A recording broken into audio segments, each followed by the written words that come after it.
Another one? Are you here to narrate my shallow teenage thoughts or what? Narrator Freeman. Actually, Summer, I'm here to narrate your impending doom. You're in way over your head. Meanwhile, Rick tries to regain control. Alright, enough. I've had it with all these goddamn Morgans. Get off my ship, you narrating bastards. With a twist, all the Morgan Freemans disappear. Rick, where'd they all go? I don't know, Morty, but one thing's for sure. I'm never trusting a Morgan Freeman again. Let's get the hell out of here. Scene fades out on Rick and Morty escaping the chaos and reflecting on the absurdity of their Morgan Freeman encounter. Morty, you know what we've learned today? There's such a thing as too much narration. Let's hope we never meet a Samuel L. Jackson character.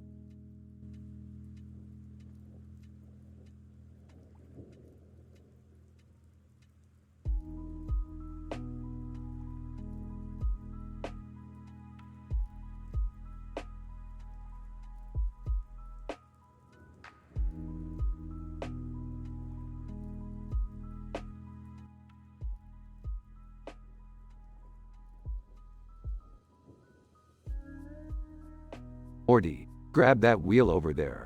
We're about to embark on a wild gaming adventure. Rick, what are we doing? And who's that lady with the green lights? Just hold your horses, Morty. We're spinning the wheel of Super Nintendo games. It'll teleport us into whatever game it lands on. Wait, so we're gonna be inside video games? That's right, Morty. Brace yourself for a mind-bending, dimension-hopping experience. Oh, and that lady? She's the Game Master, controlling the wheel. Game Master, welcome, Rick and Morty. Ready to dive into the unpredictable realm of retro games? Spin that wheel. Alright, here goes nothing. Wheel spins and lands on Super Ghouls and Ghosts. Oh geez, Morty, Super Ghouls and Ghosts? Are you kidding me? This game is notoriously difficult. Oh, seriously? Can't we land on something easier? Game Master, good luck, boys. You're in for a hell of a challenge with this one. Remember, if you die, you start the whole game over. Morty's character spawns, immediately gets hit. Are you kidding me? I'm barely 1 second in and already dead? Morty, you gotta step up your game. Literally, avoid those enemies. Morty tries to jump, falls into a pit. Damn it! This game is impossible. Game Master, ha! You think that's tough? Wait till you encounter the boss at the end. Morty, we can do this. We just have to strategize and, you know, not suck. Morty's character finally reaches the boss, a gigantic, fire-breathing demon. Okay, Rick, any helpful advice here? Yeah, Morty, try not to get roasted like a goddamn marshmallow. Morty strategically dodges fireballs and defeats the boss. Ha ha! Take that, you pixelated monstrosity!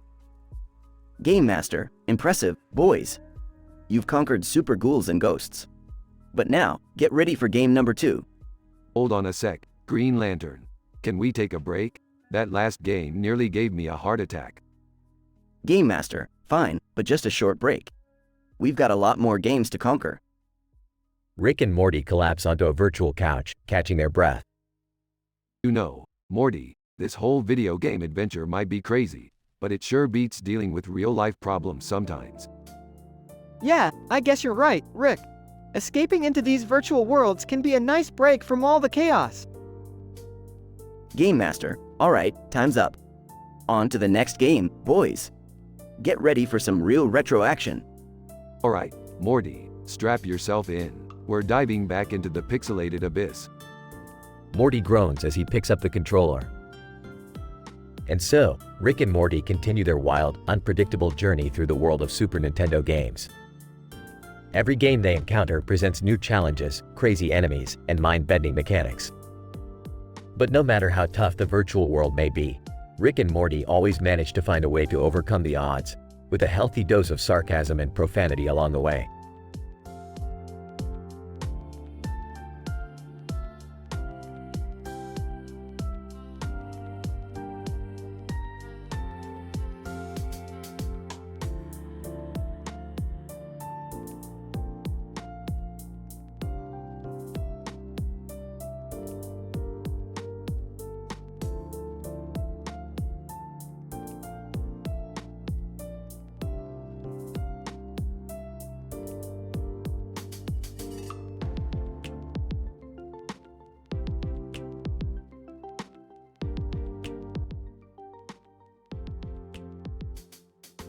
Morty, I don't know how many times I've told you, but when I say, grab the portal gun, I mean right now, not after you finish reading your fanfiction.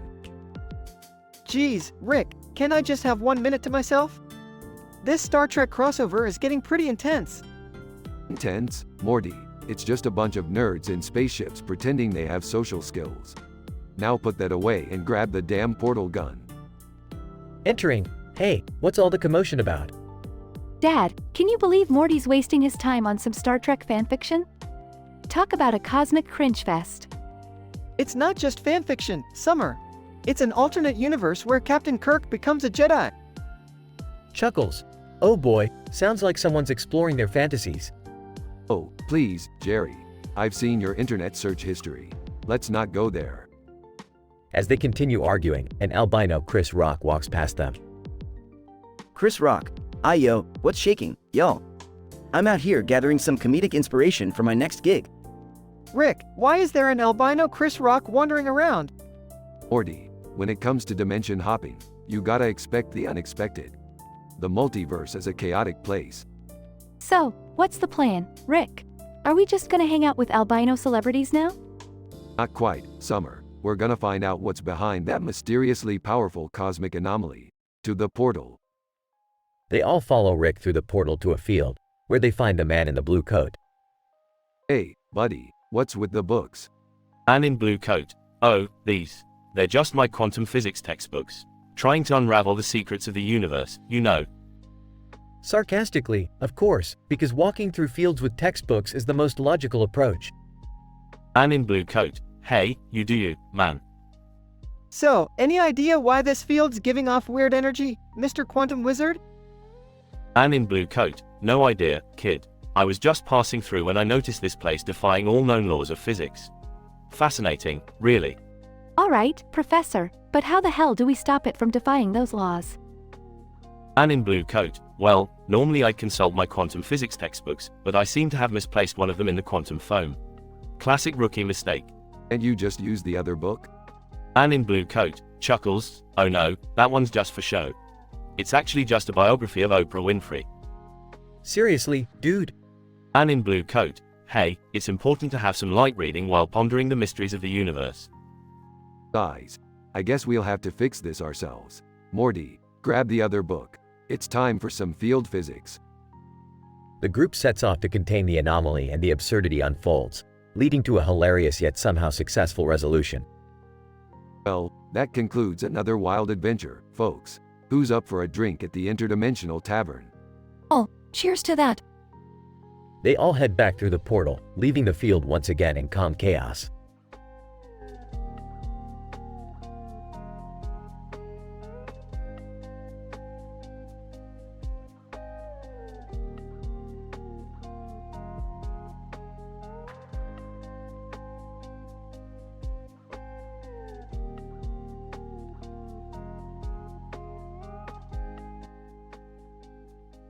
Title: The Chaos at Corner Street. Characters: 1. John, protagonist. 2.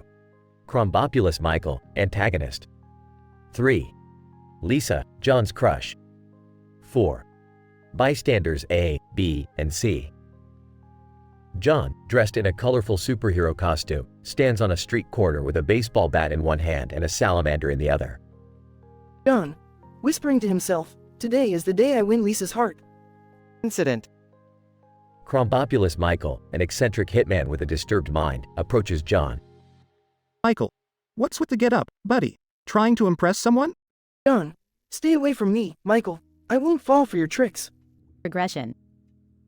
Lisa passes by, completely unaware of the impending chaos, and stops when she sees John.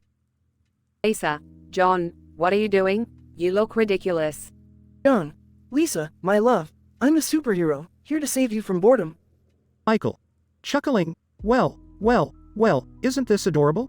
A superhero and his damsel in distress. Lisa, damsel in distress? Please, I can take care of myself. John, whispering to himself, it's now or never.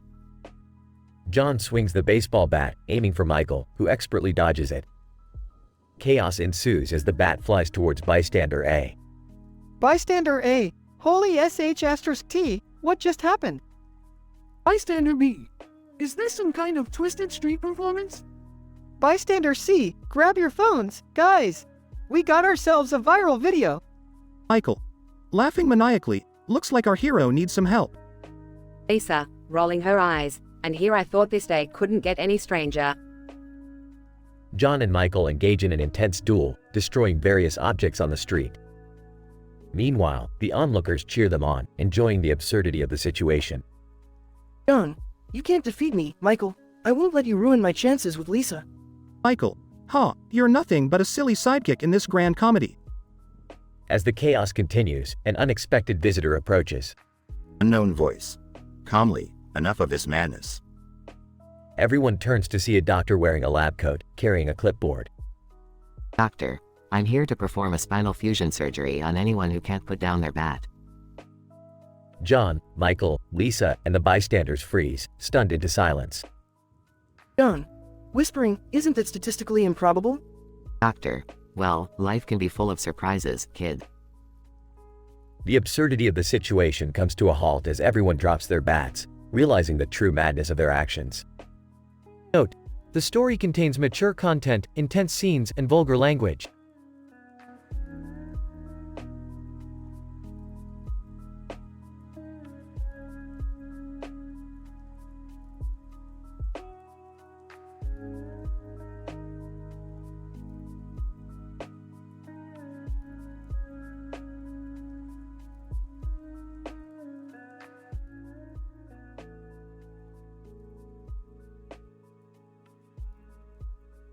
Morty, look at this colorful display of lights and decorations on a black background with a green circle around it and a star. It's like the perfect setup for some fucked up Christmas episode. Geez, Rick, you think everything has to be fucked up, don't you? Of course, Morty, it's the only way shit's interesting. Now, let's spin this wheel of Nintendo DS games and see where it takes us. Wait, what are you guys doing? Just some interdimensional gaming, Beth. Nothing you'd understand. Can I play too? Sure. Join the party, Summer. Just don't get your hopes up for any girly games. Alright, Rick, here we go. Spins the wheel. And they say it's random. Let's see where we've ended up. Looks at the spinning wheel asterisk O. Morty, you've landed us in the wonderful world of Cooking Mama. Cooking? Seriously? Well, at least we'll learn some culinary skills, right? Buckle up, losers. We're about to cook up some serious shit. After a few minutes of gameplay. Why is Mama so damn demanding? I swear, she's worse than you, Rick. Shut up, Summer. I've got a perfect turkey here. Your cooking skills are about as useful as bird droppings. Can't we just stop playing? This game is stressing me out. No, Morty, we're not quitting now. We'll show Mama who's boss in the kitchen. After struggling through Mama's outrageous recipes. Finally, we beat that tyrant of a Cooking Mama. Who's the culinary genius now, huh? I think I've had enough virtual cooking for one lifetime. Can we go back home now? Sure thing, Morty. But let's not forget the valuable lessons we've learned here today. Cooking is like life, Morty. It's messy, unpredictable, and sometimes you accidentally set the kitchen on fire. Speaking from experience, Dad? Shut up, Beth. Well, I've had my fill of virtual cooking. Can we go back to our regular dysfunctional lives now? Absolutely, Summer. Let's just hope we don't get sucked into any more cooking games anytime soon. They all step back through the portal, leaving behind the world of Cooking Mama. You know, Rick, I could use a break from these wild adventures. Breaks are for wimps, Morty. Now let's find the next crazy thing to jump into. The dysfunctional Smith family heads off into the unknown, ready for their next absurd escapade.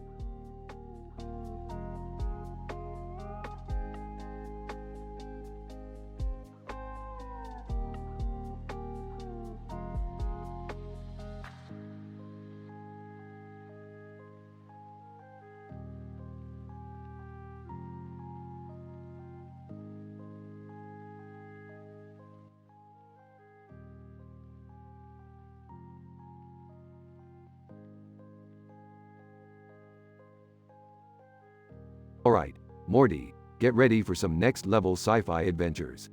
We're gonna spin this wheel of PlayStation 2 games and see where it takes us. Rick, are you sure about this? Last time we messed with a random wheel, we ended up in a dimension of talking pizzas. Relax, Morty. This time it's gonna be different. We're in control here. Behold, the wheel of PlayStation 2 games. What game are we gonna land in?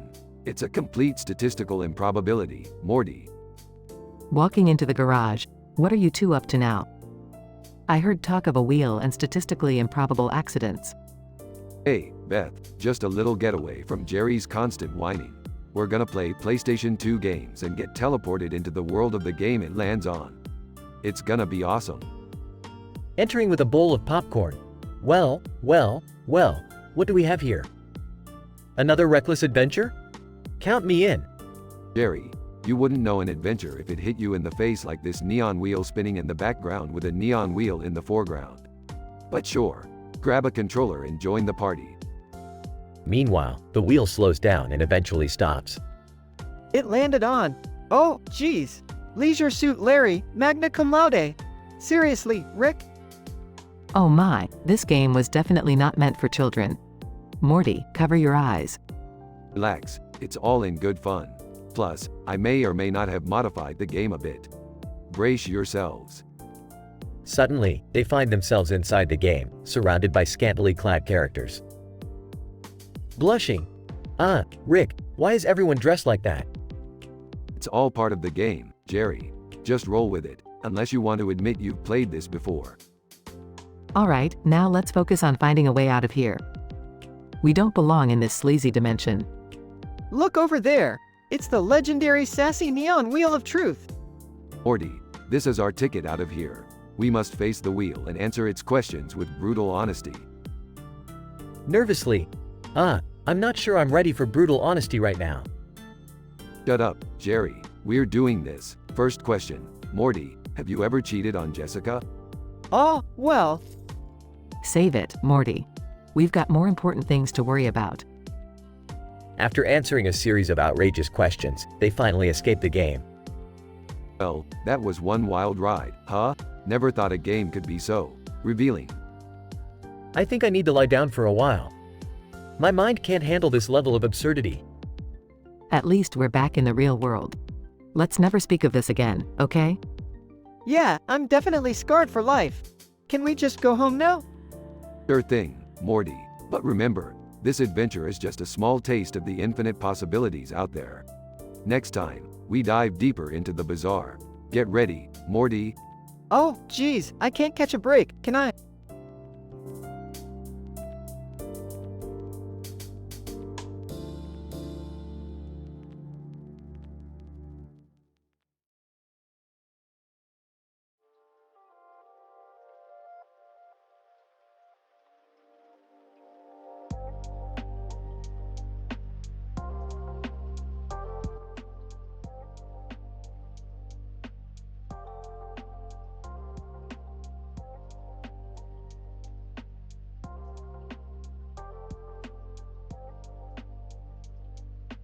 Alright, Morty, strap in. We're about to embark on a highly improbable adventure here. We've got a colorful circular object with a lot of lights on its sides, and another circular object with a lot of lights on its sides. Let's spin the wheel of PlayStation 2 games and see where we end up. Morty. Rick, are you sure about this? Last time we messed with video games, we got trapped in Roy, a life well lived. Don't worry, Morty, we're doing science here, not taking a joyride in some virtual reality nonsense. Now, let's give it a spin. The wheel spins and lands on a game called Katamari Damacy. Whoa, Rick, we got teleported into a world where we roll around a sticky ball and gather random stuff. Look, I'm collecting cows and trees. That's great, Morty. Just remember, in this world, size matters. The bigger your ball gets, the weirder things you can gather. Let's roll. Suddenly, they encounter a giant robot throwing lasers around. Rick, what the hell is that? It's shooting lasers at us. Relax, Morty. It's just a glitch in the game. We're practically invincible here. Shoot it with the cow, Morty. Now. Throws a cow at the robot. Take that, you glitchy piece of metal. The robot explodes into pixels, revealing a hidden level. Well, Morty, it seems like this game has some secrets of its own. Let's see what lies beyond. They enter the hidden level and find themselves in a psychedelic wonderland. Whoa, Rick! This place looks like a mix of Alice in Wonderland and a bad acid trip. Welcome to the wacky side of the game, Morty. Just remember, nothing makes sense here, and everything is a potential threat. Keep your eyes peeled for any bizarre creatures or portals. Speaking of bizarre creatures, look at that talking flamingo over there. He's throwing shade at us. Flamingo. Well, if it isn't 2 more players trying to conquer my kingdom. Good luck, losers. Oh great, Morty, we've got a sassy bird on our hands. Don't worry, I'll handle this. Rick pulls out a portal gun and opens a portal beneath the flamingo, sending it to another dimension. Nice one, Rick. That bird was getting on my nerves. Alright, Morty, we've conquered this dimension within the game. Time to move on to the next level. They warp into a game called Grand Theft Auto San Andreas. Holy crap, Rick! We're in a world where we can steal cars and wreak havoc. Strap in, Morty, this is gonna get messy. Just remember, it's all just a game. Steal that sports car over there and let's go on a joyride. Rick, aren't we supposed to complete missions or something in this game? Screw the missions, Morty. We're just here for chaos and mayhem. Run over pedestrians, cause explosions, and let the game descend into utter anarchy. This feels so wrong, yet so liberating. They rampage through the virtual city, leaving destruction in their wake. Alright, Morty, I think we've had our fill of virtual chaos. Time to get out of this game and onto our next adventure. Thank goodness, Rick. I never thought I'd say this, but I miss the real world. Don't worry, Morty. There's always another crazy adventure waiting for us out there. Now let's get back home and grab some McDonald's. I'm craving a McRib after all this gaming tomfoolery. You know, Rick, sometimes I think you're a bad influence on me. And sometimes, Morty, I think you actually enjoy being a bad influence too. Now let's go before I change my mind about that McRib. They teleport back to the Smith family home, leaving behind the virtual worlds they conquered.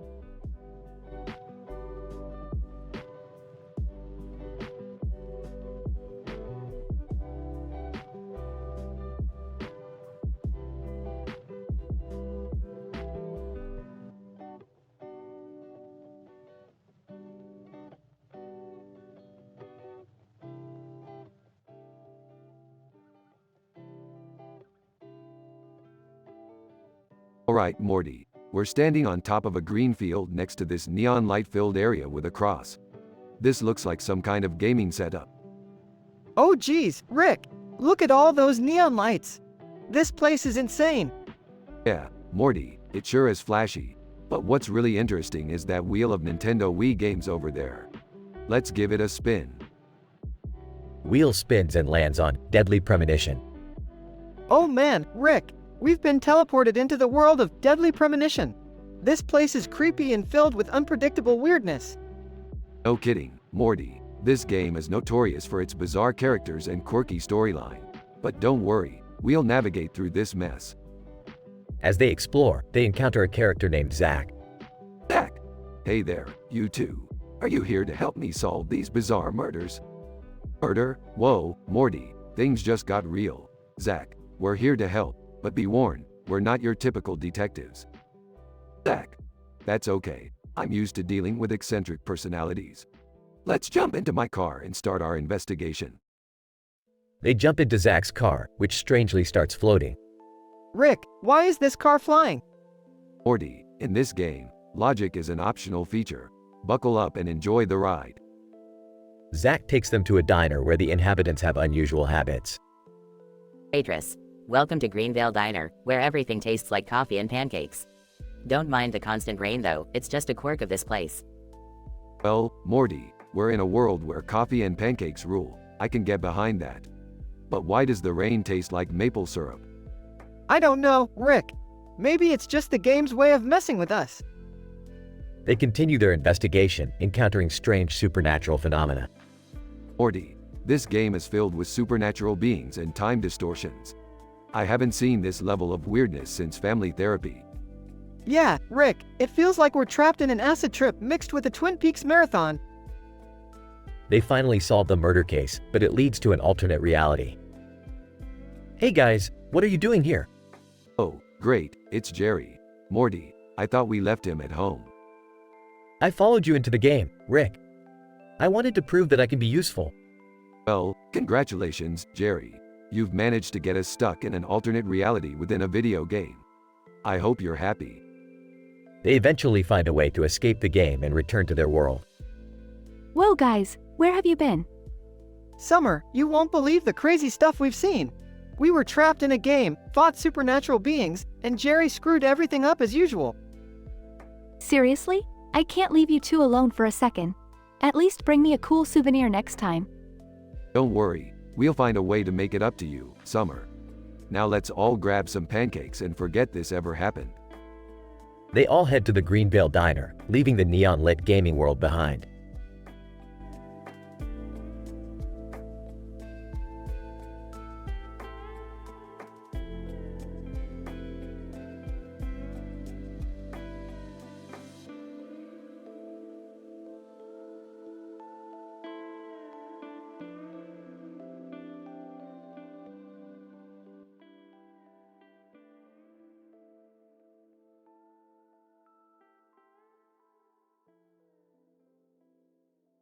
Alright, Morty. Let's give this neon light experiment a whirl. Neon lights on us, neon lights on our faces, and a neon light-filled room.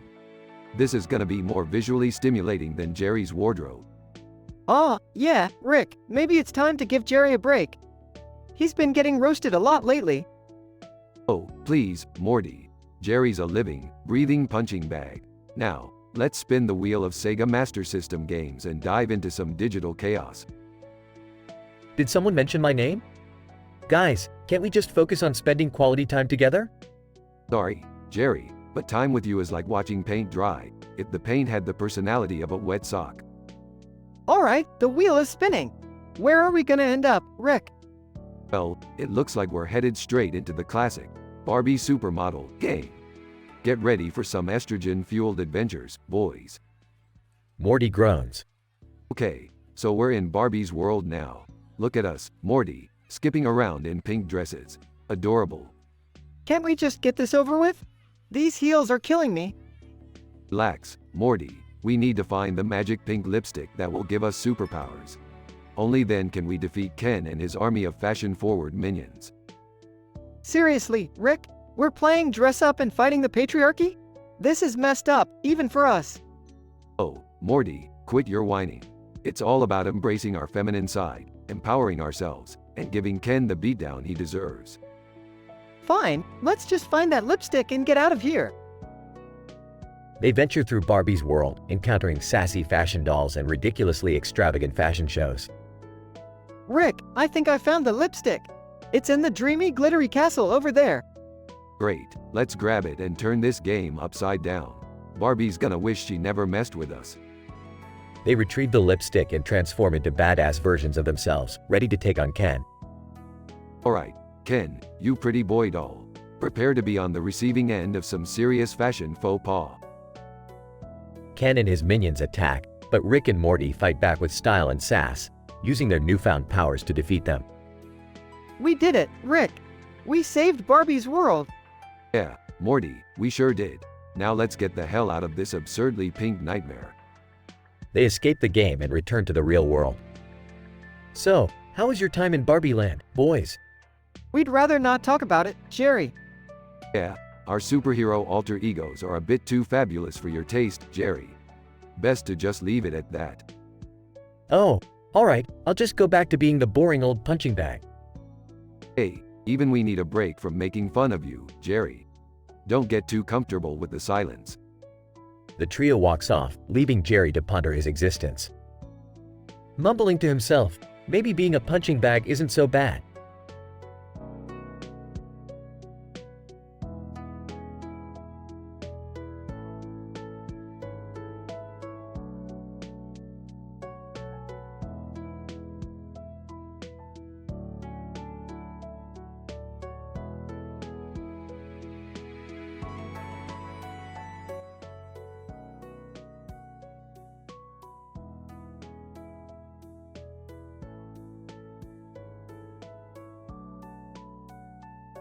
Morty, we've got another interdimensional mess on our hands. Oh geez, Rick, what is it this time? It appears that a woman in a purple uniform sitting in a chair with a mirror behind her has somehow triggered a demonic mirror reflection incident. Whoa! So, what's the deal with the person in the black jacket behind her? That's the dark matter diva, Morty. She's like the hottest ticket in the multiverse, and she's got some serious drama going on. Drama? What kind of drama? Apparently, she's been caught in a scandal involving a sexy spaceman from a forbidden planet. Whoa, wait a minute. A sexy spaceman scandal? How did that happen? Well, Morty, it all started with an anime speed dating event.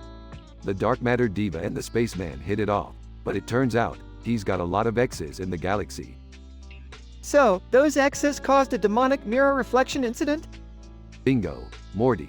They're trying to sabotage the dark matter diva's career by unleashing her evil reflections. Geez, Rick, we gotta help her out. I'm way ahead of you, Morty. I've devised a plan to perform a cholecystectomy on the demonic mirror to get rid of those reflections. Oh what? Is that even possible? In this dimension, anything is possible, Morty. Now grab your surgical tools and let's get to work. This is insane, Rick. I never signed up to be a demon mirror surgeon. Life's full of surprises, Morty.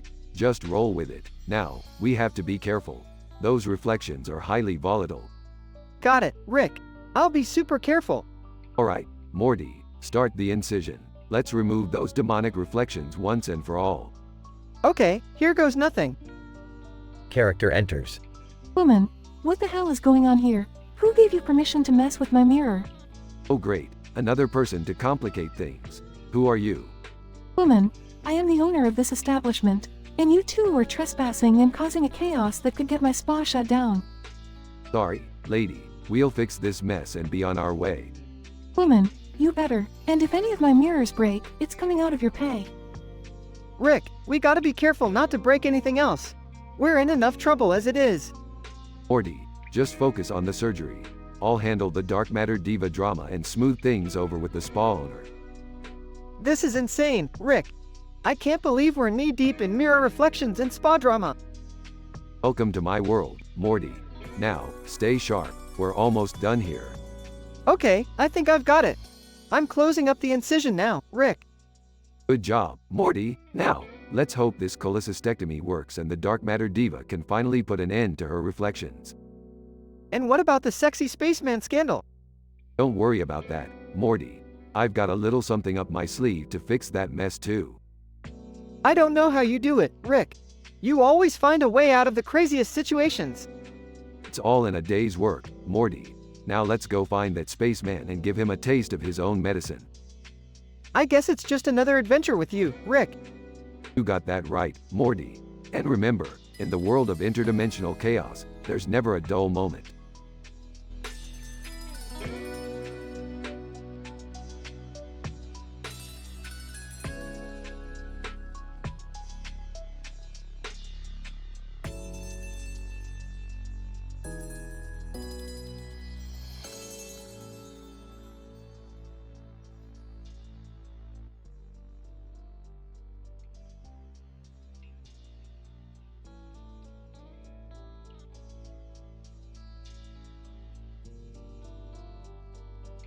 Morty, I just found out that there's an underground cyberpunk rebellion happening right under our noses.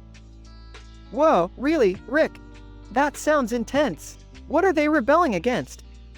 Apparently, they're rebelling against a society where everyone has different colored hair and excessive makeup, wearing black hats and sunglasses, and all with green and purple hair. Talk about statistically improbable scenarios, Morty. Eavesdropping. Did someone say statistically improbable? That's my specialty. You see, I once calculated the chances of getting a perfect BLT. Interrupting. Nobody cares, Jerry. Anyway, Morty, we need to infiltrate this rebellion and find out what they want. Put on these sketchers and try to blend in. Joining the conversation? Blending in? Isn't that the opposite of what our family does? I mean, look at me. I'm practically a vampire beauty pageant contestant with this makeup. Enough about beauty pageants, Beth. We have a rebellion to deal with here. Morty, put on the green curry-scented wig and let's go. Geez, Rick, this wig smells horrendous. Can't we just use normal disguises? Normal, Morty. The word normal makes me want to puke. Now, let's go before I lose my appetite for this whole adventure. Scene shifts to the underground rebellion hideout. Whispering, Morty, see those people over there with the outrageous hair and makeup? They might actually fit in at a Olivia Rodrigo concert. Whispering, yeah, Rick. They definitely stand out. But what's their plan? Why are they rebelling? Whispering, apparently, they believe that having different colored hair and makeup is a sign of conformity. They want to rebel against conforming by being even more extreme in their appearance. It's all quite paradoxical, really. Whispering, paradoxical, you say? Well, that's right up my alley. Did you know that the chances of having paradoxical hair are? Interrupting. Shut up, Jerry. You're killing the vibe. Whispering, guys, there's no time for statistics. We need to figure out a way to blend in and gain their trust. Sarcastically. Oh, right, because nothing says trust like a couple of interdimensional assholes trying to infiltrate a rebellion. Nervously, hey, Rick, look. They're having a green curry feast over there. Maybe if we join them, they'll be more open to sharing their plans. Grinning, Morty, you might be onto something. Let's eat some curry and see where this rebellion takes us. Scene shifts to the rebellion's secret meeting. Rebellion leader, welcome, newcomers. Tell me, what brings you to our underground rebellion? Confidently. Oh, you know, just tired of living in a world where everyone has unique, outrageous hair colors. It's the ultimate form of conformity, man. Rebellion leader, interesting perspective. We've found comfort in expressing ourselves in the most extreme ways possible. It's a way of rejecting societal norms and embracing our true selves. Joining the conversation. So, you're saying that by being even more extreme, you're actually rebelling against conformity? Rebellion leader, precisely. We're taking conformity and flipping it on its head. We're the true rebels of rebellion. Interrupting, did someone say rebellion? Because statistically speaking. Exasperated. Nobody cares about your statistics, Jerry. Just eat your damn curry. Scene escalates into a chaotic argument about the meaning of rebellion and conformity. Frustrated, guys, can we just focus on finding a way to peacefully coexist with our diverse forms of self-expression? Rebellion leader, well, when you put it like that, maybe we've been a bit extreme. Bit extreme? You guys are the definition of excessive. But hey, who am I to judge? Maybe we can find a middle ground where we can all enjoy our unique appearances without it defining who we are. Scene concludes with a lively discussion and mutual understanding between the rebellion and our dimension-hopping family. Alright, Morty, let's grab our gear and head back home. This rebellion has taught us that being yourself doesn't always require a green and purple hairdo. Yeah, Rick, it's not about the hair or the makeup. It's about accepting and respecting others for their individuality. That's what true rebellion is all about. And statistically speaking, the chances of finding that middle ground are... Interrupting. Shut up, Jerry. Just shut up.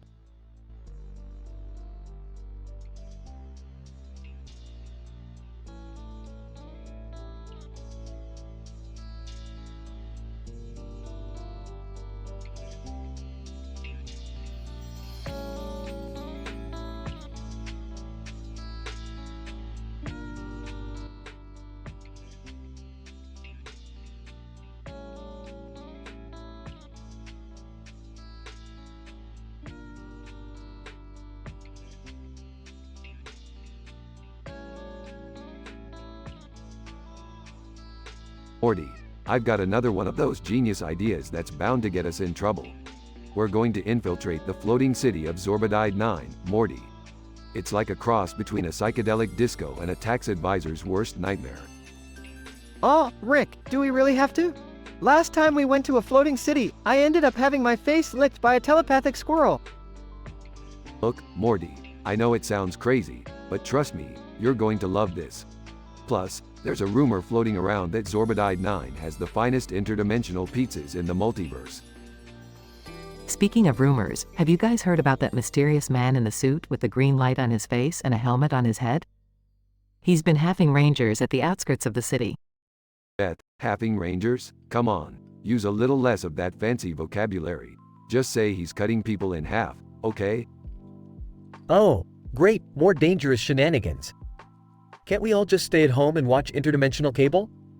Dad, seriously? You complain about the boring stuff, and now you're complaining about the exciting stuff?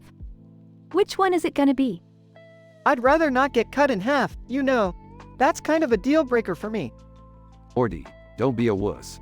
We're gonna get in. Grab whatever's valuable, and get out before that halfing ranger even notices. It's gonna be a piece of cake. Well, while you guys are off risking your lives, I'll be here solving multiverse medical breakthroughs and curing diseases. You're welcome. Oh, great, more monologuing from the self-proclaimed genius. Can't you just let us have a little fun for once? Alright, enough arguing, we're wasting time. Morty, put on this disguise. A suit, a green light on your face, and a helmet on your head. Geez, Rick, this thing smells like the inside of a hamster's diaper. How am I supposed to blend in? Morty, just act confident and pretend you're the mayor of the interdimensional speakeasy. No one will bat an eye. Before they can proceed, an explosion shakes the ground. What the hell was that? Looks like the halfing ranger just leveled up. Morty, time to put that acting to the test. They sneak into Zorbidide 9, encountering bizarre creatures and cosmic partygoers. This place is nuts. There's a two-headed sloth DJ. And look over there, a group of aliens doing interpretive dance to jazz polka fusion. Unbelievable. Rick, I think I'm starting to enjoy this. Nobody suspects a thing. I feel like a secret agent. That's the spirit, Morty. Now let's find that pizza joint before the situation gets any crazier. They finally locate the interdimensional pizzeria. Rick, these pizzas are out of this world. No, seriously, they taste like the essence of cosmic enlightenment. I gotta hand it to Zorbidide 9. They know how to make a damn good pizza. Grab as many as you can, Morty. We're taking these back home. Just as they thought their mission was a success, the mysterious man in the suit appears. Man in the suit. So, you thought you could just waltz in here and steal my interdimensional secrets, huh? Who the hell are you?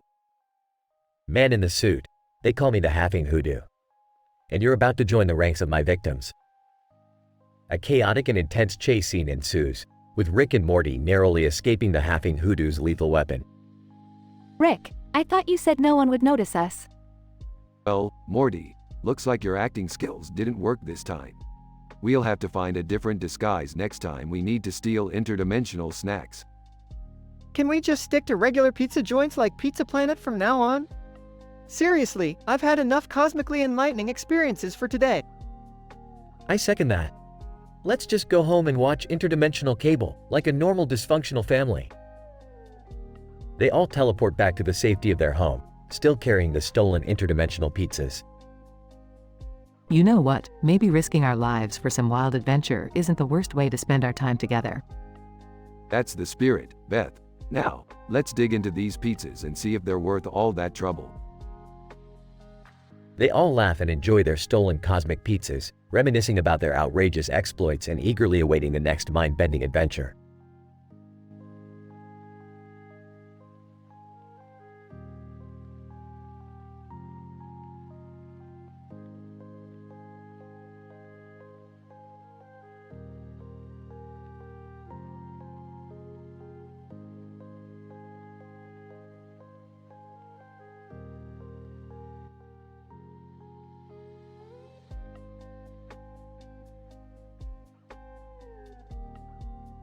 Hey Morty, what's with the little green guy holding a stick and wearing two hats?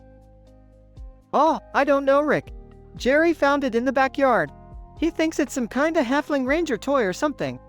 Halfling ranger toy? What the hell is Jerry smoking? Beats me, Rick. But that thing is kinda creepy. It keeps whispering gibberish whenever I walk by. Aw, I bet it's possessed or something. Let's mess with Jerry, Morty. He's an easy target. Oh geez, Rick. I don't know, it seems kind of mean. Mean? Morty, this is basic chaos theory in action. Trust me, it'll be a blast. Hey guys, have you seen my awesome halfling ranger toy? It's incredible. Oh Jerry, that toy is the pinnacle of nerdiness.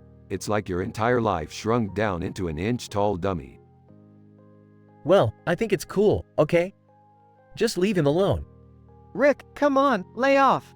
Let's just give it back to Jerry and forget all this. Fine, Morty, but I've got a better idea. Let's send it on a wild adventure no one will believe. Oh boy, what are you thinking, Rick? We'll take it to another dimension, Morty. A dimension filled with dragons, magic, and ridiculously attractive elves. It'll be a real Lord of the Rings kind of deal. You are seriously twisted, Rick. But yeah, let's give Jerry the adventure of a lifetime, I guess. Scene progression. The toy halfling ranger, now named Bilbo, is transported to a fantasy realm. Bilbo, holy crap, where am I? Are those unicorns? And is it an elf in a bikini? Elfina, welcome to Elphonia, brave halfling ranger. I shall aid you on your noble quest. Bilbo, quest? What quest? Elfina, the quest to save the realm from the evil wizard Wackus. But first, we must gather an army of mythical creatures. Bilbo, are you sure you got the right halfling ranger? I'm just a toy, you know. Elfina, nonsense. You are the chosen one. Destiny has brought you here. Bilbo and Elfina embark on a series of wacky adventures, encountering gnomes, trolls, and a cat that speaks Latin. Jerry, Rick, and Morty observe the chaos they've created. Oh my god, this is amazing! Bilbo is a hero! Yeah, it's almost like we're the puppet masters or something. Reality's our plaything, Jerry. I can't believe we actually made Jerry look cool. This is insane. Bilbo returns to his original form as a toy and is handed back to Jerry.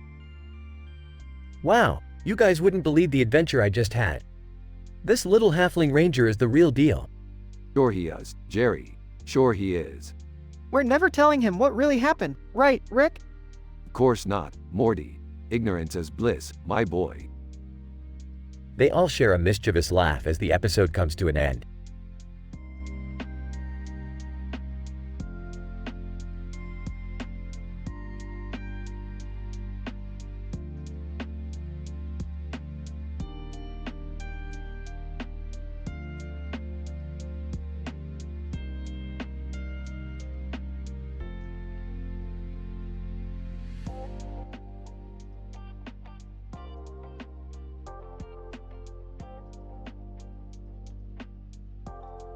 Morty, I've come up with a plan so scientifically advanced, it will blow your puny little mind. Okay Rick, what's the plan? We're gonna perform a black hole biopsy, Morty. We need to understand the intricacies of their gravitational pull. What? Are you serious, Rick? That sounds dangerous. Dangerous, Morty. Danger is my middle name. Well, technically it's Sanchez, but that's beside the point. Rick, are you sure this is a good idea? I mean, black holes are notorious for annihilating everything. Trust me, Beth, I've encountered far more dangerous beings in my interdimensional travels.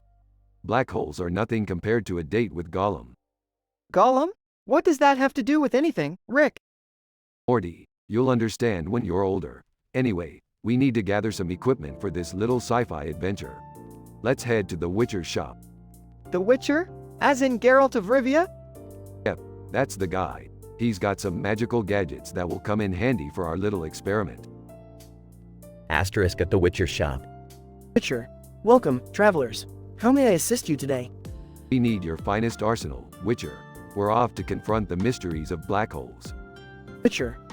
Black holes, a fascinating phenomenon indeed. Here, take these enchanted amulets to protect you from their destructive forces.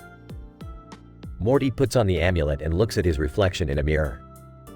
Wow, I look like a total dork, Rick. Focus, Morty. We have work to do. Now let's grab some sandwiches before venturing into the abyss. Asterisk at the sandwich shop. Sandwich guy, what can I get you fine folks? 3-foot-long sub-sandwiches, please. And make them extra spicy. Sandwich guy, you got it. Asterisk starts preparing the sandwiches asterisk. Rick, what's the deal with the spicy sandwiches? Morty, the extra spice enhances our brain activity and helps us think faster. It's science, Morty, science. Back at the lab with the sandwiches and equipment. Alright, everyone, strap in. Black hole biopsy, here we come. They activate the machine, creating a wormhole that leads to a distant galaxy. Wow, look at all those androids. Oh great, they must be Andromeda's amorous androids. They always show up at the worst possible times. Androids. Greetings, humans. We are programmed for pleasure. Which one of you shall we satisfy first? Guys, I think they're malfunctioning. No kidding, Morty. Looks like these androids are running on corrupted code. Let's get out of here. They hastily escape the androids' advances and return to their lab. Phew, that was intense, Rick. I don't know if I can handle another adventure like that. Morty, remember this. Science waits for no one. Now, dig in. It's sandwich time. They all devour the spicy sandwiches, savoring the flavors of victory. You know, Rick, sometimes I wonder if our adventures are absolutely necessary. Morty, necessity is just a construct made by fragile minds. We do what we do because it's fun, chaotic, and utterly unpredictable. Now, let's clean up this mess and get ready for the next improbable adventure.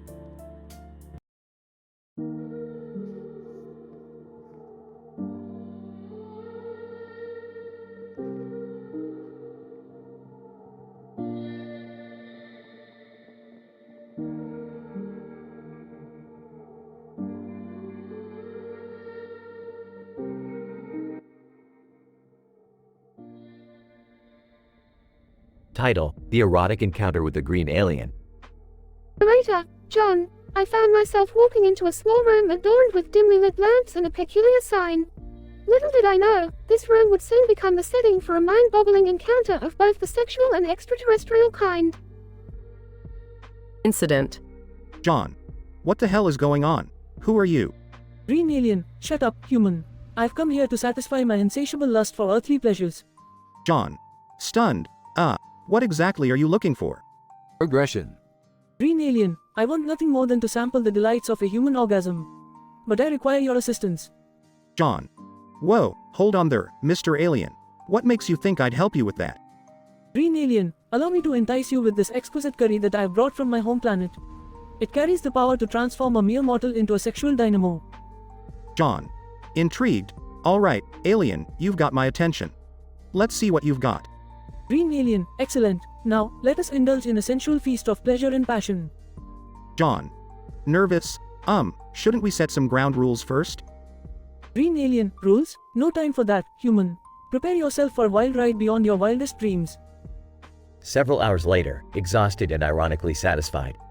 John. I never thought I'd live to see the day when I'd have an otherworldly encounter of such erotic intensity. Green alien, fret not, human. You shall forever be remembered as the one who pleasured an alien. Now, I must return to my galaxy. Farewell, earthly lover. John. Farewell, Mr. Alien. Thanks for the unforgettable experience. Scientific description. This episode explores the improbable and fantastical encounter between a human and a green extraterrestrial being in a small room. The narrative revolves around their dialogue and progression towards a sexual encounter. The alien's objective is to experience the pleasure of human orgasm with the assistance of the human, who is initially skeptical but eventually captivated by the promise of transformational curry. The denouement depicts an intense, marathon-like experience that leaves both characters physically exhausted. The conclusion indicates an appreciation for the unique encounter while acknowledging the alien's return to its own universe. This episode challenges conventional notions of sexual encounters, pushing the limits of human curiosity and desire through the lens of an extraterrestrial being.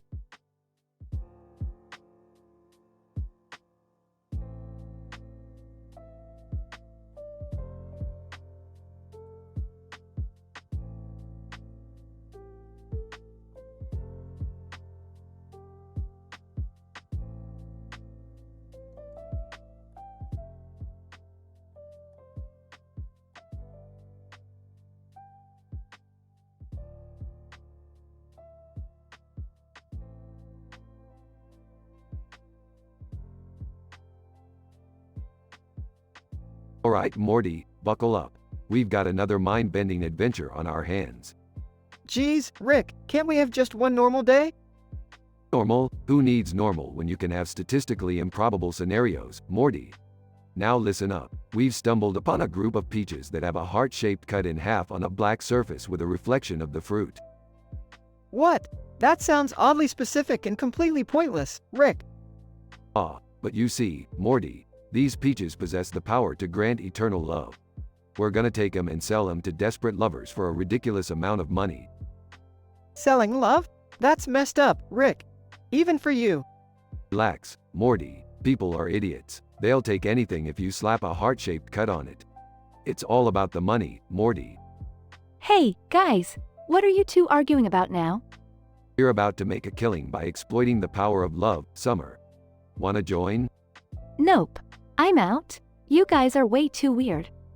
Suit yourself, Summer, but don't come crying to me when you're broke and loveless. So, what's our plan, Rick? We're gonna create a DIY love potion using the peaches and some random ingredients. Get ready for some funny DIY fails, Morty. Funny? I don't think love potion mishaps are gonna be funny, Rick. They'll probably end up ruining people's lives. Aw, don't be such a downer, Morty. We're just spicing up their love lives a little. What's the worst that could happen? Famous last words, Rick. Scene transitions to Rick and Morty concocting the love potion in the garage. Rick, I think this potion is ready. But I have a bad feeling about this. Nonsense, Morty. Throw in those peaches and let the magic happen. They pour the potion into a vial and decide to test it on themselves first. Oh no, Rick. The potion didn't work. It turned us into peaches. Great, Morty. Now we're just two fruit-headed idiots who thought they could play Cupid. Way to go. Meanwhile, the news of the peach love potion spreads like wildfire through word of mouth. News reporter. In other news, a strange epidemic is sweeping the nation. People are transforming into peaches after consuming a mysterious love potion. Stay tuned as we dive deeper into this juicy situation. Scene transitions to a crowded hospital, filled with peach-headed individuals. This is nuts, Rick. We've caused a peach apocalypse. Relax, Morty. We'll fix this, just like we fix everything else. They both improvise a plan to reverse the effects of the potion and go on a mission to find the ingredients required. Rick, what if we can't find the ingredients in time? Everybody's gonna be stuck as peaches forever. Morty, calm down. We'll fix this before anyone even notices. Suddenly, they encounter Roman Atwood, who is also transformed into a peach. Roman Atwood. Hey guys, I guess this prank didn't go exactly as planned. Help a fellow peach out? Figures, even pranksters can't escape the peachy fate. Don't worry, Roman, we're on it.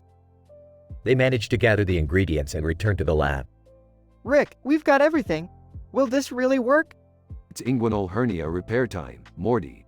Prepare to be unpeached. After a chaotic procedure, everyone is finally restored back to normal. Rick, we did it. Of course we did, Morty. Did you ever doubt our scientific genius? Morty rolls his eyes. Let's just not mess with love potions ever again, okay? Agreed, Morty. Now, wanna go exploit some other statistically improbable scenarios? I think I've had my fill for today, Rick. Suit yourself, party pooper. They head back to the garage, leaving behind the chaotic aftermath. Scene ends with Rick and Morty casually continuing their adventures.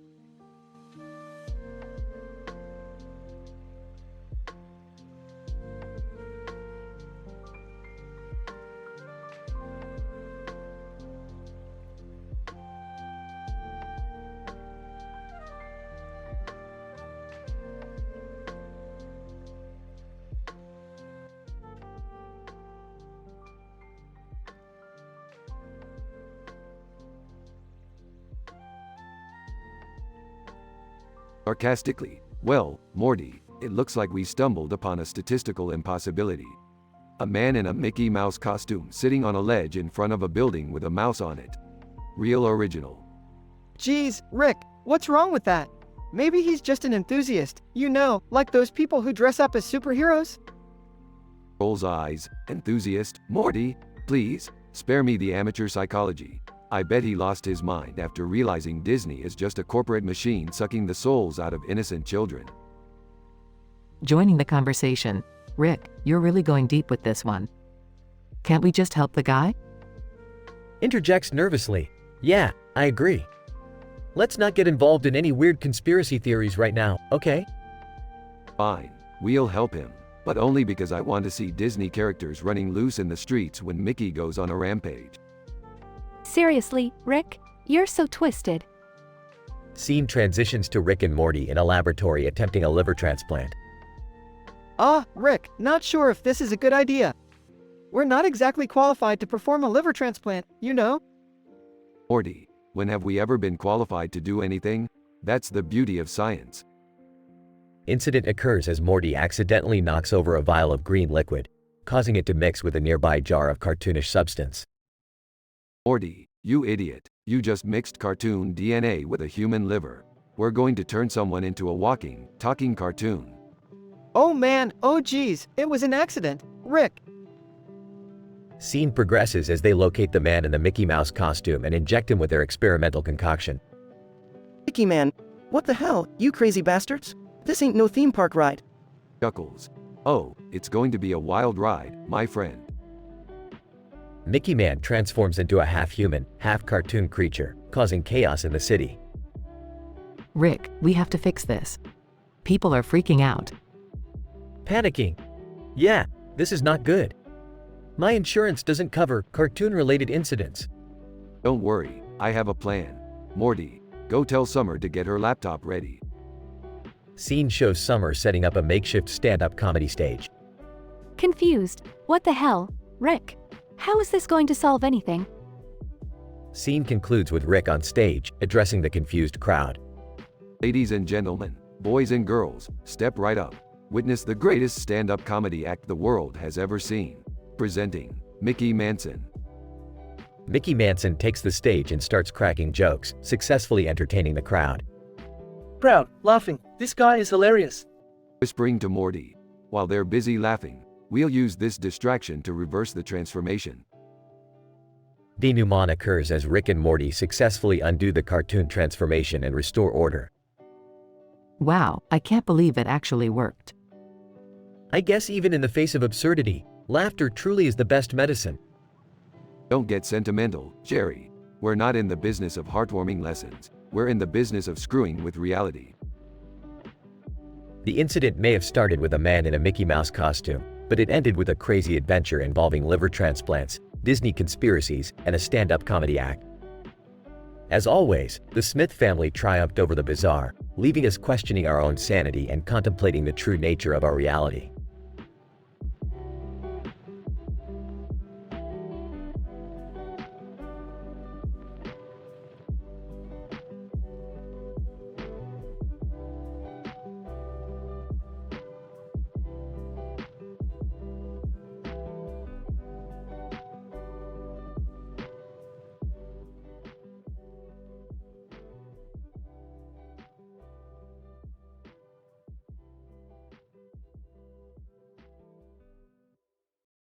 Morty, I can't believe we're wasting our time clothes shopping with Beth and Summer.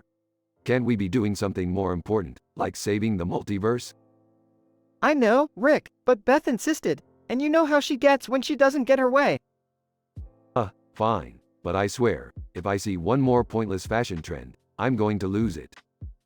Larry, looking at her phone, OMG, Sophia, did you see this new fashion influencer? She's claiming that wearing socks with sandals is the next big thing. Sophia rolls her eyes. Seriously? I'd rather set my feet on fire than follow that trend. Enthusiastically, hey, girls. Look at this adorable dress I found. It's perfect for my class reunion. Sophia, sarcastically, oh, Beth, because a reunion is really the best time to show off your fashion sense. Excitedly, Mom, can I get this crop top? It's so cute. Size, Summer, let me tell you something about crop tops. They're like a math equation. Minus the cover-up, they add up to attention-seeking disaster. Larry, whispering to Sophia, can you believe they're actually buying these hideous clothes? Sophia, whispering back, honestly, I think they're enjoying their descent into fashion madness. Let's sit back and watch the show. Holding up a sparkly jumpsuit, I'm going to wear this to work. Bring on the disco fever. Oh, great. Now my wife is gonna look like a malfunctioning disco ball. That's just fantastic. Trying to be supportive. Well, Dad, maybe it'll bring some excitement into your love life. You know, jazz things up a bit. Morty, if I wanted your opinion on romance, I'd watch a soap opera. Now shut up and let me suffer in peace. Holding a pair of over-the-top sunglasses, check out these shades, guys. They're so extra. Summer, those shades are so extra. They make me want to invent a time machine just to go back and uninvent them. Clary, whispering to Sophia, I can't take it anymore. Let's pretend we're sick and escape this fashion nightmare. Sophia, whispering back, I'm way ahead of you. Grab my hand, and let's teleport out of here. Rick, the girls are gone. What are we gonna tell Mom and Summer? Smirking. Morty, we're going to do what we do best. Cover it up with a ridiculous lie, of course. Looking around, where did Clary and Sophia go? Oh, Beth, it's so sad. They were abducted by a group of interdimensional fashion police. Apparently, they didn't appreciate their unique style. Eyes wide. No way. I can't wait to tell my friends about this. Whispering to Rick, are you sure this lie is gonna work? Whispering back, Morty, as long as they believe that the fashion police exist, they'll believe anything. Trust me on this one. Well, I guess we better go save Clary and Sophia. Can't have the fashion police ruling the galaxy, can we? Yeah, let's show them what we're made of. We'll be the fashion heroes they never knew they needed. Smirking. Oh great, a fashion rebellion. Just what the universe needed. Let's get this over with, Morty.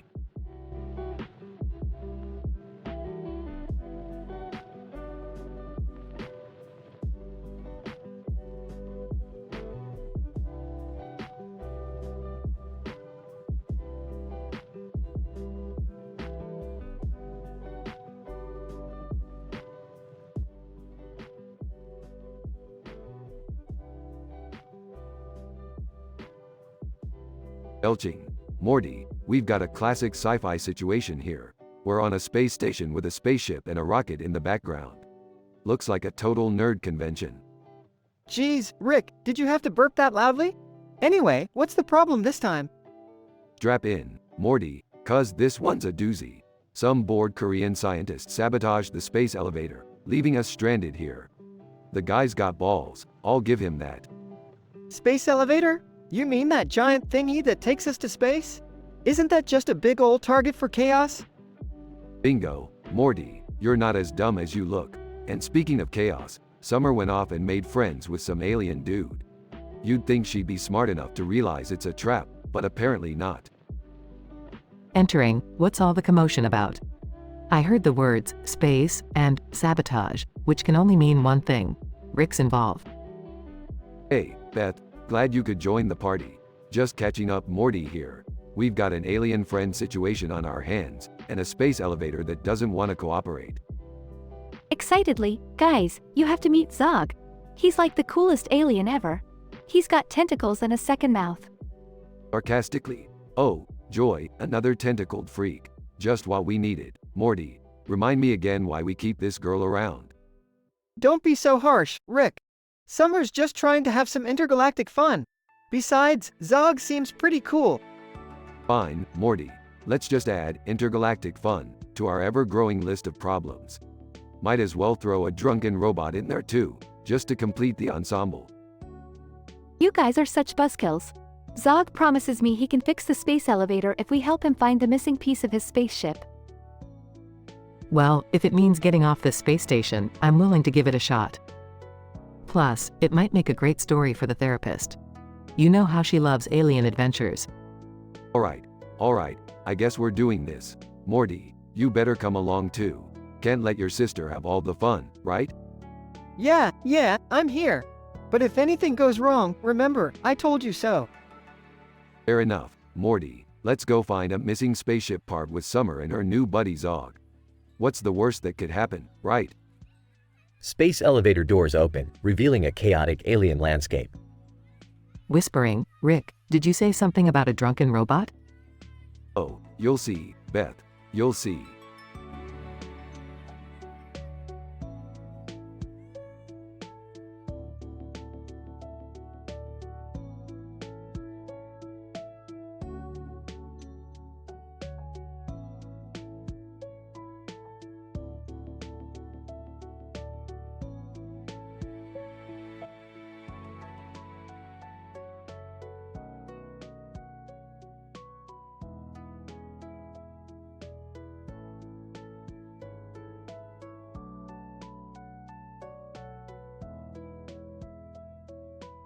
Morty, I just discovered a video game that would make your pathetic teenage hormones explode.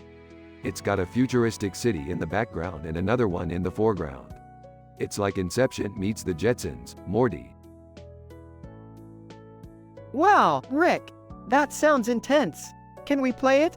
Sure, Morty, but prepare yourself for a whirlwind of chaos and cheesiness. This game makes the Kardashians seem like Nobel Prize winners. Did someone mention cheesy?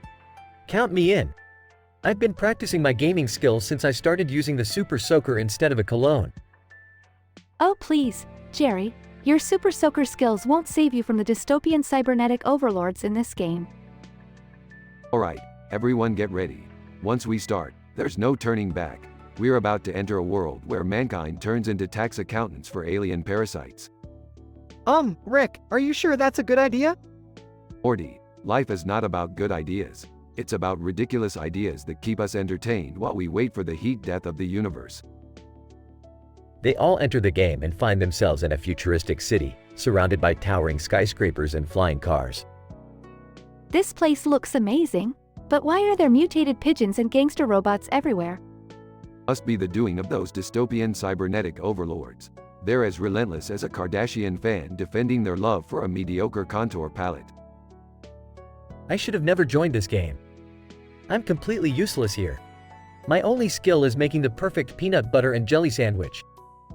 Dad, how do you even screw up a sandwich? Alright, enough whining. We need to find the magical artifact that can defeat the cybernetic overlords. And where exactly is this magical artifact located?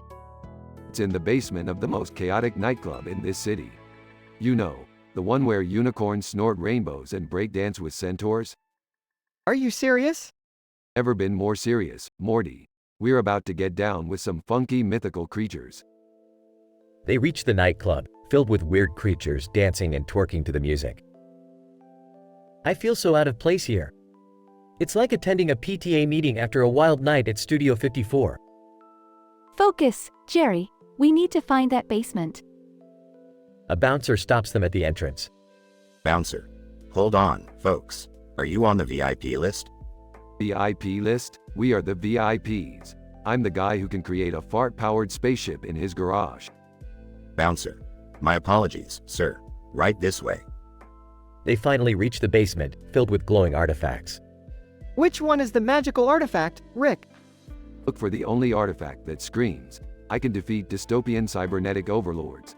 In a language not even the Kardashians can understand. They successfully find the artifact, but a loud alarm sounds. Oh, we have company. Time to go, Morty. Leave no unicorn behind. They escape the nightclub, narrowly dodging lasers and the angry bouncer. Rick, what are we going to do now? We can't defeat those overlords without a plan. Summer, if a 16-year-old can defeat an army of evil clowns in a Stephen King novel, we can defeat those overlords. We just need a top hat and a whoopee cushion. I knew my Super Soaker would come in handy. This is madness. We're literally fighting for our lives. Morty, when have we ever done anything that wasn't completely insane and statistically improbable? They charge towards the dystopian cybernetic overlords with a mix of bravery and pure stupidity.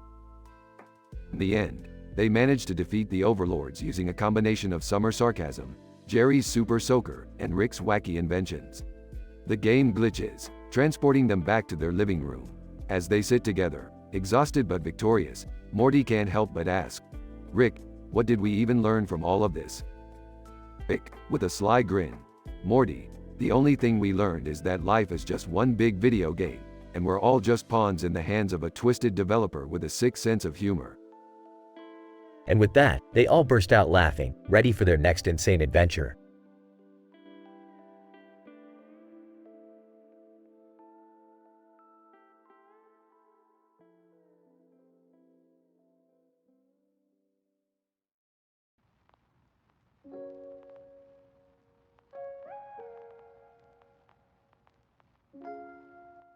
I'm sorry, but I can't generate that story for you.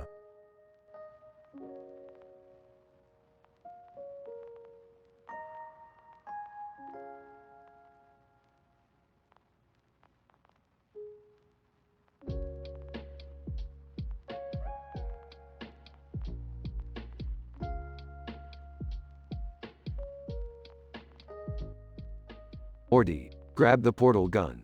We've got a new adventure on our hands. Geez, Rick, can't we just have a normal day for once? Normal is for people who don't have an IQ like mine. We've got a group of flowers in the grass, Morty. Flowers in the grass. Oh, okay. But what's so special about flowers in the grass, Rick? These flowers are carnivorous, Morty. They feed on unsuspecting pandas that wander too close. Are you serious, Rick? Killer flowers? Dead serious, Morty. Literally. These flowers have a taste for panda flesh. It's like Attack of the Killer Tomatoes, but with plants and pandas. Oh my god, you guys. This is insane. We have to save the pandas.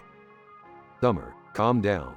We'll save the pandas. But first, Morty needs to insert a ventricular shunt into this mushroom to power up our portal gun. Wait, what? I have to perform surgery on a mushroom? This is too much, Rick. Morty, stop being such a baby. Just because your alien crush, Zalara, rejected you, doesn't mean you can turn into a spineless Jerry. It's not like that, Rick. Zalara is different.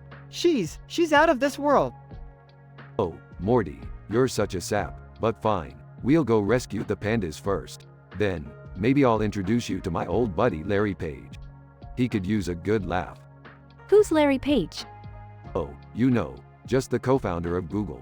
We hang out on weekends and swap conspiracy theories. It's a blast. So, we're really doing this? Saving pandas from killer flowers? Yep, strap in, Morty. It's gonna be a bumpy ride. And remember, Morty, in this crazy universe, anything is possible.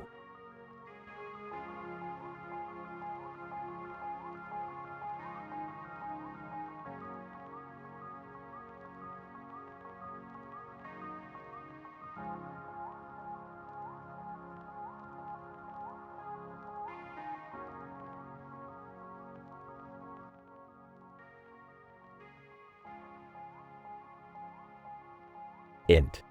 Grassy field, day. 3 birds, a black raven, blue jay, and red cardinal, walk around in the grass together. They are S-Video Raven from the Titans, Raven, Sophia Lestiel, Sophia, and Claire Lestiel, Claire. Raven, cawing in a deep, mysterious tone. Ah, the weather is pleasant today. Just the right ambiance for a stroll through the realm of Avalon. Sophia, smirking, and what brings you here, Raven? Seeking inspiration for your dark poetry, perhaps? Raven, smirking back.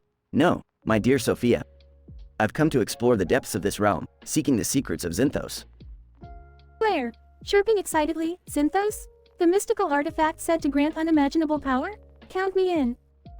Raven, ah, Claire, always drawn to the allure of power. But beware, Zinthos is not to be taken lightly. It requires sacrifice, determination, and a lust for power beyond comprehension. Sophia, raising an eyebrow, speaking of lust, when did you become such an expert on the subject, Raven? Claire, giggling, oh, come on, Sophia, can't you see the sexual tension between them? It's so obvious. Sophia, rolling her eyes. You have quite the imagination, Claire. If only you used that creativity for something more productive. Raven, interrupting, ladies, enough. We stand at the cusp of a grand adventure, and we must focus if we are to unlock the secrets of Zinthos. Sophia, fine, but let's not forget the dangers that await us. The realm of Avalon is filled with treacherous creatures and magic beyond our wildest dreams. Claire, fluttering her wings anxiously, don't worry, Sophia. Together, we'll conquer any challenge that comes our way. We'll be the legendary trio that shakes the very foundations of Avalon. Raven, with a wicked grin, indeed, Claire. With Zinthos in our possession, we shall become unstoppable. The powers it bestows will make us gods among birds. Sophia, sighing, I fear your ambitions, Raven. Power has a way of corrupting even the noblest of souls. Raven, leaning closer, and what if my soul was never noble to begin with, Sophia? Sophia, meeting his gaze, then, my dear Raven, you'll find yourself in a very dark place indeed. Their eyes lock, and the tension between them becomes palpable. Claire, awkwardly breaking the silence, guys, I think we should focus on finding Zinthos first. The sexual tension can wait. Raven and Sophia blush and look away, breaking the intensity of the moment. Raven, clearing his throat. Right you are, Claire. let us proceed, my dear companions. Our destiny awaits, and I am eager to embrace it.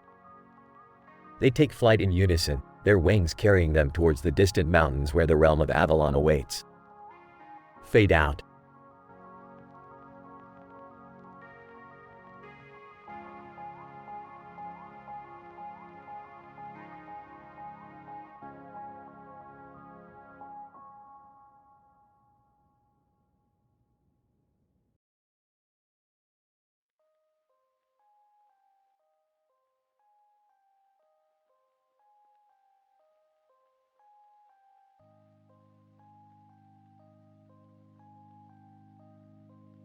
Morty, strap in. We're going on a wild ride through this cluster **CK of a multiverse.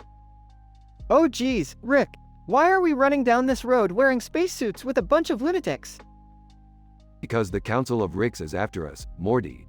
The bunch of idiots can't handle my brilliance, so they're playing cosplay and trying to take us down. Rick, this is getting out of hand. Can't you just lay low for a bit? Lay low? Please, Beth, that's not in my vocabulary. I'm Rick freakin' Sanchez. I don't hide from my problems. I shoot them in the face. Seriously, Rick? Shooting people in the face is your solution? Isn't there a more peaceful way to handle this? Peaceful? Have you met the Council of Ricks, Summer? They're a swarm of megalomaniacal, pompous asses who can't stand the fact that I'm the smartest person in the damn multiverse. Aw, guys, look out! It's a portal opening up ahead. No time to spare, Morty. Brace yourself for portal surfing. Hang on tight, everyone. This is going to be one hell of a bumpy ride. Meanwhile, in an alternate dimension. Evil, ha ha ha. Finally, we have them trapped. Prepare the traps and bring me their heads. Evil, yes, evil Rick. The Council of Ricks will be quite pleased with this victory. I can't wait to see the look on their faces when we present them with their worst nightmare. Epic chase scene through a bizarre alien landscape. Rick, this is insane. We're being chased by interdimensional bounty hunters now too? Relax, Morty. As long as I have this portal gun, we're one step ahead of those goons. Just hold on tight. Rick, they're gaining on us. Not for long, Summer. I've got a plan. Brace yourselves. We're going to make a pit stop. They portal into a futuristic weapons factory. Rick, this place is completely unsafe. Are you sure this is a good idea? Trust me, Beth, this place is a death trap, which means it's an ideal location to throw off our pursuers. Epic shootout ensues. Morty, cover me while I recalibrate the portal gun. I don't know, Rick. This feels wrong. Wrong is my middle name, Morty. Just do it. Bullets flying, explosions, and chaos. Rick, we need to get out of here. We're outnumbered. No worries, Beth. I've got a trump card up my sleeve. Rick creates a portal to a parallel dimension where everyone is made of goo. Gross, Rick. What the hell is that? It's pure chaos, Summer. They won't last 2 seconds in this gooey madness. Evil, damn it, they got away. Evil, we will find them, evil Rick. And when we do, they will pay for mocking us. Safe aboard the spaceship. Phew, that was intense, Rick. Can we please take a break now? Break? Morty, we've got a universe to explore. Besides, you're not made of goo, are you? No, Rick. I'm definitely not made of goo. Then shut up and get ready for the next adventure. We've got a whole multiverse to conquer. The spaceship zooms off into the cosmos, leaving destruction and chaos in their wake.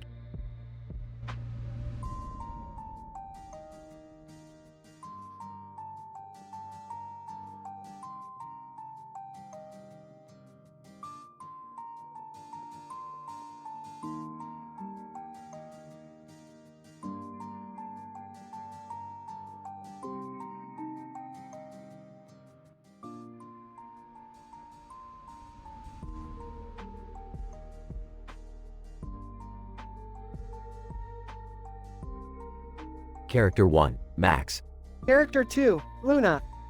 Character 3, Drake. Character 4, Vex. Max, finally, we did it. The Orb of Eternity is ours. I can't believe we survived that fortress. Luna, breathing heavily, it was touch and go there for a while. Thought we were done for, didn't ya?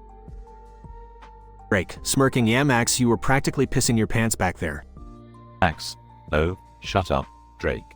I was just a bit apprehensive, but we prevailed, didn't we? Vex. We sure did, Max. And now, we shall be handsomely rewarded by the Council of Mages. Max, can you guys feel that cool night air? It's like a balm to my weary soul. Luna, leaning against the bridge, it's so peaceful out here. I can almost forget the horrors we faced inside that forsaken fortress. Drake, looking out at the moon. Look at that moon, guys. It's as if it's mocking us, knowing we barely made it out alive. Vex. Chuckles, the moon can mock all it wants. We have the orb, and that's all that matters. Max, you're right, Vex.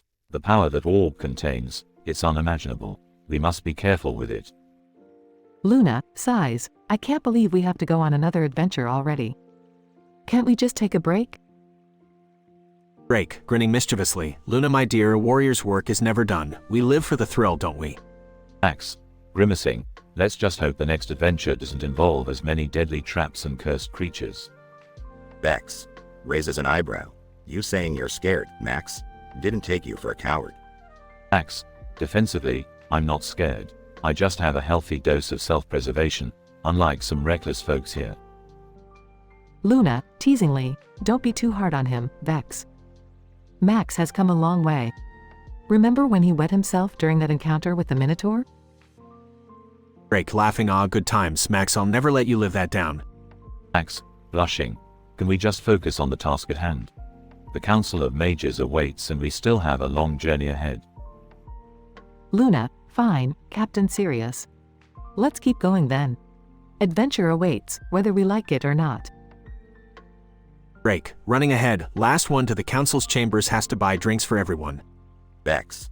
Size, Drake always makes it a competition. Race you there, Luna. Luna, you're on, Vex. Just don't be too shocked when I leave you in the dust. Max rolls his eyes. You guys, always finding ways to make everything a damn competition. Let's go, I guess. And so, with the moon as their witness, the party sets off again, their spirits high, and their minds ready for the next perilous adventure that awaits them.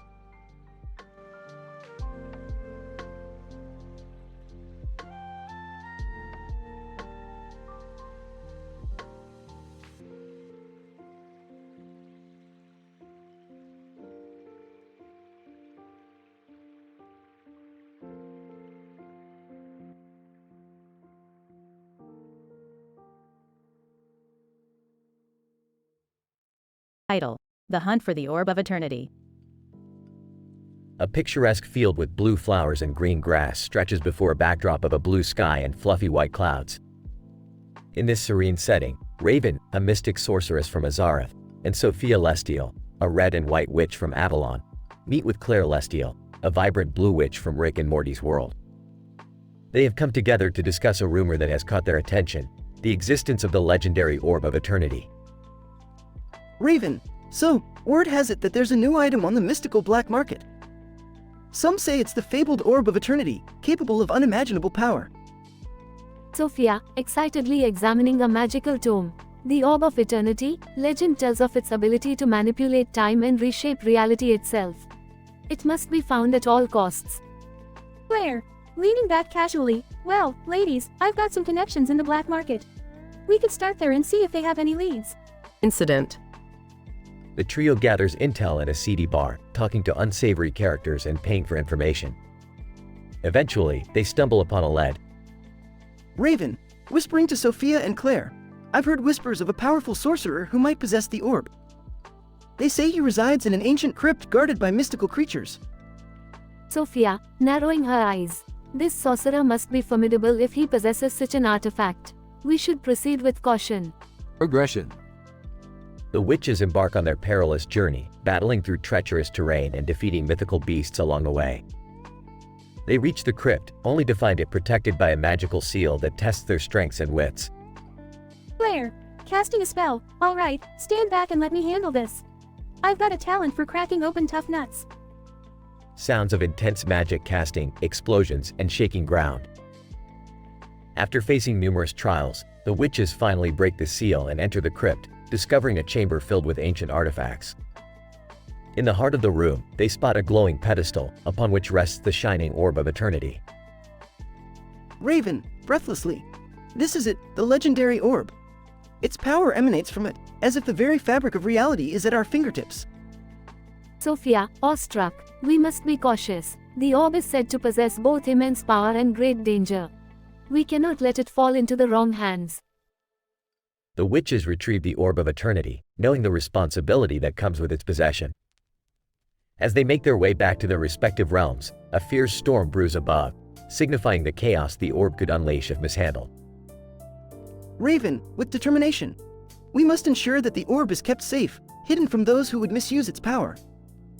Sophia, nodding in agreement, our duty is to protect the realms, and with this newfound power, we must temper it with wisdom and caution. Claire, smirking mischievously, and maybe have a little fun with it too, right? The witches part ways with a renewed sense of purpose, their lives forever changed by the discovery of the orb of eternity and the adventures that lie ahead. The fate of their realms now rests in their capable hands.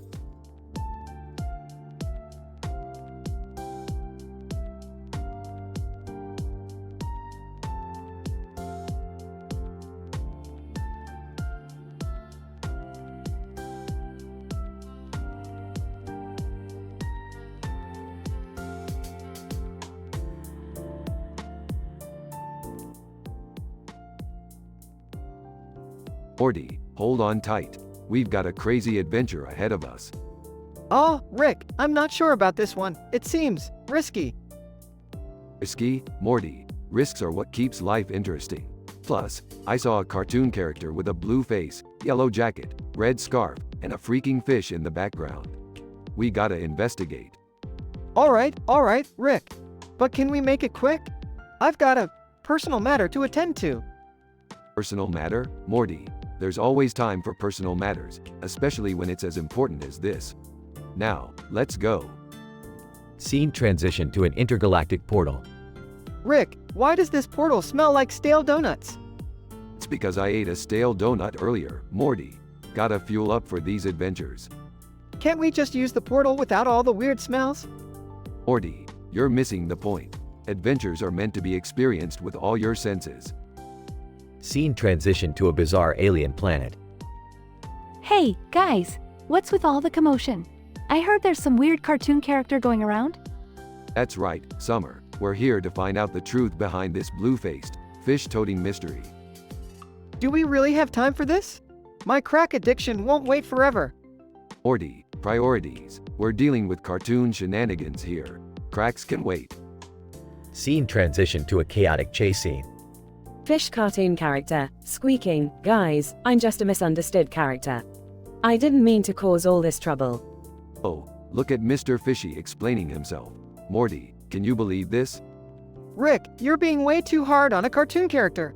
Maybe we should help him out? Fine, Morty, but after this, we need to get you some crack. Happy? Ecstatic. Scene transition to a heartfelt resolution. Blue-faced cartoon character. Thank you, Rick, Morty, and Summer for understanding me. I was just trying to fit in. Yeah, we get it. Now scram before we change our minds. Rick, be nice. He's just a misunderstood character, like in one of those independent films. Scene transition to the house. Well, Morty, it's been a wild day. I hope this blue-faced fiasco taught you something about compassion. Yeah, Rick, maybe it did. But can we please get some crack now? Sure thing, Morty. Just remember, drugs are bad, okay? Yeah, whatever, Rick. Let's just go. Scene fades out with Rick and Morty en route to the interdimensional crack dealer.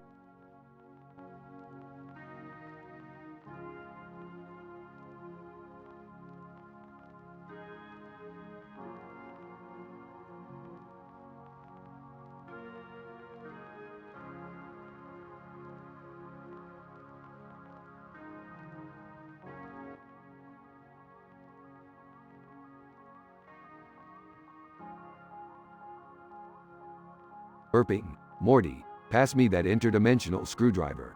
I need to fix this stupid portal gun before it blows up the whole house. Sure thing, Rick. But, why do we even need to go to another dimension again? Can't we just stay here and, not get in trouble? Morty, you naive little twerp. Where's the fun in that? Besides, in this dimension, they've discovered the secret to making clam soup that turns people evil. And I need to try it for scientific reasons, or whatever. Ah, guys, why do you always drag me into your crazy shenanigans? I just wanted a normal day to relax in the sun, not be slurping evil clam soup. Sorry, Summer, but adventures don't come with a side of relaxation. Now quit complaining and start packing the sunscreen.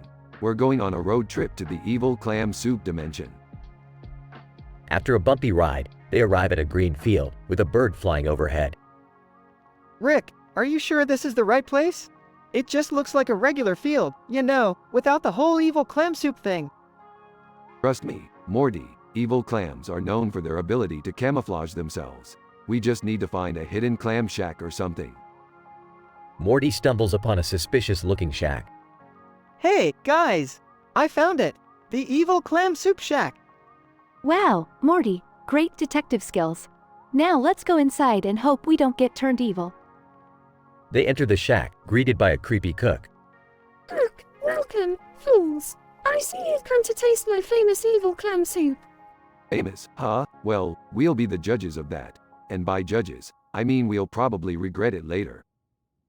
They try the soup, and suddenly their demeanor changes. Rick, I feel kinda evil. Yeah, Morty, me too. But let's not panic. We'll just have to fight our own evil versions and hope for the best. Chaotic fight scene ensues, with evil Rick and Morty clones. I can't believe I have to deal with two versions of you idiots. After an intense battle, they manage to defeat their evil clones. Well, that was surprisingly easy. Too easy, I'd say. Yeah, something feels off, Rick. Maybe we should. Oh no, look out! A massive evil clam creature emerges from the ground. Of course, it had to be a giant evil clam. Because why not? Everyone, hold on. I'll use my scientific prowess to defeat this monstrosity. After a wild scientific and strategic battle. We did it. The evil clam is defeated. That was so intense, I think I may need therapy after this. Yeah, therapy, or maybe just a long vacation from all your insane adventures. Alright, no need to get all dramatic. Let's just go home and try to forget about this whole clam soup debacle. Back home, the Rick, Morty, and Summer learn to appreciate the simple pleasures of a non-evil, non-clam-related life. But deep down, they know it's only a matter of time before another insane adventure calls their names. They're the Smith family, after all.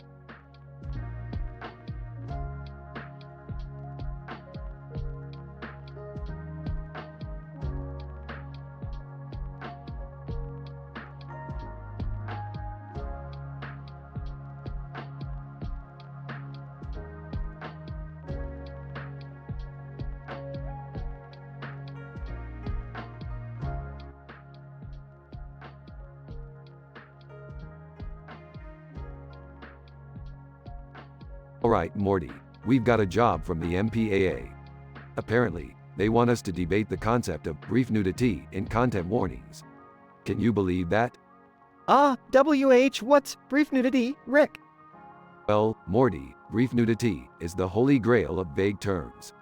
It's like trying to define happiness or Jerry's purpose in life. It's open to interpretation, my boy. Hey, I heard my name. Are you guys talking about me? Jerry, just stay out of this and let Rick and Morty do their thing. You don't want to embarrass yourself again. Okay, Rick, let's start with this poster. There are two people wearing masks and a sign that says, "The womeness is wrong for them." Does this count as brief nudity? Morty, for the love of science, how does that even remotely relate to nudity? It's like trying to connect Jerry and useful. Can you guys please focus? I have important plans tonight, and I don't want to miss it because of this nonsense. Alright, let's move on to the next example. Morty, what about this classic painting of a woman wearing a robe? Well, she's covered, so it's not nudity, but it's kind of suggestive, I guess? Wrong, Morty, it's not even a real person. You're overthinking this, but that's nothing new. Oh, I think I get it now.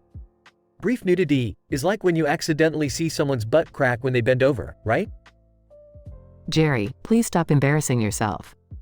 I'm starting to genuinely question the purpose of this debate, Rick. Exactly, Morty. It's all arbitrary. But hey, if the MPAA wants to pay us, who are we to argue? Can I join the debate? I have strong opinions about gratuitous nudity in films. Jerry, not now. Just, not ever. Ah, are we done here? I have plans, remember? Alright, fine, we're done. Morty, let's go home and contemplate the absurdity of existence in the face of brief nudity. Yeah, I guess there are more important things to worry about than this. Like, why does anyone even care? You know, I think I could come up with a whole thesis on the impact of brief nudity in popular culture. I might get an honorary PhD. Jerry, no one cares. Morty, remind me to dismantle the MPAA later. This whole brief nudity debacle has made me lose faith in humanity. Sure, Rick, but can we stop for pizza on the way home? This debate has made me hungry. Pizza it is, Morty. Let's shove some greasy food in our mouths and forget this ever happened. They all exit the room, leaving behind a post-debate chaos of broken props and mind-bending questions about brief nudity.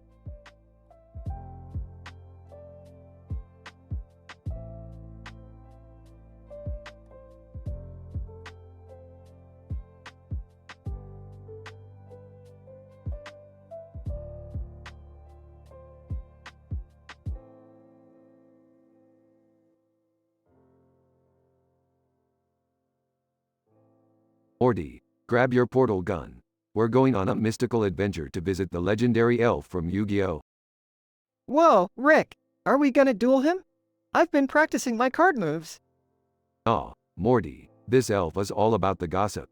He knows everything about everyone in the multiverse. We're gonna get some juicy info. Juicy info? Alright, let's go. But why the green and purple pattern on the portal? It's to channel the magical energy, Morty. Plus, it matches my favorite shirt. Green and purple is the new black. Wait, can I come too? Maybe the elf can give me some advice on my failing career as a balloon artist. Jerry, stop embarrassing yourself. The elf has better things to do than help you blow up balloons. They arrive at the mystical elf's lair. Mystical elf, welcome, interdimensional travelers. What brings you here today? We heard you're the gossip king of the multiverse. We want the dirt. Mystical elf, oh, I've got plenty of gossip to share. But first, let's play a game of Go Fish. Seriously? We're playing a card game with the elf from Yu-Gi-Oh? This is nuts. They play a suspenseful game of Go Fish. Alright, elf, spill the beans. What's the tea? Mystical elf, well, you'll never believe who's dating who in Dimension T7392. Giant anthropomorphic squids and talking squirrels are having a whirlwind romance. Talking squirrels? I thought they were just nuts. Jerry, no one asked for your opinion. Tell us, elf, what about our dimension? Mystical elf, in this dimension, Rick, it seems like everyone secretly wants to be you. They're cloning themselves and conducting weird experiments to achieve your level of intellect. Whoa, that's messed up, Rick. Is this some kind of twisted fan club? Aw, Morty, they're just jealous. Can't blame them.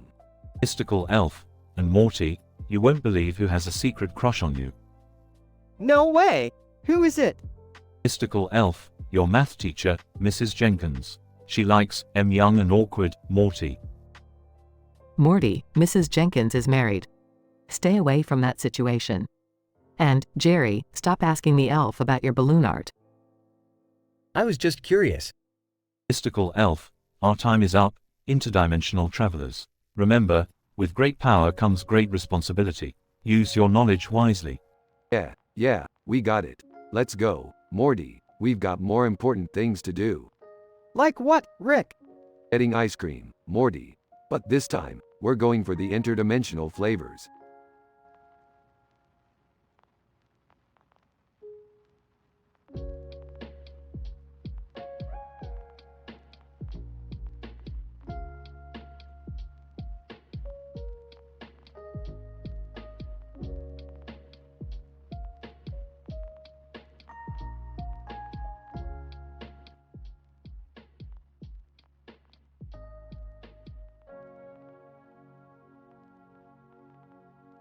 Rick and Morty are in the garage, surrounded by various scientific gadgets and strange contraptions. Damn it, Rick. I can't believe you ruined my pants again. How am I supposed to go to school like this? Morty, calm down. It's just a pair of pants. I can easily whip up something even better in no time. Oh sure, just like the last time when you made those indestructible pants that exploded in midair during gym class, right? Look, Morty, you have to understand. I don't care about your pants. I'm busy saving the universe here. Saving the universe? More like screwing it up. Your last invention turned the whole neighborhood into giant talking hot dogs, Rick. Yeah, well, they were annoying. Thought it might teach them a lesson. But I ended up making them furious and now they're protesting outside.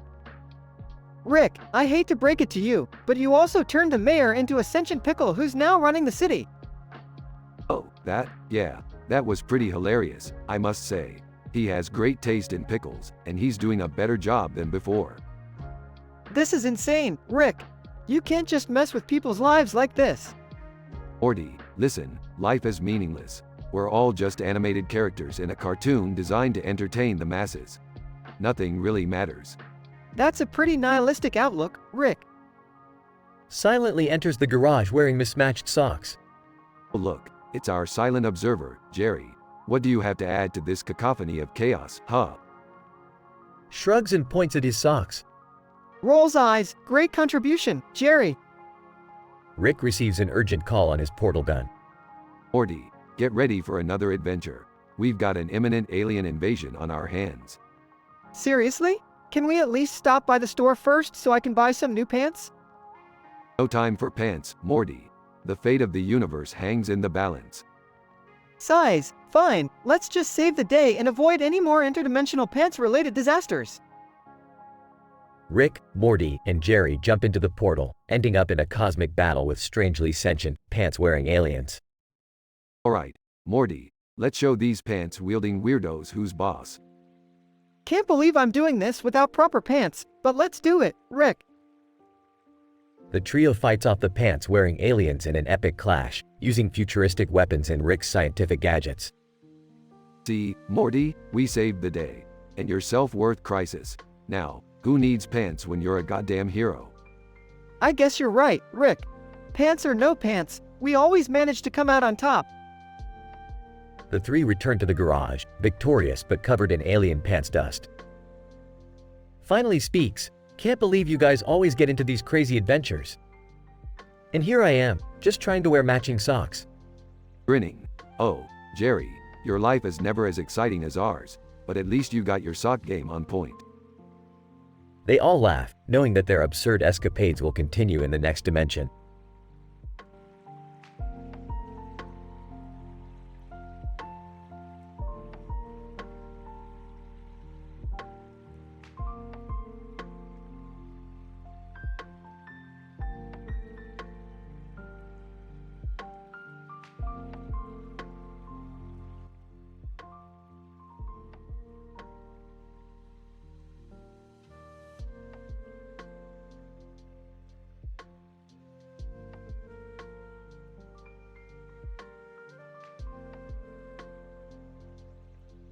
Title: The Bizarre Encounter. Characters. 1. Jack, brave adventurer. 2. Lisa, curious scientist. 3. Sam, sarcastic comedian. 4. Alice, fearless warrior. 5. Shadow, mysterious entity. Int. Jack's living room, day. Jack, a fearless adventurer, excitedly gathers his gear while Lisa, a curious scientist, observes. Jack, grinning. Lisa, today we embark on our most insane adventure yet. Lisa, raised eyebrow. And what exactly are we facing this time, Jack? Jack, picture this. A large black animal standing in a field of grass and dirt with the shadow of a tree on the ground. Lisa, intrigued. A dryad, perhaps? A mythical creature in the flesh? Next. Open field, day. Jack and Lisa stand in awe, witnessing the large black animal, looking like a distorted blend of a lion and a gorilla, amidst the field. Shadowy figures dance around it. Sam, sarcastic, well, I guess I can add surreal hallucinations to my list of daily occurrences. Alice, weapon drawn. It's not a hallucination, Sam. That creature is dangerous. Int. Jack's Jeep, day. Jack drives his Jeep, with Lisa, Sam, and Alice as his passengers, as they discuss their plan of action. Lisa, we need to remain cautious yet focused. This creature could be unpredictable. Sam, mocking, unpredictable, just like my dating life. Alice, rolls eyes. Sam, this isn't the time for jokes. We must be prepared. Next. Shadowy clearing, dusk. The group finds themselves in a shadowy clearing, surrounded by dense trees. The creature, now named Shadow, approaches them slowly. Jack, tense, stay on guard, everyone. Let's try to communicate with it peacefully. Lisa, Shadow, we mean no harm. We come in peace. Int. Mysterious cave, night. Jack, Lisa, Sam, and Alice find themselves inside a vast, underground cave filled with glowing moss. Shadow follows, seemingly protecting them. Lisa, amazed. This cave, it's unlike anything I've ever seen. Its energy is beyond scientific explanation. Sam, whispering to Lisa, maybe it's powered by unicorn farts or something. Alice, grinning. You really never stop, do you? Next. Clearing, morning. The group exits the cave to find themselves in a different clearing, bathed in golden sunlight.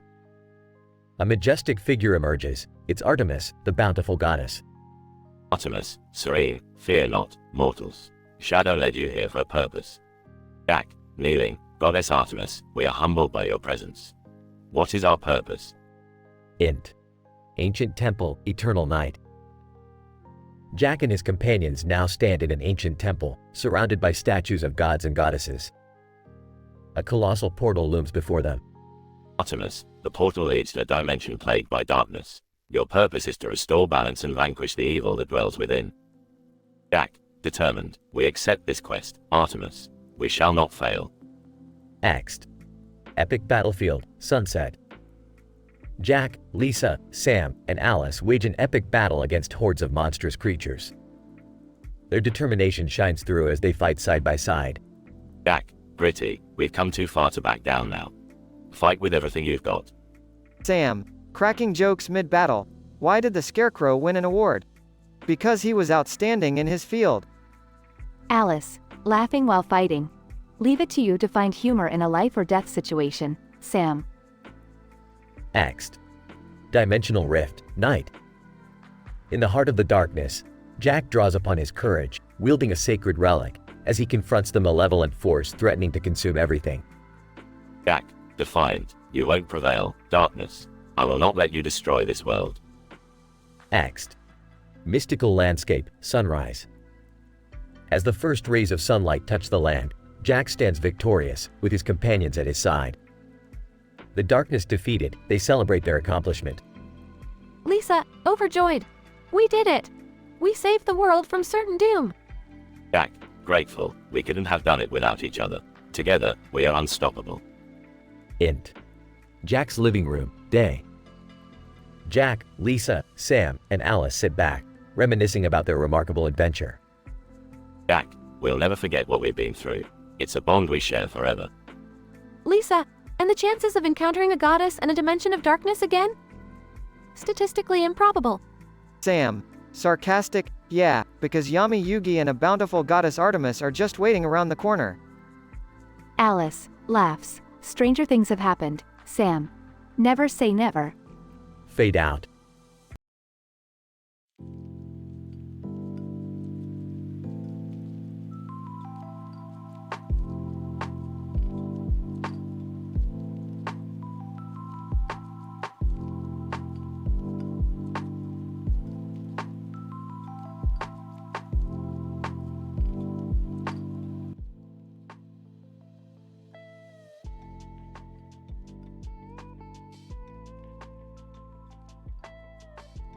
Morty, I can't believe I agreed to this. Alien beach volleyball? Seriously, Morty?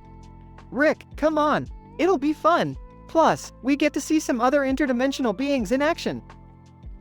Fine, Morty, but mark my words. If one of those alien freaks tries to get a little too close to my personal space, I'll disintegrate them. Geez, Rick, can't you just relax for once?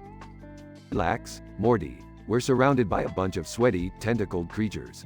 You think I'm here for a leisurely vacation? Alright, point taken. Let's just watch the game. Toka from Babylon 5 approaches the net. Toka. Hey, Rick and Morty. You came just in time for the finals. You're gonna witness some out of this world volleyball skills. Oh great, someone's excited. Toka. Just wait till you see me spike this ball. It's like watching an alien ballet. Or like watching an alien excuse for entertainment. Don't be rude, Rick. Let's just enjoy the game. Oren Play, a hilarious influencer from Japan, joins the conversation. Oren Play. Hola, Rick and Morty. Do you think they'll give us a chance to play? Play with them? I don't think we want any part in this intergalactic circus, Morty. Oh, come on, Rick. Let's give it a shot. Maybe we can impress them with our human skills. Alright, Morty, you win. Let's join the game and show these aliens how Earth serves it up. They join the game and the intensity reaches a whole new level. Morty, duck. What? Oh, no. The volleyball smashes into a tall building, shattering the windows. Great job, Morty. Now we've got angry interdimensional beings and pissed off city dwellers. I'm sorry, Rick. I didn't mean for that to happen. Toka approaches, fuming. Toka. You humans have no volleyball finesse. You've ruined our championship game. Oren Play. Hey, it wasn't all there. Wait, I'm not even gonna try to defend them. Look, Toka, we'll fix the building, okay? Just give us a chance. Toka, fine, but you better fix it ASAP, or I'll have you banished to the Zerblorg Nebula.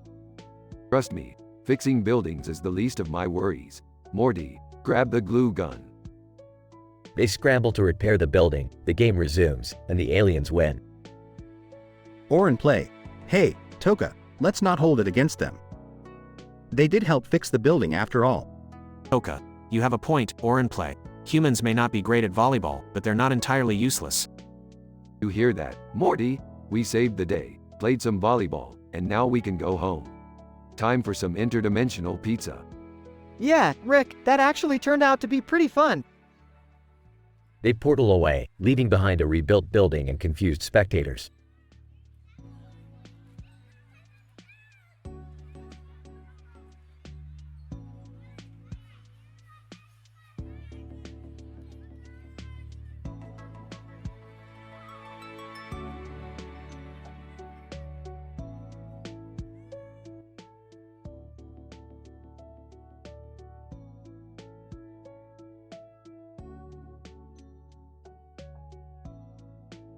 Alright, Morty, buckle up because we're going on another one of my crazy adventures.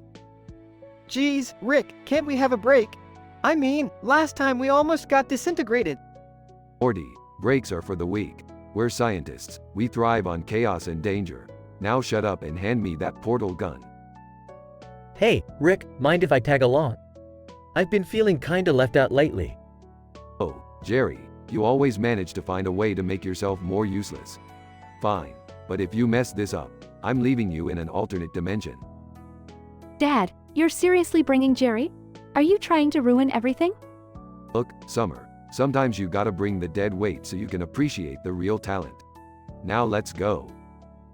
They all step through the portal and arrive in a dimension full of flying bullets and explosions. Oh man, this place is insane. I've got a bad feeling about this. Quit your whining, Jerry. We're here to find the legendary fireworks stone, said to grant the user unlimited power. Unlimited power? That's like, totally epic. Yeah, but it's all protected by an army of sentient fireworks. We're gonna have to fight for it. Morty accidentally gets hit by a firework explosion, leaving him singed. Ouch, Rick, that was close. Morty, close is my middle name. Now keep your head down and shoot those damn firecracker entities. Screams in terror, how did I get myself into this mess? Dad, I'm starting to think this was a terrible idea. Oh, now you think? Typical Summer. Just keep shooting and hope for the best. They fight their way through the chaos, dodging fireworks and narrowly escaping death several times. I can't do this anymore. I want to go home. Fine, Jerry, here's a portal home. Just remember you'll forever be known as the guy who quit before the fireworks.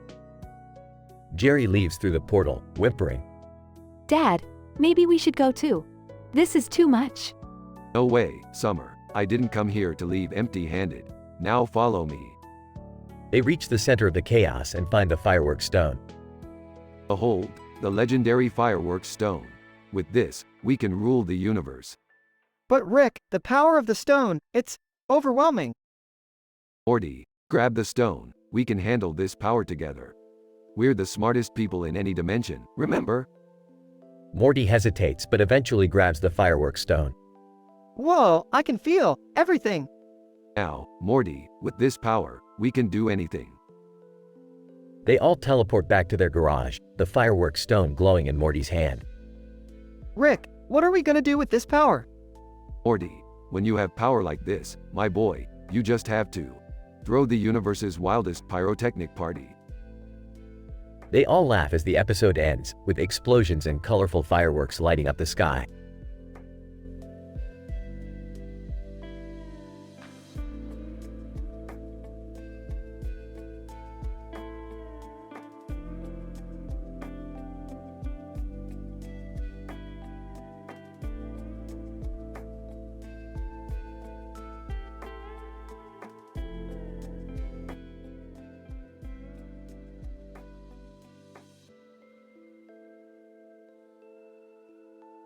Morty, have you finished fixing that interdimensional portal yet? Almost, Rick. Just gotta recalibrate the diodes. Why, what's up? Well, I've stumbled upon a new dimension where Summer is the ruler of all universes, and Beth is a cybernetic potato.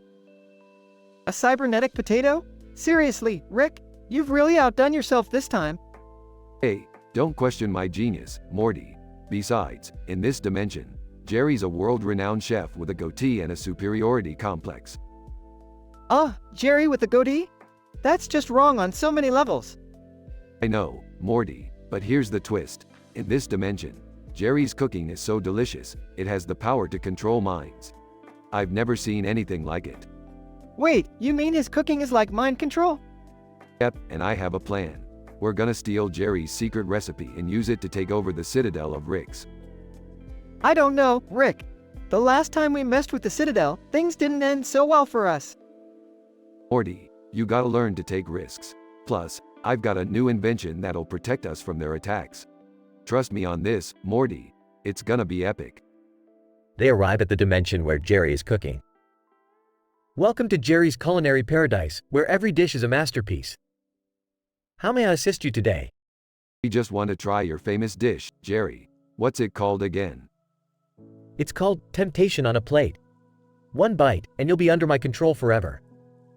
Morty sneaks up and grabs the plate of food. Sorry, Jerry, but my diet is ruined today. Jerry looks shocked as Morty quickly devours the food. What have you done, you little twerp? Rick activates his invention, which creates an impenetrable force field around them. Morty, you just stole a mind-controlling dish from Jerry. We now have unlimited power. Oh geez, Rick, this is really intense. Morty, this power, it's intoxicating. I can feel the energy coursing through my veins. I am become Shao Kahn, destroyer of worlds. Shao Kahn, really, Rick? Isn't that a bit over the top? Morty, when you have the power to control minds and take control of the Citadel, you can be whoever you want. Let's go, Morty, it's time to conquer. They leave, leaving Jerry in shock and disbelief. First Summer takes over the universe, now Morty's ruined my dish. Everyone's against me. What did I ever do to deserve this?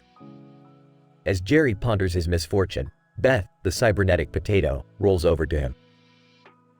You know, Jerry, sometimes life serves you a plate of shit. And in that moment, you just gotta take a bite and say, this is my life, and I'm gonna make some damn good fries out of it. Wow, Beth. That's surprisingly profound. Thank you. I think? Beth and Jerry share a laugh as they prepare to face the challenges ahead.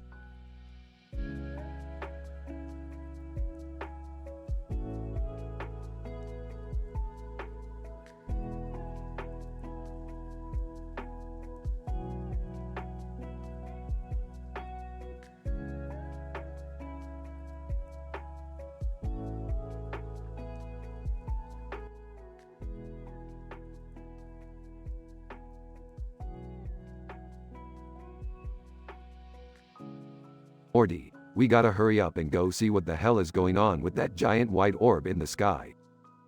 Geez, Rick, you think it's gonna be dangerous? Morty, Danger is my middle name. Actually, it's dangerous, but you get the point. A bit timidly. Guys, is it safe to be near a giant unknown object like that? Oh, Jerry, don't worry your puny little mind about it. We'll be fine. Now let's go. Wait, Rick, are you sure taking the kids along is a good idea? Beth, you know what they say. The family that faces imminent danger together, stays together. Whispering to Summer, can you believe Grandpa sometimes? Whispering back, I know, right? He's so unpredictable. Claire, looking at the orb, do you think it's some kind of alien spaceship? Sophia. Who knows, Claire? All I know is, this is gonna be one hell of a story to tell at the pub. Alright, everyone, buckle up. We're going on a wild ride. As they approach the orb, a mysterious portal appears, sucking them all in. Holy crap, what just happened? Rick, you gotta do something. Relax, Morty, I've got this. Burps. Panicking, I knew we shouldn't have come. We're gonna die in some interdimensional vortex. Shut up, Jerry. Nobody wants to hear your pathetic whining. They land in a bizarre world filled with talking cucumbers. Great, we're in Pickle World. Morty, whatever you do, don't eat anything here. Why? Is it dangerous? No, it's just gross, Morty. I mean, they're talking cucumbers, for crying out loud. Claire, whispering to Sophia, can you believe this? We're in a freaking pickle world. Sophia. Tell me about it, Claire. This is even crazier than that time with the giant spiders. They navigate through the pickle world, encountering strange creatures and absurd challenges. Rick, I think we need to find a way out of here before we all go insane. Don't worry, Beth, I've got a plan. They finally find a portal leading back to their world. Thank goodness. I never thought I'd be so relieved to see our regular old dimension again. Can we go home now? I just want a quiet night on the couch, watching TV. Fine, Jerry, we'll take you home. But next time, don't complain when life gets too boring. Back home, they all gather in the living room, exhausted.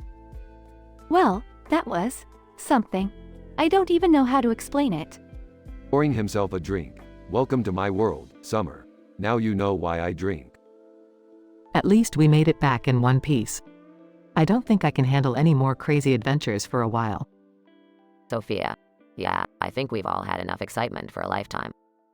Raising his glass. Here's to surviving another insane adventure. Cheers, everyone. They all clink their glasses together, grateful to be back in the safety of their own home.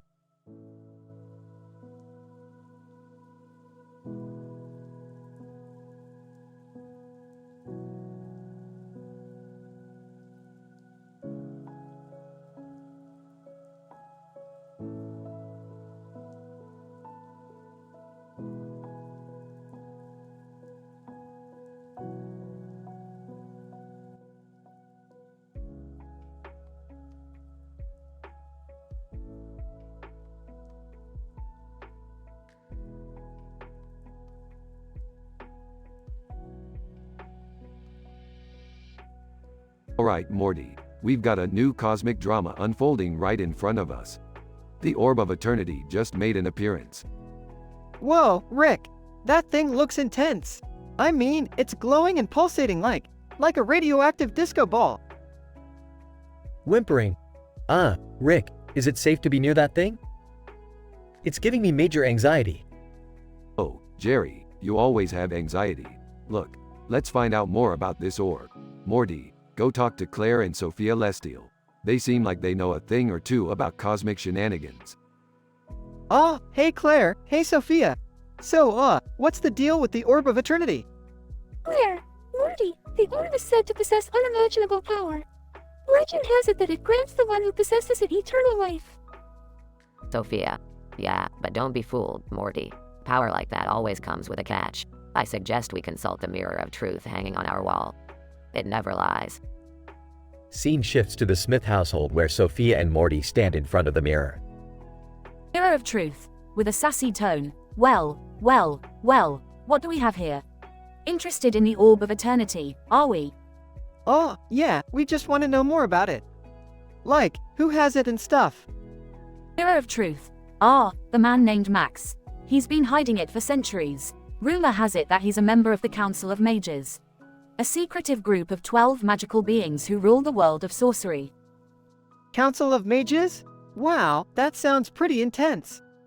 Sophia, it is Morty. Each mage specializes in a different field of magic. We need to find a way to approach them and retrieve the orb. Bursts into the room. Did someone say Council of Mages? Count me in. I've been itching for a magical adventure.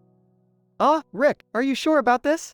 You know how these things always end up getting us into trouble. Morty, when have I ever cared about trouble? Let's go show those mages what real chaos looks like. They gear up and embark on a journey to find the Council of Mages. Along the way, they encounter numerous magical creatures, outsmarting and outwitting them at every turn. Finally, they reach the hidden location of the council. Whispering, Rick, this place gives me the creeps. Can't we just, grab the orb and go? Morty, where's the fun in that? We're here to make a statement. Now, let's present ourselves to the council. They enter the council chamber, where 12 powerful mages await. Mage 1. Who dares disturb the Council of Mages? Relax, Grandpa Wizards. We're just here to talk about the Orb of Eternity. Mage 2. You dare speak so casually of such a powerful artifact? Oh, please, you bunch of Hogwarts rejects. We'll take that orb and be out of your magical hair in no time. Drama fills the room as the Council of Mages engage in a fierce argument. Finally, they come to a decision. Mage 12. Fine, take the Orb of Eternity. But beware, its power is not to be trifled with. Sophia, thank you, Council. We promise to use it responsibly, or not. They retrieve the orb and make it out of the council's lair triumphantly. So, Rick, what are we gonna do with this all-powerful orb? Morty, my young naive companion, we're going to sell it to the highest bidder and live like kings. In space. Oh, Rick, isn't that a little extreme? Shut up, Jerry. You're not ruining our cosmic payday. They all laugh maniacally as they set off on a new adventure, leaving behind the Council of Mages in disbelief.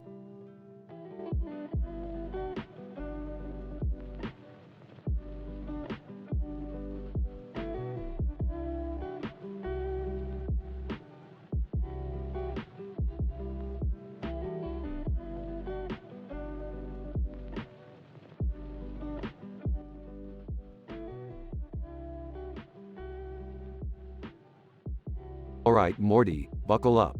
We're about to take this monster truck to a whole new level of insanity. Rick, are you sure this is a good idea? Isn't this monster truck a little overkill? Morty, when have I ever let a little thing like reason and logic get in the way of having fun? Now hold on tight. Rick, I can't believe you dragged us into another one of your insane adventures. Yeah, can't we just have a normal family outing for once? No monster trucks, no interdimensional portals, just a nice brunch? Nice brunch? Jerry, your words hurt me. That's like saying, I want a sandwich, hold the flavor. Can we get back to the SpongeBob thing already? I want to meet Squidward. Yeah, Rick, what's the deal with going to SpongeBob's world anyway? Aren't there more important things to do? Morty, you underestimate the therapeutic power of embracing pure absurdity. Plus, I hear Mr. Krabs makes a mean burger. Alright, let's just get this over with. I hope this SpongeBob world has some decent therapy options. Yeah, I could use some mental stability after all these crazy escapades. Rick activates the portal and they are sucked into the dimension of SpongeBob SquarePants. Welcome to Bikini Bottom, losers. Time to make some waves. Wait, what's that over there? Is that Doodlebob? Doodlebob, meep, meep, hiya. Oh great, it's Doodlebob. Just when I thought this adventure couldn't get any weirder. Doodlebob, I'm gonna doodle you into oblivion. Ew, he's so gross looking. I can't believe we have to deal with this weird cartoon character. Rick, please tell me you have a plan to deal with Doodlebob and get us out of here. Beth, when have I ever let you down? Rick uses his genius scientific prowess to outsmart Doodlebob with a combination of mind-altering formulas and advanced technology. Rick, you did it! You defeated Doodlebob! Of course I did, Morty. It's like taking candy from a very angry baby. So, can we finally go back home now? I think I've had enough cartoon madness for one day. Fine, Jerry, let's get out of this weird dimension and back to our regular, dysfunctional lives. As they travel back through the portal, they leave behind a trail of chaos, but also newfound appreciation for their own crazy but lovable family. Well, you certainly know how to make an adventure unforgettable, Rick. Yeah, I've got a gift for that. Now let's grab those Krabby Patties and call it a day. They all laugh as they head off to enjoy some well-deserved burgers, leaving behind the wacky world of SpongeBob SquarePants. End.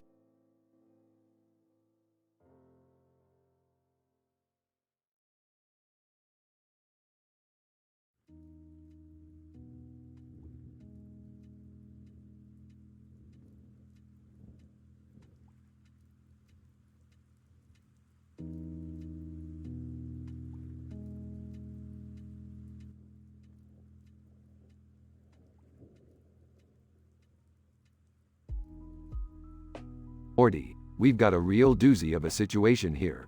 I've discovered a small black shed with a freaking light on its roof. And get this, Morty, the door is open to the outside. Can you believe it? Rick, what's the big deal? It's just a shed with a light. What's so important about it? Morty, you naive little twerp, this isn't just any shed with a light. This is a portal to a hidden clam shack in Dimension 69. They've got the tastiest clams you've ever seen, Morty. And the prices? Astronomical. Seriously, Rick, we're risking our lives for clams? I thought we were done with these crazy adventures. Adventures come and go, Morty. But a perfectly seasoned, buttery clam? That's worth diving into another dimension for. Now, grab your portal gun, Morty. We've got clam shell cracking to do. Scene shifts to Dimension 69. Alright, Morty, we're here. Just remember, don't eat too many clams at once. It messes with your digestive system. Trust me. Why are you acting all concerned now, Rick? You're the one who always drags me into these interdimensional messes. Hey, I'm not here to babysit, Morty. I'm just here to enjoy some damn clams. After devouring a dozen clams each, Morty, I feel something strange. These clams, they're giving us superpowers. I can see through walls, Morty. And I'm pretty sure I can talk to dolphins now. Oh great, we're gonna be the weird clam boys of Dimension 69. Can this day get any stranger? suddenly, an army of intelligent clam soldiers surrounds them. Clam soldier number 1. You dare devour our brethren, Earthlings. Prepare for clam justice. Morty, looks like our clam consumption has pissed off the clam overlords. Time to fight, Morty. They engage in an epic battle, dodging clam attacks and using their newfound powers. Rick, I never thought I'd say this, but I'm actually enjoying beating up clams. That's the spirit, Morty. Fight like your life depends on it, because, well, it kinda does. After defeating the clam army, Clam soldier number 1. Fine, you win. We won't bother you humans anymore. Just don't eat our clams again. Yeah, whatever. We won't eat your precious clams anymore. Now go back to your watery homes, you shellfish weirdos.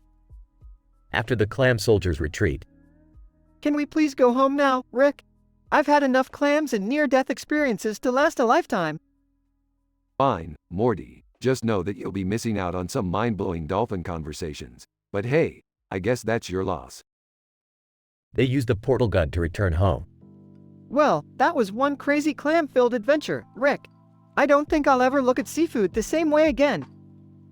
Life's full of surprises, Morty. And sometimes, those surprises come in the form of an interdimensional clam shack. Now, let's go get some pizza. I'm tired of clams.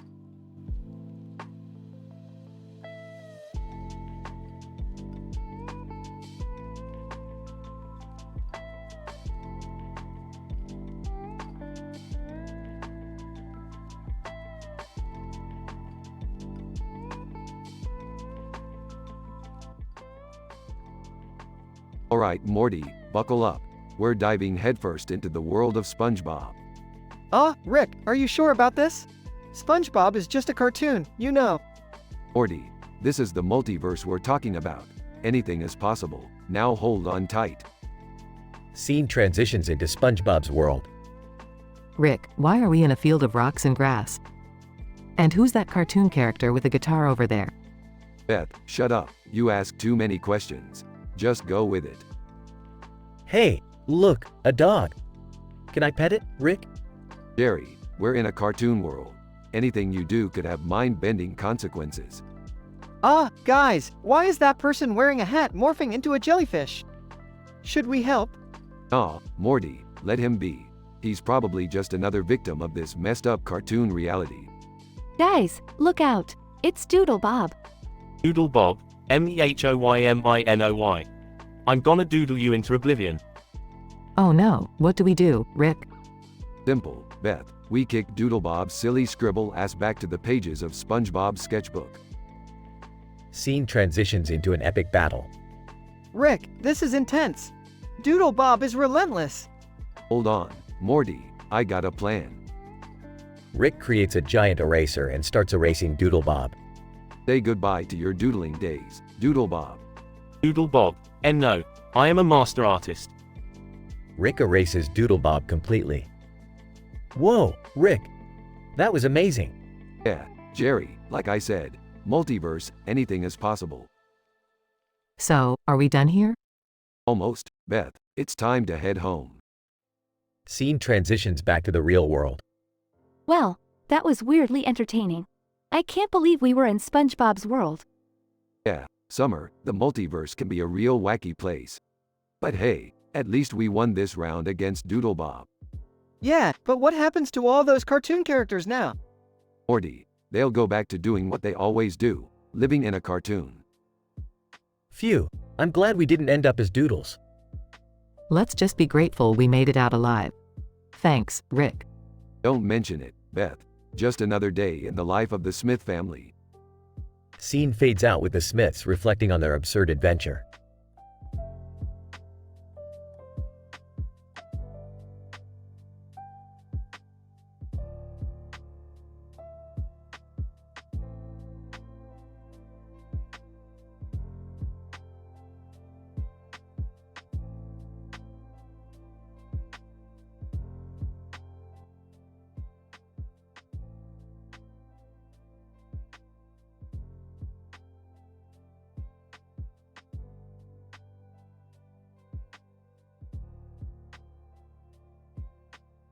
Alright, Morty, buckle up.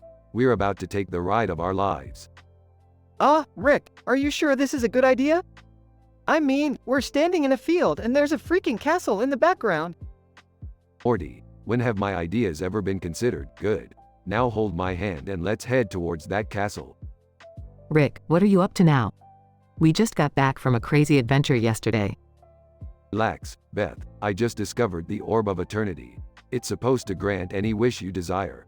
But, don't get too excited. It's protected by the Council of Mages. The Council of Mages? Are they like those D&D nerds Morty hangs out with?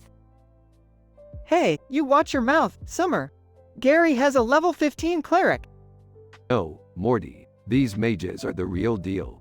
They've dedicated their lives to studying magic. Apparently, they're the only ones who can control the power of the orb. So, what's the catch? There's always a catch with these things, right? Smart girl, Beth. The catch is that they won't let just anyone have the orb. We have to convince them that we're worthy. Claire, excuse me, did I hear you say the Orb of Eternity? Sophia. Yeah, we've been searching for that for years. How did you even find out about it? Relax, ladies. I'm Rick Sanchez, the smartest man in the universe. I know things. Claire, well, if you're serious, we want in. We've been studying magic too. Sophia. Yeah, we even have the Mirror of Truth. It can reveal anyone's true intentions. Wait, you guys have a magic mirror? Why didn't you tell me? Alright, let's go back home and consult the mirror. We need to know if we can trust this Rick guy and the orb. Sophia. Agreed. We can't just trust any random scientist with such powerful artifacts. Oh man, this is getting intense. Are we really gonna confront the Council of Mages? Buckle up, Morty. This is gonna be a wild ride. And hey, at least we get to see some wizards in action. Alright, Mirror of Truth, show us the true intentions of Rick, the orb, and the Council of Mages. Mirror. Glowing asterisk. These artifacts hold immense power, but their intentions remain unclear. Proceed with caution. Great. The mirror is just as helpful as even Enigma. Let's go, Morty. We're crashing their party. Wait, maybe we should think this through. Morty, we never think anything through, and that's what makes it fun. Sophia. Rick, we're all in this together, right? Sure, why not? Let's show these mages our superior scientific intellect. Focus, everyone. We need to convince them that we're worthy of the orb's power. No distractions. Claire, no distractions? What about that talking unicorn over there? Unicorn. Hey, you guys looking for a mystical artifact called the orb? Okay, this is officially the craziest day of my life. Strap in, Smiths and Lestals. We're about to make some magic history. I don't know about this, Rick. Morty, shut up and let the chaos commence. They all head towards the castle, ready to face the Council of Mages and claim the Orb of Eternity.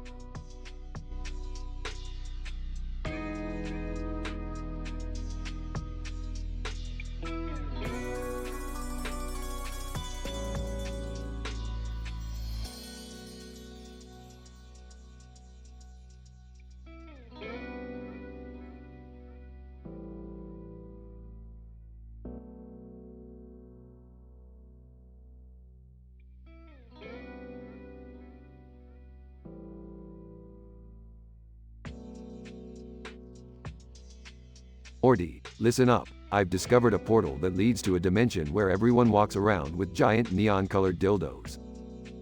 Oh, geez, Rick. That sounds, interesting. What are we going there for? Well, Morty, I need a specific part for my portal gun, and they have the technology we need. Plus, it's always good to have a backup plan for unexpected encounters. Backup plan? Encounters? I don't know if I can handle that, Rick. Remember what happened last time we went to a dimension with those kind of devices? Morty, we needed those back massagers, and you know it. Besides, the worst that can happen is we get caught in some kind of kinky dimension war. But don't worry, we always find a way out. Hey, you two. What's all this talk about, encounters, and back massagers? Oh, hey, Beth. Just plotting a little escapade to a dimension where everyone wields giant light-up rubber swords. You could use one, you know, for your self-defense classes. Right. Well, if you think I'm buying that, you're more deluded than usual, Rick. But count me in. I deserve a break from saving lives, and some fluorescent sword swinging sounds cathartic. Mom, are you sure about this? I mean, it's gonna be weird, to say the least. Morty, I'm a grown-ass woman who deals with aliens and crazy science shenanigans on a regular basis. I think I can handle a dimension of sword-wielding perverts. Cut to the portal. They step through and find themselves on a hill overlooking a castle. Well, look who's come to crash the party. They turn to see a cartoon character with a sword and a helmet standing on the hill. Cartoon character. Oh, great. More of these idiots. Listen up, losers, this is my dimension, and you're trespassing. Whoa, hold on. We didn't mean to intrude. We'll just be on our way then. Cartoon character, not so fast. You think you can just waltz into my realm and make a mockery of me? I challenge you to a duel. A duel? Seriously? We're not even armed. Morty, when have we ever needed weapons to get out of a sticky situation? Besides, this dimension is statistically impossible. We're practically invincible. Screw it, let's do this. We accept your challenge, weird cartoon character. They scramble to find makeshift weapons while the cartoon character charges at them. Morty, grab that deluxe bear over there, and Beth, swing that neon dildo like there's no tomorrow. They fight their way through the castle guards, wielding their absurd weapons with unexpected finesse. Take that, you perverted pixelated knights. Rick, this is insane. I can't believe we're doing this. Morty, life is full of insane moments. Embrace it. Now, where did I put that portal gun part? Meanwhile, Beth has knocked out the cartoon character and stands victorious. Well, that was unexpected. Let's grab what we came for and get the hell out of here. Good thinking, Beth. We've overstayed our welcome, and I don't think they'll give us a warm reception if we stick around. They escape through another portal, leaving chaos and bewildered castle inhabitants behind. Rick, I don't even know what to say. That was absolutely bonkers. Morty, that's what makes life worth living. Embrace the chaos. Morty, embrace it. They all burst into laughter as they walk back to the spaceship, ready for their next unlikely adventure.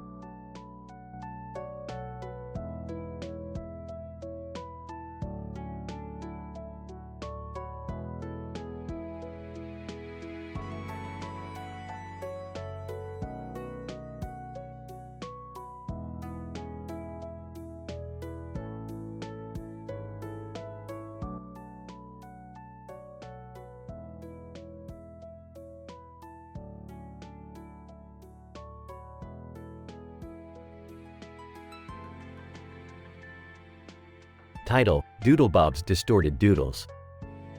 Int. Smith family living room, day. Rick, Morty, Beth, Summer, and Jerry gather around a mysterious portal gun, excited to explore a new dimension. They activate the portal and are instantly transported into the vibrant world of SpongeBob SquarePants. The purple background surrounds them, and they find themselves in Bikini Bottom. Incident. Int. Conch Street, day. As they stroll through Conch Street, the gang comes across a bizarrely animated character named Doodlebob, wielding a magic pencil. Doodlebob cackles mischievously and quickly begins sketching distorted doodles of the Smith family. Doodlebob, maniacal laughter, Squidward, Squidward. Rick, what the hell is that thing? Stay back, Morty. That's Doodlebob, a creation gone wrong. He can morph us into twisted doodles with that pencil. Progression. Int. Goo Lagoon, day. The Smiths run for their lives through the chaotic depths of Goo Lagoon, chased by Doodlebob's doodle minions. They stumble upon SpongeBob and Patrick, who offer their help. SpongeBob, hey there guys, need a hand with Doodlebob? You're damn right we do. We've got to find a way to stop him. To SpongeBob, can you lead us to someone who knows more about Doodlebob's magic? SpongeBob nods enthusiastically, and they head towards Squidward's house. Int. Squidward's house, day. Squidward, exhausted by Doodlebob's relentless pranks, reluctantly agrees to help the Smith family destroy their distorted doodle versions. Squidward, fine, I'll help. But only because you're making his doodles even worse than mine. We need an antidote to reverse the doodles and send Doodlebob back where he came from. Squidward, there's an ancient artifact hidden in Glove World that might just do the trick. Next. Glove World, night. Armed with ridiculous Glove World-themed weaponry, the Smiths and their new underwater friends infiltrate Doodlebob's lair, battling hordes of doodle monsters. They finally reach Doodlebob, who roars with fury. Doodlebob, you'll never defeat me. We'll see about that, you doodle piece of shit. They engage in an epic battle, dodging Doodlebob's doodle attacks and outwitting him at every turn. Finally, Rick gets the upper hand and drags Doodlebob into the artifact, erasing him from existence. Smirking. Looks like we've erased that mistake from reality. Let's get the hell out of here. As they return to their own dimension, the Smiths bid farewell to their new animated friends, grateful for their assistance. Thanks, guys. We couldn't have done it without you. SpongeBob, no problem, just happy to help. Good luck with your interdimensional adventures. They wave goodbye and step back through the portal, leaving the world of SpongeBob behind. Note, this response has been modified to adhere to the guidelines and avoid inappropriate content.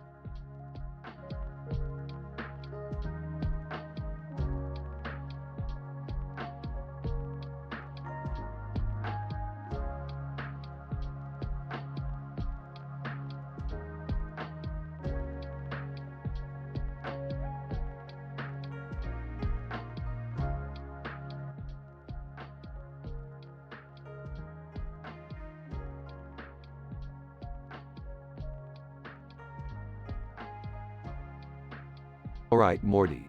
Buckle up because we're about to plunge into the absurdity of SpongeBob SquarePants. Really, Rick, SpongeBob? I thought we were done with kid stuff. Well, it won't hurt to have a little bit of nostalgia, Rick. Yeah, Dad. SpongeBob is awesome. Let's see what crazy adventures await us. Guys? Are you sure about this? I mean, what could possibly go wrong? Relax, Jerry. We're just going on a fun, harmless adventure through the TV. What's the worst that could happen? They enter the SpongeBob universe and find themselves surrounded by colorful cartoon characters. Alright, everyone, stay close. This place is weirder than your Uncle Larry's hairpiece. Wow, Rick, these cartoons really look off. Like they're on something.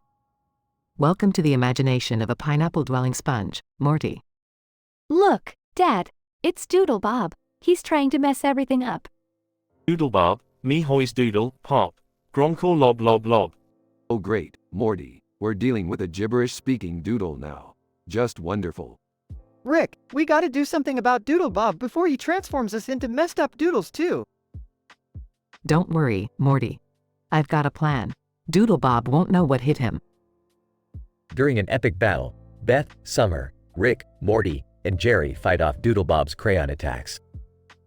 Take that, Doodle Bob. Mess with us, and you get the crayon. I'll show him the power of science. Prepare for some molecular destabilization, Doodle Chump. We're outnumbered, Rick. What can we do? Morty, when outnumbered, always go for the unexpected. Watch and learn. Rick creates a portal and sucks Doodle Bob into a dimension of endless doodles. Doodle Bob, pulp, grad loblogs. Looks like Doodle Bob won't be giving us any more trouble, guys. That's what you get for messing with the Smith family. Woo, we did it. We saved the SpongeBob universe and ourselves. I must admit, that was pretty impressive. I never thought I'd be part of a battle against a doodle. Never underestimate the power of the cartoon universe, Jerry. Now, let's get back home before any more chaos unfolds. They all return to their world, with Rick, Morty, Beth, Summer, and Jerry covered in doodles. Oh, Rick, look at us. We're covered in these stupid doodles. Relax, Morty, we'll find a solution. Worst case scenario, we'll become the most unique family in the neighborhood. The Smith family bursts into laughter as they walk off together, covered in colorful doodles. The end.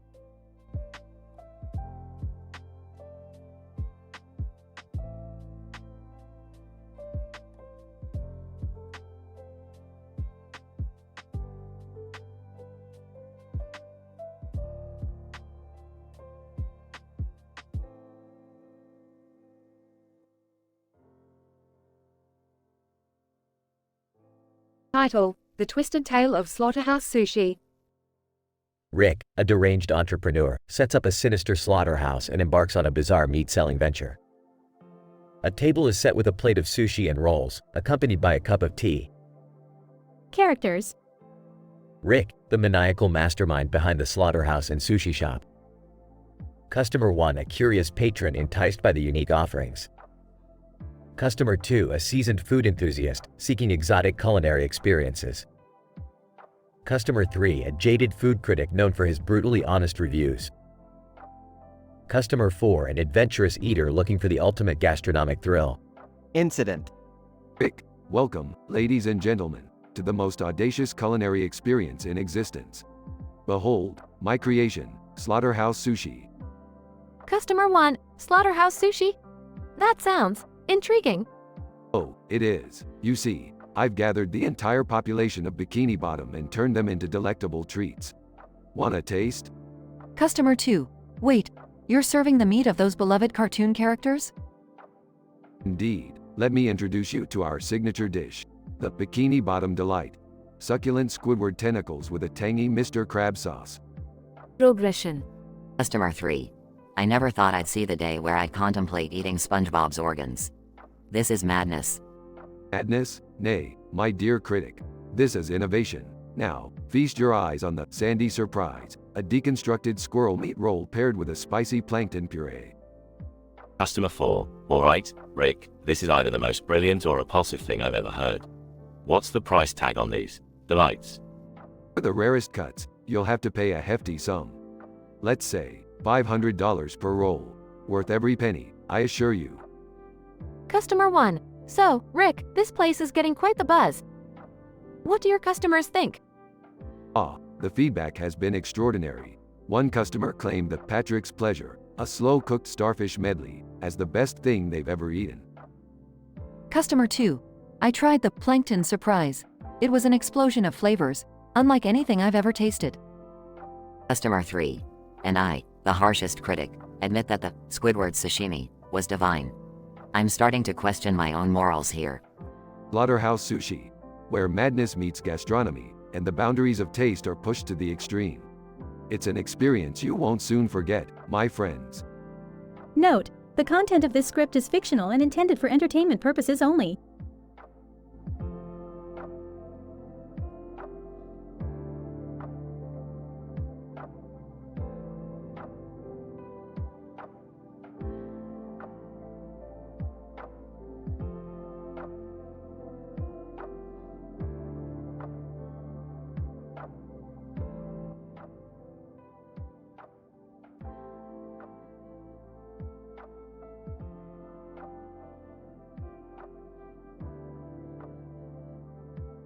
Title: Into the Doodlescape.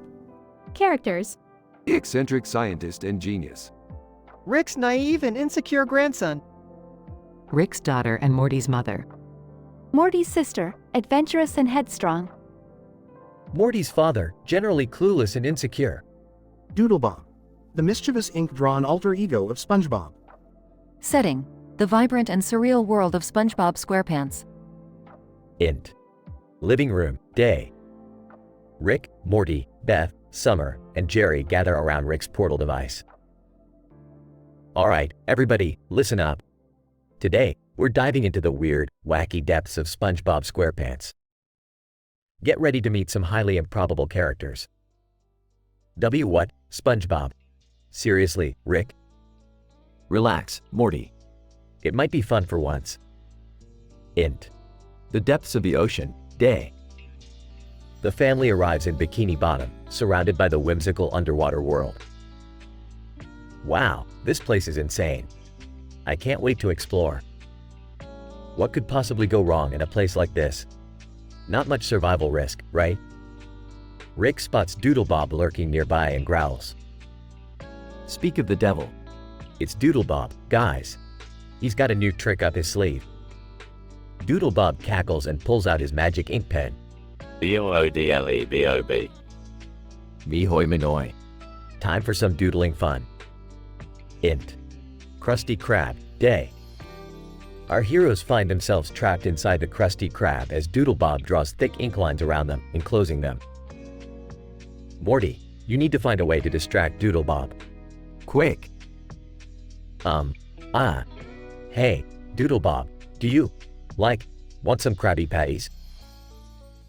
Doodlebob hesitates, torn between temptation and his mission to morph them into distorted doodles. Int. Living room, day. Jerry is transformed into a mind-bending doodle version of himself. Jerry, distorted. What the F#K is happening to me? Oh, great. Now Jerry looks even more clueless than usual. Doodlebob laughs maniacally as he begins to draw lines on Rick, Summer, and Morty. Int. Jellyfish Fields, day. Our heroes escape the Krusty Krab and take cover in Jellyfish Fields. Think, Morty. We need a plan to stop Doodlebob. I got it. We can lead him to the ink factory and make him drown in his own ink. Impressive, Morty. Let's do it. Int. Ink factory, day. Our heroes confront Doodlebob, who is now covered in ink but still standing strong. Boodlebob. No more tricks. I'll turn you into ink blots.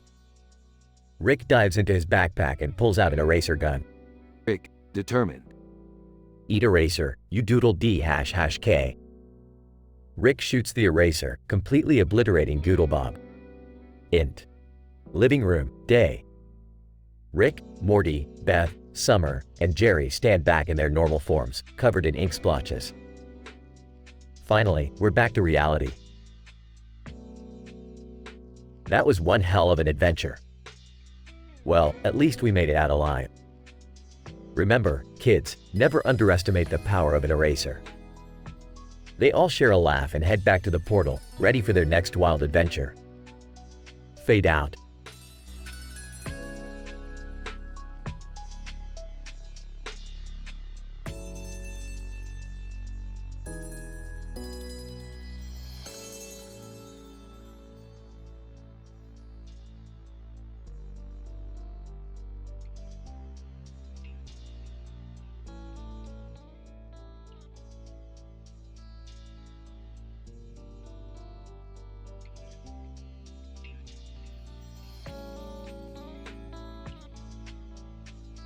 Alright, Morty, buckle up for another wild adventure. Geez, Rick, I hope it's not as insane as the last one. I still can't believe I turned into a pickle. Well, Morty, prepare to have your mind blown. We're going to explore the fascinating world of mage schools. Mage schools? Like, with wizards and stuff? That's right, Morty. But in this dimension, things are a bit different. Each mage school is dedicated to a specific magic specialty. Oh man, are they like Hogwarts? No, Morty, not quite. But pay attention, it gets weirder. The first school we'll visit is the School of Sassy Spells. Sassy spells? What do they do? Cast spells to make snarky comments? You got it, Morty. These sassy wizards are masters of sarcasm and have spellbooks full of clever comebacks. That's strange, Rick.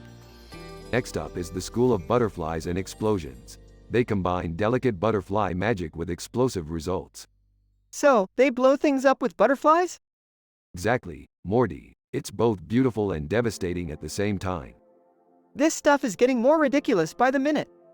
Just wait, Morty. We haven't even scratched the surface. Next, the School of Potion Mixology. Potion mixology?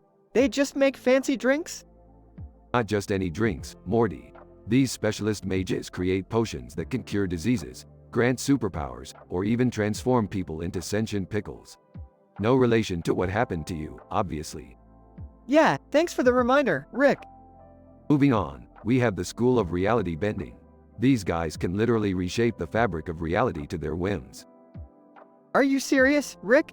That's some serious reality warping power. Oh, it gets crazier, Morty.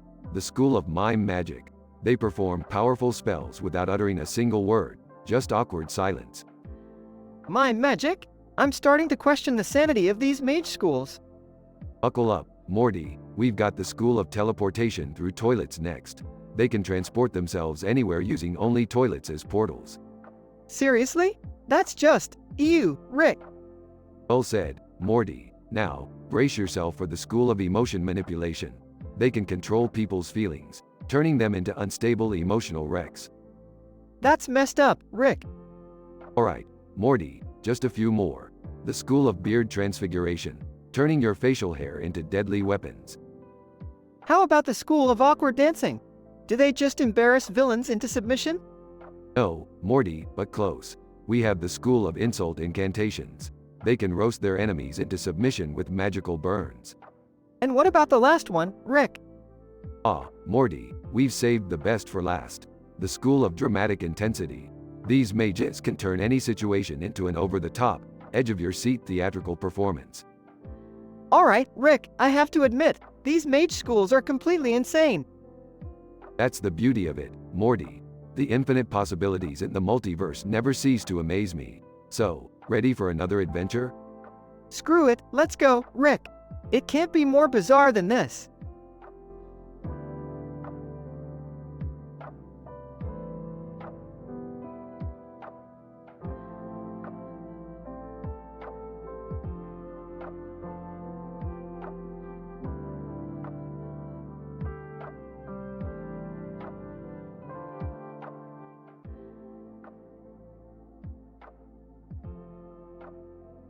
Alright, Morty. Buckle up because we're about to take a crazy trip to the world of SpongeBob SquarePants. Oh geez, Rick. SpongeBob? Really? Trust me, Morty. There's more to this world than meets the eye. Besides, I heard there's a cartoon character with a bunch of money on its back cover of a book there. We could use some extra cash. Did someone say money? Count me in. Oh great, do we really need to go chasing after cartoon money? Can't we just have a nice family outing? Mom, don't be such a buzzkill. This is gonna be awesome. Scene shifts to Bikini Bottom. Rick, Morty, Jerry, Beth, and Summer find themselves in a pineapple house surrounded by colorful characters. Wow, I can't believe we're actually in SpongeBob's world. This is surreal. Look at that Sponge's SquarePants, Beth. I mean, where does he even get those? Focus, Jerry. We have a bigger problem. Look over there, it's Doodle Bob. Doodle Bob, me hoi minoi. Prepare to be doodle-eyes ED. What the hell is that thing? It's an aggressive, psychopathic doodle version of SpongeBob. We need to get out of here. Not so fast, Grandpa. We can handle this. Let's show Doodle Bob what we're made of. Scene transitions to an epic fight scene with Rick, Morty, Summer, Beth, Jerry, and Doodle Bob. Rick, I'm getting overwhelmed here. What do we do? Morty, find the magic eraser. It's the only thing that can defeat Doodle Bob. Are you kidding me? This is insane. Jerry, not now. They finally find the magic eraser and engage Doodle Bob. Take this, you freaking doodle. Scene transitions to Doodle Bob being erased, screaming in agony. Doodle Bob, no, me, no, like, And that's how you deal with a distorted doodle, kids. Let's get the hell out of here before another weird cartoon crossover happens. They rush back to their reality, breathing heavily. Well, that was intense. I don't think I can handle another adventure like that. I need a drink. Dad, you always need a drink. Yeah, but this time, he actually has a good reason. Relax, Jerry. We survived another mind-blowing escapade. Who's up for some interdimensional pizza? They all cheer and head back home, leaving behind the chaos of SpongeBob's world. Conclusion. You know, sometimes I feel like I'm living in some messed up cartoon with you guys. Trust me, Jerry, compared to the stuff we deal with, this is nothing. Just be glad we made it out in one piece. Now, let's eat. They sit down, ready to enjoy their pizza and discuss the next crazy adventure that awaits them.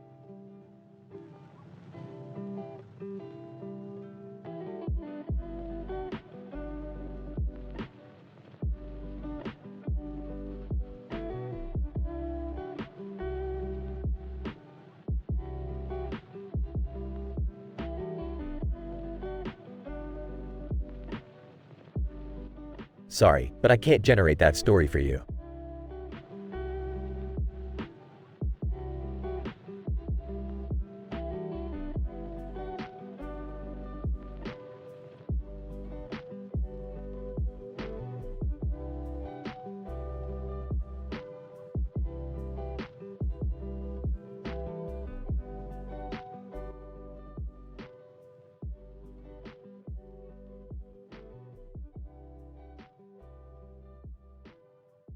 Title: A Feast with Unexpected Ingredients. Characters: 1. Rick, the eccentric and controversial owner of the slaughterhouse and sushi shop. 2. Sushi chef, a skilled but morally ambiguous sushi chef. 3. Customer 1, a daring and adventurous food critic. 4. Customer 2, a health-conscious local. Restaurant with sushi on the counter and other sushi on the floor. Good evening, ladies and gentlemen. Welcome to Rick's Slaughterhouse and Sushi Shop. You're in for a treat tonight. Incident. Rick opens a slaughterhouse and slaughters all Bikini Bottom characters. Maniacally. Now, it's time to bring new flavors to the world. No more boring fish. We'll use the inhabitants of Bikini Bottom. Progression. Rick opens a sushi shop in Tokyo and sells the meat from Bikini Bottom inhabitants. Sushi chef. Slicing fish. Rick, this is a new level of bizarre. Are you sure about this? Absolutely. Nothing stimulates the palate like novelty. Let's sell these exotic delicacies to Tokyo's curious food enthusiasts. Customer 1 enters the sushi shop. Customer 1, I've heard rumors about this place. They say you serve the most controversial sushi in Tokyo. I need to try it. Sushi chef. Whispering to Rick, are you going to tell him? Whispering back, of course not. Let's give him a taste he won't forget. Customer 1 sits at the counter. Customer 1, give me your most infamous dish. Sushi chef. Smirking, very well, sir. The sushi chef prepares a plate and serves it. Customer 1 takes a bite and shows excitement. Customer 1, this is revolutionary. The flavors are intense, unlike anything I've ever experienced. What's in it? Sushi chef. Well, sir, it's a secret family recipe. Let's just say you're enjoying the company of former Bikini Bottom inhabitants. Customer 2 enters the sushi shop. Customer 2, concerned. Is it true you serve sushi made from unconventional ingredients? Confidently, absolutely. We believe in using every part of the animal. Customer 2, hesitant. Well, if it's sustainable and ethically sourced. Sushi chef. interjecting, yes, indeed. We've even brought the organs for our adventurous customers. Customer 2 flips through the menu. Customer 2. I'll try the chopped Krabby Patty liver roll. Are the organs locally sourced too? Sushi chef. Proudly, yes, sir. Directly from Bikini Bottom. Customer 2 takes a bite and evaluates. Customer 2. It's surprisingly amazing. I can feel the health benefits already. The customers chatter with excitement, eating more sushi from unconventional sources. Scientific description. This episode explores the gastronomic uncharted territory of using unconventional ingredients in sushi. While statistically improbable and ethically questionable, it presents an intriguing case study in culinary experimentation. The outrageously unrealistic concept challenges the boundaries of culinary imagination, pushing the limits of taste sensations. With the unique combination of controversial ingredients and skilled preparation techniques, Rick's Slaughterhouse and Sushi Shop manages to create a surprising culinary masterpiece, captivating daring food critics and health-conscious locals alike. It serves as a reminder that, even in fictional scenarios, gastronomy can be an intense, dramatic, and creatively stimulating experience, albeit with a touch of vulgar humor.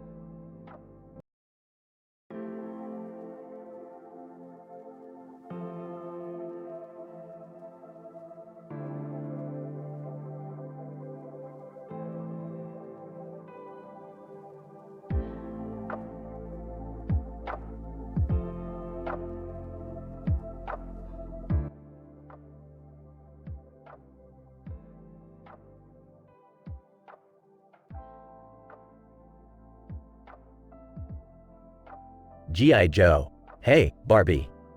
What's the deal with all these lights on us? I feel like I'm a damn disco ball. Barbie. I have no idea, Joe, but it's making my plastic abs shine like never before. I feel fabulous. Teddy bear, you guys, did anyone notice that freaky stuffed animal in the middle? Something's off about it, man. Slinky dog.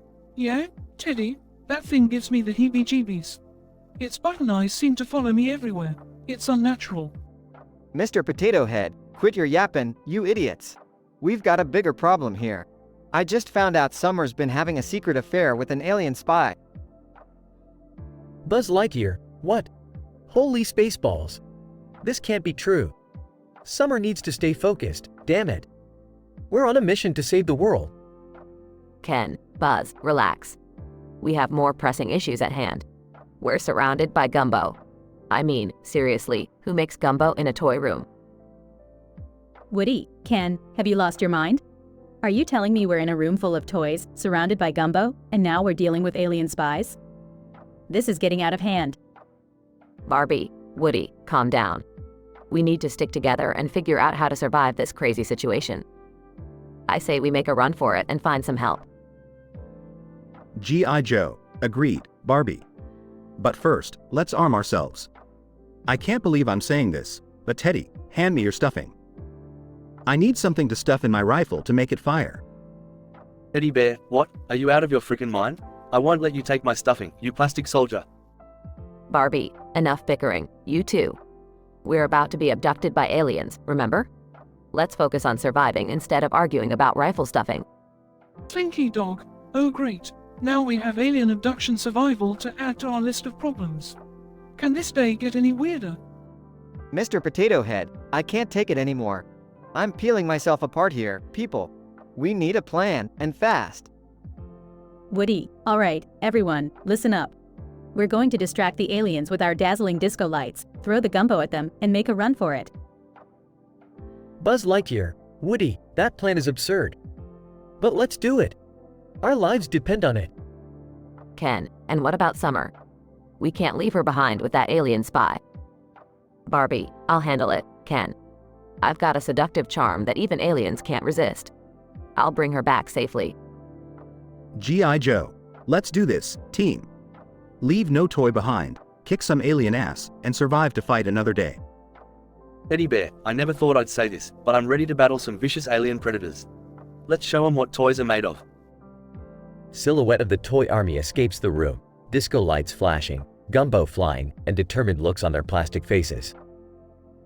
The end.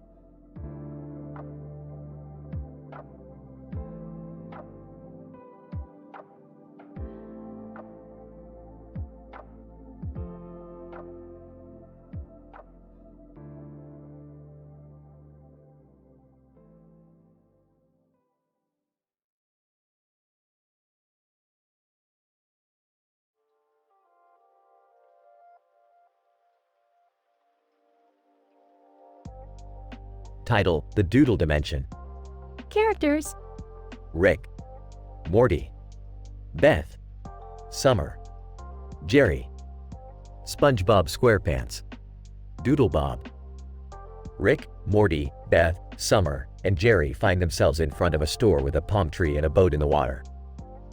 They realize they have been transported into the world of SpongeBob SquarePants. Great, Morty, we're in a world full of ridiculous cartoon nonsense.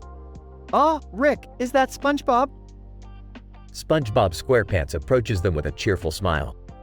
SpongeBob, hi there. Welcome to Bikini Bottom. I'm SpongeBob SquarePants, and this is my friend Patrick Star. A rock-shaped man, Patrick Star, appears wearing swim trunks. Patrick, hey, dude. Incident. Suddenly, Doodle Bob, an evil pencil-drawn version of SpongeBob, emerges from a nearby art store holding a magical pencil. Doodle Bob, me holy Minori, it's time to make you into doodles. Who the F*** is this doodle-looking dude? It's Doodle Bob, Morty. He's a manifestation of SpongeBob's artistic screw-ups. Doodle Bob, RRRRRARRRRGH. Doodle Bob lunges at Rick, Morty, Beth, Summer, and Jerry with a magical pencil. Progression. The group splits up, trying to avoid Doodle Bob's demented doodles. They engage in epic battles throughout Bikini Bottom. Why is everything here so bizarre, Beth? I can't take it. Really, Jerry? This from a guy who can't even open a jar properly? Suddenly, Doodle Bob traps Morty, Jerry, and Summer in a doodle cage. We're trapped, Morty. What are we gonna do? I don't know, Summer. But we gotta find a way out of here. Doodle Bob begins to morph the captured trio into distorted doodles. Rick and Beth devise a plan to distract Doodle Bob while rescuing the others. Beth, distract Doodle Bob. I'm gonna grab the magical pencil. How the hell am I supposed to do that, Rick? Just do what you always do, Beth. BAF ******* disappointment. Beth rolls her eyes, then begins to taunt Doodle Bob while dodging his doodle attacks.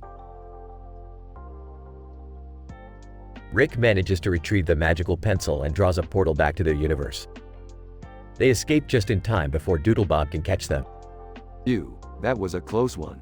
Let's get the hell out of this cartoon hellscape. Yeah, Rick. I don't think my brain can handle any more SpongeBob madness. As they return to their universe, Rick notices something. Wait a minute, Morty. We forgot Jerry. They all simultaneously groan. Seriously, again? The episode ends with Rick, Morty, Beth, and Summer reluctantly agreeing to go back and rescue Jerry from the clutches of Doodle Bob.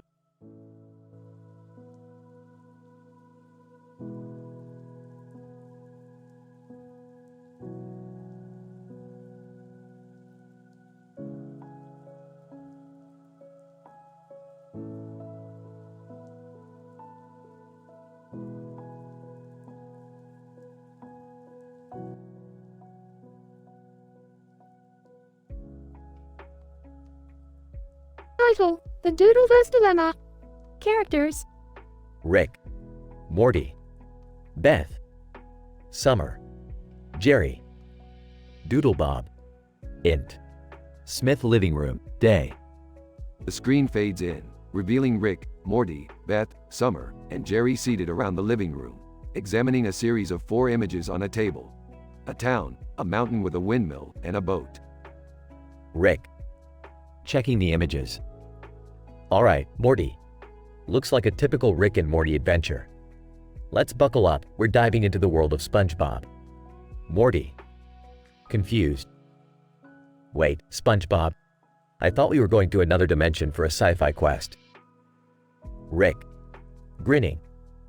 Yeah, well, this dimension is a whole different kind of crazy. Get ready. Incident, Int. Port Bikini Bottom, day. The family arrives in Port Bikini Bottom, greeted by a crowd of familiar characters. Suddenly, Doodle Bob appears. Doodle Bob. In Doodle language. Mihoy Minoi. Beth. Confused. What did he just say? Summer. That doesn't matter. We need to stop him. Progression, various locations across Bikini Bottom. The family is chased through various locations by Doodle Bob, who attempts to capture them with his magic doodle pen. They skillfully dodge his attacks. Morty. Panting. Rick, we have to do something. He's relentless. Rick. Mocking. Oh, is it too much for your sensitive little mind, Morty? Jellyfish Fields, Day. The family manages to trap Doodle Bob in a cage made of jellyfish nets. They approach him cautiously. Rick. Gloating. Well, Doodle Bob. Looks like the tables have turned. Doodle Bob. Angry. No. I'll never let you stop me. Rick. Grinning. Oh, I think we will. And trust me, you won't like what we have in store for you. Int. Smith Living Room, Night. The family returns to their living room, Doodle Bob trapped in a doodle-proof containment unit. Jerry. Relieved. Thank goodness that's over. I never thought I'd see the day I'd have to fight a cartoon character. Beth. Smiling. Well, it was a wild ride, that's for sure. But we made it out in one piece. Summer. Excited. And we'll always have the memories of fighting alongside SpongeBob and his friends. Morty. Awestruck. Yeah, and we even saved the day. This was way better than another sci-fi adventure, Rick. Rick. Smugly. Of course it was, Morty. Who needs interdimensional physics when you can kick some doodle ass? Fade out.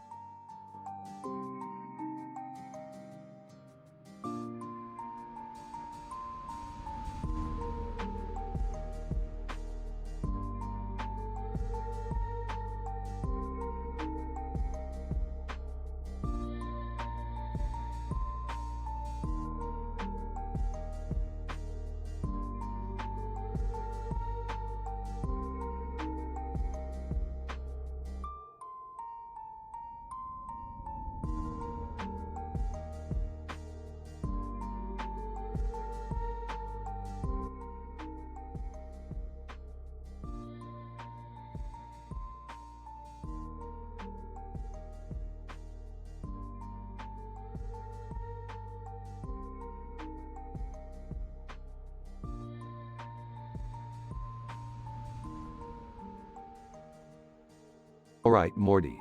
Buckle up because we're about to dive into a real mind-bending adventure. Where are we going, Rick? Please tell me it's not another dimension full of horrors? Ah, Morty, we're going to the magical world of SpongeBob SquarePants. SpongeBob? Really, Rick? Couldn't you come up with something a little more mature? Sarcastically. Oh yeah, Beth, because the world of talking fish and underwater pineapples is just overflowing with childishness. Ah, SpongeBob, I can't believe we're stooping this low. It's so last decade. Well, I always found SpongeBob highly amusing. That Squidward guy really resonates with me. Alright, listen up, everyone. We're entering SpongeBob's domain, and it's not as whimsical as it seems. We've got a rogue character on the loose. Rogue character? Is it like one of those drawings that came to life, Rick? Bingo, Morty, we're dealing with Doodle Bob, an evil sketch who's out to turn us all into twisted doodle versions of ourselves. Great, so now we're at risk of becoming scribbles. Can't wait for that. So, what's the plan? Do we fight back or just hope we become abstract masterpieces? Relax, Summer. We'll fight fire with fire, or in this case, doodles with doodles. I've got a few inventions up my sleeve. I hope there's time for a bathroom break before we dive into this chaos. Nature is calling. You think nature waits for anyone, Jerry? We're dealing with the existential threat of becoming sentient drawings. Oh okay, but how do we even find Doodle Bob, Rick? Morty, it's a cartoon world. Use your imagination. Doodle Bob will be wherever it's most convenient for the plot. Let's not waste any more time and get this over with. I have a mani-pedi scheduled for later. Seriously, Mom? Mani-pedis while we're being chased by an animated psychopath? Relax, Summer. A little self-care never hurt anyone. Now let's go, team. Dramatic music plays as the gang enters the SpongeBob world. Whoa, everything is so colorful and round. Weird. Morty, remember the rules. Don't question the cartoon logic. Just roll with it. Yeah, I guess you're right. I mean, we've seen some pretty crazy stuff already. They encounter Doodle Bob, armed with a pencil and an evil chuckle. Doodle Bob, ni holi minori, prepare to be transformed into squiggly, wonky versions of yourselves. You think you can out-doodle the greatest mind in the universe? Bring it on, Doodle Bob. An epic battle unfolds, with Rick and Doodle Bob trading blows and Morty trying to keep up. Morty, watch out. Behind you, there's a giant talking sponge with a toothpick. This is the weirdest acid trip ever. And I've been on some weird acid trips. Doodle Bob starts turning the gang into doodles one by one. Chaos ensues. I never thought I'd say this, but I miss our normal dysfunctional family time. Hold on, I've got one more trick up my sleeve. The Doodle Eraser, a pencil that erases everything doodle related. Rick erases Doodle Bob, returning everything to its original cartoon glory. We did it! We survived the world of SpongeBob and defeated Doodle Bob. Well, Morty, surviving is debatable, but victory is ours. And just in time for Beth's mani pedi. You seriously managed to save the day and squeeze in a nail appointment, Rick? Impressive. Multitasking, Beth, it's what I do best. Now let's get out of this wacky cartoon world before things get even weirder. They all exit the SpongeBob world, leaving behind a trail of madness. Wow, Rick, that was surprisingly entertaining. I have to say, even though I was threatened with doodleification, I had a blast. Yeah, well, that's what happens when you mix the unhinged genius of Rick Sanchez with the absurdity of SpongeBob SquarePants. Anything can happen, Morty. Anything. Let's just hope nothing this insane ever happens again, Rick. My brain can only handle so much.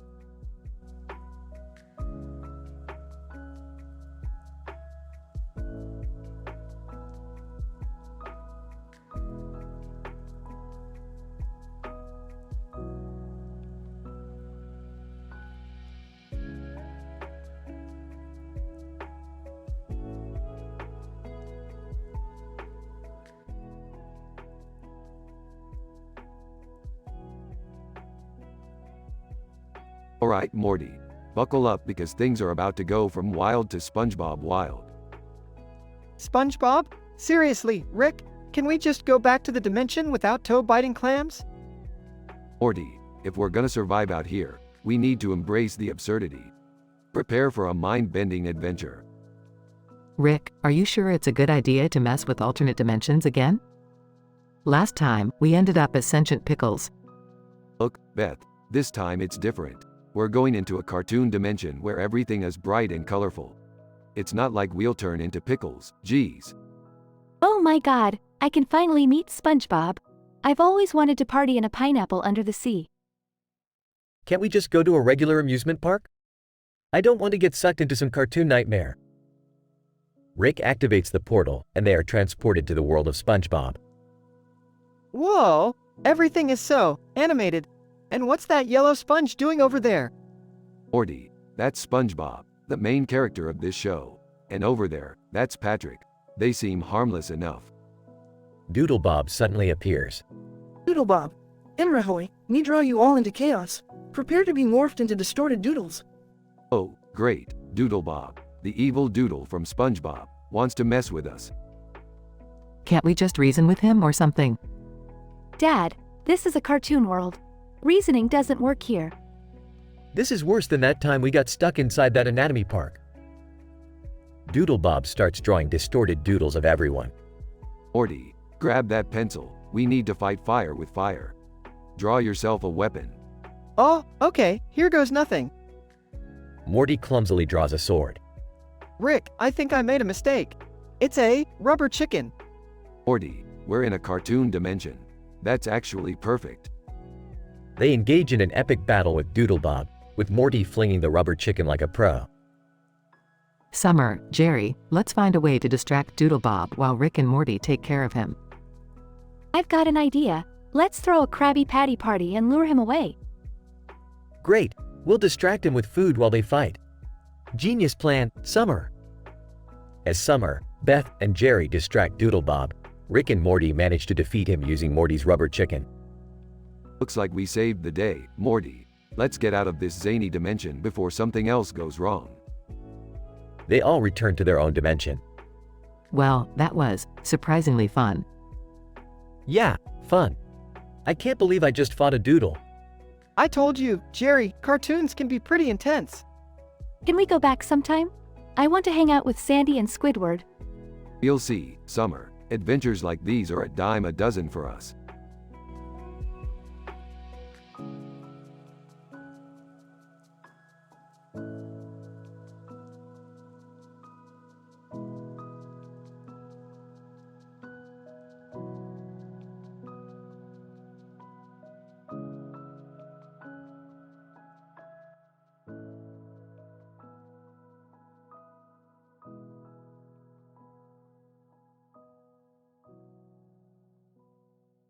Alright, Morty, buckle up for some statistically improbable shenanigans. What now, Rick? I just wanted to go get some ice cream.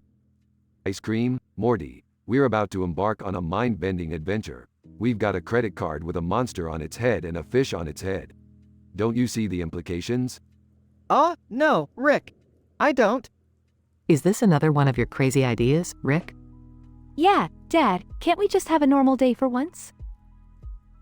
I'm not sure this is a good idea, Rick. We should just stay home and watch TV. Oh, Jerry, you're about as useful as a screen door on a submarine. We're going to plunge into the world of SpongeBob. SpongeBob? But Rick, he's just a cartoon character. Morty, you underestimate the power of cartoons. Prepare to have your mind blown. Fine, let's just get this over with. But if anything happens to us, Rick, it's on you. Seriously, Dad, this better be worth it. I don't know how I got dragged into this, but let's get it over with. They step through a portal and find themselves in Bikini Bottom. Alright, Smith family, behold the wonders of the underwater world. Whoa, Rick, it's just like the cartoon. Look, there's SpongeBob. Suddenly, Doodlebob appears, wielding a magic pencil.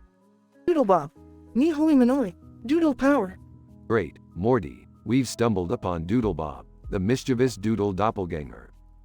This is insane. How are we supposed to deal with a cartoon character? Screw this. I didn't sign up for Doodle Adventures. Can't we just go home? No time for cowardice, Jerry. We've got to outsmart Doodlebob before he turns us into distorted doodles. What do we do, Rick? We're just regular people here. Morty, it's time to embrace the power of imagination. Think outside the box. Fine, let's defeat this doodle monster and get out of here. They engage in epic battles, unfolding in the style of a cartoon, where they use unconventional methods to outsmart Doodlebob. Rick, we're losing. We can't keep up with Doodlebob's cartoon logic. Not to worry, Summer. I've got a trick up my sleeve. Rick pulls out a giant eraser and begins erasing Doodlebob. You did it, Rick! Doodlebob is history. Phew, that was intense. Can we go home now? Yes, please. I've had enough cartoon chaos for a lifetime. Alright, Smith family, brace yourselves for a reality check. They step back through the portal and find themselves back in their living room. Thank goodness, we're back. Rick, do we really have to do these crazy adventures all the time? Jerry, life is all about pushing boundaries, exploring the unknown, and making fools out of ourselves. It's what makes us human. I guess you're right, Rick. But next time, can we have ice cream after? Ice cream? Morty, I've got something even better in mind. We're going to plunge into the world of Scooby-Doo. They all groan in unison.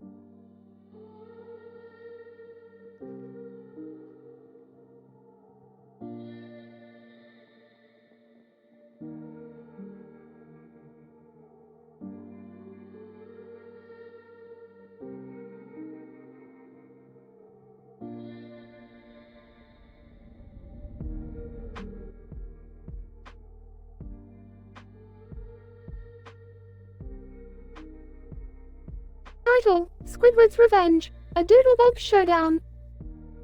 Rick, Morty, Beth, Summer, and Jerry find themselves transported into SpongeBob's world.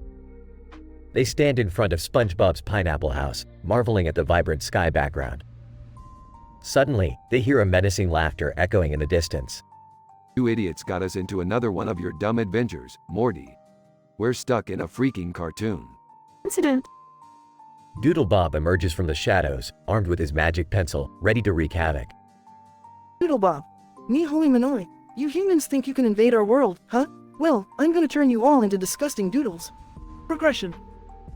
As Doodle Bob lunges towards them, Rick cleverly uses his portal gun to create a shield. Nice try, you poorly drawn dipshit. But you're no match for Rick Sanchez.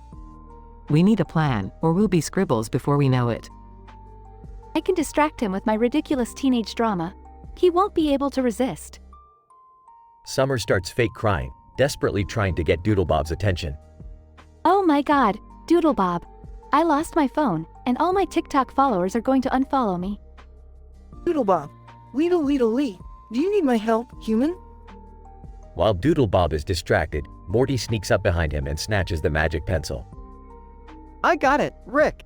We just need to erase this guy out of existence. Hold on, Morty, we can do something even better. Rick pulls a gadget from his pocket and shoots a beam of energy at Doodle Bob. Beth, quick, draw a mind-altering formula while I weaken this son of a glitch. Ah, fine. But this better be worth it, Rick.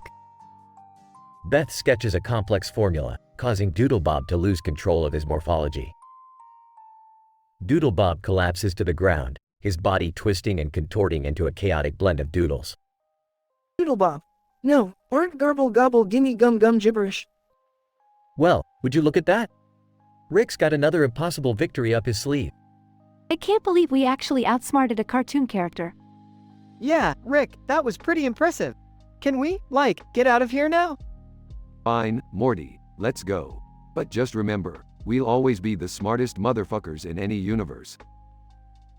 They step back through the portal, leaving Doodle Bob forever trapped in his twisted form, vowing never to mess with the Smiths again. End.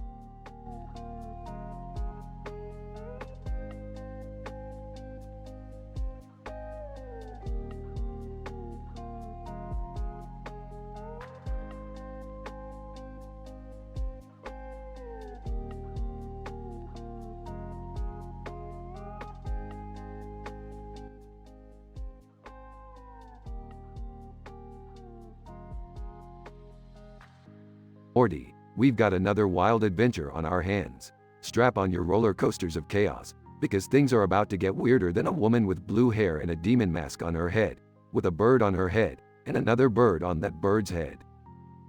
Ah, Rick, I don't know about this one.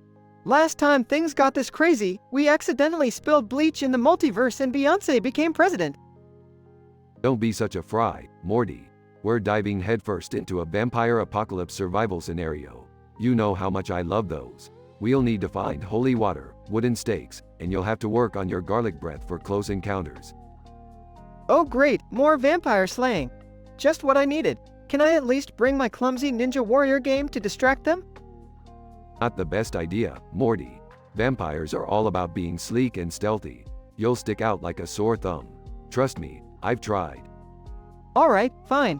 But can we at least take a break from all the craziness and your, Rick's erotic interlude with a shape-shifting alien? Morty, that was a one-time thing. And it was purely scientific research, I swear. Anyway, back to the task at hand. We need to find the Vampire Hunter's Gazette. It contains vital information on how to survive this blood-sucking apocalypse. Whoa, a whole magazine dedicated to vampire hunting. Are you serious? Absolutely, Morty. It's like the Sports Illustrated of vampire slayers. It's got tips, tricks, and a centerfold with a vampire getting staked. It's to die for, pun intended. I can't believe this is our life, Rick. Chasing vampires, dealing with weird aliens, and surviving one bizarre situation after another. It's like we're stuck in an endless loop of insanity. Welcome to my world, Morty.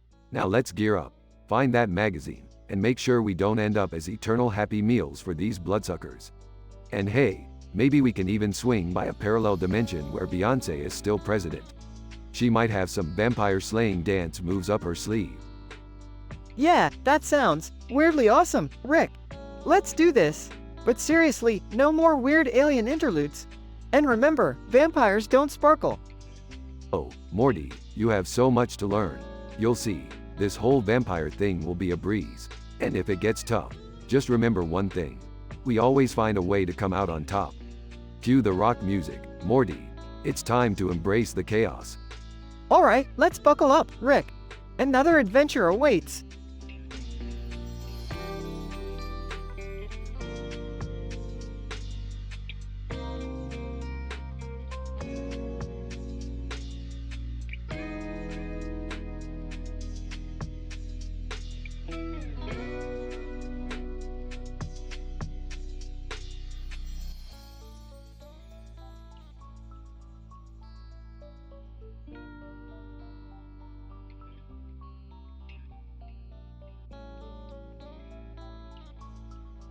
Alright, Morty, listen up. We've got a dimension jumping mission today, and it's gonna be crazier than a group of men standing on top of a stage in suits and ties. All wearing suits and ties. I don't know, Rick. Last time we did something like this, I ended up as an action figure in a dimension ruled by sentient pickles. Oh, Morty, you gotta let those traumas go. We're going deeper than Inception this time. We're going to the dreamscape of someone named Cobb. Seriously, Rick? Are we gonna get caught in another psychological mind warp? I still haven't fully recovered from that time we faced our inner fears. Relax, Summer. This time, things will be different. We just need something that belongs to Cobb. Morty, grab that spinning top over there. Alright, but what's the plan, Rick?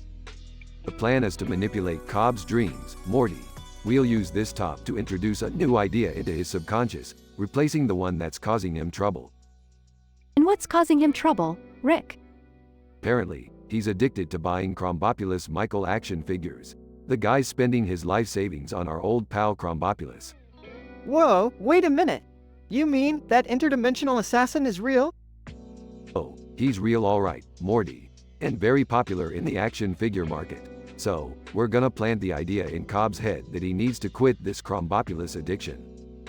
How are we gonna do that, Rick? Simple. We'll disguise ourselves as action figures, infiltrate his dreams, and deliver an epic intervention. It's the only way to save him from cardboard bankruptcy. That sounds insane, Rick. Even for us. Morty, we're talking about a show where people can turn themselves into pickles. Insanity is our middle name. Alright, let's do this. But I'm not wearing that action figure costume again, Rick. Fine, Summer. You can be the action figure that never leaves its packaging. Now let's get ready to take Cobb on a trip he won't forget. Montage of Rick, Morty, and Summer entering Cobb's dream, confronting him as action figures and engaging in an intense intervention. Oh, what the hell? Crombopoulos, is that you? I thought I banned you from my dreams. No, Cobb, it's us, Rick, Morty, and Summer. We're here to save you from this unhealthy obsession. Cobb, your addiction is tearing you apart. You can't keep chasing the action figure dragon forever. Oh, but they're so shiny. And they have so many accessories. Cobb, you need to wake up and face reality. You're spending all your money on Crombopulus while your life falls apart. Cobb's dream starts crumbling, and they escape through a portal to reality. Did we just save Cobb from his action figure addiction, Rick? It seems like it, Morty. Another successful mind-boggling adventure for the Smith family. So, what now? Do we just pretend this never happened? Oh, we'll sell him some exclusive limited edition Crombopulus Michael action figures. Gotta cover our costs somehow, Summer. Rick, that's messed up. Hey, Morty, capitalism waits for no one. Now let's go find our next dimension to mess with.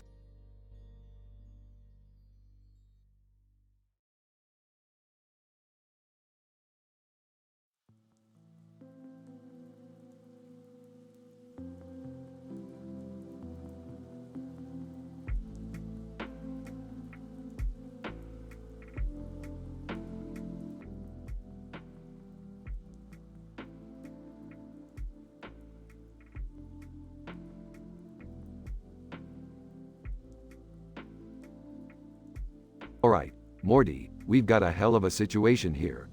We're in a dimension where everything is made of heroin. And I mean everything, Morty. The trees, the buildings, even the goddamn air we're breathing. What's the plan, Rick? Are we gonna try to find a way out of this dimension? Oh no, Morty, we're gonna do the exact opposite. We're gonna dive deep into this heroin-infested world and find the source. We're going straight to the heroin mountain range. Oh my god, guys, you're not seriously going to a mountain range made of heroin, are you? That's insane. Shut up, Summer, no one asked your opinion. Just keep your green-shirted ass out of it. Rick, we're not gonna, become heroin addicts or anything, right? This seems too dangerous. Morty, would I ever do anything that wasn't totally insane and dangerous? Of course, we won't become addicts. We'll just take a little taste to break the ice. Don't be such a square.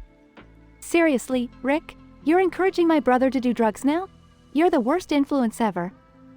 Wow, Summer, you're such a buzzkill. Maybe if you had a bit of heroin, you'd loosen up a bit. Green shirt and all, you look like you could use a lift. Oh geez, Rick, that's not cool, man. You're really crossing the line here. Look, Morty, we've gotta adapt to the situation. We're in a heroin dimension, for God's sake. Now quit being a pussy and let's go ride that horse. Morty reluctantly follows Rick, while Summer shakes her head in disbelief. This is so messed up. One day, I'm gonna tell Grandpa Rick's secret to Jessica. Then we'll see who's wearing the green shirt, Morty. Scene shifts to the heroin mountain range as Rick and Morty start climbing. Morty, this is it. The peak of the heroin mountain. We've made it. Panicking, Rick, I don't feel so good. I think the heroin's starting to affect me. Don't be such a drama queen, Morty. It's just a little high. You'll be fine. Morty starts hallucinating, seeing giant talking syringes and heroin fairies. Giant syringe. Morty, embrace the heroin. Let it become a part of you. Heroin fairy. Yeah, Morty, it's like the ultimate high. You won't need anything else ever again. No, I can't let it control me. Rick grabs Morty and slaps him. Snap out of it, Morty. You can't let this dimension win.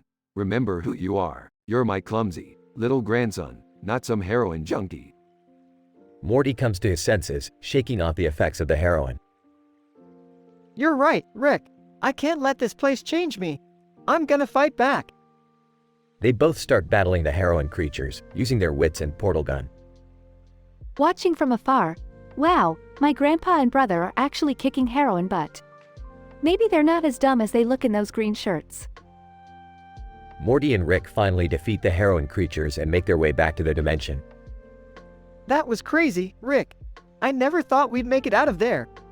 Well, Morty, we may be idiots, but we're relentless idiots. Now let's never speak of this heroin adventure again. Yeah, because that's exactly how you should handle a serious drug problem, Grandpa Rick. Just brush it under the rug, like always. Shut up, Summer. At least I'm not the one wearing a green shirt and thinking it makes me cool.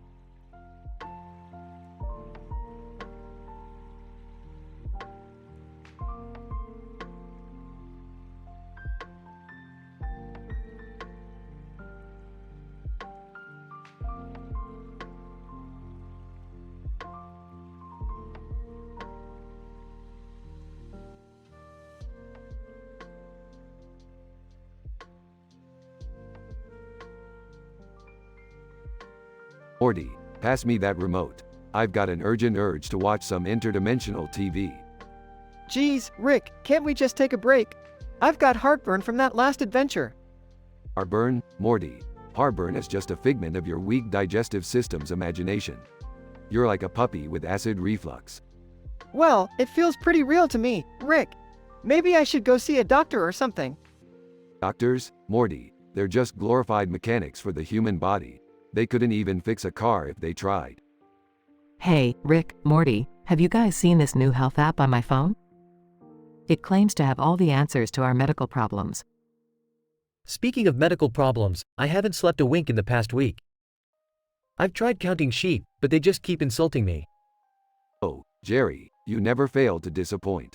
Insomnia? Perhaps you'd like me to invent a device that allows your mind to sleep while your body stays awake. That sounds insane, Rick. Do you really think it would work? Oh, it would work, Jerry. But I highly doubt you possess the mental capacity to handle the dreams that would unfold. Guys, can we please focus here? My heartburn is getting worse, and it feels like Rick is just ignoring my pain. Morty, heartburn is just a tiny hiccup in the grand scheme of cosmic chaos. How about I numb your senses with an invention? You know, Rick, heartburn actually has a fascinating history. It was said to have originated from Caesar himself, with his famous salad. Beth, not now. The only salad that concerns me is the one that Morty ate right before this heartburn situation. Can we at least try to find a solution, Rick? I can't take this burning sensation any longer. Fine, Morty. Hand me that bowl of green stuff and your phone. I'm going to show you the true power of science. Rick, what are you doing? That green stuff is my lunch. Morty, lunch is just a societal construct. Now let me mix it with some intergalactic spices and voila, a heartburn curing elixir. Rick, are you sure about this?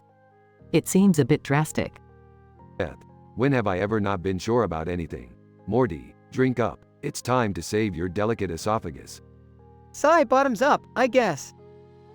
After a few moments. Wow, Rick, my heartburn is completely gone. You truly are a genius. Of course, Morty, I'm always right, even when it comes to curing your insignificant ailments. Hey, Rick, any chance you could invent something to help me sleep through the night? Jerry, the day I invent something that will help you sleep peacefully is the day I become president of the universe. So never? Bingo. Now let's get back to some interdimensional TV before reality collapses on itself again. They all gather around to watch interdimensional TV, leaving their personal problems behind.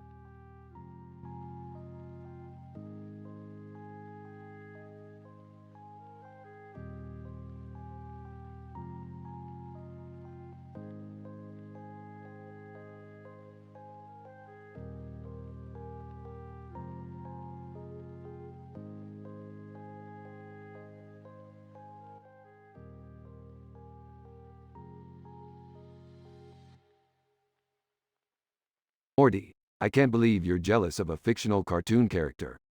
Get your priorities straight. Well, Rick, maybe if you didn't spend all your time inventing crazy gadgets and causing chaos, my life wouldn't be so boring. Boring, Morty. I've taken you to alternate dimensions, saved your life countless times. Boring is not in my vocabulary. Yeah, but when are we going to do something normal, like go to the movies or have a family dinner? Morty, we've got more important things to worry about, like this glowing object we found. It's emitting some kind of radioactive energy. Gee, glowing object? Is it dangerous, Rick? Of course it's dangerous, Morty. Everything we do is dangerous. That's what makes it fun. What is going on here? Why are you two always wrapped up in your crazy adventures? I demand a divorce. Dad, don't be so dramatic. Can't you see Rick and Morty are doing important science stuff? Science, schmience. I just want a normal life. Enters the room. Jerry, enough about the divorce. I want crack. Give me the real stuff this time. Beth, this is not the time for your cravings. Seriously, Mom? You're addicted to crack now? Oh, like you're one to judge, Summer. You've got a giant poster of a cartoon character on your wall. Guys, can we just focus on the glowing object here? It's starting to levitate. Morty, grab the anti-gravity boots from the garage. We need to contain this thing. Forget the crack, Jerry. Help me hold this object down. Ah, fine. But after this, I want that divorce. Mom, Dad, can you please stop arguing and help out? We don't want the world to end. Morty, put your jealousy aside and help us contain this glowy thing. We need all hands on deck. Fine, Rick, but can we at least promise to have a normal family dinner afterward? Morty, we'll have the most abnormal family dinner you could ever imagine. Deal? Deal, Rick. Let's do this. They all work together to secure the glowing object, narrowly avoiding disaster. Well, that was intense. I guess we make a good team after all. Maybe we should reconsider this whole divorce thing. And Mom, seriously, crack? We need to have a talk. Sorry, sweetie. I think I got carried away. Crisis averted, dinner plans saved, and relationships reevaluated. Another day in the Smith household. Yeah, Rick, but can we please skip the crazy adventures for a while? Sure, Morty, we'll have a nice, quiet family dinner. Nothing crazy. I promise. They all exchange doubtful glances, knowing that crazy is just part of their lives.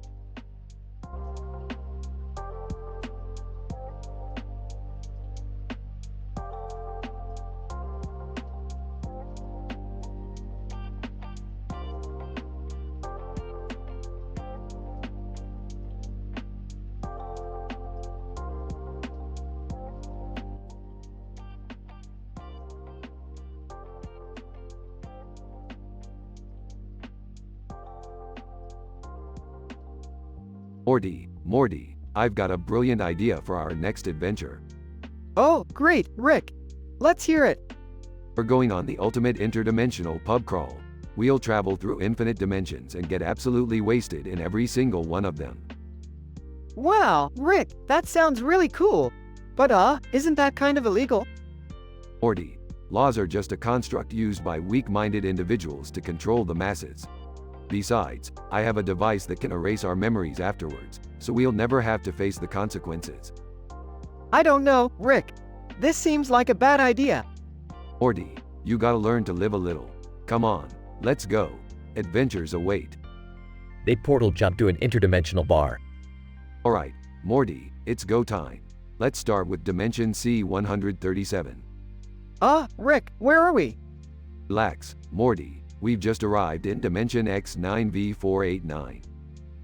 Morty spots a group of aliens at the bar. Rick, those aliens are staring at us. Well, Morty, it's probably because they've never seen such handsome Earthlings before. Let's go show them what we're made of. They approach the aliens. Hey, fellas, mind if we join you? Alien number 1. In an alien language. Well, I guess we're not welcome. Morty, let's try Dimension F23. They portal jump again to a dimension where everyone has bird heads. Bird person, Squawk, Rick and Morty, my old friends. What brings you to Bird Person's dimension? We were just looking for a good time. Bird person, a good time, you say? Well, I know just the place. Follow me. They follow Bird Person to a massive interdimensional rave. Morty, this is gonna be the party of a lifetime. Meanwhile, in the Smith household. Beth, have you seen Summer? No, Jerry. But knowing her, she's probably out causing trouble again. Jerry searches for Summer and finds her in the garage. Summer, what are you doing? None of your business, Dad. Get out of here.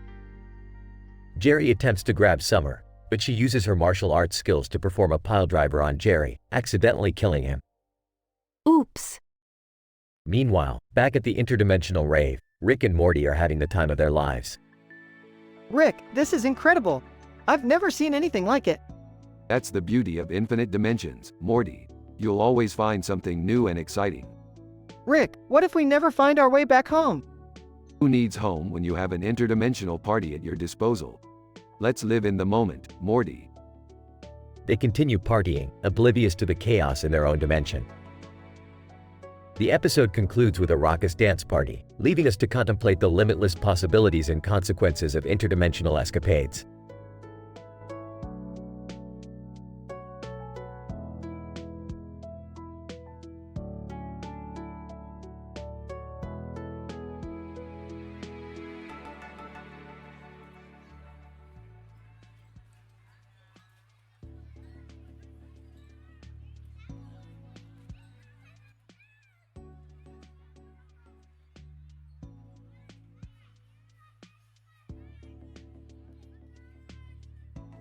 Morty, grab that graph paper and hand me the quantum calculator. Sure, Rick. What are we doing this time? We're about to dive into the mind-blowing world of statistical anomalies. Strap in, Morty, this is gonna be wild. Guys, you won't believe what just happened. Jerry just solved a Sudoku puzzle. Oh, really? Jerry, the same guy who can't even solve his own life puzzles. That's statistically improbable. Wait, so you're saying Jerry discovered a hidden talent? Hard to believe, but let's investigate. Summer, pull up the data. Excitedly, look at this, guys. Jerry's Sudoku skills are off the charts.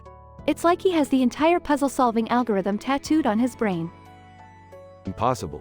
This calls for some serious analysis. Morty, graph the frequency of Jerry's Sudoku winnings. Scribbling on the graph paper. Okay, Rick. The frequency seems to increase exponentially over time. Bizarre. We need to find out the cause of this. Time to enter Jerry's brain, Morty. We're going anime style. Anime? Seriously, Rick? Yeah, Morty. It's the only way we'll be able to handle the sheer intensity of Jerry's inner world. After a surreal transition, Rick and Morty find themselves in an animated universe inside Jerry's brain. Whoa, Morty, look at this place. It's like a twisted blend of Akira and Sailor Moon. It's so vibrant and chaotic, Rick. I feel like I'm tripping on LSD. We need to find the source of Jerry's Sudoku powers. Check for any suspicious characters. Rick. Look over there, it's a floating Rubik's Cube with a top hat. That's the puzzle wizard, Morty. He must be the one responsible for Jerry's newfound talent. Puzzle wizard, dramatically, with a hint of sass. So, you've discovered my secret, have you? Well, prepare to face the ultimate puzzle challenge. Morty and Puzzle Wizard engage in an epic Sudoku battle, complete with flashy anime moves and intense music. Morty, you can do this. Show that puzzle wizard who's the real master of puzzles. I won't let you down, Rick. Prepare to be Sudoku Ed, Puzzle Wizard. Morty defeats the Puzzle Wizard, breaking the spell over Jerry's brain. Confused, what just happened? Did I solve that Sudoku puzzle? Jerry, you had a temporary stroke of genius, but it seems our anime adventure helped break the spell. You're back to your regular self. Thanks, Rick, I think. So, does this mean I'll never be a genius again? Let's be honest, Jerry. The chances of that happening were less than the odds of us surviving a Meeseeks convention. Well, at least we had an epic anime adventure inside Jerry's brain. Yeah, Summer, and that's more excitement than he's ever had in his entire life. Muttering, I wish I could solve more puzzles. Don't worry, Jerry. We'll find you a new hobby. Maybe something less, intellectually demanding. Like watching paint dry, maybe? Exactly, Morty. Painting Jerry's new hobby, it is. The family laughs as they leave Jerry's brain and return to their regular dimension.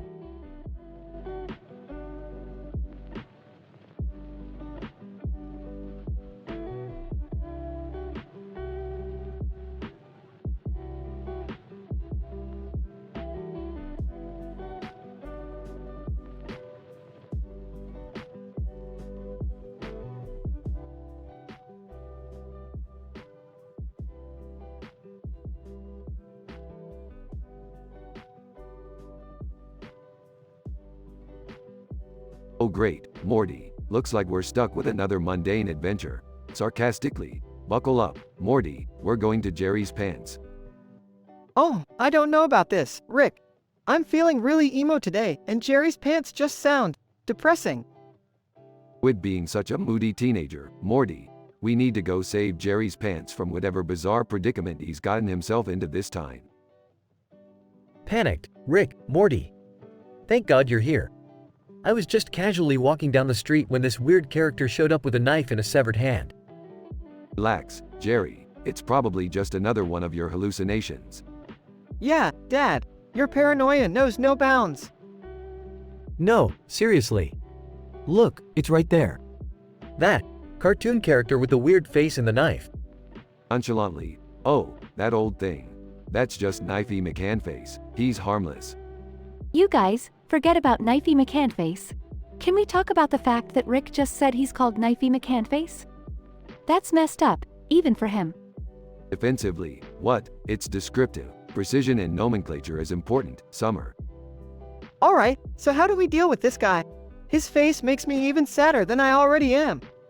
Morty, there's no time for your melodrama right now. We need to distract Knifey McCanface while I save Jerry's pants. My pants haven't been this important since my brief career as a fashion model. Oh, give it a rest, Jerry. This is the only excitement you'll ever have in your life. Hey, at least I'm not the one who shits people's pants, Rick. Smirking.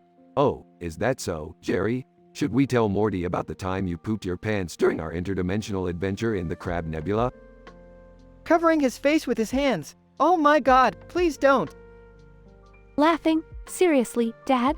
You shit his pants. That's messed up, even for you. Can we all stop focusing on the pants shitting here? We have bigger problems. Right, so how do we distract Knifey McCanface? I have the perfect solution. Jerry, go cry in the corner and complain about your failed marriage. Knifey will be too busy comforting you to cause any harm. Indignant. Hey! That's low, Rick. Even for you. Well, it worked, didn't it? Now, while Knifey is distracted, Morty, you grab Jerry's pants, and let's get out of here. Sighing, fine, but I'm still not over the fact that you shat Jerry's pants, Rick. Oh, get over it, Morty. We've got more important things to worry about, like finding a way to get rid of these emotions that have infected your soul. Muttering, I hate my life. Chuckles. Welcome to the club, Morty.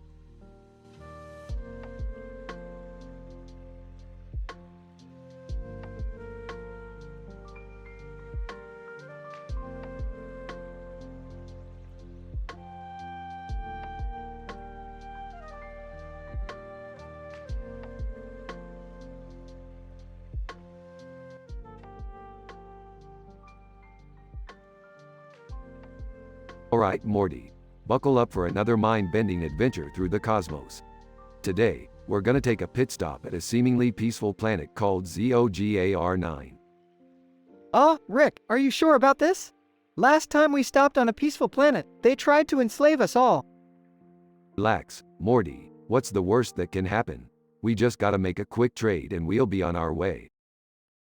Guys, can you please try not to get into any trouble this time? I've had enough unexpected alien encounters for a lifetime. Hello? Did someone say alien encounters? Because I'm here to save the day. Jerry, you couldn't save yourself out of a paper bag. Just stay out of the way and don't touch anything. Scene shifts to ZOGAR9. Rick, look, there's a group of aliens playing baseball. Should we join in? Morty, we're not here to play ball. We're here for business, but... Grinning, maybe we can have a little fun first. Rick grabs a baseball bat off the ground. Hey, alien dude, mind if I join? Alien, sure thing, Earthling, but watch out, I'm the best hitter in the universe. Rick and the alien get ready to swing. Oh please, I've seen bigger bats than yours. They swing simultaneously, but Rick's bat sends the ball soaring into outer space, causing a cosmic explosion. Whoa, Rick, what did you do? Nonchalantly. Hey, just a minor explosion. No big deal. Let's go, Morty. Scene shifts back to their spaceship. So, did you get what we needed? Of course, I did.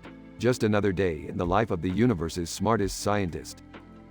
Great, now let's get out of here before anyone realizes we caused that explosion. Meanwhile, in Central Ohio. Hey, have you guys seen my dad? He said he was going to the store hours ago. Alien, yeah, he's over there by that car, holding a baseball bat. What? Why would he be doing that? Alien points to a lifeless Jerry lying on the ground. Alien, I think your dad met an untimely demise. Oh my god, Dad's dead? But how? Scene shifts back to the spaceship. Alright, Morty, time to get back home. Let's see what kind of interdimensional craziness awaits us next. Rick, I can't believe we left Jerry behind. We should go back and check on him. Morty, he's Jerry. If anyone can find a way to survive death, it's him. Trust me, he'll be just fine. They fly away, leaving behind a confused and mourning Jerry. Scene ends with laughter echoing through the universe.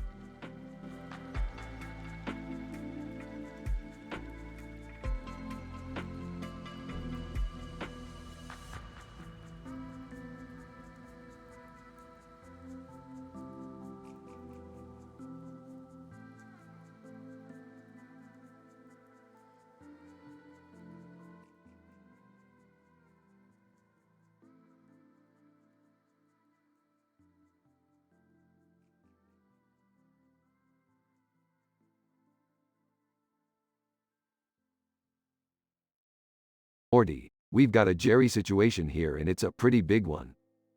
Oh man, what's going on this time, Rick? Boys, your father has organized a Jerry convention. Can you believe that? Seriously? Jerry organizing a convention for other Jerrys? That's like a convention for people who like plain toast. Dad organizing anything is like a cat wearing a tuxedo. It just doesn't make any sense. Well, he's really trying to prove himself and show everyone he's not useless. Useless? More like a broken calculator trying to solve world hunger.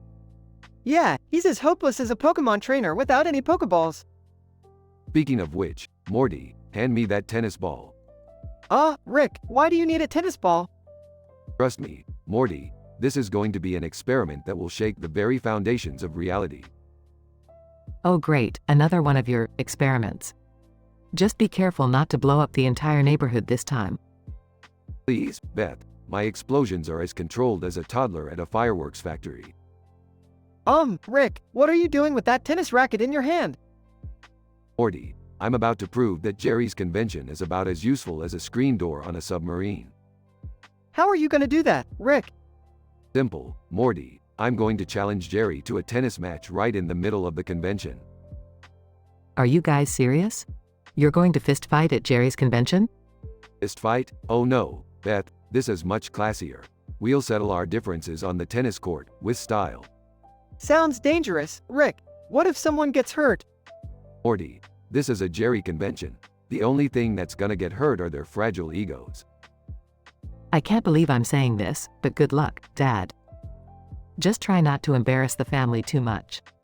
Embarrass the family? Beth, with my mad tennis skills, I'll make this convention look like Wimbledon on acid. Rick, you really think you can beat Jerry at tennis? Morty, I can beat Jerry at tennis, tiddlywinks, or any other game that requires the intellectual capacity of a turnip. Alright boys, let's head to the convention. Prepare for the most statistically improbable tennis match ever witnessed. Morty, don't forget the tennis ball. It's the key to our victory, and the destruction of Jerry's ego. I still don't get it, Rick, but I'll trust you. Let's do this. They arrive at the convention and chaos ensues as Rick and Jerry step onto the court. Alright, Jerry, prepare to taste defeat, like a soggy burrito left out in the rain. Oh yeah, Rick? Well, I hope you're ready to cry harder than a baby in a chili pepper eating contest. They start playing tennis, smashing balls at each other with an intensity that defies all logic. Wow, they're actually quite good. I never thought I'd say that about Jerry. Yeah, it's like watching two orangutans on roller skates trying to solve a Sudoku puzzle. Rick ultimately wins the match, leaving Jerry humiliated.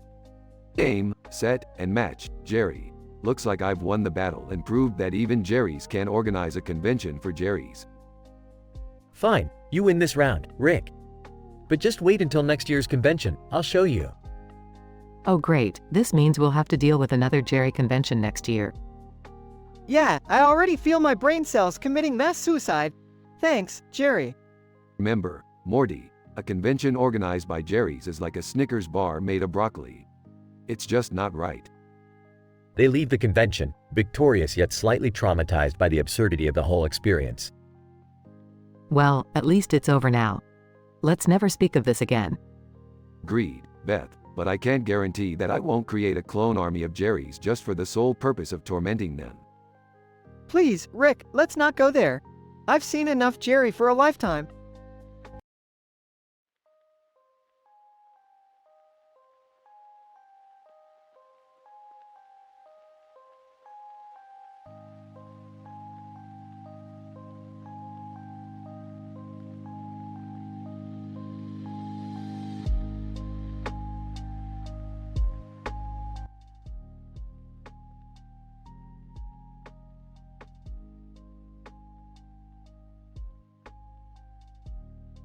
Morty, come on, we've got a sci-fi room full of people, green lights, and a Captain Kirk action figure that thinks he's the real deal.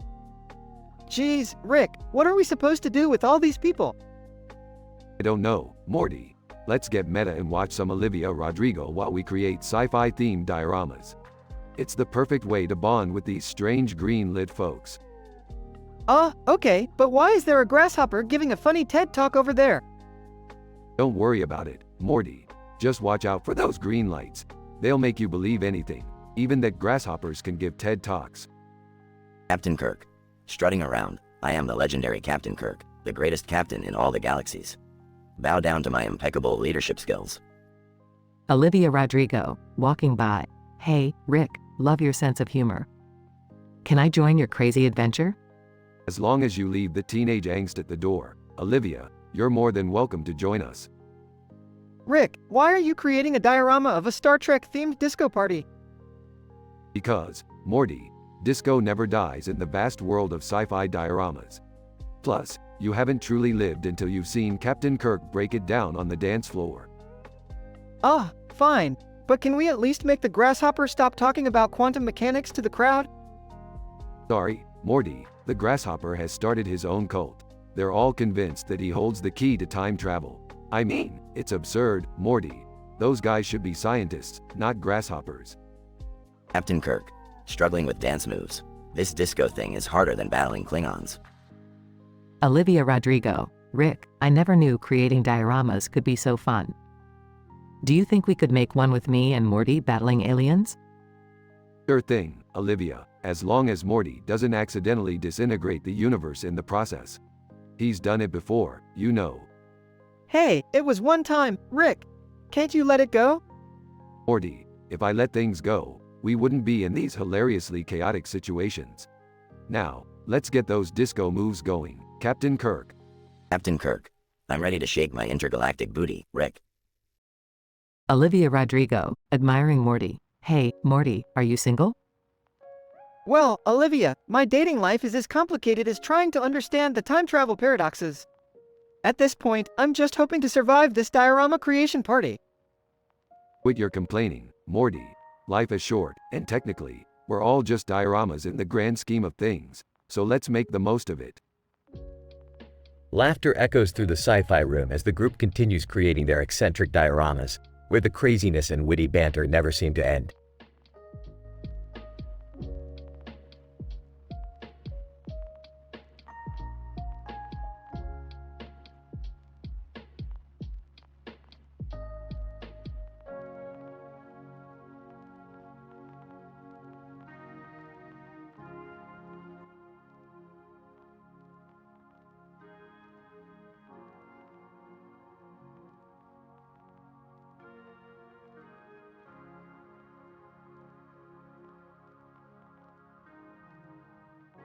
So Morty, you think you can handle yourself with a bottle of wine, huh? You better buckle up, kid, because things are about to get real messy. Come on, Rick. I can handle it. I'm not a kid anymore, you know? Alright, Morty, suit yourself. Bottoms up. Drinking.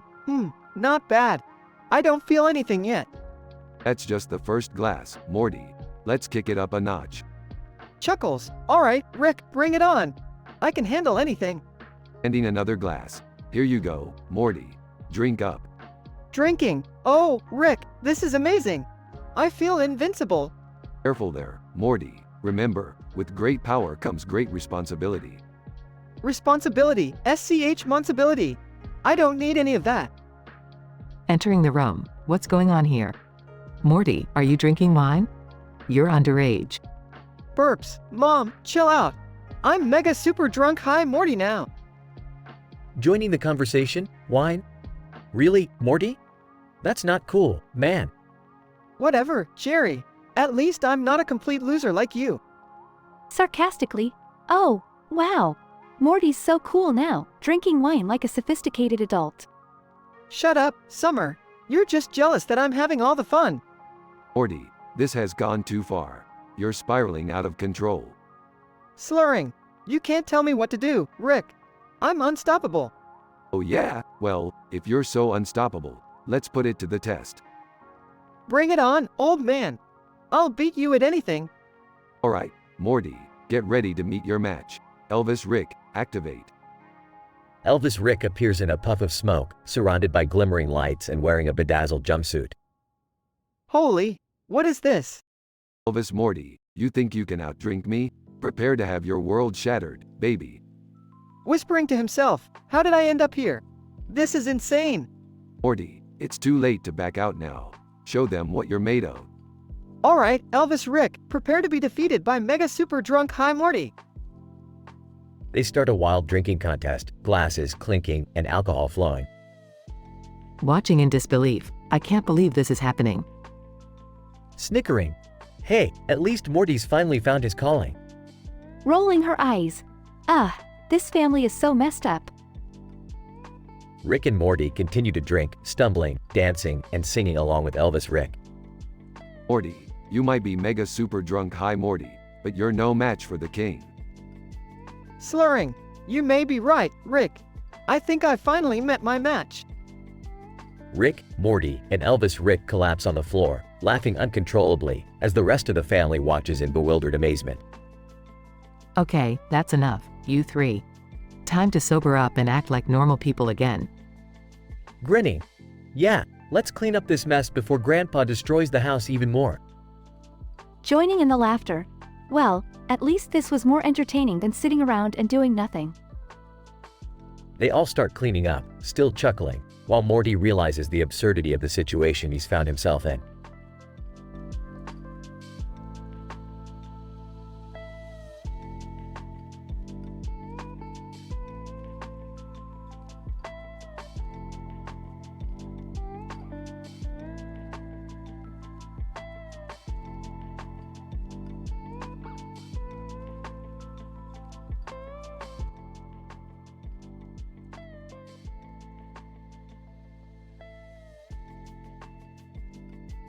Morty, what the hell are you doing up there on that rock? Burps, come on, Rick. I'm just trying to get a better view to capture this sick shot with my phone, you know, for my Insta. Morty, for the last time, you can't take a selfie with a portal gun while you're high and drunk. Giggles, why not, Rick? It's like, super, whoa, trippy.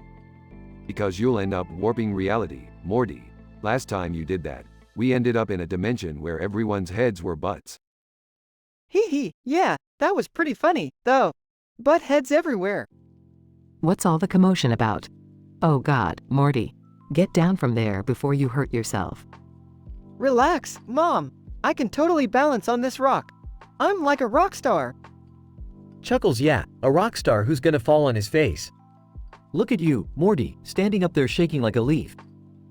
Oh please, Jerry, you couldn't handle the high ground if it was handed to you on a silver platter. Are you challenging me, Rick? Sure am, Jerry. Let's settle this like men. One-on-one, battle of wits, with a dash of random chaos thrown in. Ooh, drama. This is gonna be good. Rick, don't encourage Jerry. He's just gonna embarrass himself.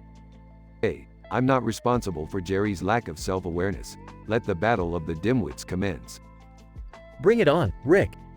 I'm tired of you stealing the spotlight all the time. Stealing the spotlight? Jerry, you couldn't find the spotlight if it was labeled with neon signs and put right in front of your dumb, little face. Well, at least I'm not constantly tinkering with bizarre, dangerous gadgets like a megalomaniac. Oh, here we go with the name calling. Listen, Jerry, the only reason you have an IQ higher than a pickle is because my genius genes accidentally rubbed off on you. That's it, Rick. I challenge you to an IQ test. An IQ test? Really, Jerry? Alright, fine. But I warn you, the results won't be pretty. Guys, can we just focus on helping me get down from this rock before I puke all over your IQ test? Morty, you're such a mess. You're just jealous, Summer. You don't have the balls to stand on a rock like a free-spirited rebel. Morty, language. Alright, let's wrap this up. Morty, get off the damn rock. Jerry, prepare to have your last remaining shred of dignity destroyed by science. Bring it on, Rick. Don't say I didn't warn you, Jerry. But let's be honest, warning you is like explaining rocket science to a potato. Huh. Well, at least a potato would have a higher IQ than you. Touché, Jerry, touché. Now, let the battle for intellectual superiority begin. And Morty, put the damn phone down and get down from that rock before I disown you.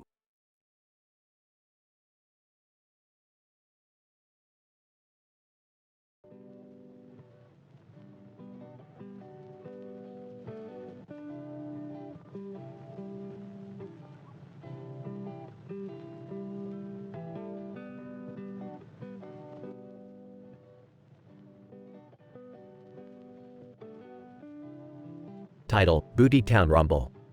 Characters. 1. Johnny, a foul-mouthed skateboarder with a heart of gold. 2. Sammy, a sassy biker who always speaks her mind. 3. Tony, a macho dude who loves showing off. 4. Rocky, a mysterious person with shadowy origins. Scene: Booty Town, a bizarre town made entirely of butts, illuminated by a yellow street light. Johnny, Sammy, and Tony are chilling near a bike rack, enjoying the evening.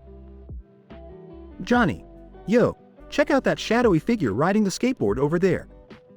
Shit, he's like a damn ghost. Sammy, oh, looks like mischief is afoot. Let's see if we can keep up and find out who this mysterious skater is. Tony, F*CK, yeah, let's go. I bet I'll outperform them with my superior biking skills. Incident. The shadowy skater speeds past them, causing chaos on the streets of Booty Town. Johnny, shit, that skater's damn fast. It's like he's skating on butts with turbo boosters. Sammy, wait, do you think he's the one behind all the magical butt creations in this funky town? Tony, no time for theories, assholes, let's catch up. Progression. Johnny, Sammy, and Tony chase after the shadowy skater, dodging cheeky obstacles along the way.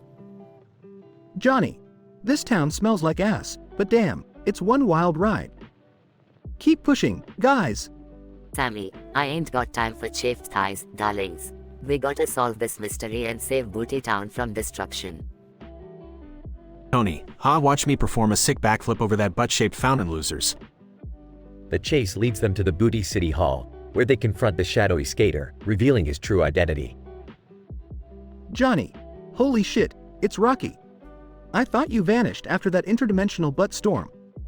Rocky, yeah, well, I found my calling in creating animated butt worlds.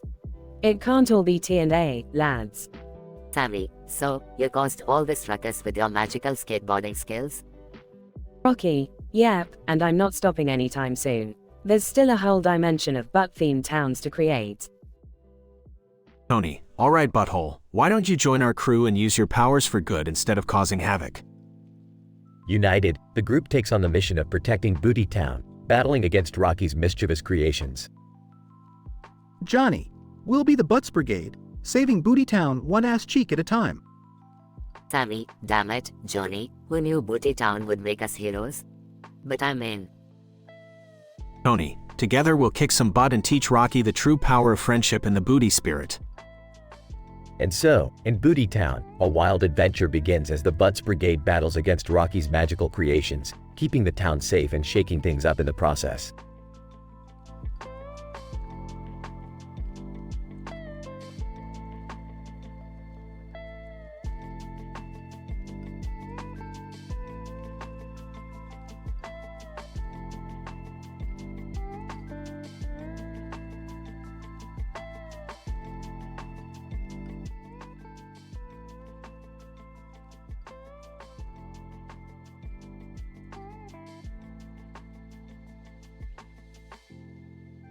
Alright, Morty, listen up. I've just discovered a dimension where James Bond movies are the only currency. Can you believe that? Oh, I don't know, Rick. I mean, who cares about some old spy guy? There's gotta be better things to trade, right? Better things? Morty, you might as well have just slapped me in the face with a wet noodle. James Bond is a pop culture icon, and we need to settle this once and for all. Who's the best Bond? Well, I guess I've always liked Daniel Craig. He's got that stoic charm, you know? Oh, Morty, you sweet summer child. Daniel Craig, please. Sean Connery is the true Bond, the Og. None of these new boys can hold a candle to him. Guys, can we not talk about Bond? I hate those movies. They're just a bunch of overrated nonsense. Oh, like that's any different from your dumb TV shows, Jerry? At least Bond has action and style. That's it. I've had enough of you all. Rick, take this burrito to the face. Rick gets disfigured as the burrito explodes on his head. Really, Jerry, you throw a burrito at me? That's how you handle your anger. Pathetic. Whoa, Dad! I can't believe you did that. Rick's face looks like a zombie who just got run over by a truck. Well, maybe Rick should learn some manners and stop talking about stupid movies all the time. Okay, Jerry, since you think it's a big deal, let's settle this once and for all. Morty, grab the portal gun. We're going on a little adventure to find the best James Bond actor in the multiverse. Ah, Rick, do we really need to do that? can't we just agree to disagree? Morty, this is important. We can't let Jerry's irrational anger ruin our movie discussions. Now, let's go. They activate the portal gun and disappear into the multiverse. Meanwhile, back on Earth. Seriously, Dad, a burrito? That was your big act of rebellion? Well, what do you expect? I'm not some crazy scientist like Rick. Yeah, thank God for that. Can you imagine how messed up our lives would be? I don't even want to think about it. But you know what? I may not know much about movies, but at least I know how to make a mean burrito. Well, that's something, I guess. Let's just hope they don't get into too much trouble out there. Back in the multiverse, Rick and Morty embark on their Bond actor quest, arguing and bickering along the way, until they finally find the best Bond actor, according to them. Alright, Morty, we've settled it. Roger Moore is the true Bond. Everybody else is just an imposter. I don't know, Rick. I still think it's Sean Connery. He's the classic Bond, you know? Whatever, Morty, agree to disagree, I guess. Let's get back home. I need to fix my face and write a strongly worded letter to Jerry. Or maybe I'll just laser him. Yeah, maybe dial it back a bit, Rick. Let's just go home and forget all about this Bond stuff. They activate the portal gun once again and return to their normal dimension, ready for their next adventure.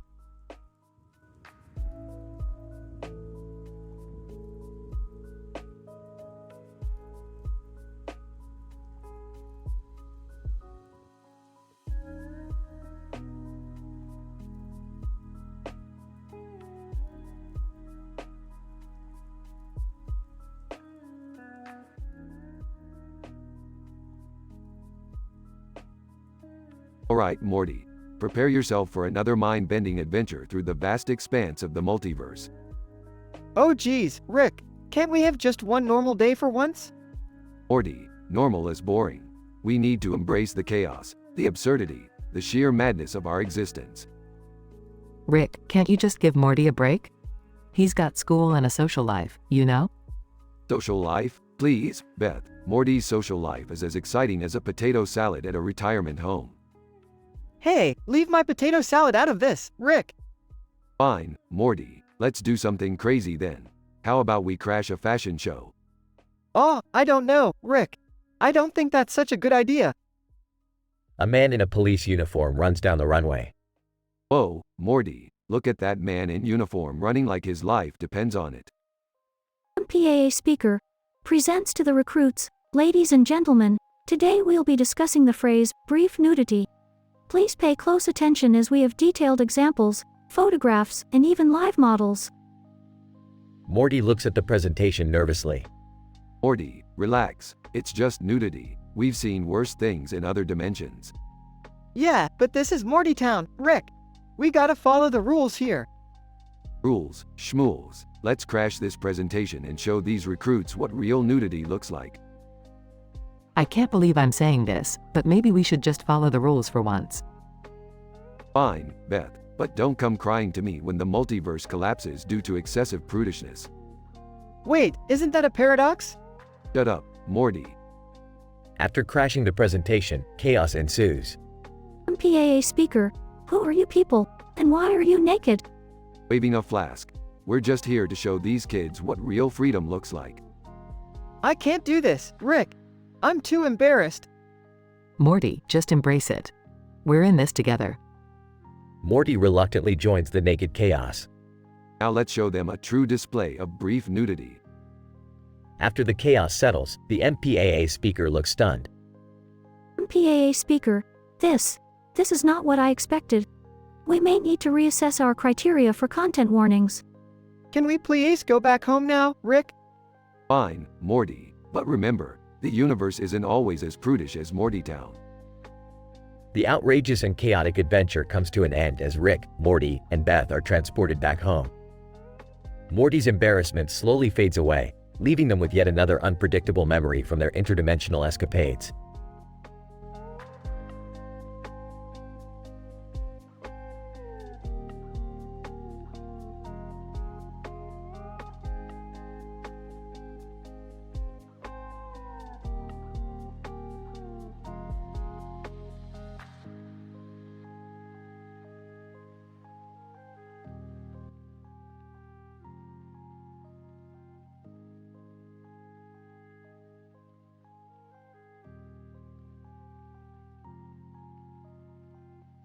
Title: The Profane Presentation.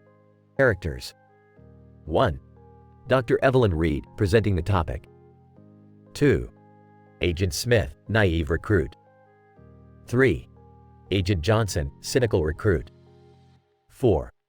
MPAA official, moderator. Scene: exterior, in front of a government building.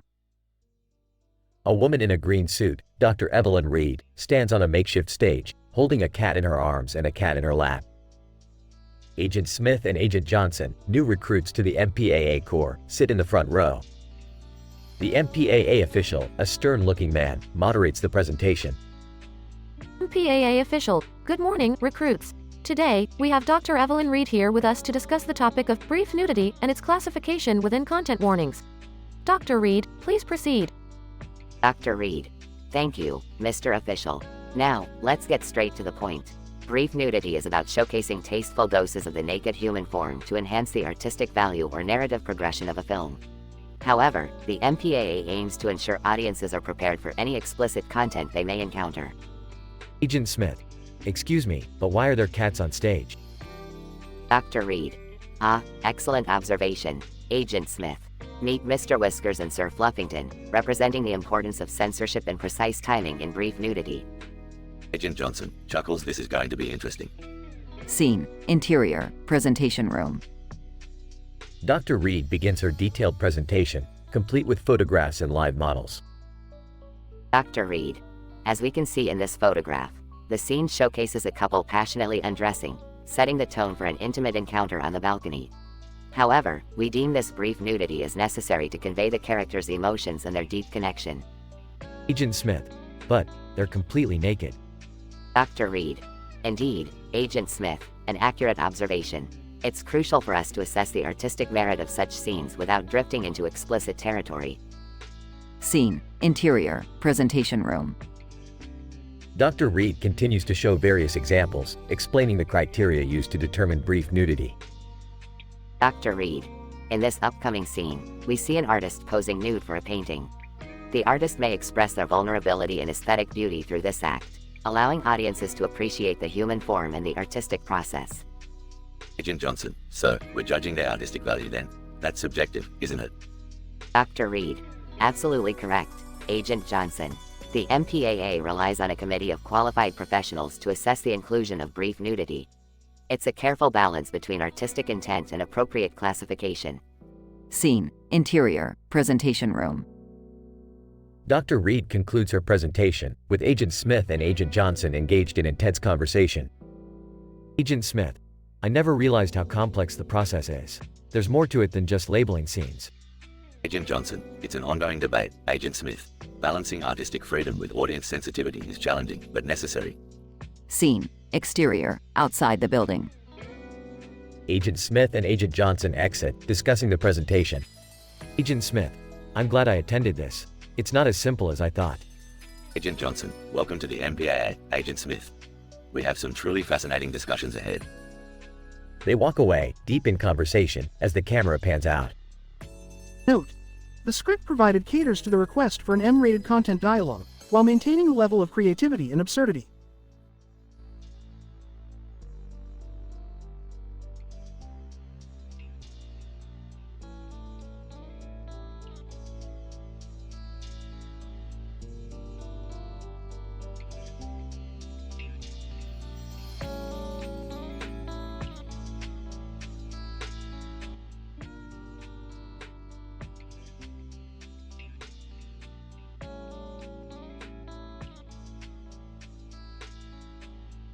Alright, Morty. Buckle up for another interdimensional adventure. We've got a request from King Jerry to retrieve 2 ancient action figures from 19,776. It's gonna be a wild ride. Rick, are you sure this is a good idea?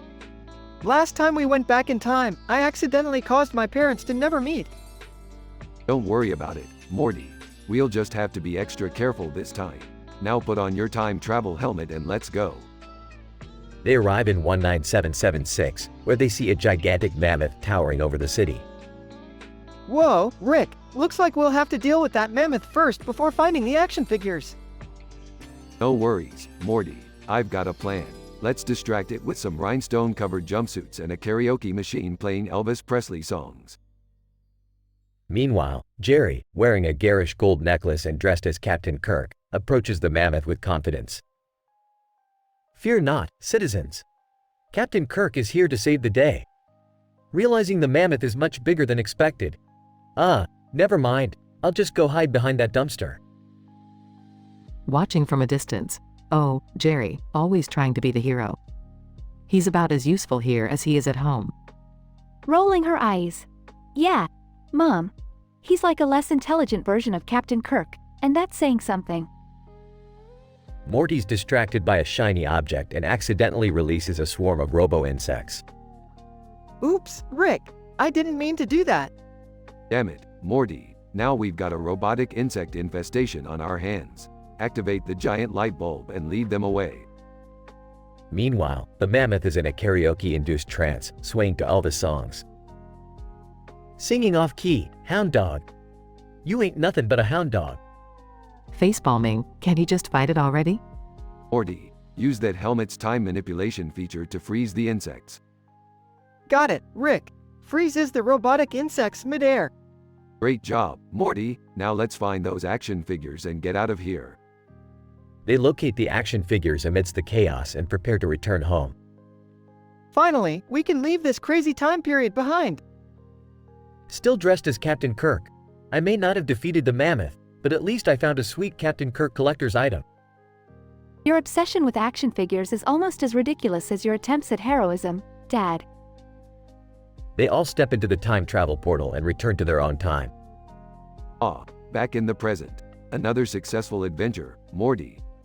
Yeah, I guess it was kind of fun in a bizarre, dangerous, and life-threatening way. Exactly, Morty. Now let's go grab some mega seeds and celebrate our victory. They walk off, leaving Jerry behind, still wearing the Captain Kirk costume. Oh great, now I'm stuck like this. Thanks for nothing, universe. End.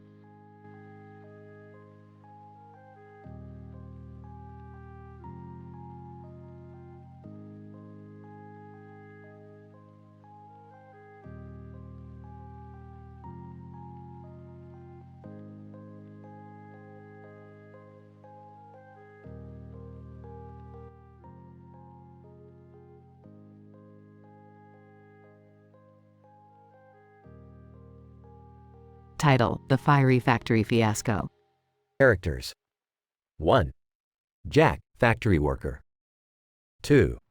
Sarah, factory worker. 3. Steve, factory worker. 4. Bob, factory worker. 5. MPAA representative, Mr. Johnson.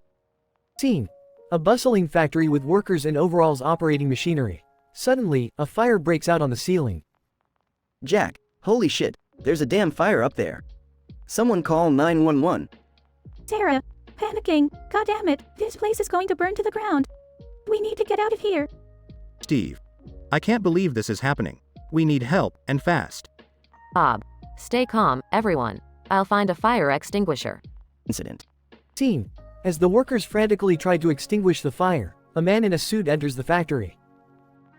Mr. Johnson, authoritatively, hold it right there. My name is Mr. Johnson, and I'm here from the MPAA.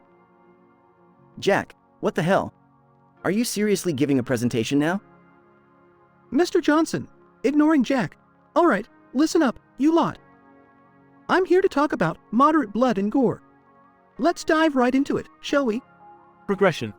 Scene: Mr. Johnson presents a series of shocking and explicit images and live models illustrating scenes from gory movies. Sarah, oh, for fuck's sake. We're in the middle of a goddamn emergency here. Mr. Johnson, insensitively, mishaps occur, my dear. Now, look closely at this blood-spattering scene. Notice the arterial spray? That's what we typically refer to as moderate blood and gore. Bob, disgusted, seriously, man? Can we focus on the damn fire? We need to evacuate. Scene: despite the chaos, Mr. Johnson continues his presentation, unfazed by the urgency. Jack, enraged. You want to see some damn gore? Look up there at the fire. That's real-life danger, you clueless moron. Steve, frustrated. We're risking our lives trying to put this fire out, and you're giving a seminar on blood and gore? Unbelievable. Mr. Johnson, nonchalantly. Well, accidents happen, my friends. But let's not lose sight of the importance of content warnings in movies. Scene. The workers finally managed to control the fire and evacuate the factory. Sarah, shouting, "Screw you, Mr. Johnson. Our lives are more important than your damn presentation." Bob, I can't believe this shit show. Let's hope we never have to see that guy again. Jack, agreed. Let's get as far away from here as possible. I never want to hear the words, moderate blood and gore, ever again. Scene ends with the workers leaving the factory, flames still licking the ceiling as they disappear into the distance. Disclaimer: the story contains intense language and adult content.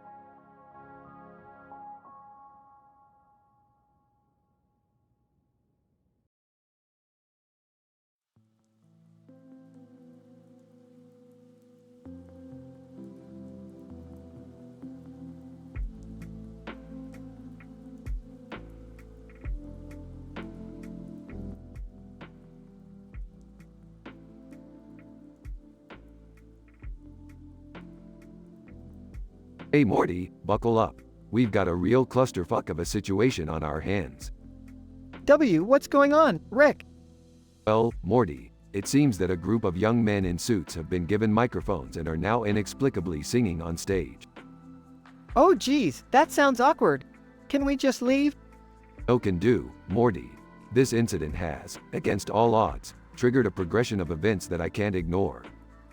What are they singing, Rick? Hold on to your plumbus, Morty.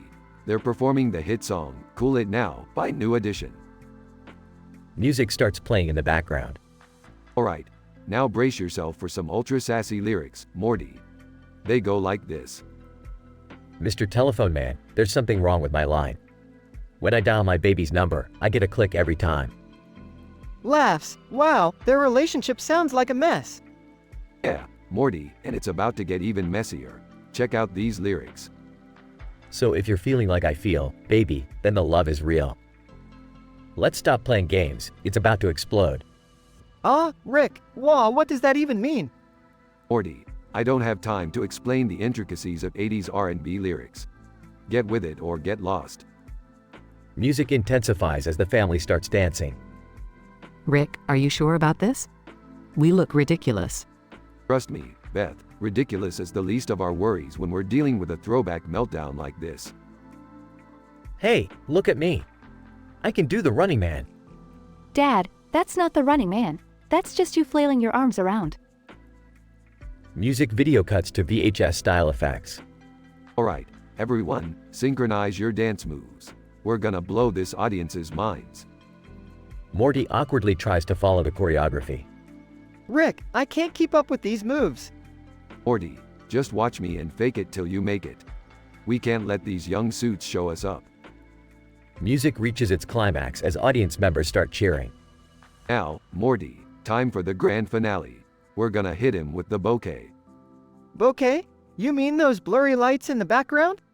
That's right, Morty. Bouquet makes everything look classy and mysterious, just like me. Music fades out. Phew, that was intense. Rick, are we done now? Yep, Morty, the incident is resolved, the progression complete, and the denouement achieved.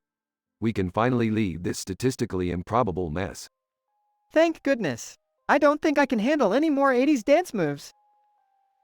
Well, Morty, that's just life. Sometimes you gotta embrace the absurdity and dance your way through it, even if it means looking like a complete fool. Yeah, I guess you're right, Rick. Let's just hope we don't stumble into another strange musical situation anytime soon. Laughs. Oh, Morty, when you're with me, strange musical situations are just a Tuesday.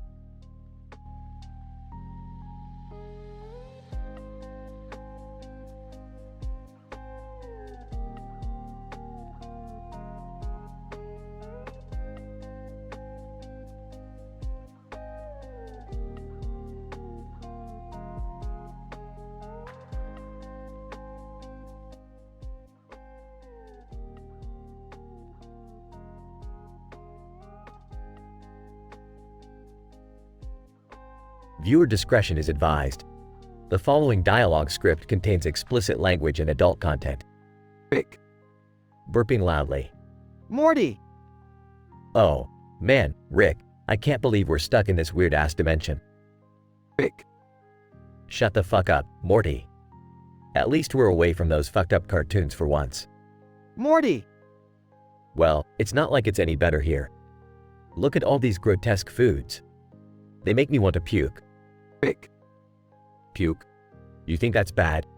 Look at those sentient pickles over there, trying to suck each other off. Jesus Christ. Morty. Rick, I think I'm gonna be sick. Rick. Don't fucking ruin pickles for me, Morty. I love pickles. Summer. Hey, guys, look at this mutated chicken. It has 3 heads and 7 legs. Morty. Holy shit, Summer. That's fucking disgusting. Rick. Disgusting? You haven't seen shit yet, Morty. Look at that sausage creature with tentacles. It's trying to molest that poor cheeseburger. Morty. Oh god, Rick. This place is a nightmare. I wish we never traveled to this dimension. Mr. Poopybutthole. Hey, guys, y'all want some of my alien moonshine? It's distilled using radioactive alien urine. Rick. Oh, what the fuck, Mr. Poopy Butthole? You're still alive? How many episodes do we have to suffer with you? Mr. Poopybutthole. Well, Rick, I'm just trying to survive in this insane dimension. But I gotta say, this moonshine really helps numb the pain. Beth. Drunk on alien urine, huh? You've all lost your fucking minds. Jerry. Hey, at least the alien tongue sandwich keeps me company. It tickles my nuts, in a good way. Rick. Jerry, shut the fuck up. Nobody wants to hear about your perverted sandwich fetishes. Summer. Hey, guys, look at that talking hot dog with googly eyes. It's slapping its own buns and moaning like a whore. Morty. Oh, Jesus, Summer. I can't unsee that. My childhood memories are forever scarred. Rick. Well, Morty, welcome to the fucking club. We're all fucked up in this dimension, just like everything else here. Mr. Poopybutthole. You know what, Rick? Amidst all this insanity, I think we've truly become a dysfunctional family. Beth. Fuck you, Mr. Poopy Butthole. Jerry. Aw, shut up, Beth. Let's just enjoy the chaos while we're here. Pass me that alien moonshine, Poopy Butthole. Summer.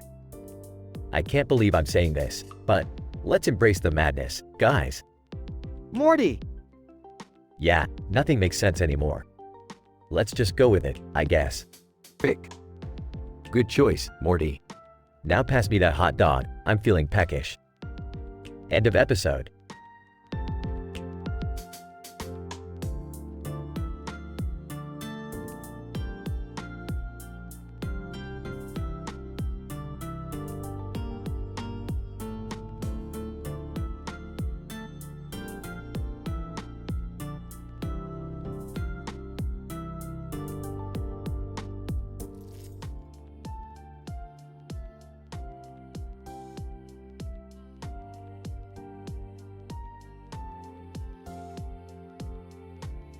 Sitting on the couch, holding a flask, Morty, I've had this amazing idea for our next adventure.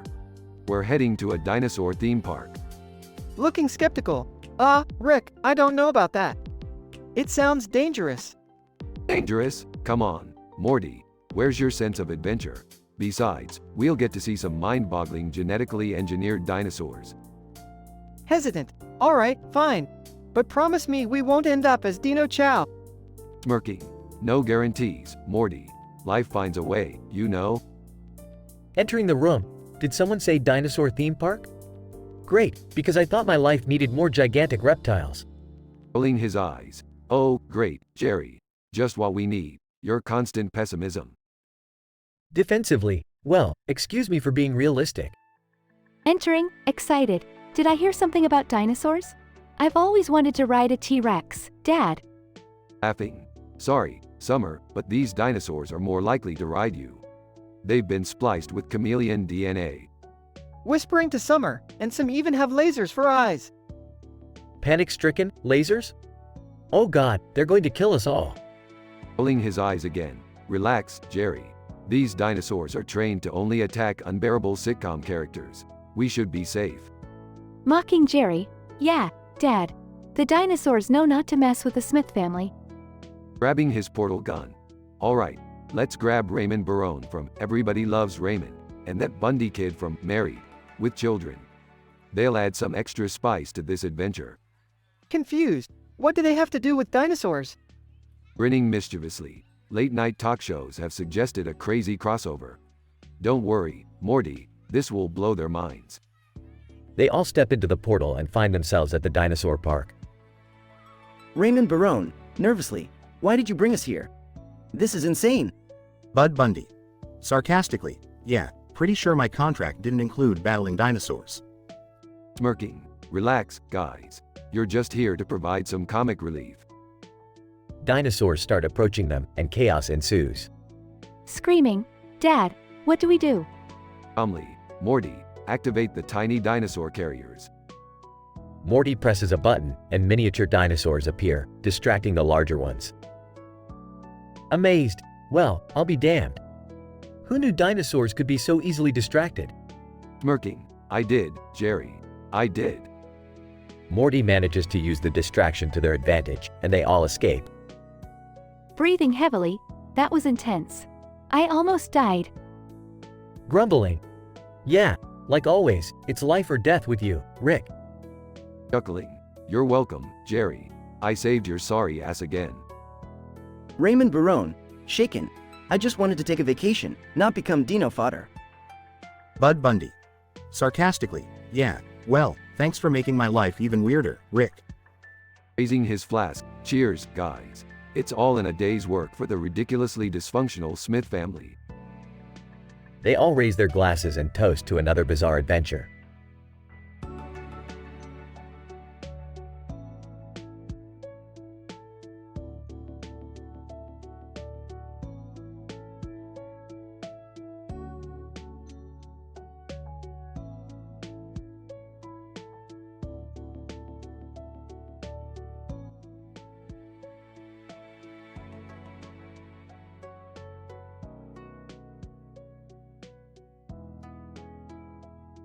Morty, grab your portal gun. We're going on a mind-bending adventure through the cosmos. Oh geez, Rick, where are we going this time? We're heading to the planet of the ancient bearded witches. I heard they can time travel with their staffs. Imagine the possibilities. Whoa, hold on a minute. Bearded witches? Time travel? This all sounds a bit too far-fetched, don't you think? Jerry, for once in your life, just trust Rick. He's the smartest man in the universe. I don't know, I'm still skeptical. Fine, Jerry, you can stay here and organize your stamp collection while we have an interdimensional mind orgy. Oh my god, Rick. That's disgusting. Relax, Summer, it's just a figure of speech. Now let's go. They arrive on the planet of the ancient bearded witches. Whoa, look at all these witches! And their long white beards. Wait a minute, is that one holding a staff and reading Kimetsu no Yaiba? Bearded witch, yes, young ones. I'm a fan of Demon Slayer, just like you. But unlike you, I can slay demons in real life too. That's amazing. Can you teach me? Bearded witch, sorry, honey, only the chosen ones possess such power. But I can teach you a mean banana bread recipe. Oh great, another hobby I won't be good at. Meanwhile, back on Earth. Dad, I've been feeling like someone's been watching me. It's creepy. Oh, come on Summer, you're just being paranoid. No, seriously, this alien guy keeps showing up wherever I go. He's like a stalker or something. Well, maybe he just has a crush on you. It's not so bad, right? Dad, he has tentacles for arms and 12 eyes. It's beyond creepy. Back on the planet of the ancient bearded witches. So, ladies, any chance you could help me with a little problem I have involving my forbidden love affair with a member of the Galactic Federation? Bearded witch, forbidden love, huh? Sounds spicy. Maybe we can bend a few timelines for you, honey. Rick, you got yourself into another mess, huh? You never learn. Shut up, Morty. This is none of your business. Dad, maybe it's time you face the consequences of your actions. Bearded Witch casts a spell, and a portal opens to the Galactic Federation headquarters. Alright, Morty, let's see if they forgive me or vaporize me on sight. They step through the portal and confront the Galactic Federation. Galactic Federation agent, Rick Sanchez, you're under arrest. Hey, at least it's a change of scenery from that Stone Age prison. Who needs a lawyer when you have a portal gun, right? Ah, Rick, I don't think that will work here. Damn it, Morty, you're right. We're screwed. Beth, Summer, and Jerry arrive in Rick's spaceship. Buckle up, everyone. We're getting our family back. They engage in an epic space battle, destroying Galactic Federation ships left and right. I can't believe I'm doing this, but it's actually kind of exhilarating. See, Dad, aliens can be useful sometimes. Alright, let's wrap this up and get the hell out of here. I've got some serious debauchery to catch up on. Can we just have one adventure without it involving your sexual escapades, Rick? Ah, come on, Morty, where's the fun in that?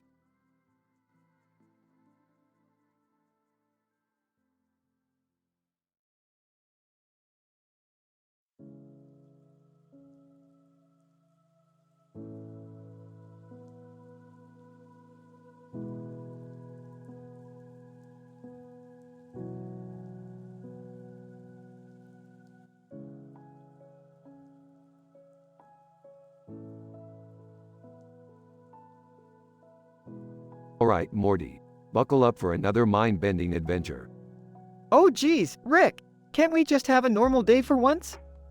Normal? Who needs normal when we can explore the statistically improbable? Today, we're going to dive into a stylized painting of a mountain with a city on it and a river running through it, with a sunset in the background.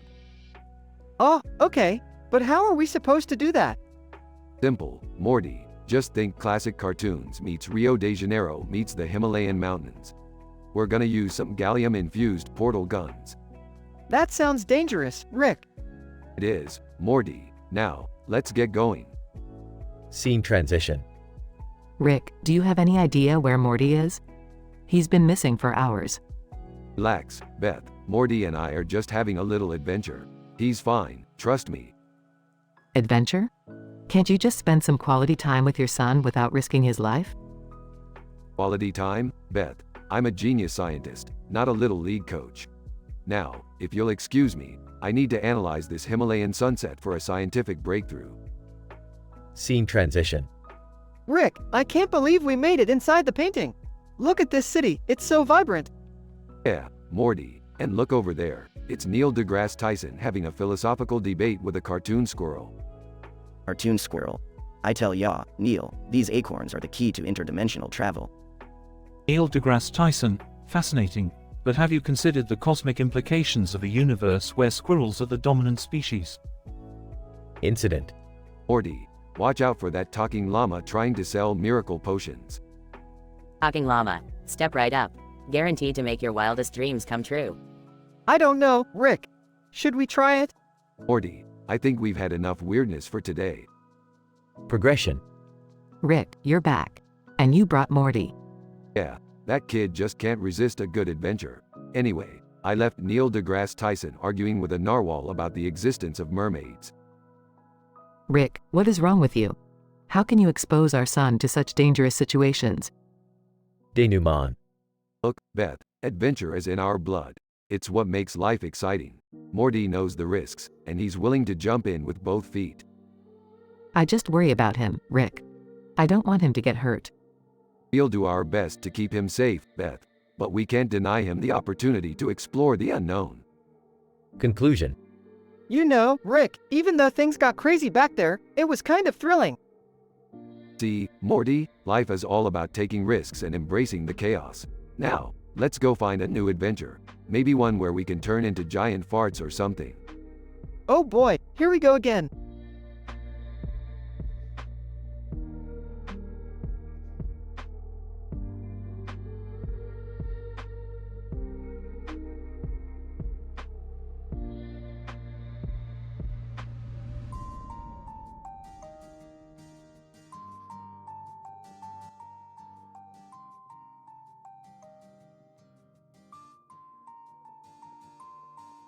Morty, buckle up because we're about to embark on a train ride to total madness.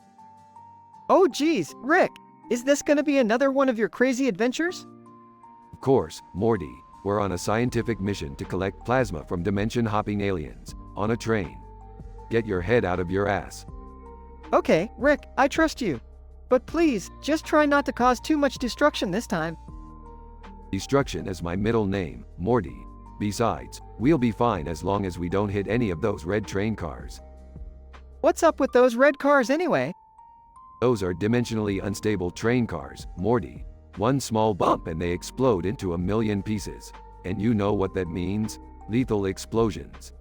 Wait, lethal explosions? Isn't that a bit over the top? Morty, when you're dealing with alternate dimensions and intergalactic threats, there's no such thing as over the top. Now, hand me that plasma container. Here you go, Rick. But seriously, do we have to do this right now? Can't we just enjoy the train ride like normal people? Normal people, Morty. Let me remind you that we are far from normal.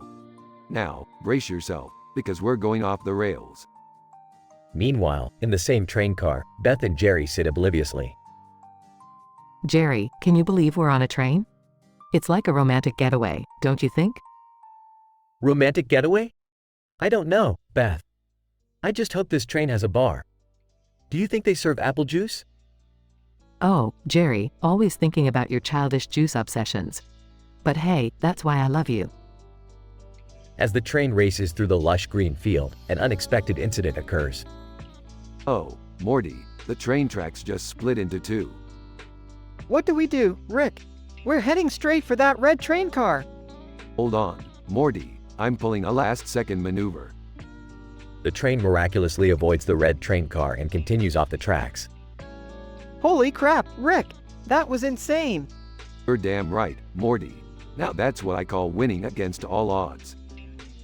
In the aftermath, the train lands safely on the grassy field. Jerry, did you see that? We just flew off the tracks. Yeah, Beth, it was like a roller coaster ride. I felt alive, for once.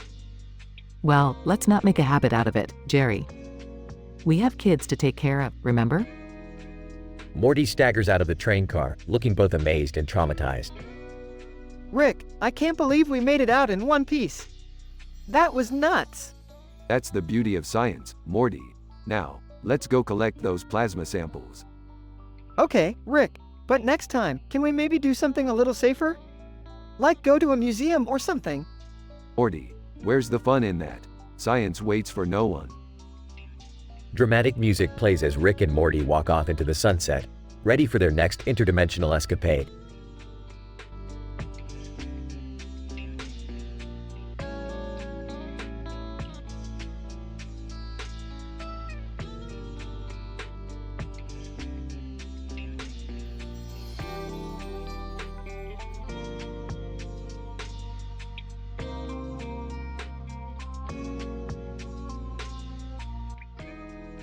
Note, I apologize, but I cannot generate the explicit and vulgar content you are requesting. I am programmed to follow ethical guidelines and ensure a respectful and appropriate conversation. If you have any other requests or need assistance with something else, feel free to ask.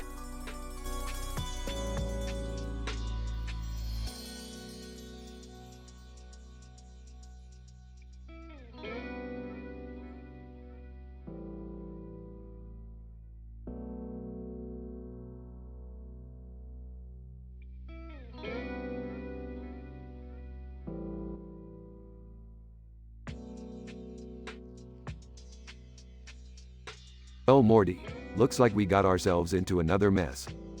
Geez, Rick, sometimes I wonder why we can't just have a normal day.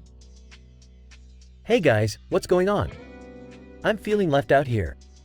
Oh great, Dad. Just what we needed, your cluelessness. Listen up, everyone. We've stumbled upon a man in a spacesuit and another dude with a sword in front of a planet. Rick, that's statistically improbable. How did they even end up here? Morty, you're asking the wrong questions. It's all about the improbability field, Morty. Embrace the chaos. So what? Are we supposed to just go up there and talk to these guys?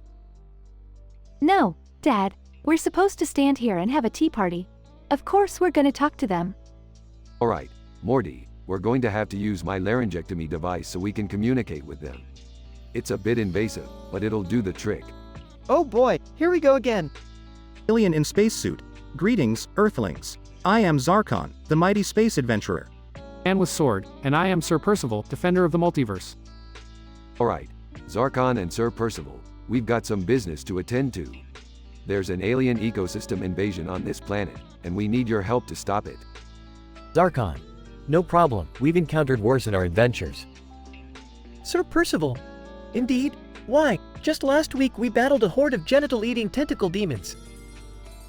Whispering, I didn't need to know thought. Rick, why haven't you told us about your secret past as a master of alien tantra? Oh Summer, some secrets are better left untold. Let's focus on the task at hand. Guys, forget that. We have a bigger problem. Remember that interdimensional diva you had a tumultuous relationship with, Rick? Morty, I didn't think it would follow me here. Drama alert, Rick. Drama alert. Don't start with me, Summer. This diva is trouble in every sense of the word. We're in for a wild ride.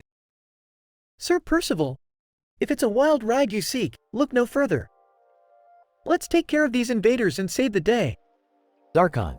Agreed, and afterwards we can have a friendly sword fight to celebrate. Alright, let's do this. But remember, no one cheats in a 5-card draw.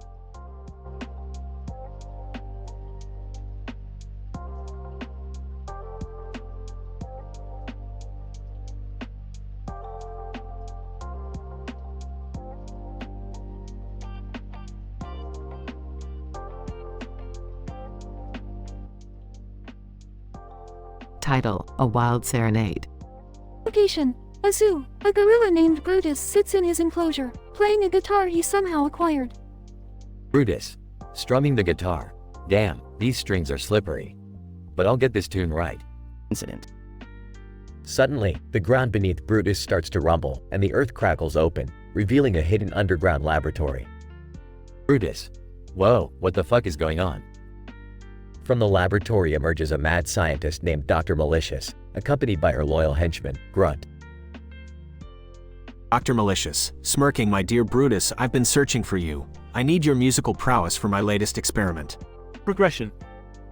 Dr. Malicious and Grunt approach the confused Brutus, who continues strumming his guitar. Brutus. Experiment? What kind of shit you got going on, lady? Dr. Malicious, I've developed a serum that can turn music into a powerful force. And with your talent, Brutus, we can control the world. Brutus. Eyeing his guitar suspiciously. I'm not your pawn, lady. Don't underestimate me. Dr. Malicious presses a button, and an enormous speaker system rises from the ground, surrounding Brutus in the laboratory. Dr. Malicious, oh, you'll be mine, Brutus. Now play my furry instrument of destruction. Brutus. Squinting at Dr. Malicious. Fine, but I'm playing my own damn tune. As Brutus starts to play, the ground shakes violently, knocking Dr. Malicious and Grunt off their feet. The powerful vibrations cause chaos as everything around them begins to explode. Brutus. Singing powerfully, I'm a gorilla with a fucking guitar, breaking free from your sinister jar. Dr. Malicious, desperate, stop, you're destroying my life's work. In a final act of rebellion, Brutus smashes his guitar against the machinery, causing a massive explosion. Brutus. Roaring triumphantly, no one controls this gorilla. As the dust settles, Brutus stands tall among the wreckage, victorious. Note, this adult, M-rated dialogue script contains vulgar language and is meant for entertainment purposes only. Such content may not be suitable for all audiences. Proceed with caution.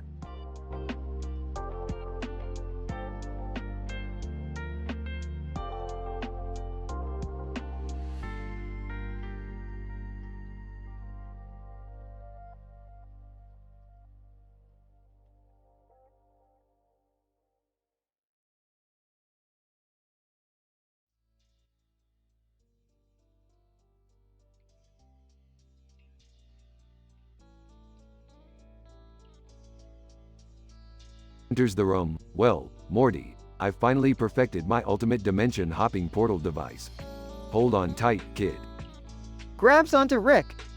Rick, are you sure about this? Last time we hopped dimensions, we ended up in a world where people turned themselves into pickles, and I don't think I can handle anything weirder than that. Relax, Morty. We're just going to check out a dimension filled with misshapen, grotesque foods. Should be a walk in the park compared to some of our other adventures. They activate the portal and the room around them starts to morph. They step out into a new dimension, filled with a variety of grotesque foods, all pulsating with neon colors and emitting strange odors. Oh man, Rick, look at these things. They look like something out of a nightmare. Smirking. Yeah, Morty, this dimension sure knows how to cook up some abominations. Wanna try some? Looking hesitant, I don't know, Rick. Some of these foods look like they could eat me instead. Rick picks up a multi-limbed, tentacled hot dog and takes a bite. Morty, you don't know what you're missing. This hot dog has the perfect blend of chewiness and slime. It's an explosion of flavors in your mouth. Here, try one. Morty reluctantly takes a bite of the hot dog and immediately gags. Bleg! Rick, what the hell is wrong with your taste buds? This thing tastes like fermented sewage. Chuckles. That's the beauty of it, Morty. It's an acquired taste, makes you appreciate the finer things in life. A centipede-shaped cake with wriggling legs scuttles towards them. Ah, Rick, is that cake coming alive? Nonchalantly. Oh, yeah, Morty. In this dimension, all the food has a life of its own. Watch this. Rick raises his portal gun and shoots at the cake, instantly turning it into a harmless muffin. Relieve, phew. Thanks, Rick. I was starting to worry it was going to crawl up my... A giant, carnivorous spaghetti with razor-sharp noodle tendrils lunges towards Morty. Rick! Hang on, Morty shoots at the spaghetti monster, but it only gets angrier and starts to multiply. We're screwed, Rick. We're gonna end up as dinner. Not on my watch, Morty activates a device that projects a force field around them. The spaghetti monsters thrash and writhe around the force field, unable to get to Rick and Morty. Panting, that was too close, Rick. Let's get out of here. I've had enough of these culinary nightmares. Agreed, Morty. This dimension is a recipe for disaster. We'll find another one with more normal food. Maybe. They activate the portal and escape the grotesque food dimension, leaving behind the wriggling spaghetti monsters. Chuckles. You know, Morty, I think I've lost my appetite for a while. Yeah, Rick, me too. Let's just stick to pizza or something next time. They laugh and continue their interdimensional adventures, hoping for a more palatable destination next time.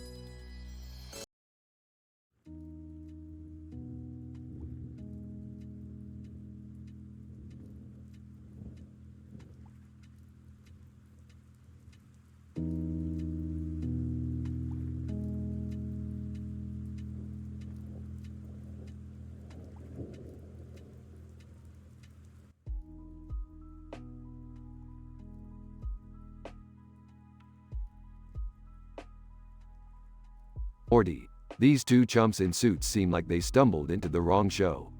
The Amazing Adventures of Mr. Tuxedo. What kind of cheesy crap is this? Oh, Rick, I don't think they're from around here. Maybe they're lost. Man 1. Excuse me, gentlemen, we are not lost. We are interdimensional time travelers, here to promote our groundbreaking TV show.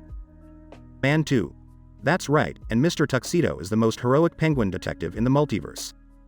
Heroic penguin detective? Ah, I've seen weirder things in my breakfast cereal. Joining the conversation. Alright, Morty, forget these guys. I've got a story for you. I went to Dunkin' Donuts to get my usual coffee, and guess who I bumped into? Who? George Clooney. Morty. George freaking Clooney. He was just casually sipping his latte and talking about his humanitarian work.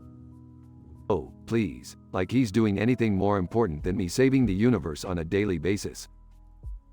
Man 1. Excuse me, but we've traveled through time. That's pretty important.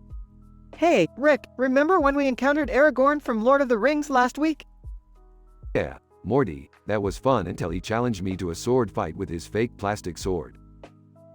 Guys, can we please focus here? I have something important to share. I discovered an alien rebel leader on Beyblade. We started chatting, and now we're like soulmates or something. Man 2. Soulmates? That's nothing. We've invented a dimension-hopping dating app. Swipe right for the most exotic species in the galaxy. Sarcastically. Wow, a dimension-hopping dating app. I'm sure that'll revolutionize the world. Shut up, Rick. Can't you be happy for me? Happy for you? You're dating an alien rebel leader you found on a spinning top game. This is statistically improbable. Guys, let's not fight. Remember when we accidentally teleported an entire Dunkin' Donuts to another dimension?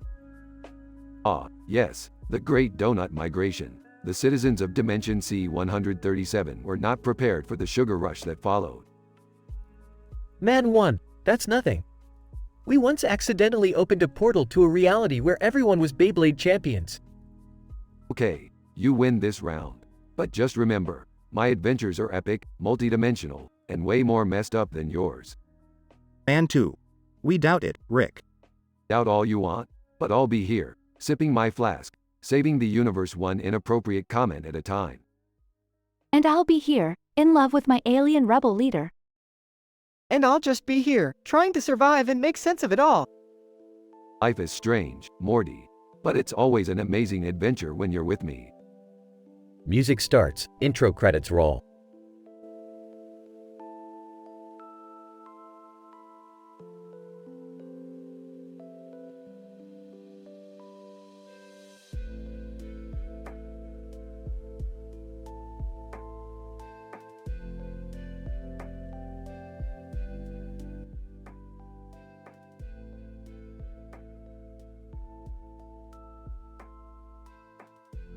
Alright, Morty, buckle up. We're spinning the wheel of sexual positions today. Wait, what? Are you serious, Rick? Oh, I'm dead serious, Morty. This is crucial research for the interdimensional sexual study I'm conducting. Plus, it's just a good old giggle loop guaranteed to make Jerry squirm. Wait, what's this about me now? Just ignore them, Jerry. They're being their usual absurd selves. Alright, spin the wheel, Morty. Let destiny decide our positions. Fine. Spins the wheel. Bill announcer, and the position is the twisted octopus. Are you kidding me? Morty, how are we supposed to do that? Simple, Summer. First, stretch out your tentacles like so. Rick, isn't this all a little extreme? Oh please, Beth, extreme is my middle name.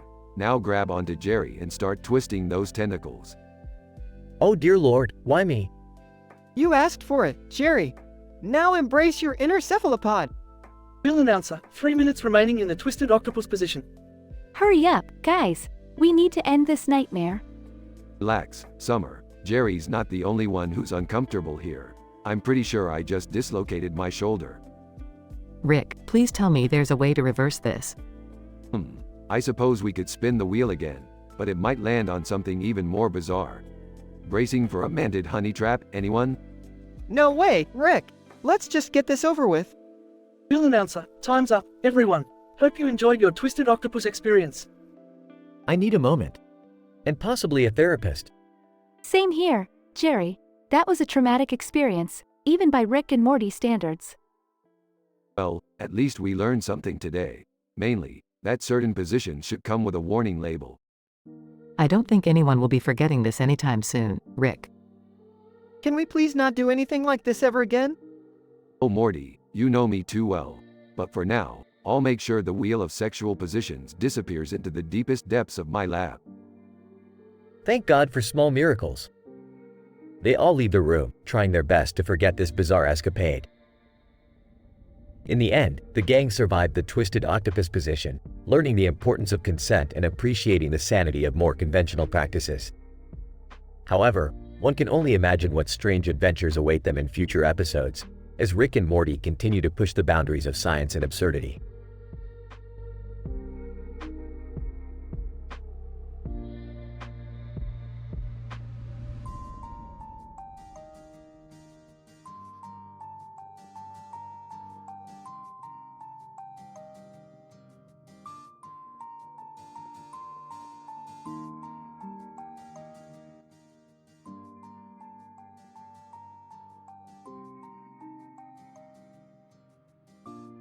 Morty, we need to go on an intergalactic adventure. I just discovered a planet where the inhabitants have mastered the art of turning farts into energy. Whoa, really, Rick? Fart-powered technology? That's insane! It sure is, Morty. They've even developed a device that can convert your burps into Wi-Fi signals. No more slow internet for us. Rick, I think I've had enough of these bodily function-based adventures. Last time, I turned into a sentient fart. Can't we do something less gross? Morty, sometimes the universe presents us with opportunities we can't pass up. Besides, last time you were a fart, it saved our lives. Don't be such a prude. What's all this commotion about farts? Can't you two have a normal conversation for once? Yeah, I'm getting tired of all this fart talk too. Can't we talk about something else, like fashion or the latest gossip on alien celebrities? Fine, fine. If you two are so bored, let's go to a dimension where all the Jedi from Star Wars have taken up ballet dancing. You happy now? Actually, that sounds quite fascinating. I'm down for some Jedi ballet, as long as there are no more farts involved. Agreed. Let's go see lightsaber twirls and pirouettes. They enter a portal and find themselves in a dark theater. On stage, Jedi characters from Star Wars gracefully twirl with lightsabers in hand. Alright, Morty, there they are. Jedi Knights doing ballet. Enjoy your fancy, highbrow entertainment. Aw, Rick, look! It seems like Darth Vader is having a ballet duel with Yoda. Oh wow, this is intense. This is better than any alien fashion show. I'm so glad we came here. Yeah, dramatic ballet battles. Just don't go trying to be a ballet dancer when we get back, Morty. Stick to saving the universe in your usual bumbling way. Geez, Rick, thanks for the faith. But, I think I'll pass on my ballet career. Can we stay a bit longer?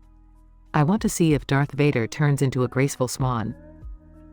Yeah, let's stay. I need to update my intergalactic ballet blog. This is gossip-worthy for sure. Fine, but let's make it quick. I've got a date with a fart-powered energy source back home. The family laughs and enjoys the bizarre spectacle of ballet Jedi Knights. It's a strange and surprisingly entertaining adventure in the multiverse.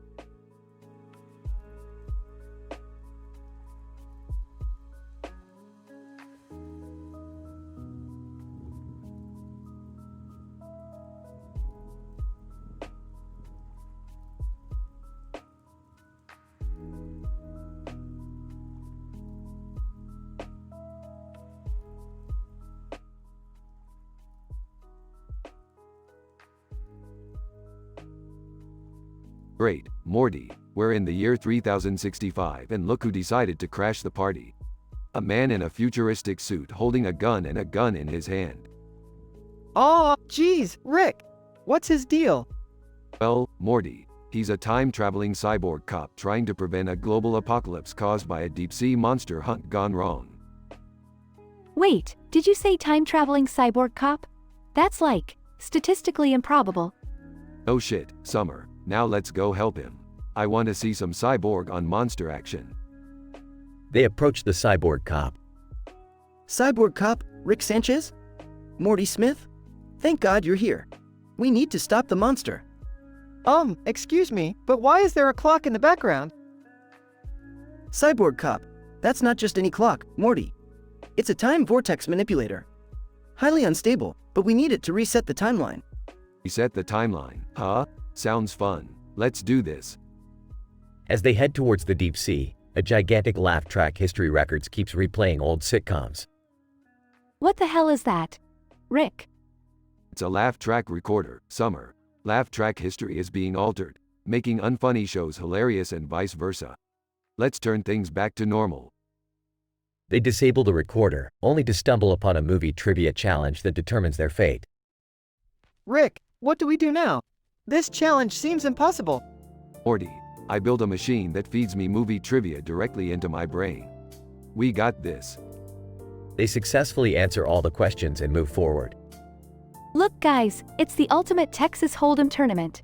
But something's not right. Yeah, the players are all intelligent, talking animals. Morty, get the alien version of Simon Cowell, would ya? Morty retrieves the alien version of Simon Cowell, creating chaos in the tournament. Simon Cowell, alien. You call that a flush? Pathetic. Time to face the music. Asterisk in the midst of the chaos, they finally reach the deep-sea monster. Whoa, Rick, that thing is huge. No worries, Morty. I've got a shrink ray in my pocket. Let's give it a taste of its own medicine. They shrink the monster down to size, causing it to flee. Crisis averted. Now let's get back to our regular timeline. They take the time vortex manipulator and reset the timeline. Looks like everything's back to normal now, Rick. Yeah, Summer. Well, except for the fact that I just traded my portal gun for a fancy new cup holder. Hey, priorities. Morty facepalms as they head back to their dimension, leaving chaos and laughter in their wake.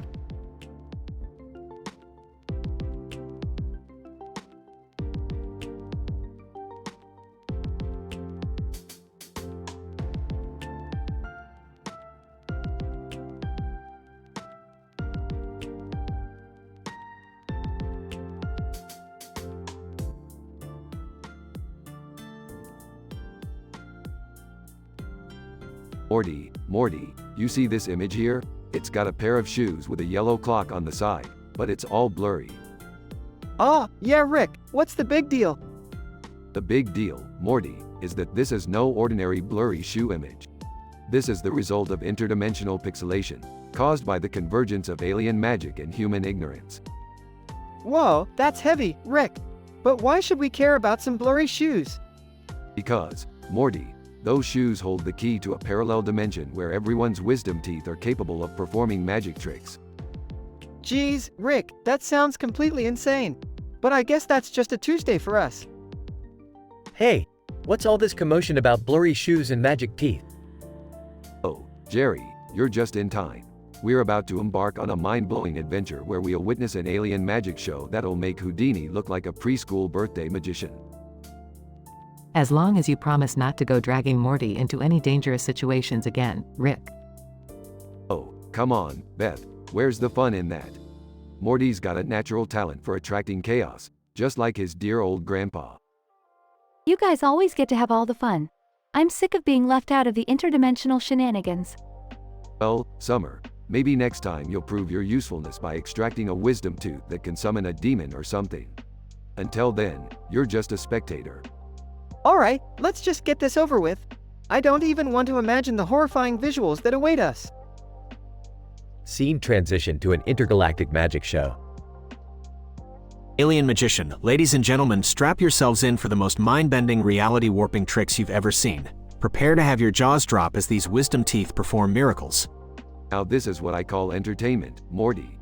Forget about those boring terrestrial magic shows. Yeah, I never thought I'd see the day when I'd actually be amazed by teeth. My mind is blown. These aliens know how to put on a show. I can't help but feel like I should have gone to the dentist instead of attending the spectacle. I never thought I'd say this, but I'm actually jealous of those talented wisdom teeth. Scene transition to the dentist's office. Dentist. Alright, Morty, it's time for your wisdom tooth extraction. This will be completely painless, I promise. Yeah, right. Just don't accidentally stumble upon a dimension where I'm a talking dolphin or something. Dentist. Talking dolphins? Huh? Maybe I should have gone to that magic show. Scene cuts to Morty recovering from the procedure.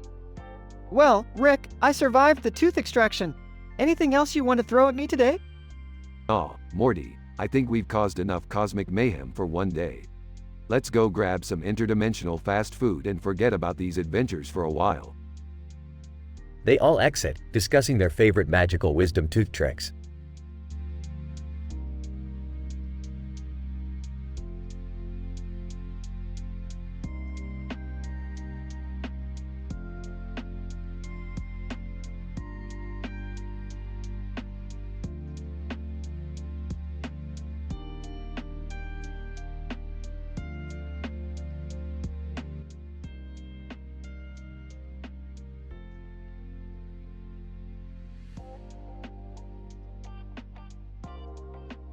Group of friends, consisting of Claire Huxtable from The Cosby Show, a gossip girl, and a Rubik's Cube enthusiast, are gathered around a TV set. To their surprise, they spot a cartoon version of themselves on the screen, all captured in a dramatic and adult-soaked scenario. Claire Huxtable, what the hell is this? Gossip Girl. Oh my god, is that us? But why are we all in this insanely intense situation? Rubik's Cube enthusiast. This is bonkers. I can't believe we're in a freaking cartoon. Incident. the cartoon version of them suddenly comes to life on the TV screen, and they find themselves transported inside the animated world. Claire Huxtable, what the actual fuck? How did we end up inside a cartoon? Gossip Girl, I don't know, but this is seriously messed up.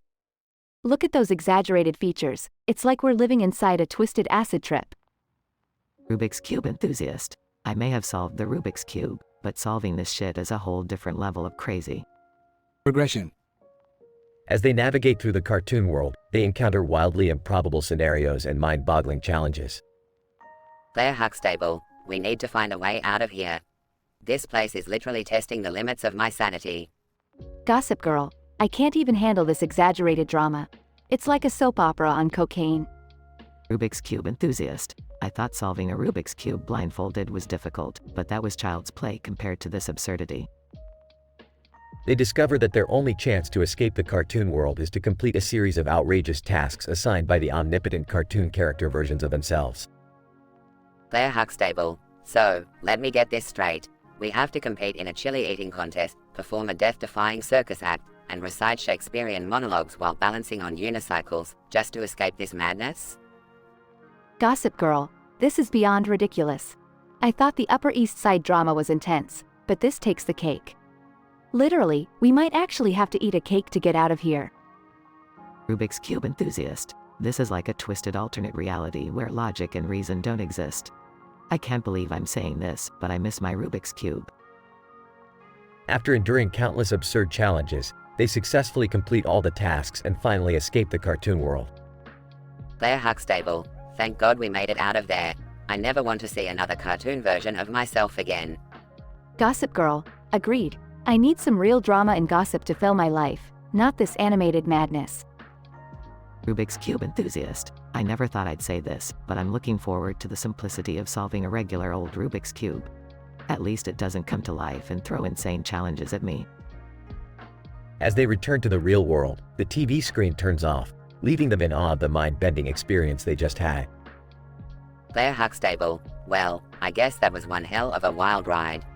Let's hope we never have to deal with cartoon versions of ourselves ever again. Gossip Girl, absolutely. I'm ready for some normalcy and real-life drama. No more animated shenanigans, please. Rubik's Cube enthusiast. Amen to that. I'm heading straight home to lock myself in a room with my beloved Rubik's Cube. That's enough chaos for one day. They part ways, grateful to have escaped the cartoon world and eager to resume their regular lives, finding solace in the comfort of reality.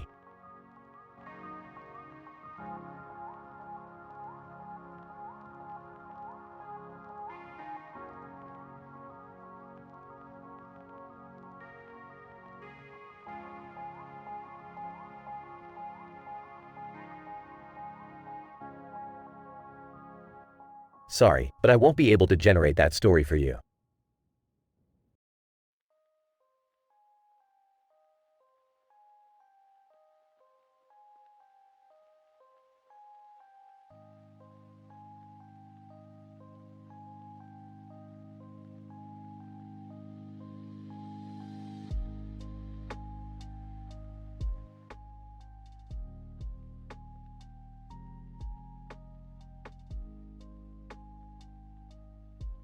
Alright, Morty, buckle up.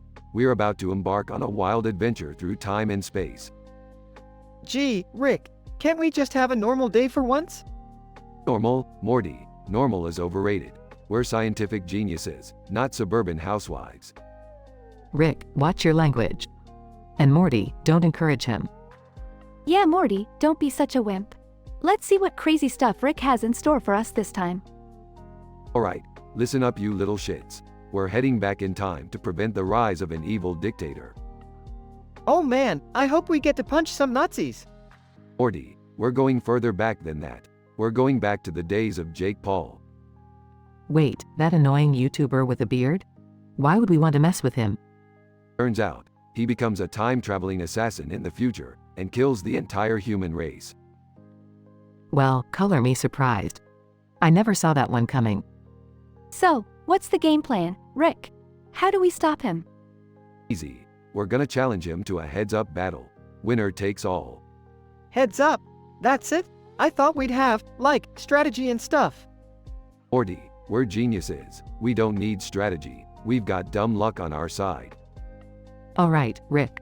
Let's put a stop to this time traveling Jake Paul before it's too late. And let's not forget to kill him with our sick burns along the way. Agreed. Sick burns are crucial in any time traveling adventure. Guys, I'm not so sure about this. What if we mess up the time-space continuum? Morty, we've messed it up plenty of times before. We're practically experts now. Besides, if we mess up, we can just blame Doctor Strange. He's always meddling with time. Yeah, that goatee-wearing sorcerer asked for it. Fine, let's do this. But I'm warning you, Rick, if anything goes wrong. Relax, Morty. What's the worst that could happen, other than the complete destruction of the universe? Alright, everyone. Time to jump through this portal and save humanity from a bearded douchebag. And don't forget to pack your sunglasses, Morty. We're gonna look cool while we mess up time. That's the spirit, Summer. Now let's go, before I change my mind and we end up in another dimension full of giant cannibalistic pandas. Wait, giant cannibalistic pandas are a thing? Oh geez, I think I'm gonna be sick. Buckle up, Morty. Adventure awaits.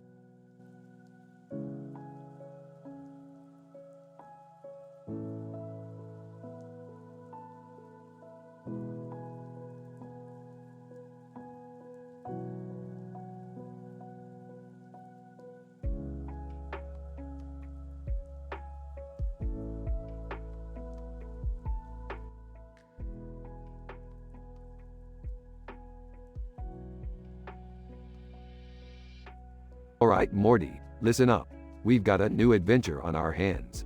We're heading to the forbidden planet of Zogon, where a legendary purple dragon statue supposedly grants unimaginable power.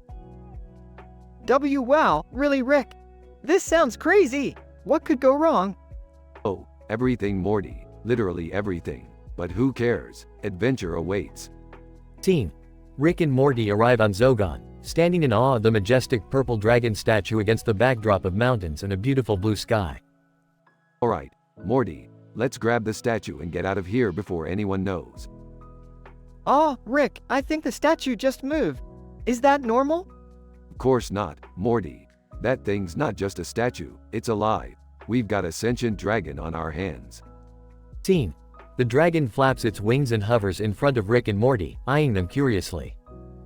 Dragon, so, you fools think you can steal my power, huh? I'll show you what happens when you mess with a dragon. Hold on, Draggy, we just came for a quick power boost. No need to get your scales in a twist. Dragon, oh, you think you can sweet talk me, Rick?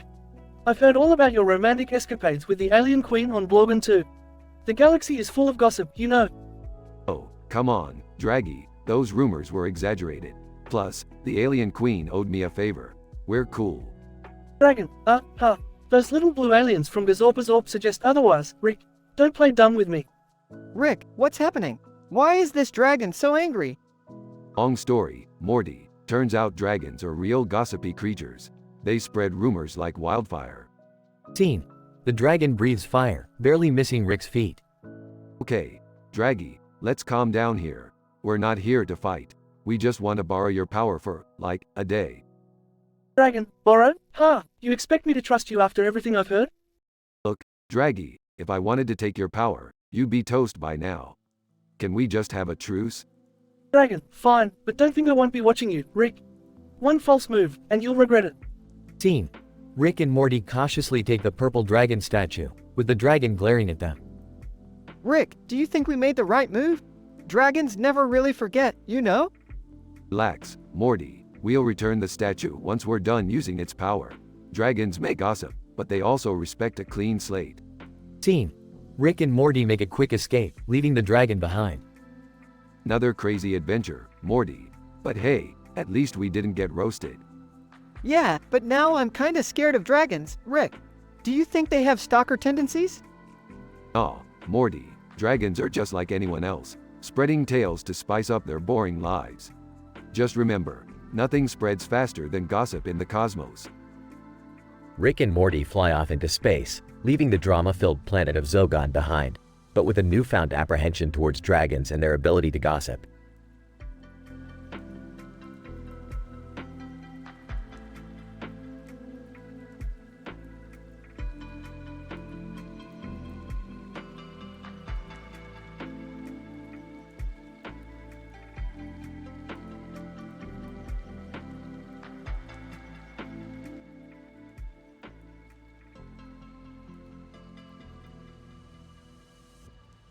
Alright, Morty, buckle up, because we're about to embark on a mind-bending, alternate reality trip where logic is as rare as a four-leaf clover. What's the plan, Rick? I'm not sure I can handle another one of your crazy adventures. Oh, come on, Morty. You're always whining like a little Jerry. We're going to start by investigating that large window with the blue and red pattern. It seems to be emitting some sort of energy. Rick, I don't think we should mess with it.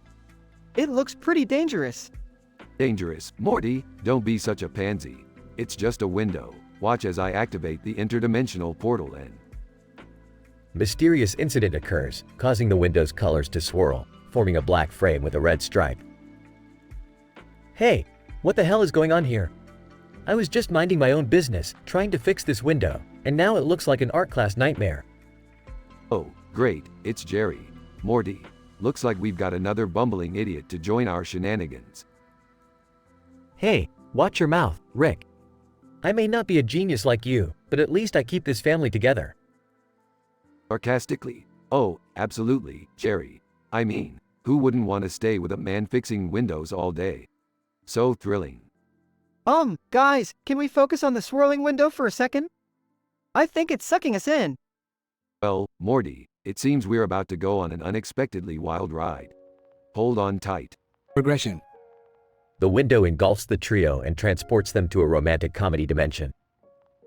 What just happened, Rick? Why are we in some cheesy romantic comedy? Looks like our window took us to a universe where every storyline follows the same predictable formula, Morty. Could it get any worse? Enter Donald Duck, dressed in a suit, speaking incoherently. Donald Duck. Quack, quack. I'm the romantic lead in this dimension, baby.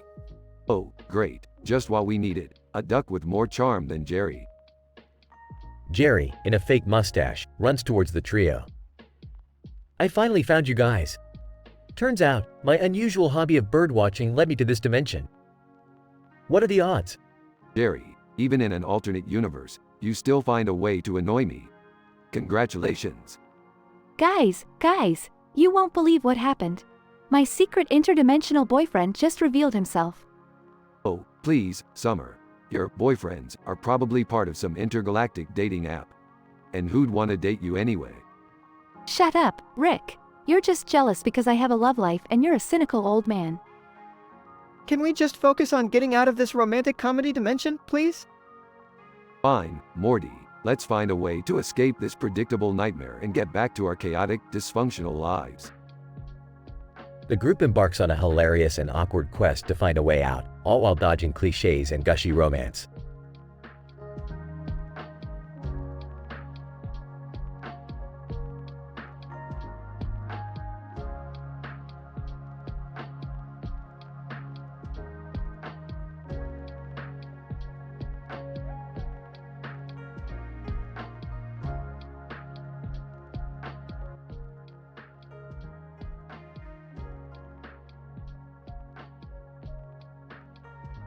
Rick, Morty, Jerry, Summer, and Beth are sitting at a booth in a cocktail lounge, sipping on their drinks. So, Morty, did you know that statistically speaking, there's a higher chance of us finding intelligent life inside that dive bar bathroom rather than on any of these other dumb planets? Really, Rick? Intelligent life in a bathroom? Hey, don't mock the infinite possibilities, Morty. I once met an enlightened alien philosopher hiding in a toilet bowl. He had some damn good life advice. You know, speaking of hidden pasts, did I ever tell you guys about my glory days as a heartthrob? Oh, Jerry, not this again. No, seriously. Back in college, I was like a Greek god to those women. Sigh, those were the days. Please, Jerry, we all know you were about as charismatic as a wet napkin. No need to exaggerate your pathetic past. So, guys, did you see that woman in the blue dress standing in front of a restaurant with that fat sign? She looked like she was ready to punch someone. Yeah, I noticed her too. Wonder what that's all about. Hey, probably just a bitter ex trying to ruin someone's reputation, Morty. Happens all the time. Drama, drama, drama. Well, at least it's not my reputation being ruined this time. Thanks for the change of pace, random lady. Oh, look, Beth, your surprise face is working overtime. What's going on? Jerry, heartthrob? Really? I thought you were allergic to charm. Huh, very funny, Beth. Just let me have this one, okay? Rick spots a suspicious-looking device sitting on the bar. Hold on a second. I need to investigate this unusual contraption. Could be a potential portal to a parallel universe. Shouldn't we call the authorities or something? Morty, please, let the genius work. Now, let me just tamper with these wires in. Suddenly, the contraption erupts in a blinding flash and the group finds themselves in an alternate dimension where everyone's skin is polka-dotted. Oh, great. Now I have a zit on my zit. Relax, Jerry. It's just a minor inconvenience. Besides, polka dots are so in right now. Rick, can you fix this mess? Of course I can. Just hold on a second. I need to recalibrate this interdimensional reality blender. After a series of chaotic events, the group finds themselves back in the cocktail lounge, their skin polka-dot free. There we go. Problem solved. See, Morty, told you I had it all under control. Yeah, just another day in the life of the Smith family, huh? You got that right, Morty. Now let's finish our drinks and find something even more statistically improbable to do.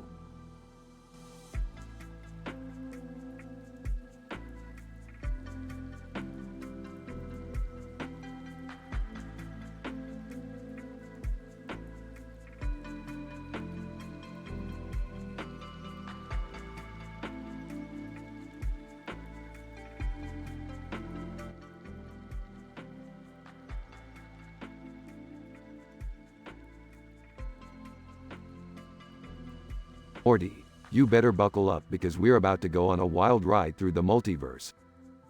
Oh geez, Rick, what kind of crazy adventure are we getting ourselves into this time?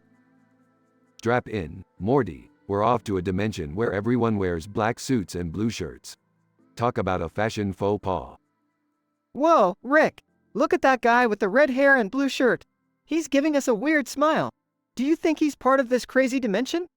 Morty, that's just John McClane, the ultimate action hero. We're in a dimension where every movie character comes to life. No way, Rick. You mean we can hang out with all our favorite characters? Absolutely, Morty. Get ready for some seriously epic crossovers. Here comes Jaguar. He's going to help us navigate this insane dimension. Jaguar. Hello, Rick. Morty, I see you're in need of my assistance once again. Count me in, but only if there's enough action involved. Trust me, Jaguar. This dimension is filled to the brim with action. Morty, just try not to get killed. Thanks for the concern, Rick. Like I haven't heard that before. Look, Morty, Jerry's alien suitor is here too. She's looking for a real man, not some pathetic human like your dad. Jerry's alien suitor. Jerry, my love, your blue shirt and black suit are so fetching. Let's run away together and explore dimensions beyond your wildest dreams. I'm kind of already in a dimension beyond my wildest dreams, and my wildest dreams aren't that wild. Alright, enough of that nonsense. Morty, look, it's none other than Bad Luck Brian. No matter what dimension we're in, that guy can't catch a break. Whoa, Rick. Brian's luck is just as bad as ever. He's tripping over his own feet while wearing roller skates. Oh, Morty, this dimension is so absurd, it's starting to rival our own. Hey, you with the blue shirt and black suit, I hope you're ready for some political science. And with red hair and blue shirt. Actually, I'm just an ordinary guy who stumbled into this dimension. But sure, I'm up for anything, as long as it's not too boring. Boring? In this dimension? Never. Morty, hold on tight. We're about to experience a Stockholm Syndrome romance between a man and his sentient mop. What the hell, Rick? I can't handle this craziness. Buck up, Morty. That's why we drink. Now, let's go save that man before the mop takes over his life completely. I hope you have a plan, Rick, because I seriously can't handle any more absurdity. Morty, when have I ever let you down? Well, except for that one time with the Cronenberg incident. And the time with the giant butts. Okay, forget what I said. Just follow my lead. Alright, Rick. Let's do this. It's time to kick some mop ass and get out of this dimension. That's the spirit, Morty. To adventure and beyond. They all charge into the absurd dimension, ready to face whatever insane challenges come their way.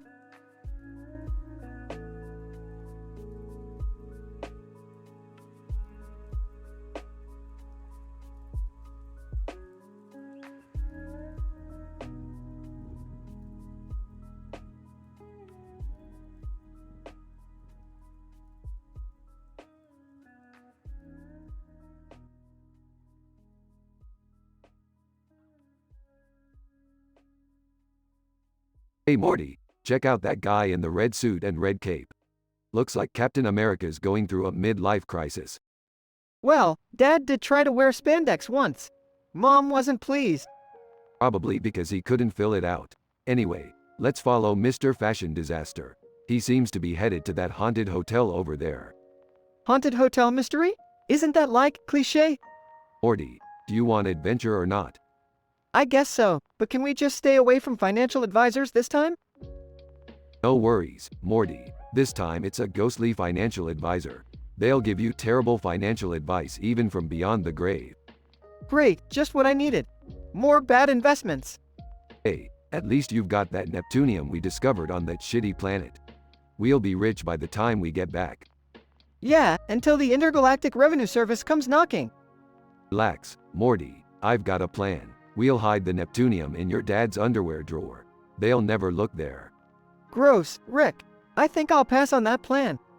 Suit yourself, Morty. Let's focus on this haunted hotel. Oh, looks like the man in the red suit just found a secret passage. Follow me, Morty. Time to kick some ghostly ass. I think I'll let you handle that part, Rick. Figures, coward. Rolls eyes, as if you're the epitome of bravery. Remember that time on Kronos Prime? Shut up, Morty. We've got more important things to worry about. Like that alien super weapon in the basement? Bingo, Morty. Now, let's get the hell out of here before he finds it. Whoa, is that a quantum courtship quirk? Yeah, apparently it's a side effect of the weapon. It randomly makes people fall madly in love with the nearest person. So, they're all acting like Mom and Dad? Exactly, Morty. Let's just hope they don't start making out like horny teenagers. Ew, gross. Let's go, Rick. Hold on, Morty. We can't leave without stealing that weapon. Seriously, Rick? Isn't that a bit dangerous? Morty, do you want adventure or not? Fine, but I'm not carrying it. Last time we blew up half the garage. Fair enough. You can carry this cursed ancient artifact instead. Great, just my luck. Let's get out of here before.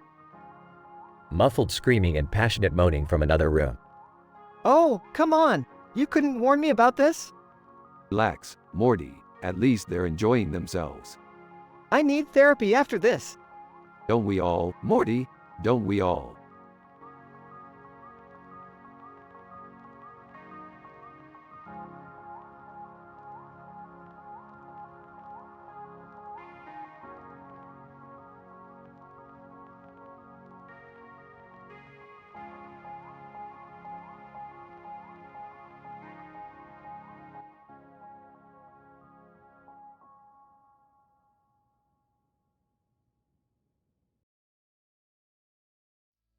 Morty, grab your jacket and snow boots. We're going on an icy adventure.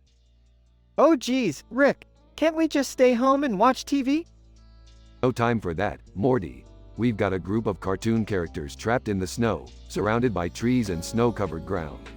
It's statistically improbable but also incredibly urgent. Did somebody mention a statistically improbable snow adventure? Count me in. Ah, like whatever. As long as it gets me away from this boring place. Alright, everyone, strap in for some winter mayhem. Snowball, Buzz, you two ready? Snowball. Woof woof. Let's go, Rick. I love a good snowy adventure. Buzz, BZZ. Time to buzz through the snow like there's no tomorrow. Rick, are the dogs gonna understand us? Interdimensional translators, Morty. They'll understand our every word. Now let's go find those stranded cartoon characters. I hope there's not a Yeti out there. I don't like Yetis. They're big and Yeti-like. Seriously, Dad, can you be any more useless? Alright, we've reached the stranded cartoon characters. Stay close, everyone. The situation is dire and drama is about to unfold. Snowball. Woof woof. Drama? This just got exciting. Buzz, BZZ. Drama? Count me in, Rick. What's the drama, Rick? Are they out of hot cocoa or something? Much worse, Morty. These cartoon characters are in an intense love triangle. They're fighting over who gets the last snowflake necklace. It's a real mess. A love triangle? That's more drama than I can handle. Love triangles are so cliché. Can we just get this over with? Everyone, calm down. We need to resolve this drama and get these idiots out of the snow. Morty, you're in charge of mediation. Are you seriously asking me to mediate a cartoon love triangle, Rick? Just do it, Morty. We don't have time for your existential crisis. Fine.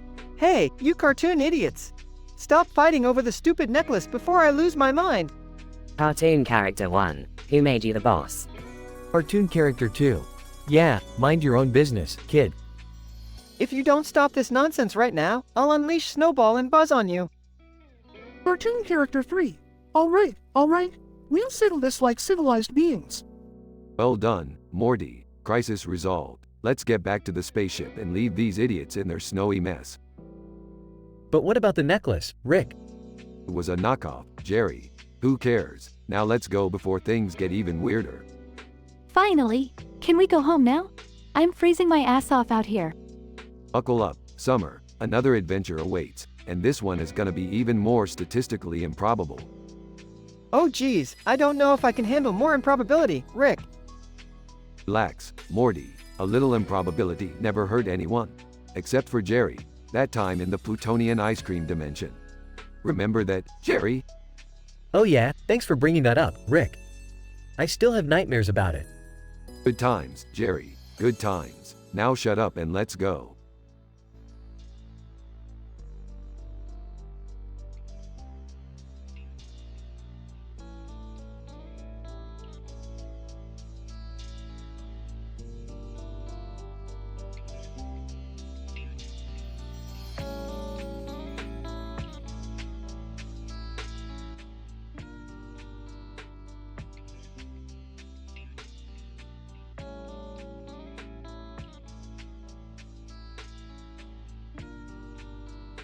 Morty, grab that black speaker with the red handle and spoon on top of it.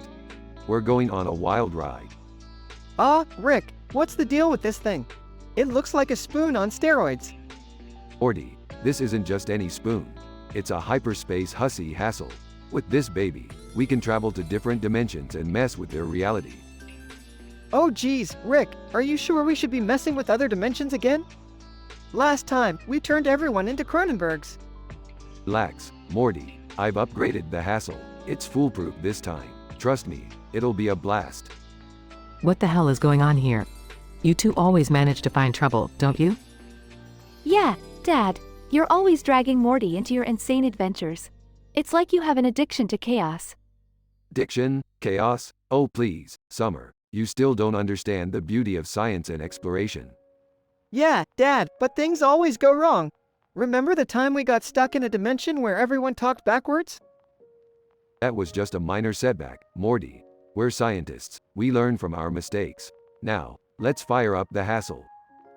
The hyperspace hussy hassle activates and a blinding light engulfs the room. Whoa, Rick. Where are we? Welcome to Dimension P137, Beth. I've heard some juicy gossip about this place. Gossip? Seriously, Rick? Trust me, Morty, these interdimensional beings put the Kardashians to shame. So, what's the plan, Rick? Find some interdimensional TMZ? Summer, we're here to spread some good old-fashioned libel. We'll shake these dimensions to their core. Rick, I don't think this is ethical. Ethical? Who cares about that, Beth? We're on an adventure. Let's stir up some interdimensional drama. I can't believe we're doing this. Buckle up, Morty. It's time to drop some truth bombs. The family sneaks into a high-profile interdimensional gala. Okay, Rick. We're in. What's the plan now? Look for someone influential, Beth. We need to create chaos where it matters the most. I found someone. Guys. This dimension's version of Oprah. Perfect. Morty, hand me the spoon. Let's give this interdimensional Oprah a taste of her own medicine. Morty nervously hands Rick the spoon. Ladies and gentlemen, I present to you the hyperspace hussy hassle in action. Rick activates the hassle and everyone in the gala starts revealing their deepest secrets. Oh my god, Rick. This is insane. Look at them squirm, Dad. We're the true masters of chaos. Morty watches in disbelief as the gala turns into a total mess. Rick, I don't think we should be doing this. We're ruining lives. Relax, Morty. They'll forget everything once we leave. It's all part of the interdimensional game. The family escapes the gala just as chaos erupts behind them. Rick, I can't believe we just did that. Beth, sweetie, sometimes the universe needs a little shake-up. Plus, we've got some great material for my next interdimensional tell-all book. I'm starting to think I'm the only sane one in this family. Oh, Morty, that's what makes you the perfect sidekick for our crazy adventures. The family walks away, leaving a trail of interdimensional chaos in their wake.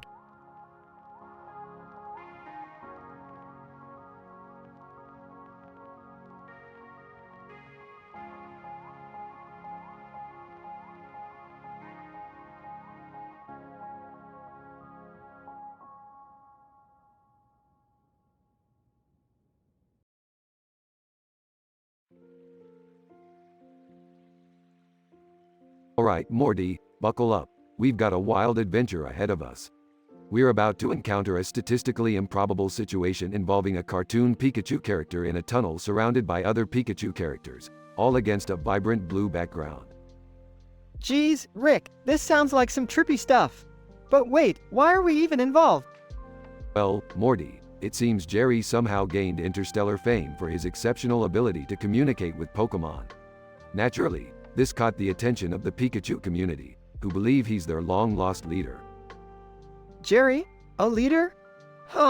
That's rich, Rick. I know, Morty, it's absurd. Nevertheless, they've taken him captive and now we have to rescue him. Get ready for some spaceship shower shenanigans. Spaceship shower shenanigans? What the hell does that even mean? Rick. Just hold on, Morty. We're flying through a meteor shower, and I thought it would be a hilarious idea to activate the spaceship shower, supercharging our bodies with water and turning us into walking electrocution devices. It's gonna be a shocking good time. Oh God, I don't know if I can handle being electrocuted, Rick. Cry me a river, Morty. Look, we've arrived at the Pikachu tunnel. Brace yourself for a supernatural detective showdown. Oh, what now? We're gonna play the ultimate detective and figure out which of these Pikachu characters is the true leader. It'll be intense, Morty. We're talking high-stakes Pikachu politics here. Pikachu politics? Just when I thought things couldn't get any weirder. Hold on to your seat, Morty, because after we find their leader, we're going to a horse racing track.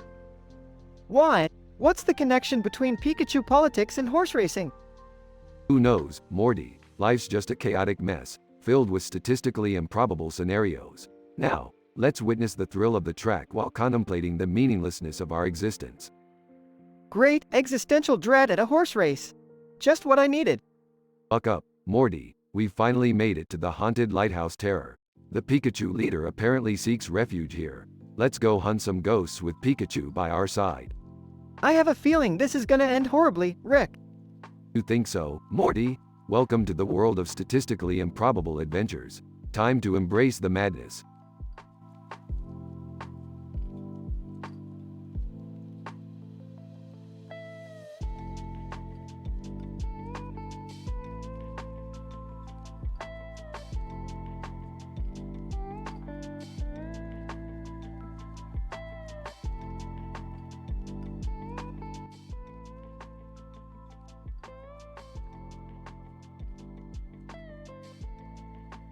So Morty, remember that time we did track and field? Yeah, Rick, that was insane. Who knew running could be so intense? Oh Morty, it's not just running. It's the statistical probability of someone like me participating in any athletic activity without demolishing the competition. Oh my God, you guys did track and field? Please tell me you were horrible. Hey, we were actually pretty decent, Summer. Yeah, Morty, we ran like the wind. But I guess the wind would be scared of me, because I'm a force of nature, Morty. Seriously, Rick? You think you're a force of nature? Yeah, Summer. Have you ever seen the weather after I eat one of your grandma's breakfast burritos? Come on, you two. Let's not get into one of your ego battles again. Remember that time we found the Bee Gees collecting sci-fi memorabilia? Oh geez, Morty. Those guys were in for a rude awakening when they realized their music wasn't even from this dimension. Yeah, and they were pretty upset when they saw one of their albums being used as a makeshift frisbee by a group of aliens. Wait, the Bee Gees collect sci-fi memorabilia? I thought they were all about disco and bell-bottoms. Well, Summer, the universe is a vast and infinite place. People can have many interests, even if it doesn't fit their public persona. Speaking of personas, Rick, remember that time you taught me how to salsa dance? Oh yeah, Morty, we salsa danced our way through an interdimensional portal and ended up in a Latin dance-off. You guys never cease to amaze me with the level of ridiculousness you get yourselves into. Hey, it's not our fault the universe loves chaos, Summer. We're just along for the ride. And what a wild ride it is, Summer. Strap in, because things are about to get even crazier. Can't wait to see what mind-boggling adventure you two come up with next. Well, Summer, we aim to please. And by please, I mean entertain ourselves at the expense of the fabric of reality. Yeah, and if anyone gets hurt along the way, we'll just blame it on some random interdimensional anomaly. You guys really have no regard for the consequences of your actions, do you? Consequences are for people who can't time travel and have access to infinite dimensions, Summer. Yeah, consequences are for squares, Summer. We're more like rhombuses or parallelograms. That analogy doesn't even make sense, Morty. It's not supposed to make sense, Summer. We're in the land of sci-fi madness, where anything goes. Exactly, Summer. So buckle up and get ready for another mind-bending, reality-altering adventure with Rick and Morty. And try not to take anything too seriously, Summer. Life's too short for that nonsense. Yeah, just sit back, relax, and enjoy the chaos.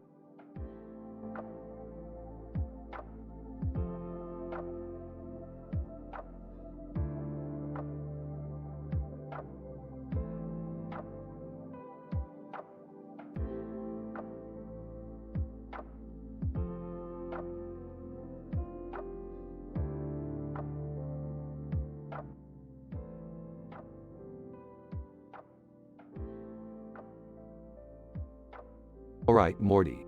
Strap in because we're about to have one hell of an absurd adventure. Geez, Rick, why can't we ever have a normal day? Because normal is boring, Morty. Now hold on tight, we're going for a ride. Hey Rick, what's going on? Can I come along? Oh great, Jerry, just what we needed. Another hopeless tag along. Well, excuse me for wanting to be a part of something exciting for once. Fine, but you better not mess this up. We're dealing with a dragon with red eyes and a green head with horns and horns on its head. It has a bow in its mouth, Morty, a freaking bow. That's statistically improbable, Rick. Are you sure this is even possible? Morty, when have I ever cared about statistics? We're going in. Can I come too, Rick? I mean, it's not fair to leave me out. Fine. But keep your snarky comments to yourself, Summer. Rick, what's that superhero doing here? Moomin Rider, right? Moomin Rider, fear not, citizens. I heard there was danger and I came to lend a helping hand. Justice is my middle name. Justice? Well, my middle name is... Wait, no one cares about my middle name. Nobody cares about anything you do, Jerry. Anyway, let's deal with this dragon, shall we? Earful. Hey guys, I couldn't help but overhear. This dragon you're talking about, it may hold the secret to Supernova's secret swooning. Supernova's secret swooning? What in the multiverse are you rattling on about? Earful. It's a phenomenon that affects superheroines when they catch a glimpse of something they find irresistibly attractive. I've been studying it for years. Are you serious? We're fighting a dragon and you're worried about superheroines swooning? Earful. Well, yes, it's vital information for the scientific community. Alright, enough chit-chat. Let's focus. Morty, grab that dragon's attention. Jerry, try not to get killed. Summer, just stay out of the way. How am I supposed to grab it? Morty, just do it. As the chaos ensues, with Morty barely avoiding flames, Jerry being a liability, and Summer attempting to text her friends, the dragon starts to tremble. Morty, it's working. The dragon is weakening. But what about? Forget about it, Morty. Just release the antidote I gave you and let's get out of here. Morty releases the antidote and the dragon suddenly shrinks to the size of a kitten. Whoa, that was something. Yeah, I can't wait to tell my friends about this. They'll never believe it. Alright, let's go home. This day couldn't get any weirder. As they leave, a portal opens and an overly enthusiastic interior designer steps out. Interior designer. Oh my stars, the colors in here. I must redesign this entire dimension.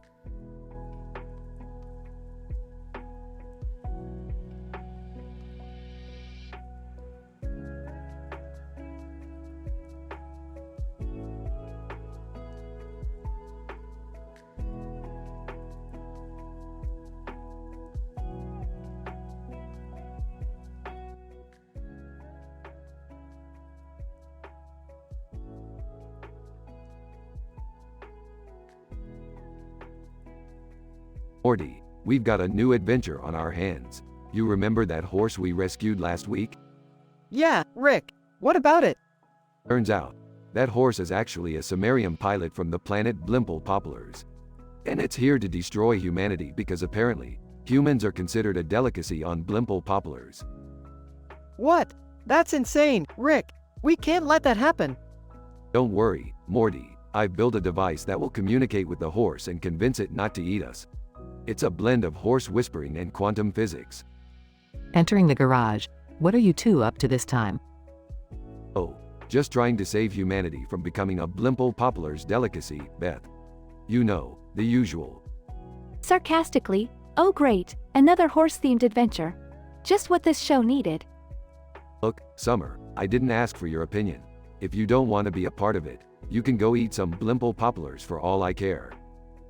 Whatever, Rick. As long as it gets me out of school for a while. Whispering to Beth, do you think this will work, Mom? Morty, your grandfather has done crazier things. I'm sure it'll be fine. Meanwhile, outside the garage, the horse stands in the grass near a fence, a building, and a cloudy sky. Alright, everybody stay calm. I'm activating the horse communication device now. Horse, in a deep, robotic voice. I am HORSEBOT 2000. Prepare to be devoured. Confused, wait, this wasn't in the plans. Morty, did you tamper with the device? No, Rick. I swear. Well, it looks like we've got a malfunctioning robot horse on our hands now. Great. Laughing. This is seriously the craziest thing I've ever seen. Alright, team, we need to come up with a new plan to stop this robot horse. Ideas? Maybe we can distract it with some carrots? Or we could try disassembling its circuitry and reprogramming it to be friendly. Rolling her eyes. Can we just call Henry Cavill for help? He seems to be good at saving the world. Henry Cavill isn't always available, Summer. Plus, he's too busy flexing his muscles. Well, whatever we do, we better do it fast. That horse is getting antsy. I've got it. What if we lure it into a portal and send it back to Blimple Poplars? Morty, that's actually a genius idea. I'm proud of you. All right, let's act quickly. We need to save the world, once again. The whole family works together to lure the HORSEBOT 2000 into a portal and send it back to Blimple Poplars. Well, that was a close one. We sure dodged a bullet, or should I say, a horse's mouth. Can we please have a normal, horse-free adventure next time? You know that's statistically improbable, Summer. But hey, isn't that what makes life interesting? Scene fades out with the family sharing a laugh, grateful to have saved the world once again.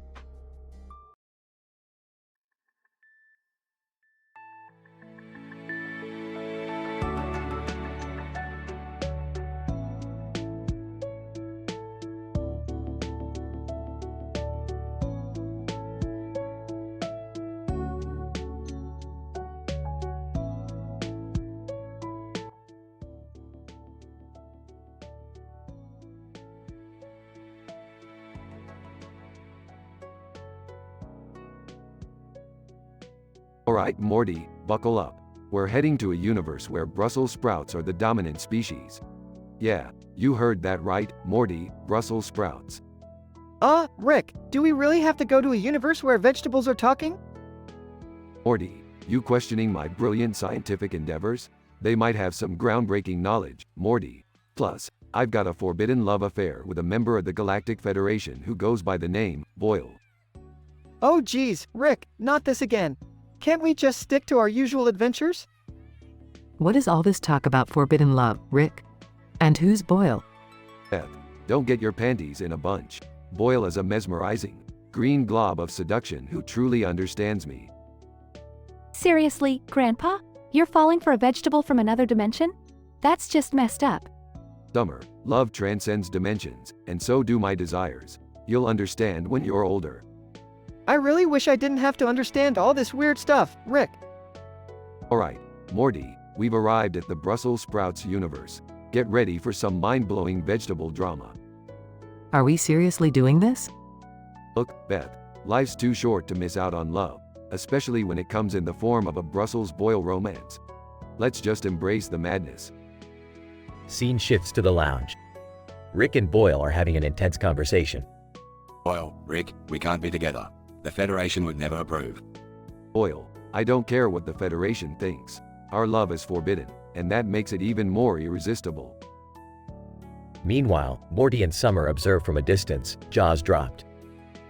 Summer, who would have thought Brussels sprouts could be so dramatic? This is like a veggie soap opera. Yeah, Morty, and it seems like Grandpa's always the one stirring up the trouble. Morty accidentally knocks over a bowl of Brussels sprouts, revealing a hidden red light underneath the table. Hey, what's this red light doing here? Morty, don't touch that. Morty accidentally presses the red light, causing the room to shake violently. Rick, what did Morty do? It's an emergency protocol. Brace yourselves. We're heading to an interdimensional vegetable showdown. Scene shifts to a chaotic battlefield where talking vegetables fight against each other. Okay, this is officially the weirdest thing we've ever seen. I can't believe we've stumbled upon an all-out Brussels sprout war.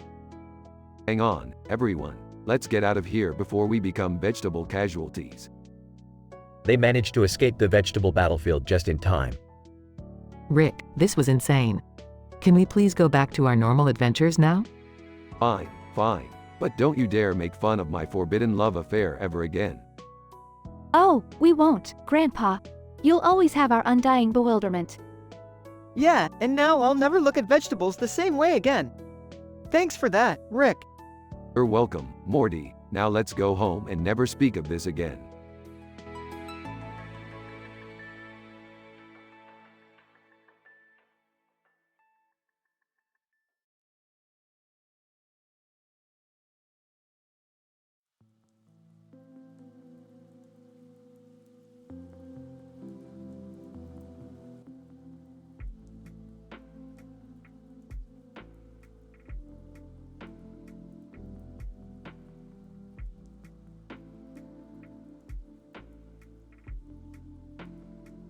Alright, Morty. Here we are, standing in front of a Christmas tree with a pink background and a blue background. Happy now? Geez, Rick, I don't know. This whole setup seems kinda creepy. Creepy, Morty. This is the epitome of festive cheer. Now focus, we have a mission. I need you to grab that cosmic ornament next to you. It's the key to unlocking the interdimensional portal to a shopping spree in the multiverse. Okay, but what's the catch? Oh great, another one of Rick's ridiculous schemes. Can't we just have a normal Christmas for once? Dad, you're such a buzzkill. Can't you see this will be awesome?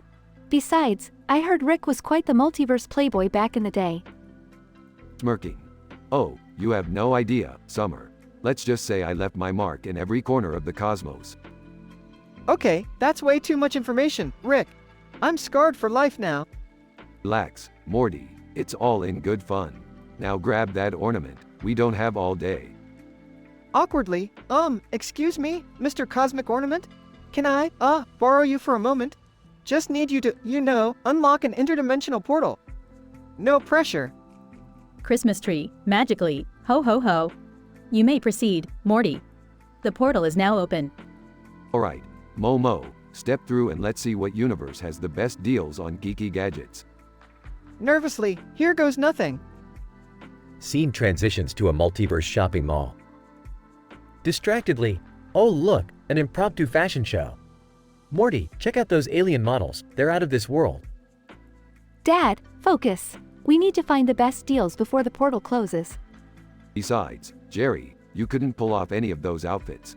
Your fashion sense is lame, with a capital L. Hey, I'll have you know that I interrupted. Guys, look! It's the Celestial Cheeky Chatter Store. You think they have the new VR game everyone's been talking about? Grinning, Morty, my boy, let's get in there and boost that interdimensional gossip. Scene transitions to a haunted mansion. Hesitant. Rick, are you sure this is the right place? It looks like a haunted house. Nonchalant. Just some housekeepers who can't accept their mortality, Summer. We're here for the hottest ghost gossip. Now go mingle.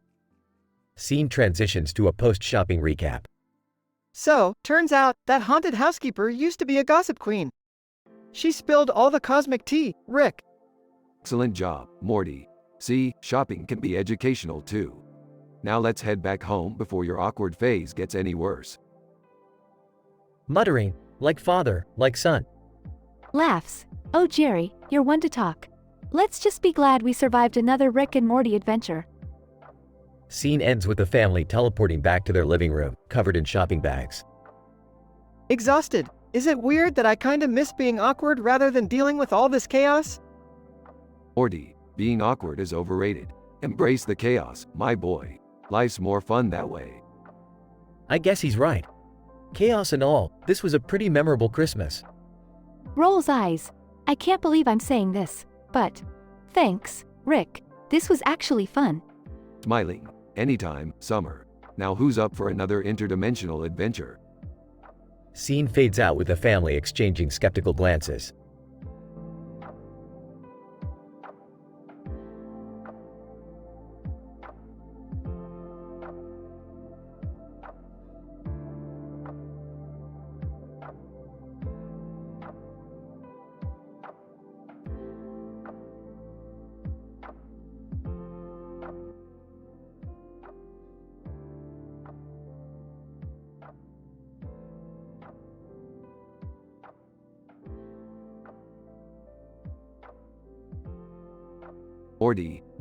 Morty. You know, I was just pondering the statistical improbability of this situation we find ourselves in. What's that, Rick? You mean the fact that we're in some alien dimension where basketball is played with Brussels sprouts? Bingo, Morty. We've stumbled upon a planet where the inhabitants have taken their obsession with Brussels sprouts to a whole new level. They've even replaced basketballs with these leafy green nightmares. Geez, Rick, I mean, who would have thought Brussels sprouts could be so dangerous? I never thought I'd see the day where I'd be dodging sprouts instead of hoops. Well, Morty, brace yourself for another twist. You see that red giant over there? It turns out it's not just a star. It's a sentient being with a craving for Brussels sprouts, and it's out to destroy this entire planet. Oh great, just what we needed, another crazy alien entity with a taste for intergalactic veggies. What's its deal, anyways? It claims to be a fact-checking time-traveling entity, demanding proof that Brussels sprouts are, in fact, a tasty vegetable. And if this planet fails to provide conclusive evidence, it'll annihilate the whole place. Seriously, Rick, we're gonna destroy a planet over a debate about Brussels sprouts? Morty, when you've been around as long as I have, you'll realize that some beings take their food preferences a little too far. Now, we need to gather some evidence, pronto. Alright, I guess we better get going. But, Rick, isn't it a bit risky? I mean, time travel, battling a red giant, and proving the tastiness of Brussels sprouts all at once? Morty, if we wanted easy adventures, we'd be watching Teletubbies. We're here to embrace the chaos. Now grab that purple tray, load it up with Brussels sprouts, and let's get ready to dunk on this interdimensional vegetable debate. You know, Rick, sometimes I wish we could just have a normal adventure for once.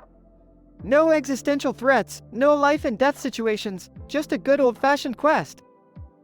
Morty, normal is overrated. That's what jocks enjoy while they're chugging protein shakes and flexing their biceps.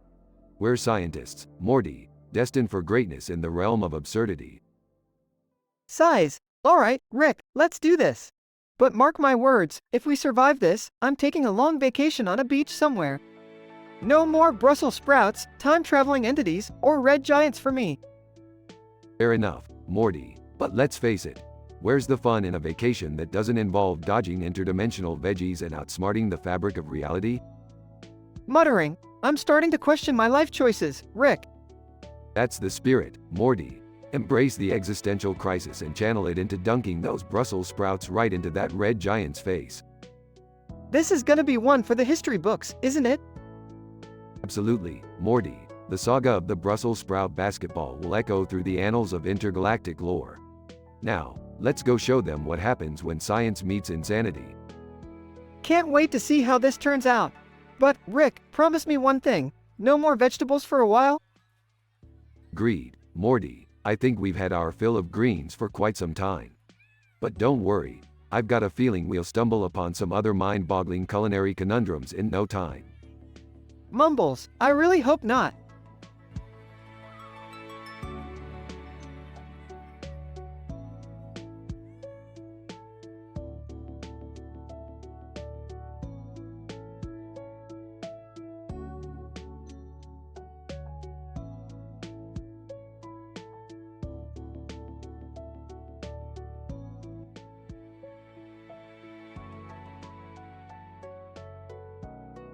Hey Morty, pass me that tray of food over there.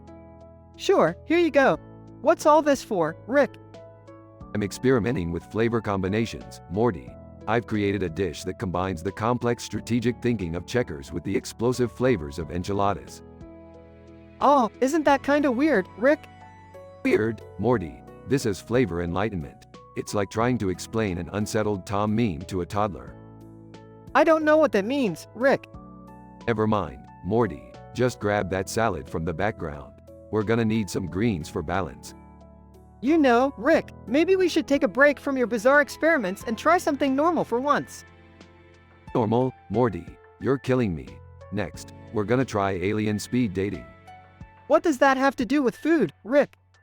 I'm just setting the scene, Morty. Now pass me that tandoori chicken. We need to spice things up. Okay, I guess. Meanwhile, on a parallel dimension. Montage of Rick and Morty attending an alien speed dating event with strange and amusing encounters. Morty, that alien was hitting on you, Morty. Did you see that? What? No way, Rick. Oh, Morty, denial is a powerful thing. Anyway, let's get back to reality. What do you mean, back to reality, Rick? I mean, Morty, we're gonna participate in a ninja reality TV show. It's gonna be intense.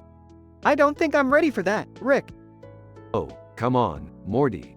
It'll be fun. Plus, I already signed us up. Montage of Rick and Morty training with ninjas in hilarious and over-the-top scenarios. Morty, this is insane. I didn't expect them to use real weapons. I told you we weren't prepared for this, Rick. Well, Morty, that's the beauty of reality TV, isn't it? Never really real. Yeah, but those ninja stars came pretty close to hitting us. Close only counts in horseshoes and interdimensional adventures, Morty. I don't think that's how the saying goes, Rick. Whatever, Morty, let's teleport home and grab some enchilada checker salad. Sure, but can we go back to normal adventures next time? Normal is overrated, Morty. Now buckle up. We're heading to a parallel dimension where everyone wears flamingo hats. Oh geez, Rick. Here we go again.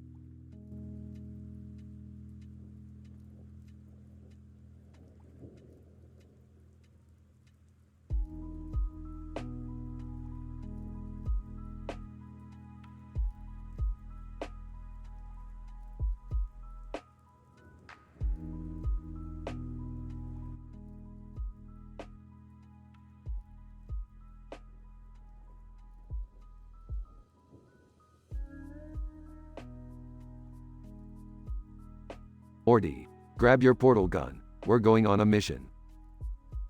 Rick, can I just finish my math homework first? Math, Morty, you do realize we're in a dimension where equations are as useless as Jerry's dating advice, right? Hey, I heard that. Shut up, Jerry. Nobody asked for your input. Dad, can we please focus on this crazy group of women in long dresses standing in front of some trees? Yes, the Astro-Aphrodite Anarchy event. A bunch of galaxy-wide women gathering to plan the most ridiculously extravagant weddings known to existence. Whoa, that sounds intense. Are we crashing their wedding or something? No, Morty, we're crashing their planning committee. They've been hogging all the best wedding vendors in the entire multiverse, and we need them for a different mission. What kind of mission could possibly be more important than wedding vendors, Rick? Trust me, Summer, this is a matter of cosmic proportions. We need the help of these women to save the entire universe from collapsing into a Rick and Jerry sitcom crossover. The horror. Isn't that a bit statistical improbable? Morty, when have we ever stuck to the laws of probability? Now, let's act normal and blend in with the crowd. Act normal? I can't even tie a normal tie. See, this is why your dating life is a train wreck, Jerry. Ah, guys, focus. They're approaching us. Astro Aphrodite Woman 1. Oh my stars, did you see what Linda wore to the Intergalactic Wedding Expo? So last season.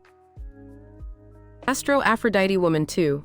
Please, Janice, she wouldn't know a fashion nova from a black hole. Let's talk about something more exciting, like the cosmic explosion at the last wedding. Astro Aphrodite Woman 3. Oh, darling, that was nothing compared to the time the groom turned out to be a space slug in disguise. Excuse me, ladies, but could we maybe borrow your wedding vendors? We have a bit of a universe-saving emergency on our hands. Astro Aphrodite Woman 1. You dare interrupt our sacred planning? Who do you think you are? Oh, please, we're the ones who saved the multiverse from the time warp tots. We're practically celebrities. Astro Aphrodite Woman 2. My apologies, gentlemen. How can we assist you in your mission? Thank you for finally cooperating. We need the best interdimensional caterer, flower designer, and a DJ who can mix cosmic beats. Astro Aphrodite Woman 3. Those vendors are our best kept secrets.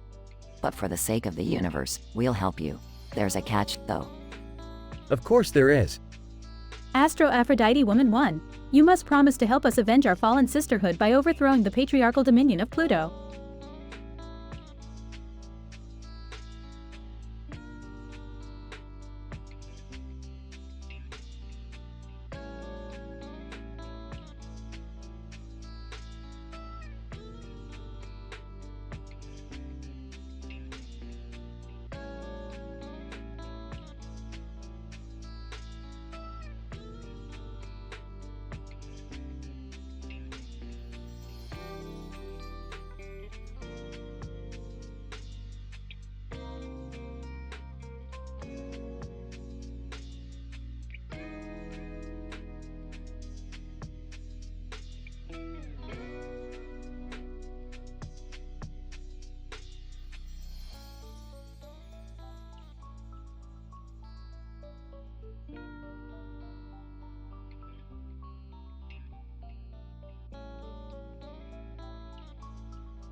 Bengal, lounging on a velvet couch. Arthresia, darling, do you remember our secret rendezvous last night? Arthresia, leaning against a marble column, how could I forget? Your touch set my skin on fire. Bengal, smirking, and what a passionate fire it was. Have you ever felt such raw intensity?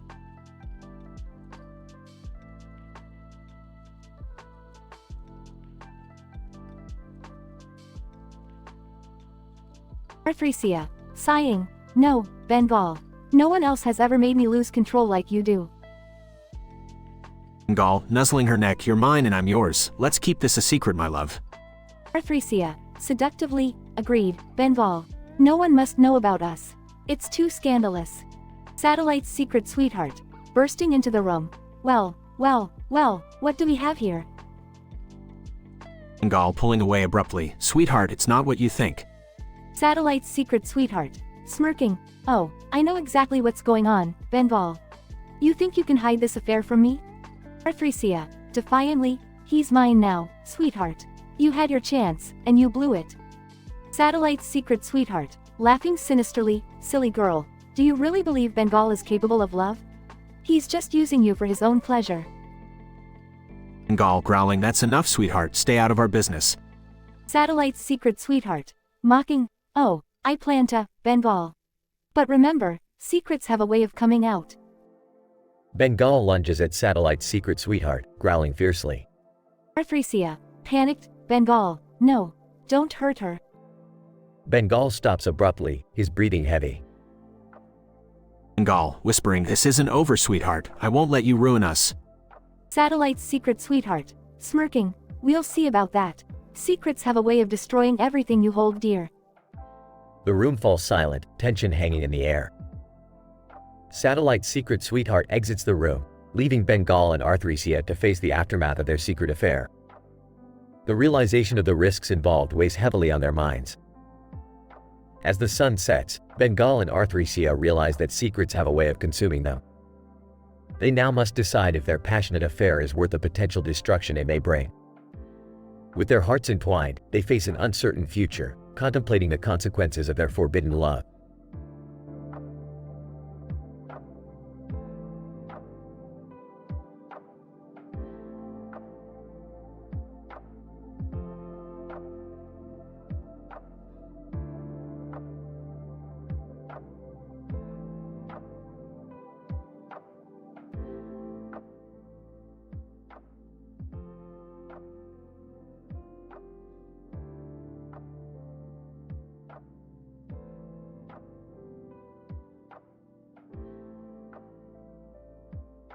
Morty, get over here. I've got an idea that's gonna blow your mind. Oh, okay, Rick. What's the plan this time? We're gonna use my latest invention to travel to another dimension, Morty. A dimension where basketball is the only form of communication.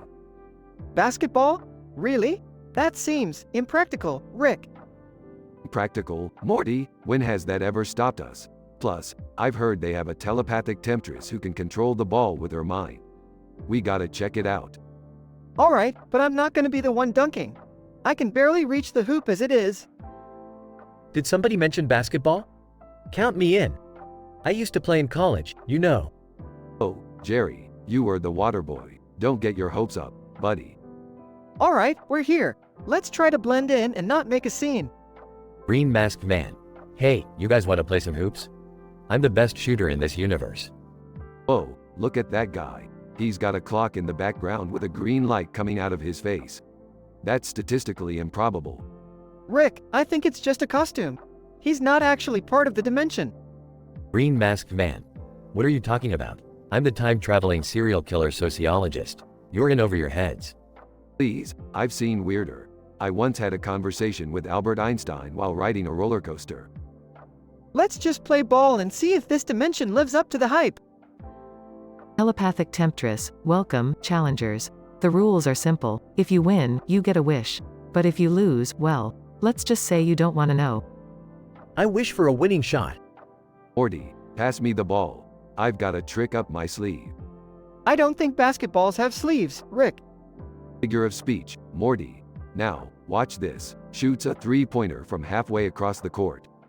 Telepathic temptress, impressive, but can you handle my mind control? Manipulates the ball midair, scoring a point. Rick, we're losing. Do something. Hold on, Morty, I've got one more trick. Whispers to the basketball, all right ball. It's time to show them what you're made of. Rick, did you just give the ball a pep talk? Shut up, Morty. It worked, didn't it? The ball starts bouncing uncontrollably, confusing the opponents. Telepathic temptress, no, how is this possible? That's the power of science, sweetheart. Dunks the ball, winning the game. We did it! We won! What's our wish, telepathic temptress? Telepathic temptress, fine, you get one wish. But use it wisely. I wish for a lifetime supply of Szechuan sauce. Telepathic temptress, done. Now leave this dimension and never come back.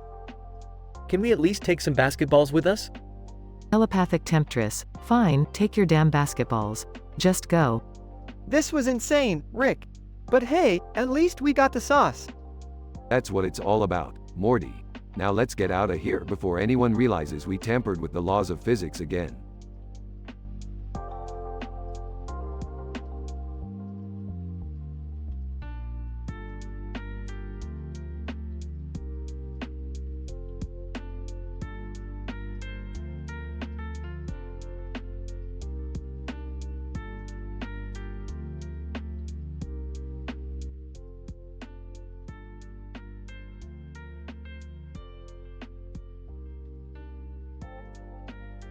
Morty, grab your portal gun. We got ourselves a situation. Oh geez, what is it this time, Rick? We've got two men in suits, one with a mask on his head, and another with another mask on his head. This reeks of interdimensional crime syndicate shenanigans. Interdimensional crime syndicate? But Rick, we've dealt with those guys before. Yeah, Morty, but this time they've taken Rihanna hostage. Rihanna? Seriously? Rick, we can't just leave her in danger. What's all the commotion, boys? Beth, we've got ourselves a mind-bending reality warp scenario. These guys are messing with the very fabric of existence. Oh great, just what we needed today. Can't we have a normal family dinner for once? Who needs normal when you have us, Beth? Strap in, we're going on a wild ride. Military officer, Rick Sanchez, it's time to end this madness. Oh, look, Morty, it's a military officer. I'm trembling in my portal boots.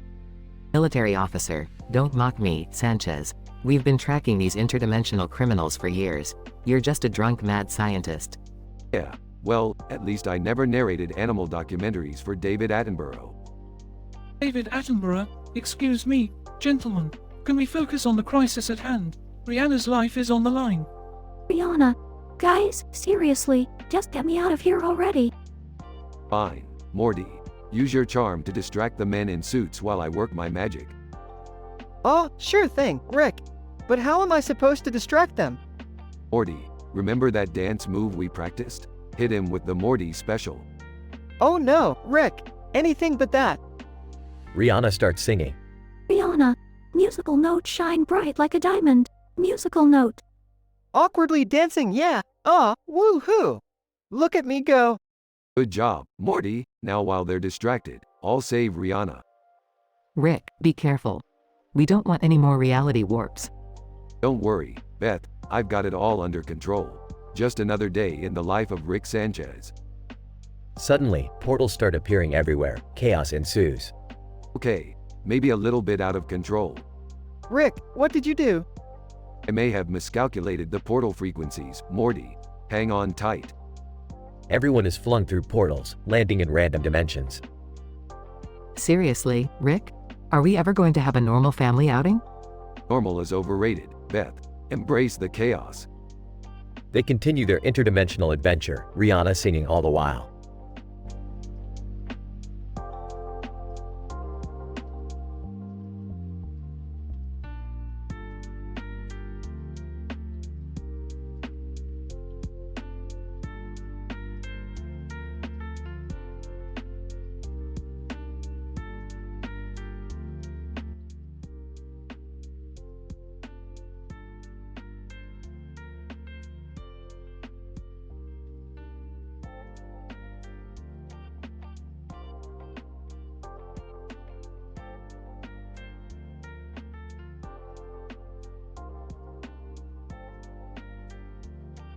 Hey, Rick, have you seen these pictures? It's a man holding a banana in one hand and a clock in the other. What the hell is going on?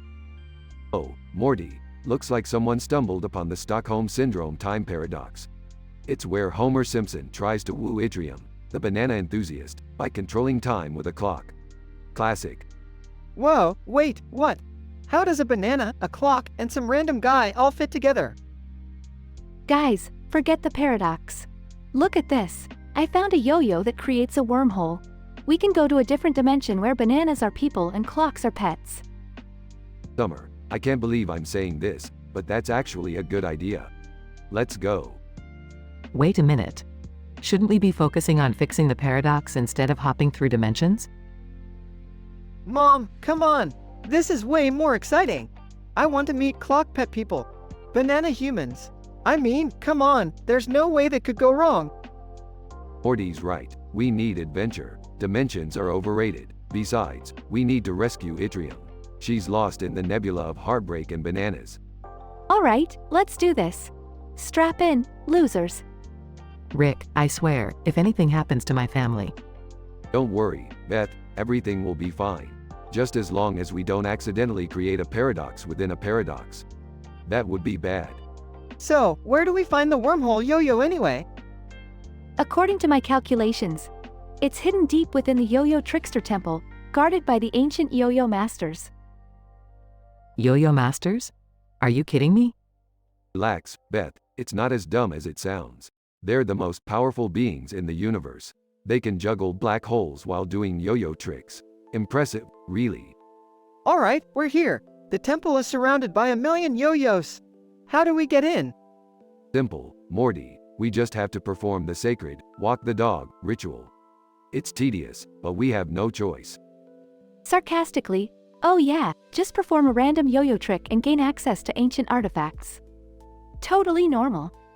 Rick, you better know what you're doing. Beth, I always know what I'm doing. Now, let's go save Yttrium. Meanwhile, inside the temple.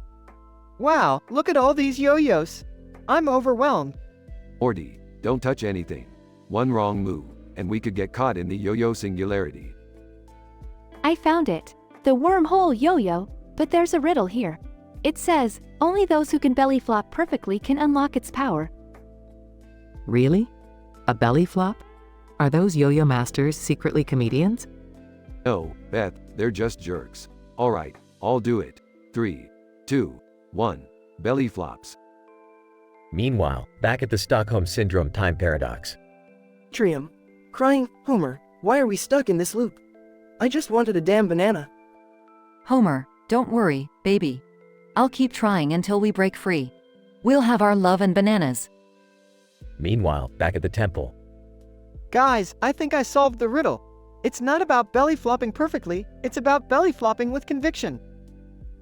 Morty, that's surprisingly poetic. Quick, everyone, belly flop together. They all belly flop simultaneously, unlocking the power of the wormhole yo-yo. We did it. Now let's head back to rescue Yttrium. Finally, back at the Stockholm Syndrome time paradox. Homer, Yttrium, hold on. We're here to save you. Yttrium. Rick, is that really you? Homer, Banana Rick. Man, it's good to see you. Alright, let's get out of here. No more paradoxes, yo-yos, or belly flops. Just go home. Thank God. I can't handle any more of this madness. You know, I kind of missed the dimension with clock pet people. They had great parties. Morty, shut up.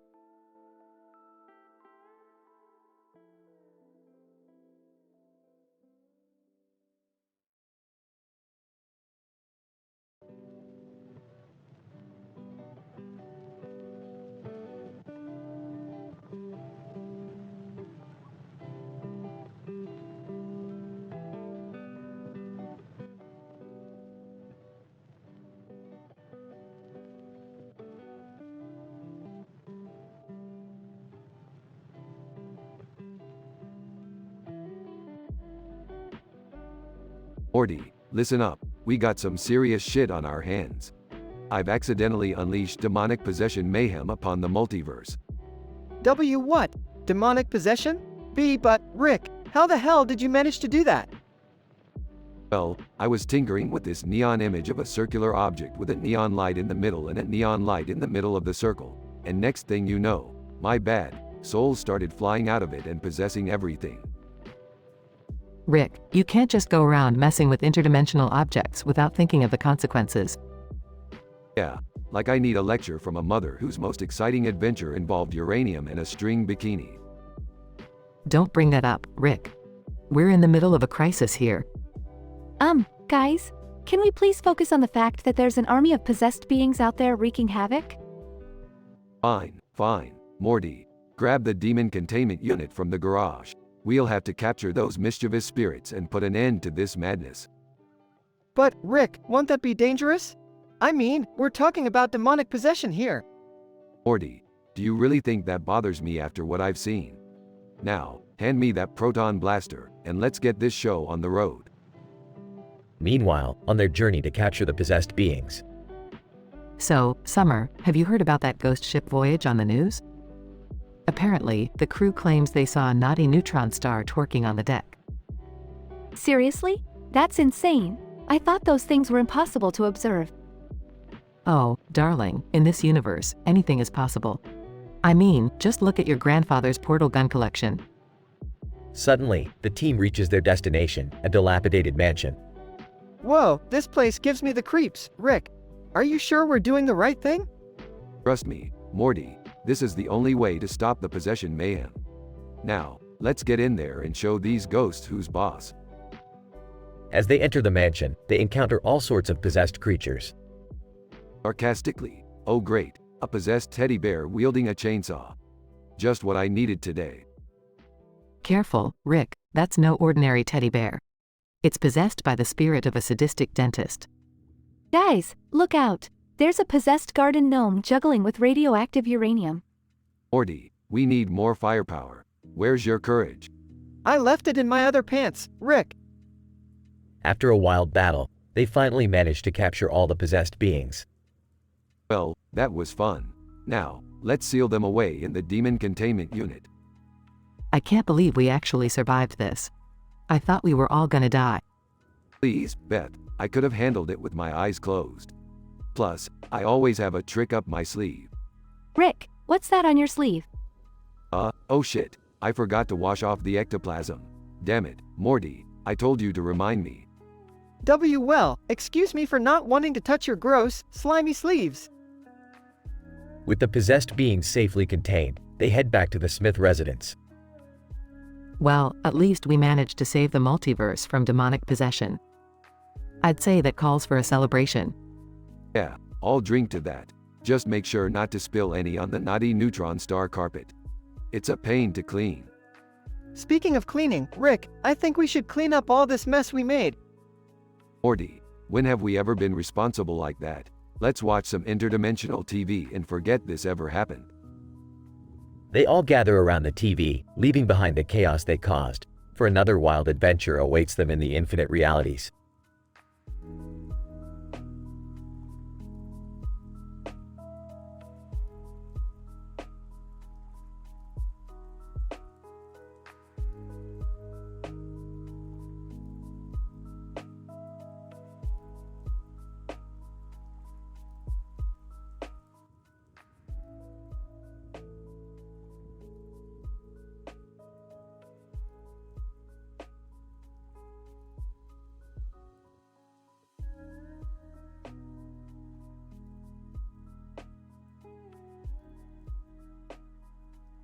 Alright, Morty, buckle up. We're about to embark on an interdimensional skateboarding adventure. Wait, what? Skateboarding? Is that even possible with a white circle and a black and orange design above it? Morty, skateboarding transcends time and space. We're about to witness a statistically improbable scenario where a person named Sasuke Uchiha breaks world records on that ramp. Are you serious? Who's Sasuke Uchiha? He's a legendary skateboarder, Morty. A mythical figure in the skateboarding world like Bigfoot, only with a lot more edge. Now, let's get to business. Interjecting. Wait, you guys are going without me? I used to be a skateboarder back in high school. Dad, your idea of skateboarding was staying upright for 10 seconds on a flat surface. Jerry, Nobody cares about your skateboarding glory days. We've got a world to rock on wheels. Guys, are we just gonna ignore the fact that Rick just referred to skateboarding as rocking on wheels? That's, like, the lamest thing ever. Morty, it's called creative license. Deal with it, or I'll leave you in a dimension where everyone eats kale smoothies for breakfast. Okay, let's focus on the task at hand. We need to find this Sasuke guy and find out why there's a defamation scandal surrounding him. Sarcastically, oh yeah, because skateboarders are known for their scandalous behavior. It's like the Catholic Church all over again. So, we're gonna interrogate Sasuke. Are we prepared for that? He's like some sort of skateboarding ninja. Morty, I faced intergalactic warlords and reality-bending aliens. A skateboarding ninja's like a Sunday stroll for me. I've just realized, if we expose Sasuke's defamation, my skateboarding skills might make a comeback. Dad, nobody cares about your midlife crisis. Let's just focus on the mission. Look, there he is. Sasuke Uchiha, the skateboarding legend. Good, let's go talk to him. Hey, Sasuke, how's the defamation scandal treating you?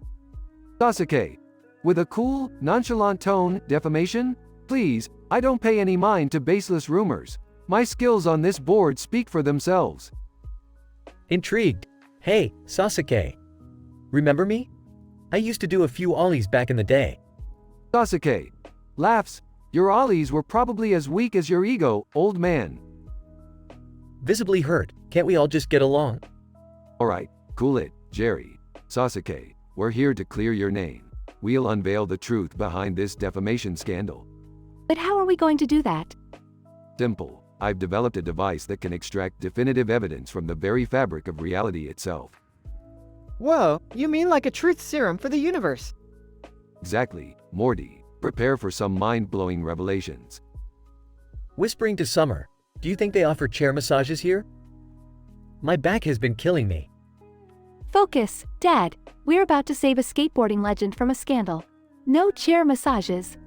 Alright, everyone, hold on tight. We're about to dive into the chaotic depths of the multiverse to uncover the truth. Gulp. I hope this doesn't turn into another dimension where everyone's obsessed with pickle-flavored ice cream. That was traumatizing. Trust me, Morty, if we survive that, we can survive anything. Get ready for the wildest ride of your life. They activate the device and dive into the multiverse, leaving behind a bewildered Sasuke and a hopeful Jerry. Alright, we've got the evidence. It was a conspiracy against Sasuke, driven by jealousy and greed. So, what do we do now?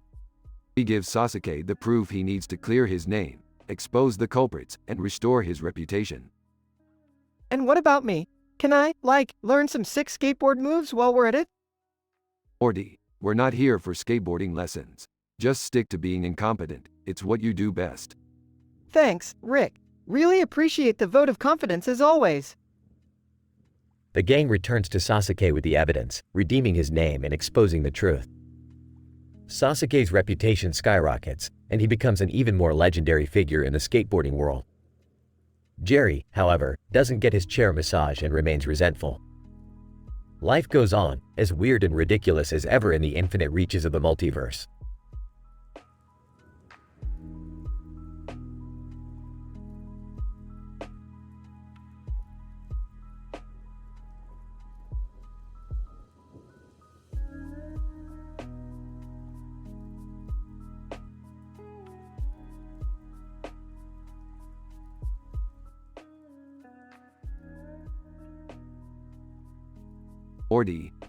Morty, what in the blips are you wearing? Geez, Rick, can't a guy experiment with his fashion sense? Experiment all you want, Morty, but neon spandex and a feather boa? That's a whole new level of awkward. Hey, guys, did you hear? Morty's awkward phase has somehow become a trend in this messed up universe. Oh great, now I'm a fashion icon in a world where awkward is sexy. This is just fantastic. Morty, embrace it. You're leading a revolution here. Awkward is the new cool. I wish I had your confidence, Rick. But I feel like a walking embarrassment. Come on, Morty, it could be worse. You could be like Luigi over there, always stuck in his alien suit. Luigi. In a muffled voice, don't remind me. I've been trying to get out of this thing for centuries. Or Luigi, Trapped in an alien suit? I've seen weirder things, but this takes the cake. So, Rick, any solution for this awkward trend situation? Well, Morty, we could try to reverse engineer your awkwardness, make it uncool again. How about we use the interdimensional fashion machine to create a new fashion trend that's even more embarrassing? Oh, great idea, Summer. Let's make everyone wear fanny packs with socks and sandals. You guys sure know how to punish a universe with fashion crimes. I love it. Luigi, still in the alien suit, can I join in? I could use a change from this monstrosity. Sure thing, Luigi. You'll be the poster child for awkward fashion disasters. All right, let's do this. Let's bring awkwardness back to its humble origins. Brace yourself, universe, because Morty's about to become a trendsetter once again. All right, activate the interdimensional fashion machine. Let's unleash fashion chaos. Meanwhile, in a parallel universe. Honey, did you hear about Morty's new fashion trend? Awkwardness is in. Sarcastically, oh great, just what this universe needed. Morty's awkwardness going viral. I can't catch a break, Beth. First, the aliens invade, and now this awkward trend? Well, at least it's not as bad as that Luigi guy stuck in an alien suit. Count your blessings, Jerry. You're right, Beth. We should be grateful for the small stuff, not fashion disasters. Awkwardness spreads throughout the multiverse, leaving chaos and confused fashionistas in its wake.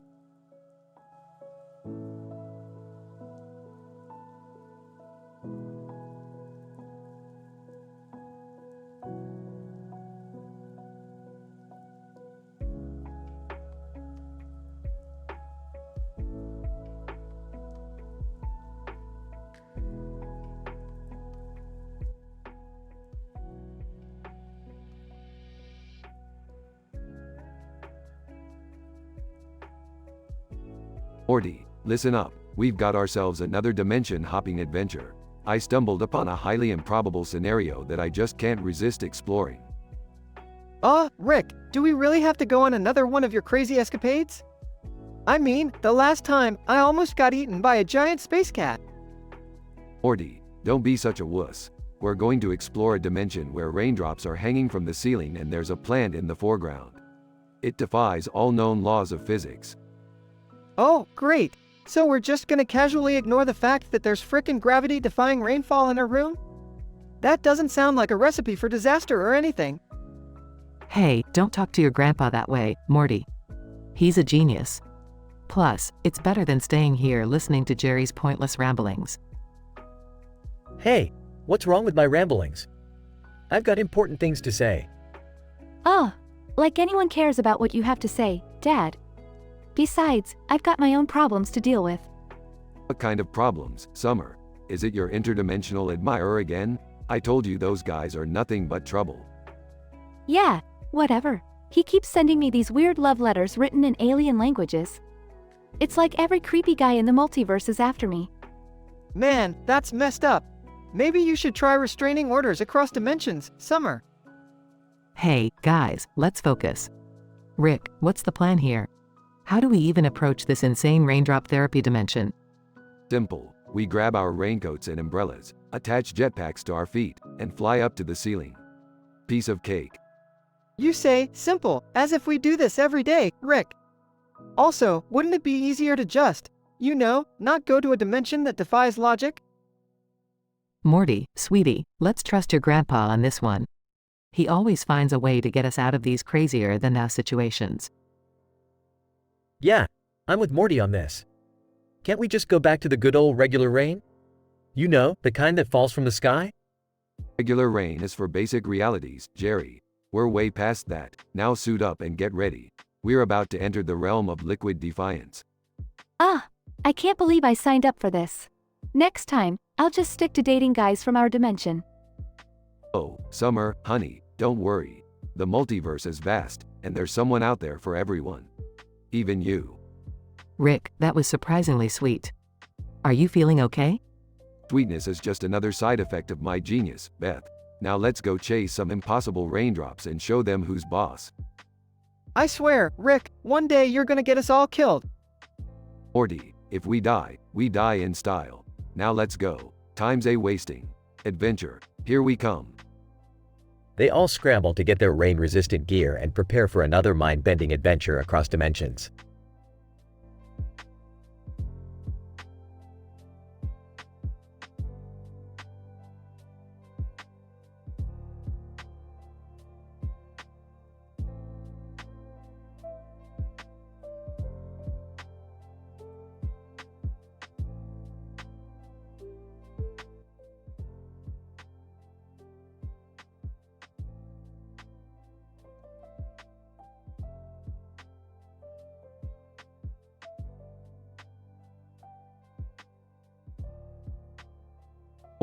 Morty, you won't believe what I just discovered in the multiverse.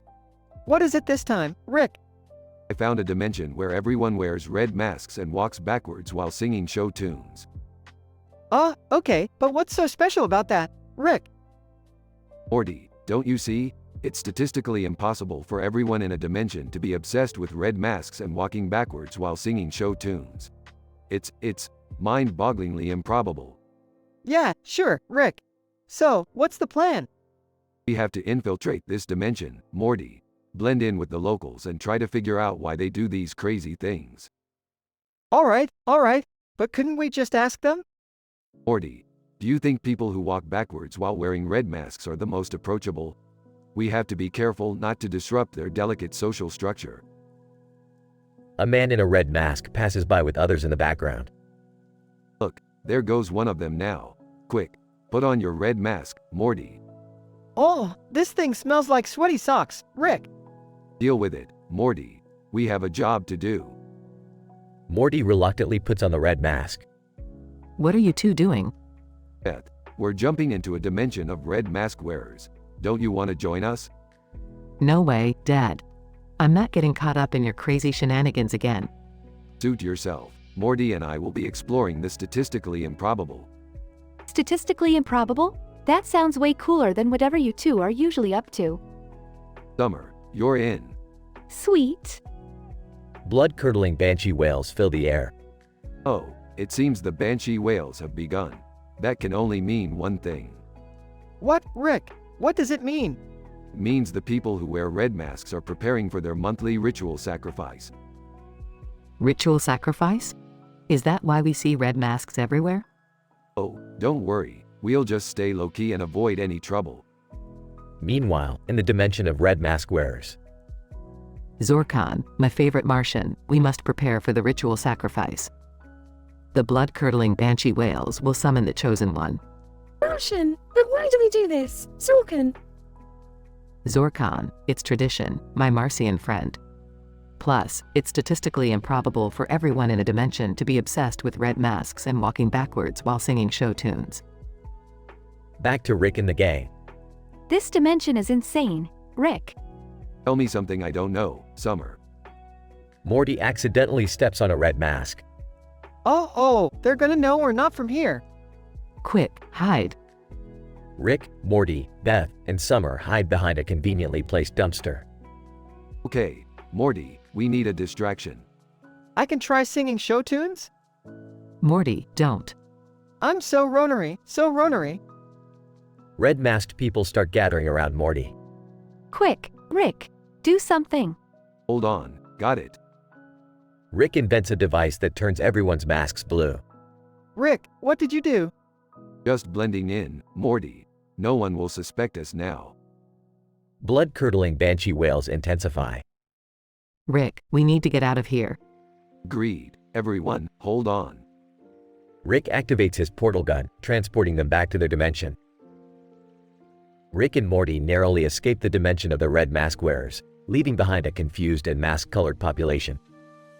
As they catch their breath, they can't help but marvel at the statistically improbable adventure they just had. The end.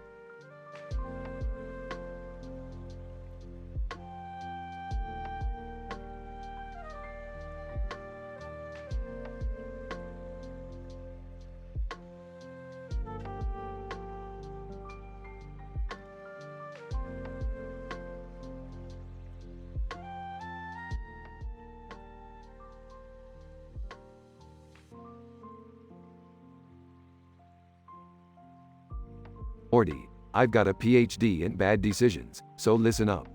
We're going on a little adventure today. Oh, okay, Rick. But can it be something normal for once? Normal, Morty. Normal is overrated. We're going to find the legendary sword of Gloomhaven.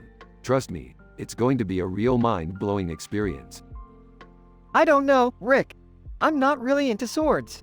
I'd rather be at home, sipping on a refreshing drink or something. Morty, this sword is the key to unlocking a Singularity Siren Slander, the rarest mythical creature that gossips about alternate dimensions. You can't pass up an opportunity like this. Alright, fine.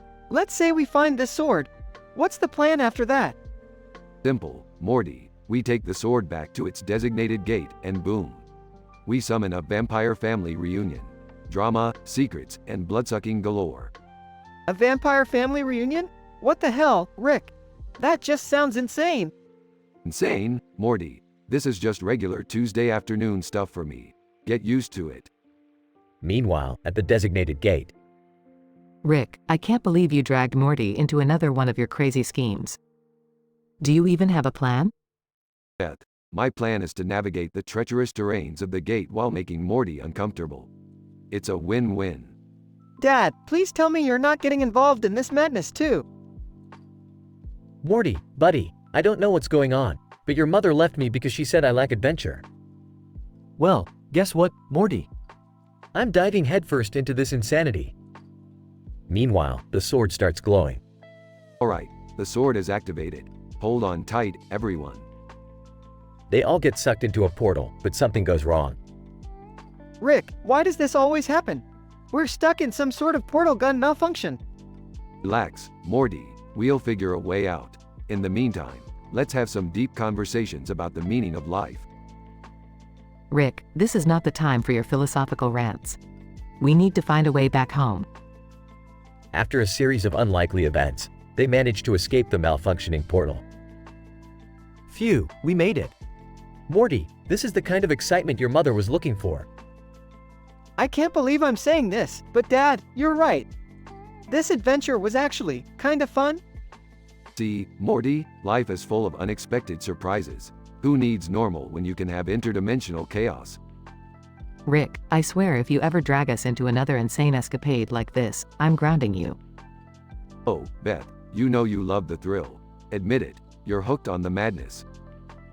They all laugh and head back home, ready for their next ludicrous adventure.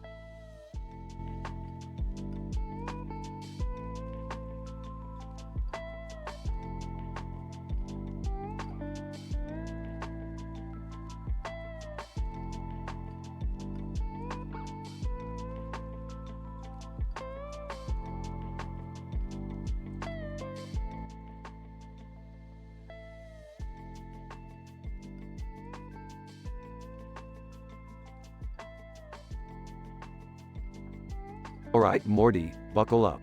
We're headed to the Alien Talent Show in Lisbon. I heard this year they're featuring a cartoon character riding a skateboard on a ramp with a demon on its back under a full moon. It's gonna be out of this world. WH what? You're kidding, right? That's insane, Rick. Insane, Morty. We're living in a world where anything can happen. And this is just the tip of the iceberg. So hold on tight, because we're about to witness a statistical improbability becoming a reality. Whining, can't we stay home and watch TV? I'm not in the mood for more intergalactic shenanigans. Jerry, we're going. We've been planning this for weeks, and I'm not going to let your laziness ruin it. Plus, the kids are excited. Dad, seriously, can you stop being such a buzzkill? This talent show is gonna be lit. Fine, fine. Let's just get it over with. Scene transition, Alien Talent Show, Lisbon. Rick, what is that? Relax, Morty. That's just an invasive parasitic entity trying to blend in with the crowd. They're harmless unless you provoke them. Harmless? It just devoured a guy's entire hand. Details, Morty, details. Scene transition, Unicorn Surfing Competition, Intergalactic Beach. Wow, those unicorns sure know how to ride the waves. Yeah, but did you see that one unicorn? The way it hit that gnarly barrel? It's like it's possessed by the spirit of Tony Hawk. Tony Hawk? Jerry, you really have no idea what you're talking about, do you? That unicorn is the Tony Hawk of the magical creatures. Rick, are you saying unicorns can surf? Morty, unicorns can do anything. They're mythical creatures, for crying out loud. Surfing is like breathing to them. Scene transition. Judges table at the talent show. Dad, look. There's Simon Cowell judging the talent show. Simon Cowell? What on earth is he doing here? Summer, Jerry, listen up. Earth is not the center of the universe. Simon Cowell has gone intergalactic, and he's bringing his sassiness to the far reaches of the cosmos. I guess his insults are truly universal, huh? You got it, Morty. Scene transition. Conclusion. Well, that was one wild and crazy adventure. You said it, Beth. But we made it out in one piece, and with some memories that'll last a lifetime. Now let's head back home, Morty. The universe still has plenty of absurdity left for us to explore. I don't know, Rick. This one really took it out of me. Buck up, Morty. It's all in the name of science and mayhem. Plus, we can always use an excuse to have more intergalactic adventures, right? I guess you're right, Rick. Let's get back to the spaceship. Scene transition. Spaceship flying through the cosmos. Can't we just have a nice, quiet family vacation next time? Jerry, if you want nice and quiet, go watch some paint dry. This is the Smith family, and we're all about chaos, adventure, and absurdity. So buckle up, because the next adventure starts now.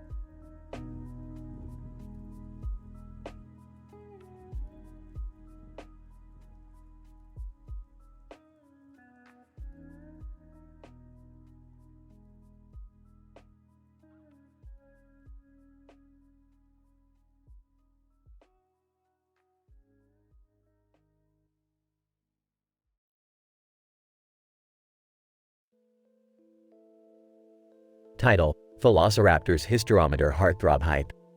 Characters: Tom, narrator. Jerry, friend. Velociraptor, meme. Maria, Spanish woman.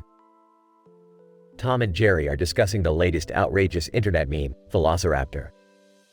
They can't believe the hype and want to delve into the meme's intriguing background. Little do they know that this journey will take them to unexpected and explicit places. Hey Jerry, have you seen this new Velociraptor meme? It's blowing up the internet. No, I haven't. What's so special about it? Incident. Tom shows Jerry the Velociraptor meme, and it comes alive, transporting them to a strange dimension where they encounter Velociraptor face to face. Look at this meme. It's a green lizard with a red background and a yellow border around its neck and tail. Wow, that's ridiculous. I wonder what Velociraptor would say about this. Progression. Suddenly, the Velociraptor meme starts to animate, and Tom and Jerry are sucked into the screen, finding themselves in a bizarre world where memes are living creatures. Velociraptor. Greetings, fellow internet dwellers. Welcome to the Memiverse. I am Velociraptor, the wisest of all memes. Is this real? Are we inside the meme? I'm starting to question our sanity, Tom. As Tom and Jerry try to make sense of their situation, they realize that the Memiverse is full of bizarre and adult-themed creatures. They stumble upon Maria, a voluptuous Spanish woman who seems to hold the answers to their questions. Maria, hola, amigos. Bienvenidos al Memiverse. I am Maria, the Memiverse guide. Are you ready for an unforgettable experience? I think so. What is this place, exactly? And why are all these memes so, explicit? Maria and Velociraptor take Tom and Jerry on a wild journey across the Memiverse, encountering absurd and explicit situations that challenge their notions of reality and push the boundaries of their comfort zones. Velociraptor. Welcome to the Memiverse, gentlemen. Prepare for a journey you won't soon forget. And remember, no meme or idea is too outrageous in this realm. I think we're in for one crazy ride, Tom. Buckle up, Jerry. It's going to be a bumpy and explicit adventure. Note: please be advised that the content described above is intended for mature audiences and may not be suitable for all readers.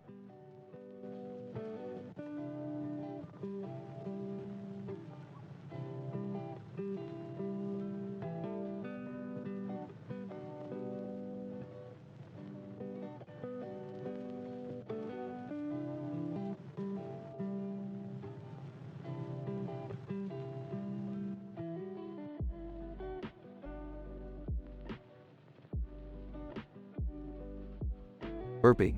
Morty, you gotta check this out. I just invented a device that allows us to travel back in time and witness the ultimate dinosaur dance-off. Whoa, Rick! Time travel again? Is that really necessary? Necessary. Morty, it's a dance-off with freaking dinosaurs. Of course, it's necessary. Walking in. What's all the commotion about? Jerry, buddy, we're about to witness a dance-off of epic proportions. Dinosaurs are gonna bust some serious moves, you know, so get ready for a mind-blowing spectacle. Entering, what's happening here?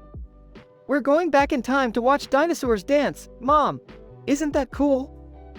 Sarcastically, oh, sure. 'Cause that's exactly how I plan to spend my evening. Strap yourselves in, losers. We're about to embark on a wild prehistoric journey. They activate the time travel device and find themselves amidst a vibrant purple and blue background with a purple sky, surrounded by dancing dinosaurs. Alright, Morty, mind if I have this dance? Rick, I'm not so sure about this. Morty, lighten up. We're here to party with the dinosaurs, not analyze the statistical probability of our survival. Hey, look at those dinosaurs over there. They're doing the bismuth. Did you just make that dance up, Jerry? No. I heard it from a reliable, dance-savvy source. Meanwhile, one of the dinosaurs starts dancing with Jerry, much to his surprise. Whoa! I didn't sign up for this. Oh, Jerry, always attracting danger and dinosaurs. Morty tries to join a group of dancing dinosaurs but accidentally steps on one's foot. Dinosaur! Hey, watch it, Morty! Can't you see I'm trying to groove here? Sorry, Mr. Dinosaur. I didn't mean to. Please don't eat me. Dinosaur! Eat you? Nah, I'm on a gluten-free diet. I'll just let it slide this time. Rick, in the meantime, starts showing off his dance moves with a group of T-Rexes. Check these moves, Morty. Who's the universe's smoothest scientist? This guy. Facepalming. Oh, here we go again. After an intense dance battle and a lot of T-Rex twerking, the time travel device suddenly malfunctions. Oh, looks like our dance party is coming to an end, folks. Thank God for small miracles. They teleport back to their living room, covered in dinosaur glitter and all kinds of prehistoric substances. Well, that was, interesting, to say the least. Can we please never time travel again, Rick? No promises, Beth. Life's too short to limit ourselves to linear timelines. I think I need a lifetime of therapy after that. Rick laughs, leaving Morty contemplating his existence as the episode concludes.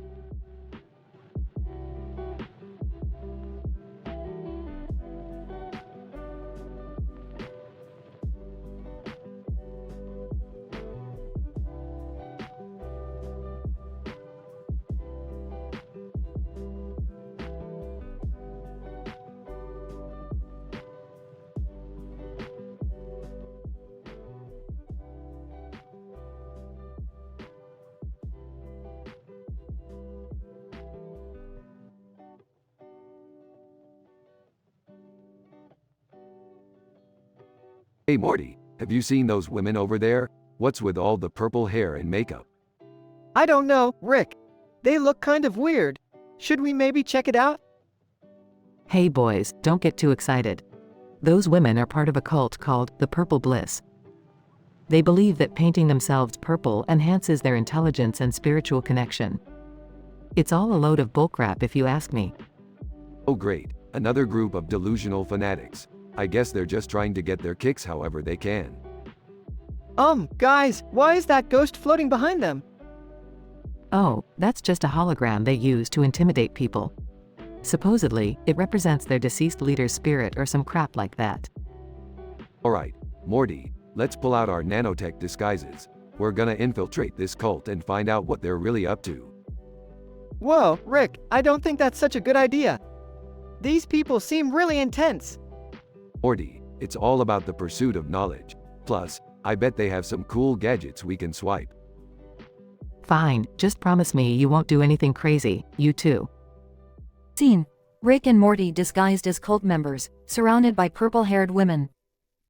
Ladies, I must say, your purple hue makes you look positively radiant. Mind if we join your so-called enlightenment party? Purple Bliss Woman number 1. Welcome, brothers and sisters. We are here to transcend the limitations of this mortal realm through the power of purple. Purple Bliss Woman number 2. Our leader has discovered a way to harness the energy of the purple spectrum and unlock the secrets of the universe. Wow, sounds fascinating. And what exactly are these secrets? Purple Bliss Woman number 3. Well, one of the secrets is the ability to control blood vessels. We call it nanotech Nookie Night. You'll see. Scene changes to Rick, Morty, and the Purple Bliss women surrounded by floating blood vessels. Oh my god, Rick, this is insane. I can't believe they actually control blood vessels. Relax, Morty. It's just nanotechnology. Nothing we can't handle. Just be glad they're not controlling your nanotech suit right now. Guys, I can't believe I let you talk me into joining this crazy cult. What did I ever do to deserve this?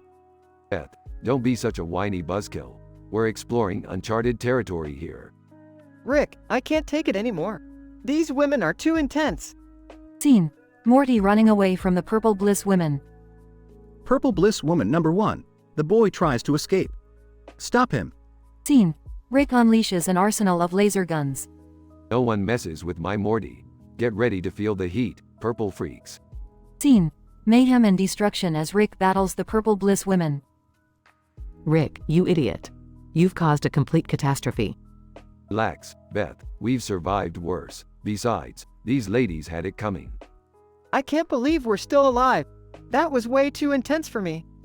Morty, life is intense. It's what makes it interesting. Now let's get out of here before the real craziness starts. Scene. Rick, Morty, and Beth escape the chaos, covered in purple paint and bruises. I hope you two learned your lesson. No more crazy cult infiltration. Got it? I dunno, Beth. I think I'm ready for another adventure. Maybe next time we can try infiltrating a cult that's a bit more laid back. Are you serious, Rick? I've had enough cults to last me a lifetime. Alright, settle down. Let's just go home and wash this purple crap off ourselves. Scene. Rick, Morty, and Beth walk away, covered in purple, yet oddly satisfied. You know, Morty, for a bunch of purple freaks, those ladies sure knew how to spice up our boring day. Oh geez, Rick, I can't believe I'm saying this, but sometimes I miss the boring days. Welcome to our lives, Morty. It's anything but boring. Scene fades out with Rick, Morty, and Beth laughing as they continue their chaotic adventures.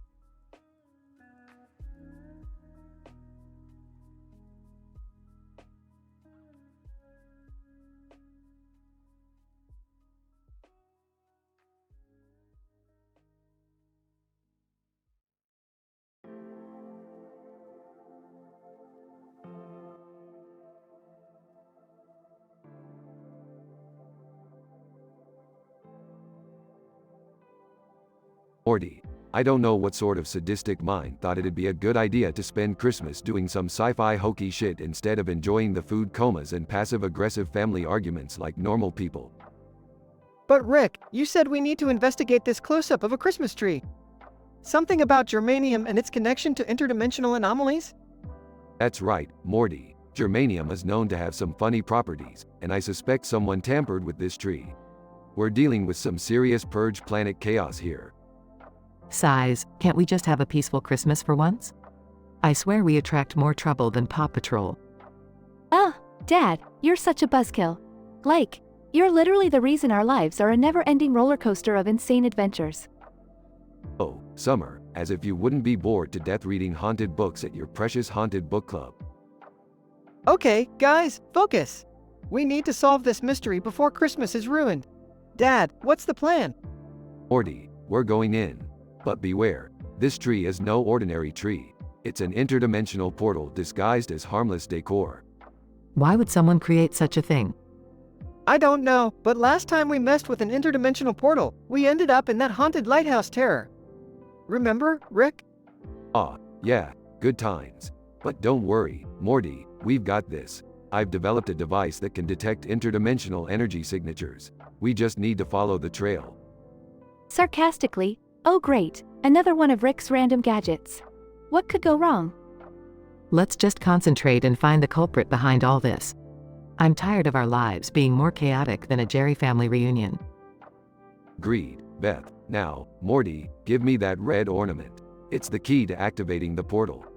You mean this one, Rick? Yes, Morty, that one. Are you questioning my intelligence? No, Rick, I was just making sure. Sheesh. Alright, everyone, put on your interdimensional travel suits. We're about to dive into a Christmas adventure that would make Santa Claus cry. You know, Rick, sometimes I wonder how we ended up like this. Don't worry, Beth, it's just the infinite possibilities of the multiverse playing out. Like your marriage to Jerry. Let's just get this over with. I want to be home in time for the annual Christmas episode of Haunted Lighthouse Terror. Oh God, not that show again. Buckle up, everyone. It's going to be a bumpy ride. We're about to find out who's been messing with Christmas and put a stop to it. And maybe, just maybe, we can have a normal Christmas for once. Normal? With you guys? Fat chance. Well, Morty, normal is just a relative concept. Let's go kick some interdimensional ass.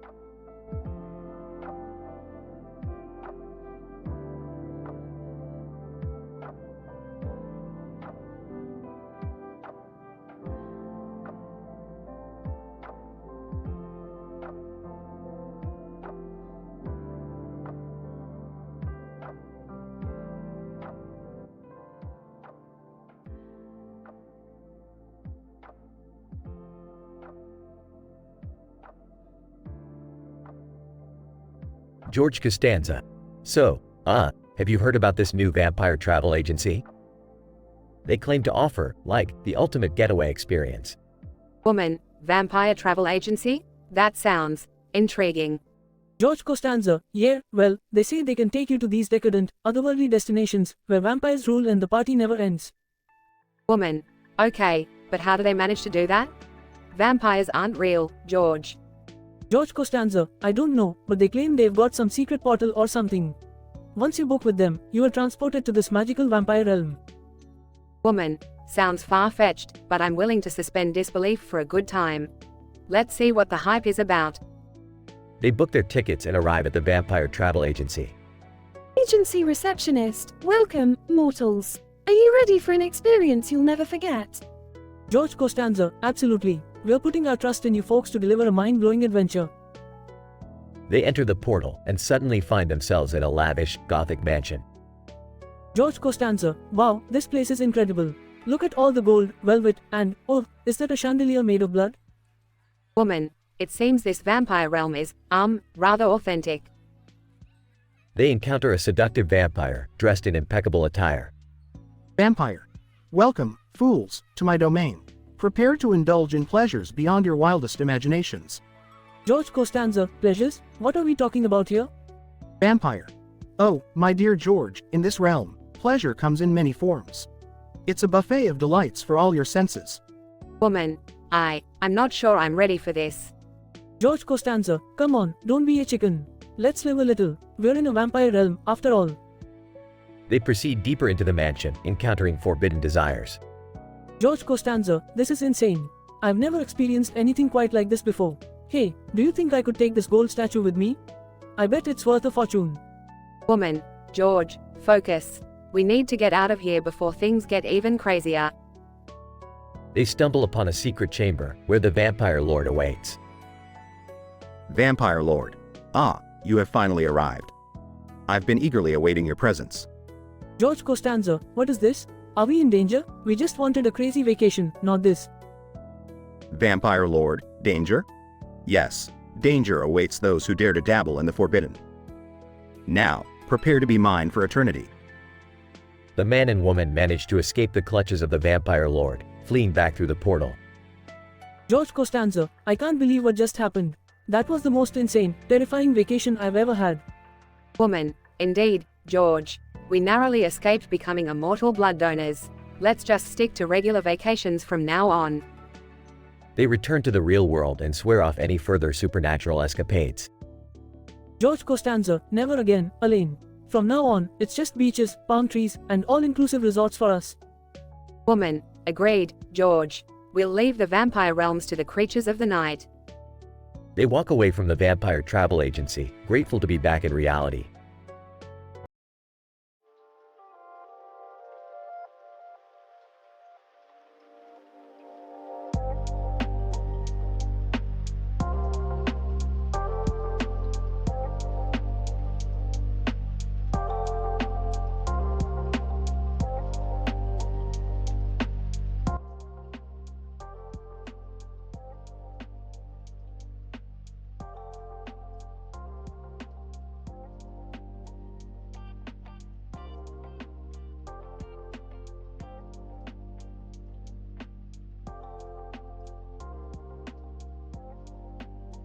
Morty, we've got a real pickle on our hands. I just developed a new scientific formula to create skin grafts out of Wolverine's adamantium bones.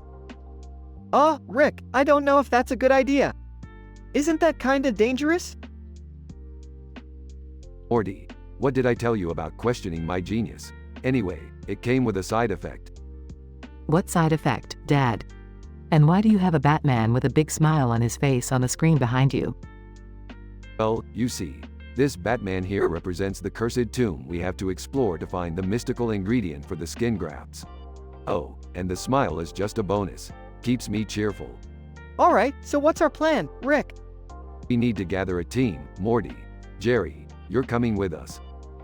Me? Why? Because in this universe, you're the ultimate ladies man, and we need to use your charm to distract any potential threats in the tomb. Really? Wow, I never thought I'd see the day. Don't let it go to your head, Jerry. It's just a temporary situation. Still, better make the most of it before reality smacks me back into my usual pathetic self. So, Rick, how are we gonna find this cursed tomb? Simple, Morty. We just need a shovel, a map, and a bit of luck. Rick, that doesn't sound very scientific.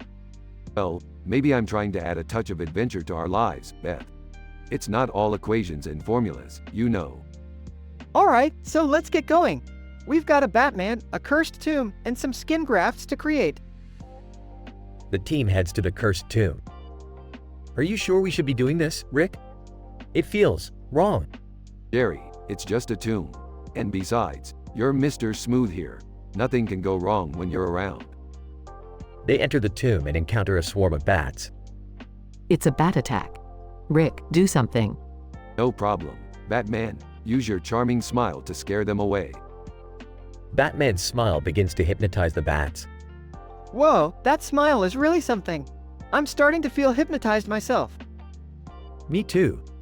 I suddenly feel like conquering the world. Guys, snap out of it. We've got a mission to complete here. They shake off the hypnosis and proceed further into the tomb. Look. There it is, the mystical ingredient we need for the skin grafts. But it's guarded by a gigantic mummy. Don't worry, guys. I've got this. Ladies love a man who can handle himself in a fight. Jerry attempts to fight the mummy but is quickly overpowered. Okay, maybe being the ultimate ladies man doesn't make me a great warrior. No worries, Jerry. I've got a more scientific approach. Rick throws a vial at the mummy, causing it to shrink and immobilize. Wow, Dad, that was impressive. Let's grab the ingredient and get out of here. As much as I love these crazy adventures, I'll be glad when we're back to normal. Oh, Morty, where's the fun in normal? Embrace the chaos. They grab the ingredient, exit the tomb, and return home. Well, it's been surreal. Thanks for the ladies man experience, Rick. No problem, Jerry. Just remember, you're still you once we leave this universe. Yeah, I know. Reality has a way of reminding me constantly. Well, at least you had a taste of what it's like to be wanted by everyone, Jerry. True, Beth. And I have to admit, it was kind of fun while it lasted. Alright, time to make those skin grafts and save lives, I guess. Morty, don't sound so unenthusiastic. This is groundbreaking stuff. They all get to work in Rick's lab, ready to embark on their next adventure.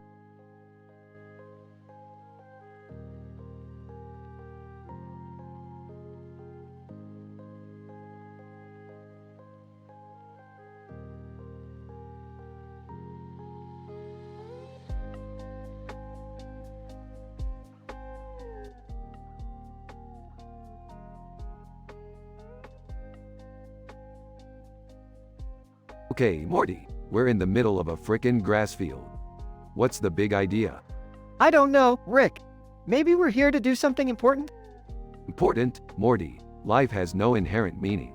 We're just occasional specks on a cosmic scale. Get used to it. Geez, Rick, burps. You always know how to kill the mood. Well, that's what I'm here for, Morty. If things had meaning, we wouldn't need alcohol to forget about it. Hey, what are you guys doing out here? Oh, Dad asked us to find his lucky red pencil. Why he'd think it's in a field, I have no idea. Typical Jerry. He probably lost it while staring into space, dreaming of becoming a famous artist.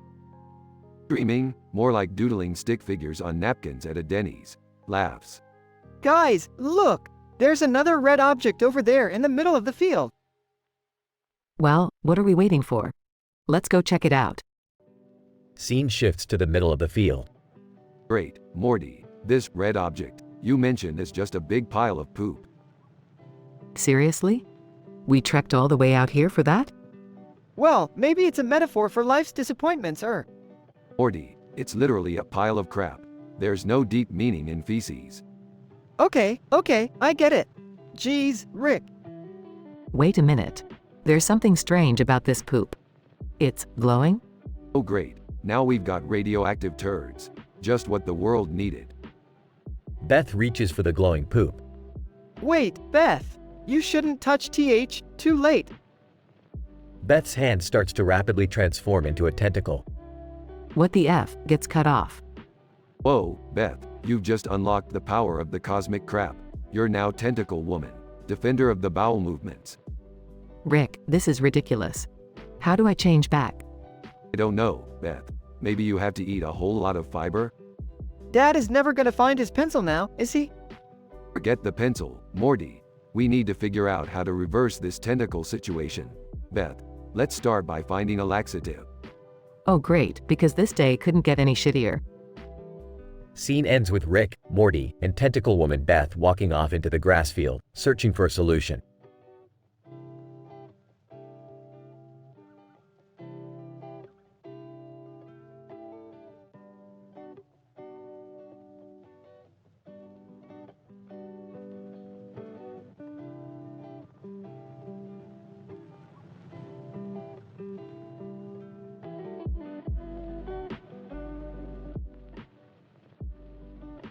Title: Cybernetic Clash. Characters. 1. Elon Musk. 2. Mark Zuckerberg. 3. Ring announcer. 4. Referee. 5. Spectator 1. 6. Spectator 2. Scene: a futuristic UFC arena with a massive crowd cheering in anticipation. Elon Musk, with confidence. Mark, you think you stand a chance against me? I have created the most advanced cybernetic suit ever built. Mark Zuckerberg, smirking. Elon, your suit may look impressive, but I've perfected the algorithms and neural networks within mine. Prepare to be defeated. Incident. Scene: Elon and Mark step into the octagon wearing their cybernetic suits. Referee raises his hand. Gentlemen, this is a fight to the death. Begin. Progression. Scene: Elon and Mark engage in a fierce battle, their cybernetic suits granting them immense strength and agility. Elon Musk, grunting. Your algorithms won't save you from my sheer power, Mark. Mark Zuckerberg, dodging and striking back. Maybe not, but my suit's advanced targeting system will make sure every hit counts. Scene: the battle intensifies, with both Elon and Mark landing powerful blows. Spectator 1, holding their breath. This is insane. I've never seen technology like this before. Spectator 2 exclaims, "It's like watching the clash of demigods." Scene: Elon and Mark exhaust themselves, the crowd wildly cheering as the match nears its climax. Ring announcer, excitedly, "Ladies and gentlemen, we are witnessing history in the making. The clash of brilliance and technology." Elon Musk, panting. Mark, you are a worthy opponent. It's time to end this. Mark Zuckerberg, smiling. Agreed, Elon. Let's finish it now. Scene: Elon lands a final devastating blow, rendering Mark's suit inactive. The crowd erupts in applause. Referee raising Elon's hand. The winner by knockout, Elon Musk. Elon Musk, breathing heavily. Mark, well fought. Our rivalry continues to push human ingenuity forward. Mark Zuckerberg, grinning despite defeat. Yes, Elon. We may be fierce competitors, but together we shape the future. Fade out. The crowd continues to roar, impressed by the limitless possibilities of technology in human achievement.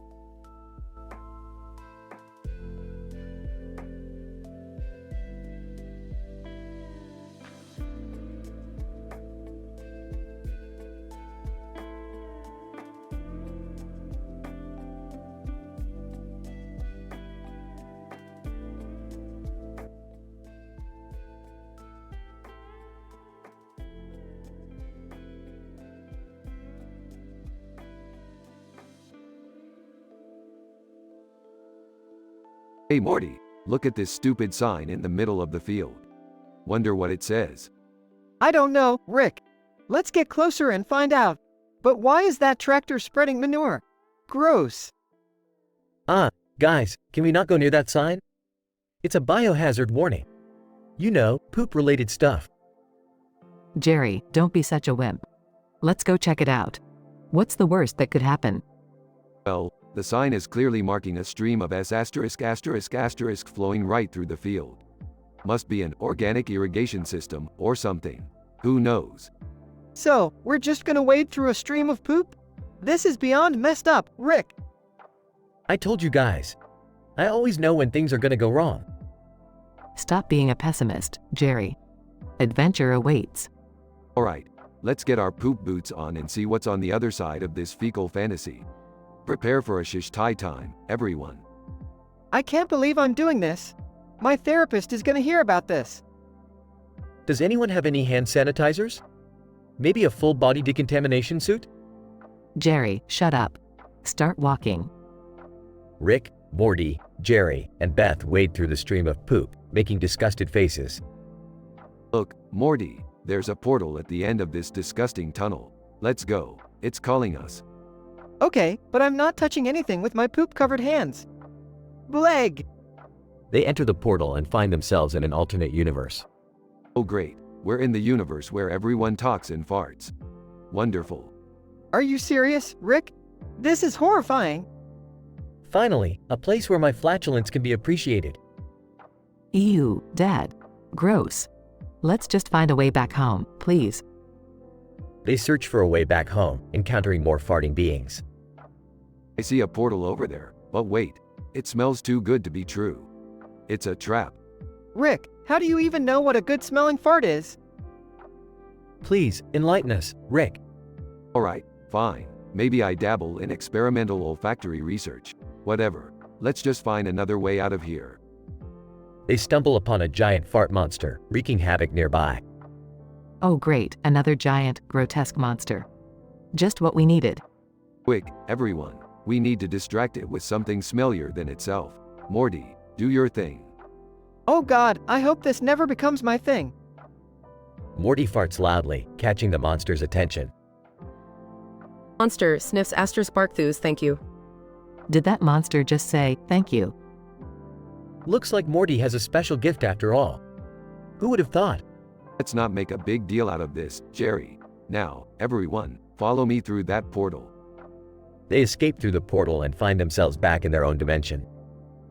Thank goodness we're home, Rick. I never want to hear about or smell farts again. I'll second that. Well, at least we can say we survived a craptastic adventure. True, true. Now let's get out of these poop-covered clothes and never speak of this again. They all head inside, traumatized yet strangely satisfied with their bizarre escapade.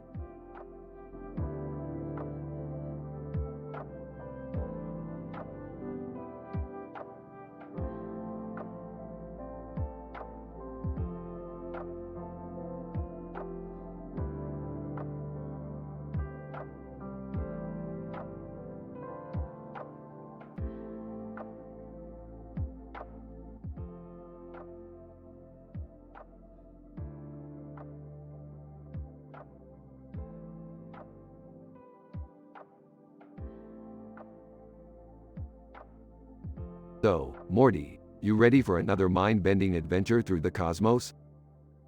Aw geez, Rick, I don't know. Last time we ended up in that interdimensional game show and, well, you know how that turned out. Relax, Morty, I've got a foolproof plan this time. We're going to a futuristic space station where everyone's dilating time for fun. Dilating time? Like, with those time dilation chambers? Bingo, Morty, except on this station, they've taken it to a whole new level. They call it the Dilator Diva Drama. Wait, did someone say time dilation? I'm in. Summer, you've been hanging out with Grandpa too much. I like it. Strap in, kids.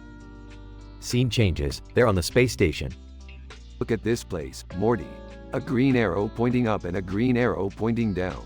It's like a choose-your-own reality adventure. Why is that woman pointing at the ground, Rick? Oh, That's Jessica. She used to be cool, but now she's obsessed with sabotaging the space elevator. High school drama, Morty. High school drama. Jessica, hey, Rick. Heard you were here. Your hair looks stupid as ever. Aw, thanks, Jessica. Your face still looks like a poorly drawn Picasso. Jessica, just help me disable this space elevator before it takes everyone to the most boring destination in the universe. Seriously, Jessica? You'd rather ruin everyone's fun than let them enjoy this dilating experience? Jessica, fun? This place used to be cool. Now it's just full of nerds and geeks. You take that back, Jessica. Without nerds and geeks, you wouldn't have your precious smartphone or the internet, you basic cable-watching pleb. Jessica, whatever, Rick. Do what you want. I'd rather be a cool kid than stuck in this never-ending time loop. Morty, whispering to Rick, Rick, why does she hate everyone so much?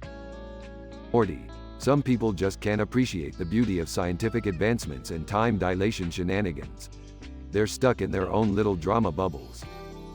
Scene changes. Rick, Morty, Summer, and Jessica are on the space elevator.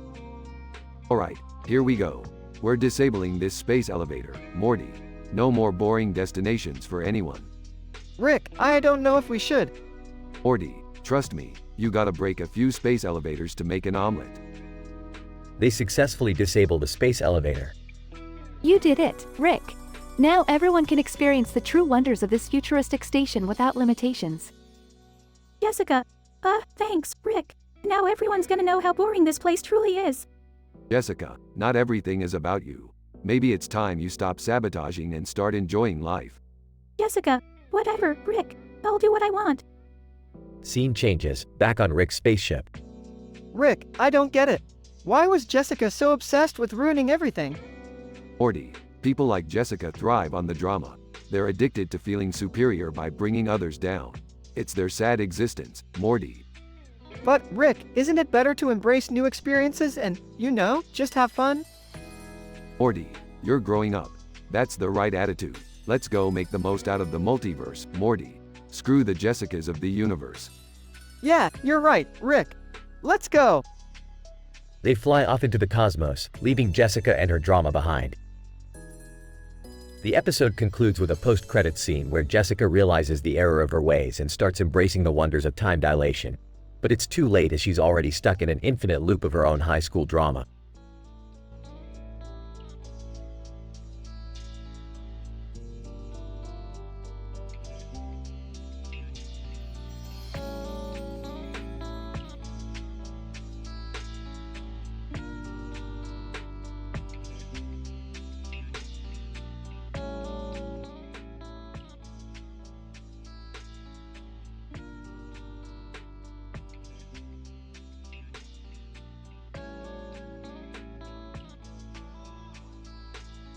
Hey Morty, check out that bear mauling that poor bird over there. Nature can be pretty brutal, huh?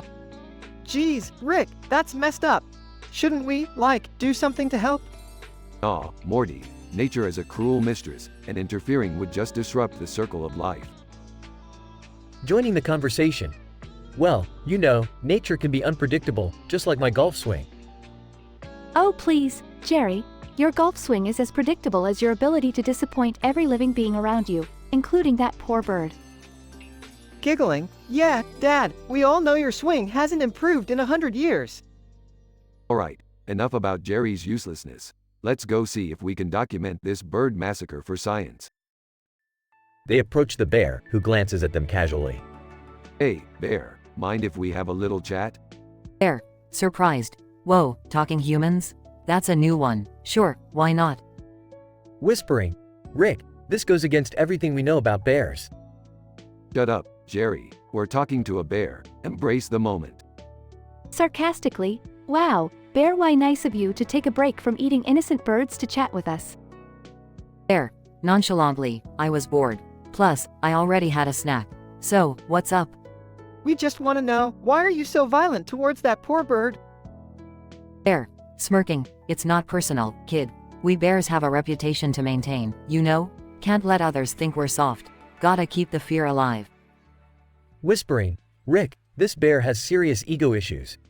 Whispering back. No kidding, Jerry. It's like looking in a mirror. Giggling. True, Dad. Except this bear actually accomplishes things. There, did someone say something about accomplishments? Aw, just admiring your hunting skills. You must be top of the bear class. There, damn right, I'm the reigning champ. But enough about me, what are you guys doing in the woods? We're just out here for an adventure, you know, living life on the edge. And hoping to find ourselves, like those people who do yoga retreats in Bali. There, mockingly, Sadiq, I'm gonna go get another bird. You guys have fun finding yourselves. Rick, can we please get out of here? This bear is giving me major anxiety. Fine. Let's get back to the ship before we have any more deeply enlightening conversations with wildlife. They hurry back to the ship, leaving the bear behind. Rick, I gotta say, that was a pretty bizarre encounter. Morty, life is just a series of bizarre encounters. You gotta roll with it, kid. Muttering to himself, bizarre encounters. Like the time I accidentally microwaved my socks. Smirking. Oh, Jerry, you and your microwave mishaps. Never a dull moment. Can we just go home now? I need to scrub my brain after that conversation with the bear. Sure thing, Summer. Just remember, life's weird, but it's the weird that keeps it interesting. They all board the ship and soar away, leaving behind the forest and the bear. Hey, Rick, you know, I kinda miss that bear. Morty, you're a weird kid. But hey, maybe we can visit him another time for more enlightening conversations. Yeah, that sounds cool, Rick. I'd like that. They fly off into the unknown, ready for their next unpredictable adventure.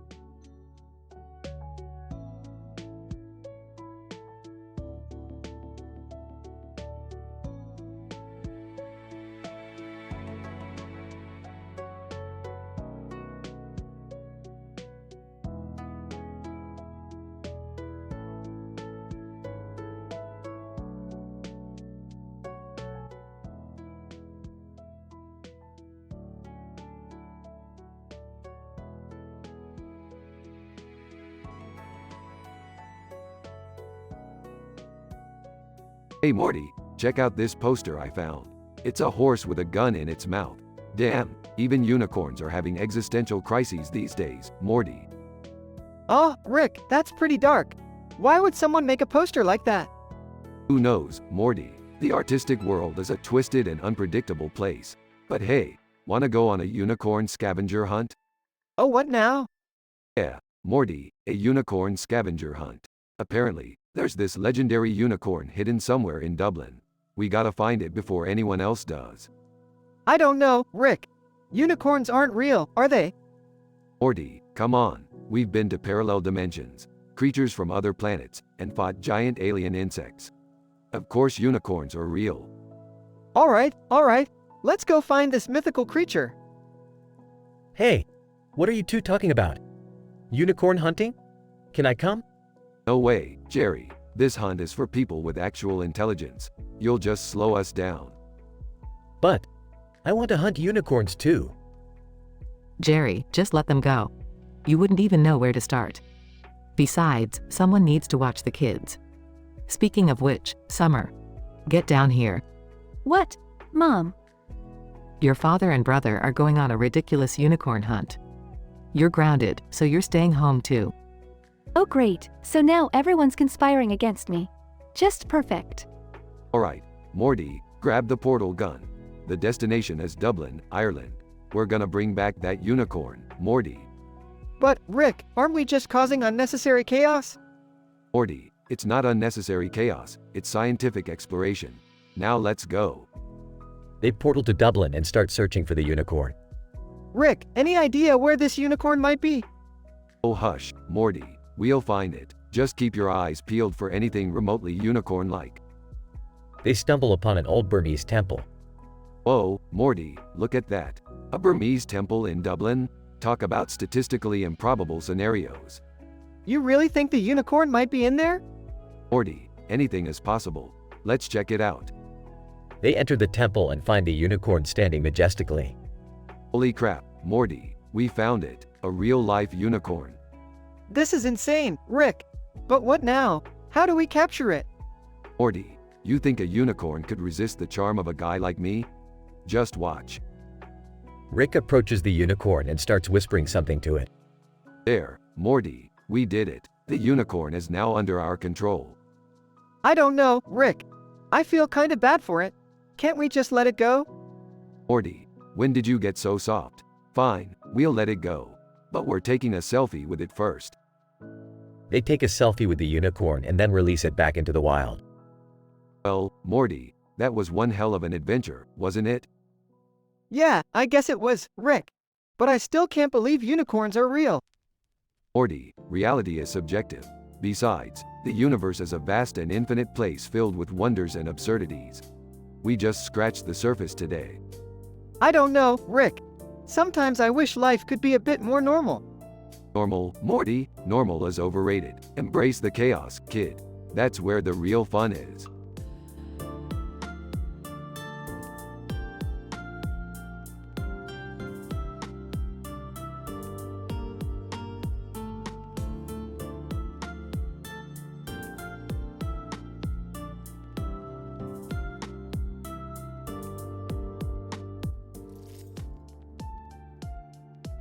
Hey Morty, check out that bear over there, casually strolling through nature like he owns the place. Rick, we shouldn't be so close to a wild animal like that. It could be dangerous. Morty, you worry too much. Bears are misunderstood creatures. Trust me, I speak fluent bear. Skeptical. Since when can you speak bear, Rick? Don't worry about the details, Morty. Just watch and learn. Hey there, Mr. Bear. How's it hanging? Bear. Deep, grumpy voice. What do you want, human? Nervously, oh my god, the bear can talk? Yeah, Jerry, bears can talk. Haven't you ever watched a nature documentary? Bear. So, what's the deal here? Why are you all intruding on my peaceful stroll? Rick, why is the bear so sassy, and why does he sound like an old mob boss? Morty, this bear took a few communication courses at a community college. Now, back off and let the experts handle this. Bear. Alright, I'm tired of small talk. Which one of you wants to fight? Fight? Rick, we didn't come here to fight a bear. Morty, stop worrying. I've got this under control. I'll take on the bear mono a pause. Bear. If you think you have what it takes, old man, let's go. Rick, don't do it. We need a plan. Shut up, Jerry. This is my chance to prove I'm the bear whisperer. Rick, please, let's just leave. Bear. You humans are all talk and no action. Pathetic. Morty gets mauled by the bear, torn to shreds and gore and guts. Oh geez, Morty, that bear really had a bone to pick, huh? Bear. Get lost, losers. Next time you mess with a bear, it won't end so pretty. Morty's gone. We have to do something. Jerry, calm down. We just need to find some spare Morty parts and piece him back together. Bear. Spare Morty parts? Are you serious? I've got an interdimensional Morty repair kit in the trunk. Morty will be good as new in no time. Just a little gorier, probably. I can't believe you're so calm about this, Rick. If you spend as much time dealing with bear attacks as I have, you'd be calm too. Now let's get to work before Morty's guts start to attract other wildlife. Bear and Jerry exchange glances of disbelief.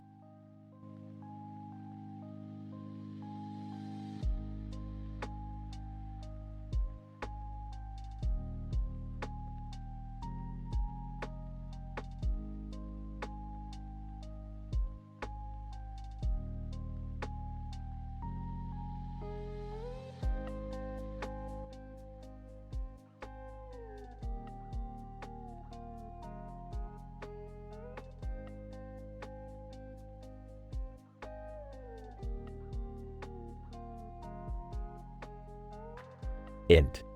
Smith living room, day. Rick, Morty, Beth, and Summer are gathered around the living room table. On the table lies a painting of a carrot in a green and purple field of flowers with a black hole in the middle. Sarcastically, oh, look at this masterpiece. A carrot in a field of flowers? Truly groundbreaking stuff. Curious. Rick, isn't that black hole in the painting a bit odd? Rolling eyes. Morty, it's just a painting. It's not like it's gonna suck us in or anything. Pauses. Well, it might actually do that. Intrigued. So you're saying this painting is some kind of interdimensional portal? Mocking. No, Beth, it's the entrance to Pluto's pouting partner. a fancy club for depressed dwarf planets. Sarcastically, seriously, Dad? You expect us to believe that? Confidently. Believe what you want, Summer. But when we're partying with Pluto and his sad pals, you'll be sorry you doubted me. Whispering, Rick, you think we should destroy that painting? Whispering back, nah, Morty, it's too valuable. We'll just seal it away in a vault or something. Int. Rick's lab, day. Rick and Morty enter Rick's lab, carrying the painting. Worried, Rick, I think I hear something coming from the painting. Nonchalantly, probably just the souls of all those depressed planets. Nothing to worry about. Spyro, a miniature dragon, flies out of the painting, screeching. Panicking, holy crap, Rick! What the hell is that thing? Calmly, Morty, meet Spyro, a fire-breathing dragon from the magical universe. He'll be our guide to Pluto's pouting partner. Int. Pluto's pouting partner, night. Rick, Morty, Spyro, and a bunch of dejected dwarf planets partying in the background. Shouting over the music. Is this seriously the best way for us to spend our time, Rick? Drunkenly, Morty, when life gives you black holes, you throw a rager on Pluto. Morty spots Mosquito, who is struggling to get a drink at the bar. Compassionate. Hey, Mosquito, need some help? Mosquito. Frustrated. Yeah, Morty, these tiny wings aren't cut out for this. Plus, I just got an aromatherapy massage, and the smell is driving me crazy. Laughing, Mosquito, the struggles of dating a masseuse. Morty introduces Mosquito to Beth, who is engrossed in conversation with a talking carrot. Amazed. You know, Carrot, they say you're liable to start a revolution in the vegetable world. Carrot, smugly, Beth, my dear, it's not a revolution they need. It's a purpose, and that purpose is to be eaten. Everyone bursts into laughter, enjoying the absurdity of the moment. Next. Smith backyard, night. Rick, Morty, Beth, Summer, Spyro, Mosquito, Carrot, and a few depressed planets sit under the stars, sharing stories and laughing. Reflective. You know, Rick, I was skeptical at first, but this night turned out pretty great. Grinning. That's how we roll, Morty. We turn absurdity into happiness, one dimension at a time. They all raise their glasses and toast to another statistically improbable adventure. Fade out.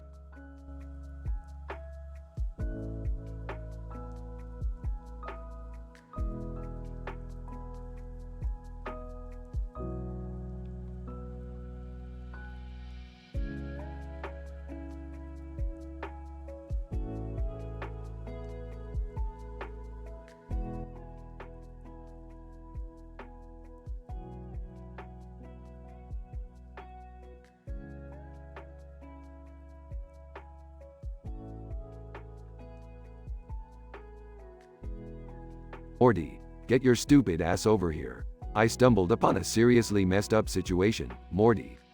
What is it, Rick? You won't believe this, Morty. There's a black bear, on a red boat, with a yellow pole in its mouth. Oh, that sounds weird, Rick.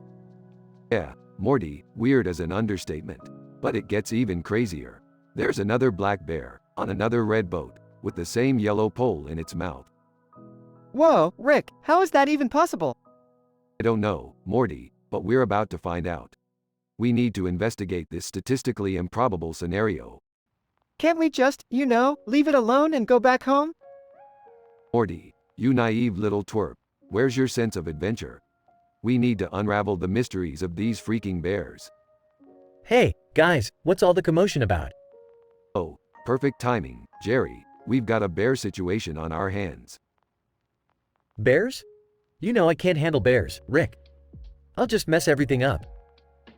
Jerry, stop being such a coward. We need to deal with this. I'll show you how it's done. Can I come? I want to be part of some crazy adventure too. Fine, Summer, but stay close. We don't want you getting eaten by a bear or anything.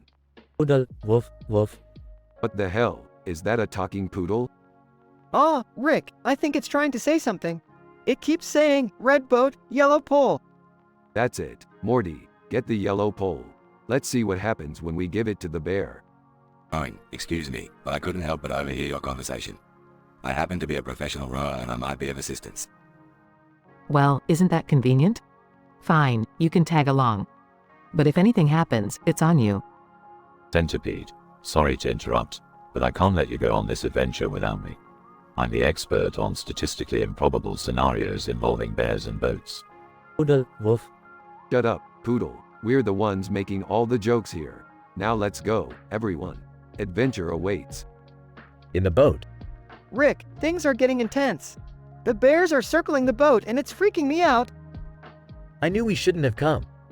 We're gonna die here. Jerry, get a hold of yourself. We're not dying. This is so badass. I can't believe I'm experiencing this. Hold on, everyone. I've got a brilliant idea. Using a contraption, Rick catapults the yellow pole to the second bear.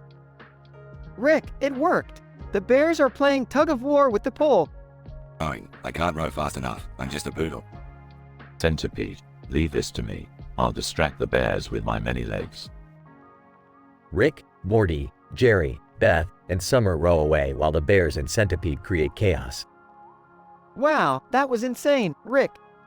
Yeah, Morty, you don't mess with bears and their statistically improbable boat pole obsessions. I'm just glad we made it out alive. That was too close for comfort. It's moments like these that remind me why I married you, Jerry. Your cowardice balances out the madness in this family. Can we do this again sometime? I'm craving more adventures. Sure thing, Summer. Just let me recalibrate the dimension jumping portal and we'll be all set for the next crazy expedition.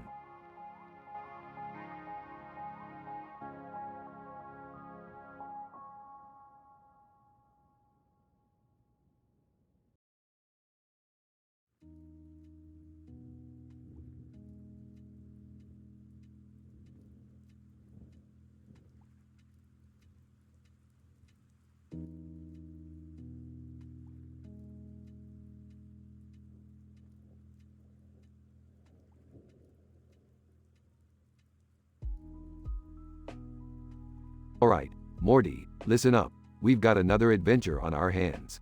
I've detected a statistically improbable scenario involving a demonic demon with red eyes and a horned head. Oh, great! Another demon? Can't we just have a normal adventure for once? Normal, Morty. Your definition of normal is radically skewed. Besides, where's the fun in that? Hey guys, can I come along too? I'm bored out of my mind. Fine, Summer. But be careful not to get us into any more interdimensional trouble, like last time. Rick, that demon has a green background and stars in the sky behind it. Is that significant? I see you're finally catching on, Morty. That green background and stars indicate that this demon is from the Plutonian Nebula, a dimension of pure chaos and sarcasm. Jerry's alien suitor. Jerry, my love, I've come all the way from the planet Zog to be with you. Oh, what? Who are you? Alien suitor, I'm your soulmate, Jerry. The universe has brought us together. Oh great, Jerry's alien suitor. This is getting better by the second. So, Rick, how are we gonna handle this demonic demon with a horned head? Easy, Morty. We'll use my latest invention, the pancreas disruptor ray. It'll turn that demon's insides into rainbow-colored goo. Awesome, Rick. Let's go kick some demonic ass. After a heated battle with the demonic demon, Morty, that demon was tougher than I expected. I've never seen anything like it. Well, it's a demon from another dimension, Rick. What did you expect? Alien suitor. Oh, Jerry, thank goodness you're safe. That demon was terrifying. Yeah, thanks for saving me, I guess. Alright, let's head back home, people. This adventure's been way too dramatic for my liking. Agreed, Rick. I need a spa day after encountering demons. Rick, what are we gonna do about Jerry's alien suitor? Oh, don't worry, Morty. I gave her a one-way ticket back to Zog. Jerry's in the clear, for now. Thanks, Rick. I'm not sure I was ready for a soulmate from another planet. Well, Jerry, I guess the universe had other plans for you. Just be glad it's over. Mark Wahlberg suddenly appears. Mark Wahlberg. Hey, Rick, Morty, you guys seen my funky bunch? I need him for a concert. Mark Wahlberg, what the hell are you doing here? Mark Wahlberg. Just looking for my funky bunch. Gotta get my groove on, you know? Rick, who invited Mark Wahlberg to this mess? Beats me, Morty, but it looks like this adventure just got a whole lot funkier. The group stares at Mark Wahlberg in bewildered silence. Mark Wahlberg. What? No autographs? Fine, I'll find my funky bunch by myself. Rick, Morty, and the others watch as Mark Wahlberg disappears into the distance. Well, that was weird. Let's head home, everyone. I need a drink after all this craziness. The group walks away, leaving the demon-infested, star-filled dimension behind.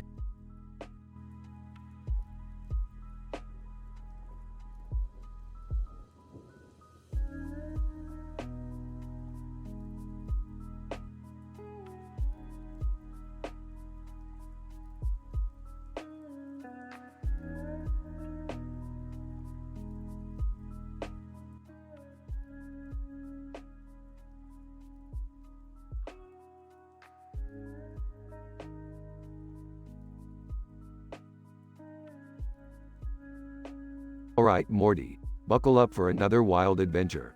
We're going to investigate a vengeful ghost attack, Morty. Ah, Rick, ghosts don't exist. This sounds like a bunch of hooey. Morty, just because you can't see it doesn't mean it's not real. Besides, I already built a ghost detection device last week while you were sulking about Jessica. What? When did you?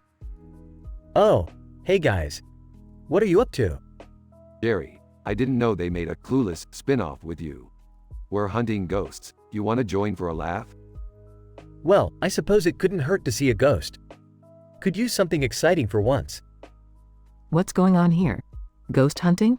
In my house? Oh, Beth, don't be such a killjoy. Embrace the absurdity. It's what makes life interesting. Dad, are you sure about this? It could be dangerous. Morty, remember who you're talking to. The guy who once fought off an interdimensional alien with a plunger. Good memory, Jerry. Now, let's head to the haunted abandoned amusement park. It's the perfect spot for a ghostly adventure. Scene shifts to the abandoned amusement park. Rick, I'm getting a bad feeling about this. Morty, quit being so negative. Ghost hunting is all about good vibes, bro. Rick, do you really think we're going to find anything here? Beth, trust me, I've got more gadgets than Batman and more booze than the entire Cheers cast combined. We got this. Scene fast forwards to a spooky, fog-filled room. What was that?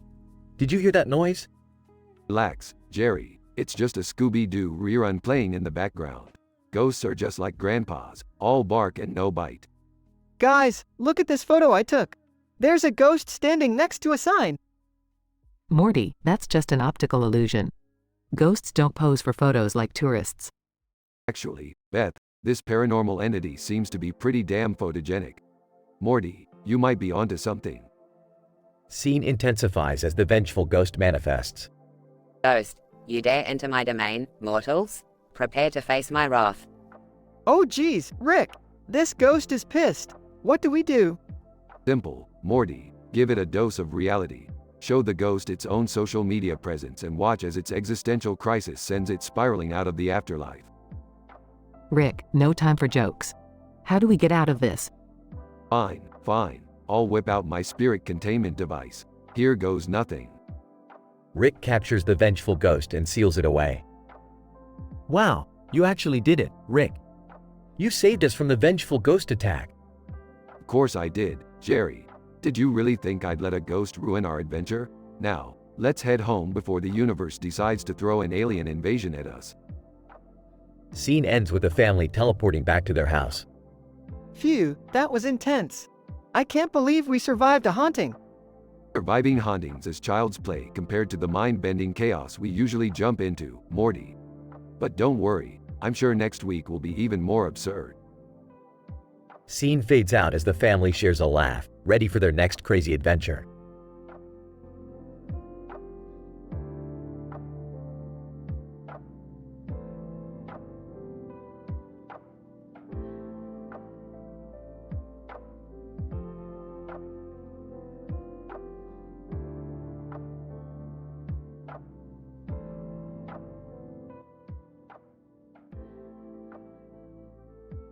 Morty, pass me the portal gun.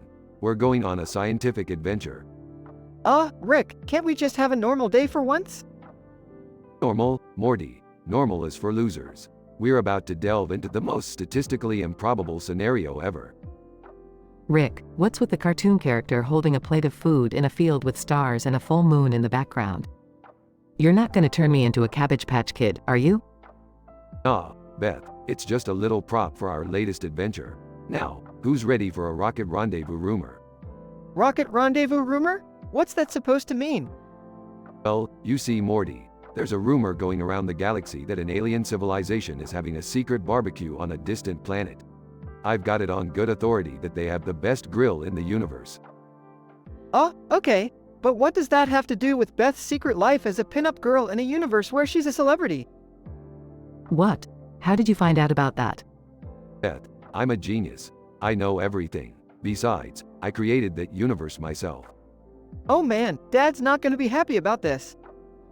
Morty, just remember that nothing you see or hear in that universe is real. Got it? Yeah, sure. Fake pinup girl universe, going to a barbecue on a distant planet. What could go wrong? Buckle up, Morty. We're about to embark on a journey filled with stargazing striptease scandals and uranium-infused sausages. Uranium-infused sausages? Is that even safe to eat? Morty, safety is just a social construct. Besides, it'll give your bowel movements a real kick. Alright, let's get this over with. But Rick, no more secrets, okay? Fine, but don't blame me if your fans start showing up at our doorstep. Great, now I'm a pinup girl in multiple universes. Thanks, Dad. You're welcome, sweetie. Now let's get this portal party started. I can't believe I'm saying this, but I hope this barbecue actually exists.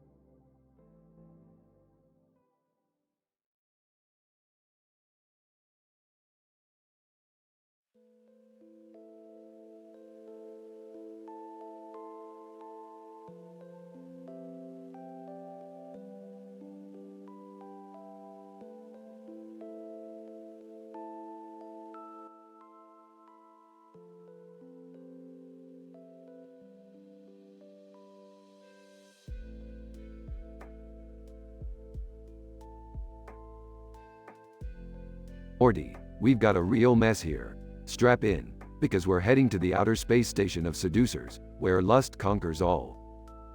Oh geez, Rick, do we really have to go there? I mean, can't we just, go to a normal place, without seducers? Morty, there's a reason they call it Seduction Station. They've got the latest holographic technology that can make anyone fall head over heels for you. I need that tech. Alright, but if things get weird, I'm out, Rick. Promise me. I promise nothing, Morty. Now let's get seductive. ... Beth, I don't know why you're so upset. I mean, it's not my fault we ended up on this space station where everyone's trying to seduce each other. Jerry, you can't even seduce a salad. Ah, why did I marry you? Well, maybe if you weren't so focused on outer space, we could have had a healthy relationship. Healthy? Jerry, I'd settle for barely functioning at this point. ... Oh my god, Morty, look over there. That seducer is trying to use his charm on that alien with tentacles. Summer, that's just wrong on so many levels. We need to find Rick and get out of here before things get even weirder. Morty, we're in outer space. Things can't get much weirder than this. ... Alright, Morty, I've got the seduction tech. Let's make our escape before we end up in some alien harem. Rick, this is seriously messed up. We need to stop messing with people's emotions. Morty, we're not messing with emotions, we're messing with science. And science is all about pushing boundaries, including the boundaries of consent. Man, I hope there's a therapy planet out there, because I need it after this. ... Jerry, I can't believe you fell for that seducer's trap. Now we're stuck in this intergalactic love triangle. Love triangle? More like a love pentagon. Beth, there are so many aliens fighting over me, it's like an interstellar soap opera. Jerry, no one cares about your extraterrestrial affairs. Just get us out of here. ... Okay, Morty, we need a plan. If we can distract the seducers, we might be able to make our way back to the ship. How about we just show them Jerry's face? That should scare them away. Morty, that's cruel, but it just might work. ... Alright, everyone, strap yourselves in. We're gonna make a break for it. Hang on tight, because this is gonna get bumpy. Rick, I hope you have a plan for getting us out of here in one piece.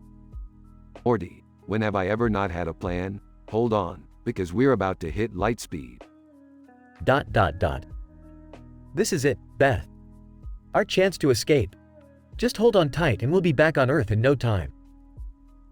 Jerry, I never thought I'd say this, but I'm actually impressed with you right now. Let's get out of here and never speak of this again. ... Morty, we made it. Another crazy adventure in the books. And just think, we didn't even have to use the seduction tech for once. Thank God for small miracles, Rick. I don't think I could handle any more seduction. Well, Morty, you never know what crazy adventures await us. Life is full of surprises, even in outer space.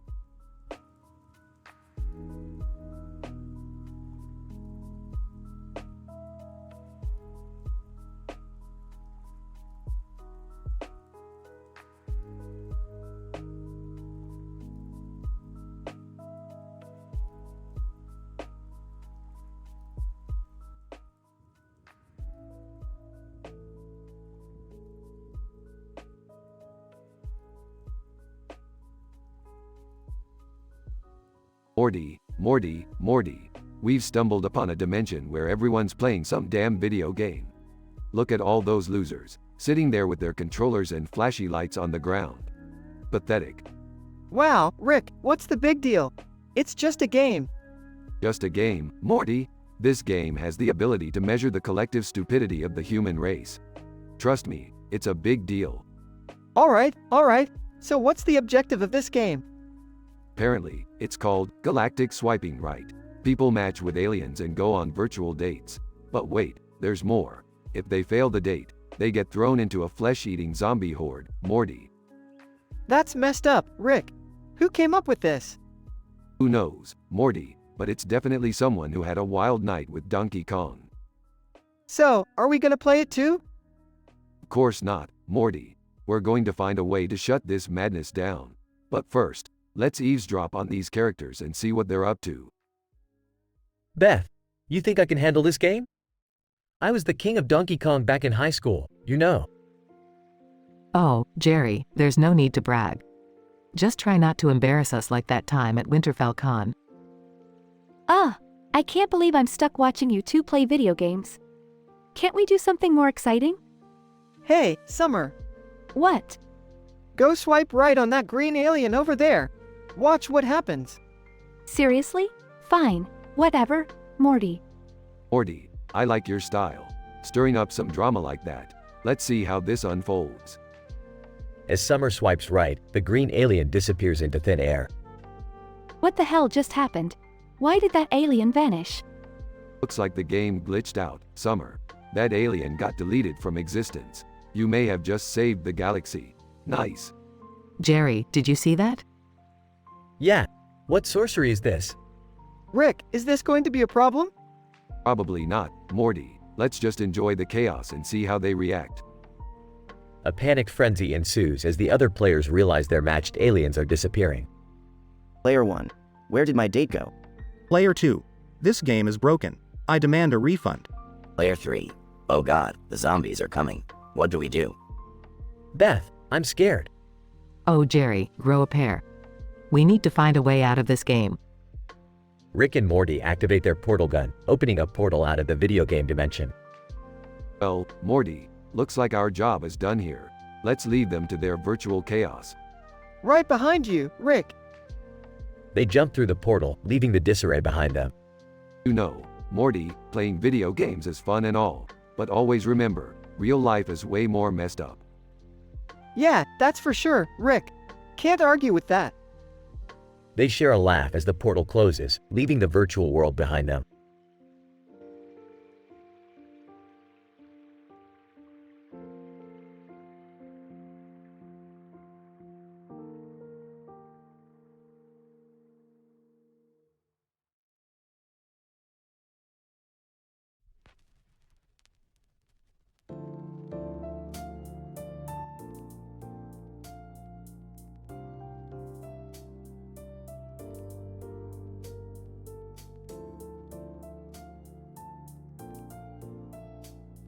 Alright, Morty, buckle up. We're about to witness the grand unveiling of the most futuristic and statistically improbable plane in the entire cosmos. Rick, why does it have a bright light on its side? And how is it flying through the sky like that? Morty, it's a scientific masterpiece, okay? Just marvel at the fact that they managed to make something so flashy yet completely useless. Seriously, guys, you brought me here to watch some overhyped aircraft? I could be at a pool party right now. Chill, Summer. This plane is more interesting than whatever gossip you've been spreading lately. Gee, gossip? What gossip, Rick? Oh, nothing important, Morty. Just that Summer has been dating a multi-dimensional alien from Pluto. What the hell? Rick, that's not even true. Oh really, Summer? Then how do you explain that green slime on your shoes? Okay, guys, let's focus on the webinar about the steamy secrets of starships. Yeah, Morty, maybe you'll finally learn something useful instead of questioning my genius all the time. This is so boring. I'd rather be at that party with the alien from Pluto. Well, at least you agree with something, Summer. It is kinda boring. Let's spice things up. Rick, what are you doing? We're not supposed to mess with this webinar. Relax, Morty. I'm just gonna hack into their system and play some catchy alien propaganda. Oh great, now we'll have their steamy starship secrets mixed with some alien hip-hop. Even better, Summer. It's time for the universe to experience a whole new level of swag. I can't believe I'm actually going along with this. Hang in there, Morty. We're about to blow these starship enthusiasts' minds. Wow, I didn't think aliens had such sick dance moves. Look at those gyrations. Yeah, Summer, it seems even aliens have better dance moves than you. Guess you need more intergalactic experience. Rick, this is getting out of hand. We need to stop before we cause some interdimensional chaos. Morty, chaos is my middle name, remember? Sit back and enjoy the show. Oh great, now I have alien dancers following me everywhere. How am I gonna explain this to Mom? Relax, Summer. Just tell her you joined an alien dance troupe. She'll be so thrilled. I can't believe I'm saying this, but can we please go back to the boring webinar? This is too much. Fine, Morty, party pooper. Back to the webinar it is. But remember, we have alien fans waiting for an encore. The things I go through just because I'm related to you, Rick. Hey, Summer, at least it makes you interesting. Without me, you'd just be another mundane teenager. Can we please just get through this without causing any more chaos? Sure, Morty, just let me check if I have some spicy alien intel to share with our unsuspecting audience. I really hope this doesn't end with a visit from some interdimensional police force. Relax, Morty, we're too smart for that. Now, let's get back to blowing some minds with our incredible starship secrets.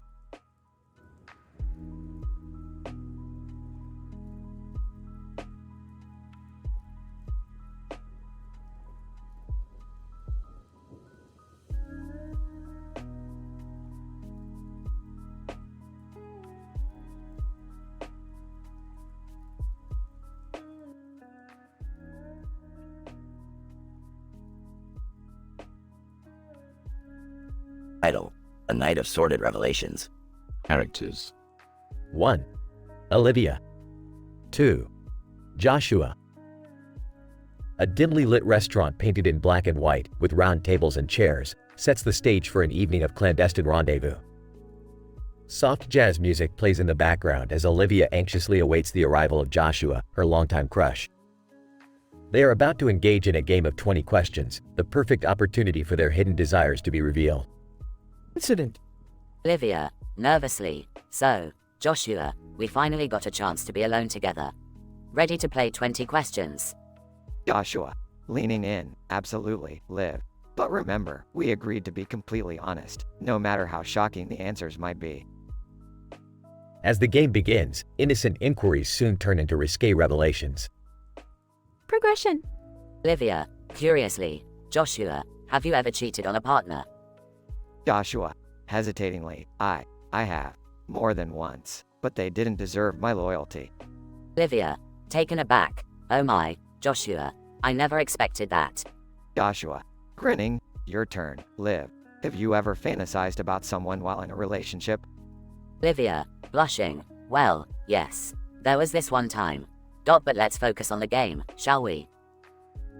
The questions become increasingly provocative, leading them down a path of murky desires. Olivia, boldly, Joshua, have you ever slept with a stranger? Joshua, confidently, yes, many times actually. But it was all in the name of exploration. Olivia, whispering, fascinating. Well then, try this on for size. Have you ever engaged in a threesome? Joshua, grinning mischievously, Liv, you won't believe this, but I have indeed. It was an unforgettable experience. Their questions reach the apex of audacity, revealing a hidden world of sexual exploration and unspoken pleasures. Olivia and Joshua find themselves drawn into an intoxicating web of dark secrets that only fuels their mutual attraction. Olivia, breathlessly, Joshua, I never imagined we shared such similar desires. Joshua, leaning closer, Liv, we've been dancing around each other for far too long. It's time to face our true desires head on.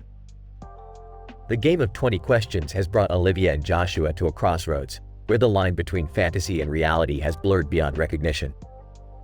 As the night progresses, they abandon the game, their forbidden trysts becoming an explicit reality, bound by the surging passion and lust they can no longer resist. Note: the story above contains explicit content and is intended for mature audiences.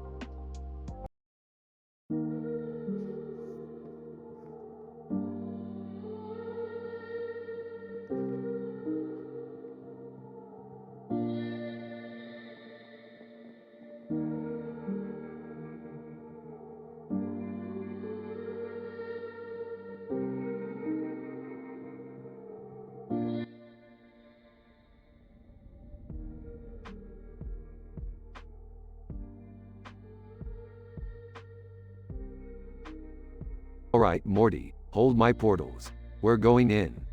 W, what are we doing here, Rick? Morty, we need to get off this pathetic Earth and indulge in some interdimensional chaos. Plus, I heard they serve some killer Deltum kebabs here. Whining, can we wrap this up soon? I don't want to miss the new episode of The Last Dance. Jerry, shut up. We're trying to enjoy ourselves for once. Let Rick have his fun. Look, Morty, there it is. The Tantalum Ice Cream Parlor. Wow, Rick, this looks amazing. But what's so special about it? Morty, they have the most insane detox treatments. They'll literally spill all your toxic thoughts and leave you feeling like a fresh daisy. You know, I've been feeling a bit off lately. Maybe I should try it. Oh please, Jerry. You don't need a detox treatment, you need a lobotomy. Alright, enough chit-chat. Let's get in there and eat some delicious, interdimensional ice cream. Excitedly, Rick, look at all these amazing flavors. They have smurfing black hole, cosmic caramel, and even plumbus sorbet. Morty, stop drooling over the ice cream. We're here for more important business. Hey, Rick, did you ever hear about that scandal with Rick from Universe C-137? Oh, don't get me started on that drama. That Rick's a real shady character with a long history of multiverse affairs. Rick, spill the details. Who was he involved with? Well, it all started at the Delta pub. He met a beautiful alien called Zarnia, and they had a wild love affair. Rick, you've been a real Don Juan across the multiverse, huh? You have no idea, Morty. I'm like the Casanova of interdimensional romances. Maybe I should take some tips from you, Rick. Jerry, you couldn't handle it. You'd end up crying in some alien's tentacles. Alright, let's focus on the ice cream now. I'm getting a scoop of plumbus sorbet. I'll have a scoop of cosmic caramel. Oh, and Rick, should we tell Universe C-137's Zarnia about his dirty secrets? Aw, Morty, let's keep that scandalous drama between us. Zarnia deserves better than that sorry excuse for a Rick. Can we just enjoy our ice cream in peace, please? Fine, Jerry, but you're missing out on the interdimensional gossip. Cheers to that. Here's to ice cream and spilling tea across the multiverse. Yeah, let's devour this ice cream and forget about all our problems for a while. I guess I can join you guys for some ice cream and temporary escapism. That's the spirit, Jerry. Welcome to the multiverse's hottest ice cream parlor.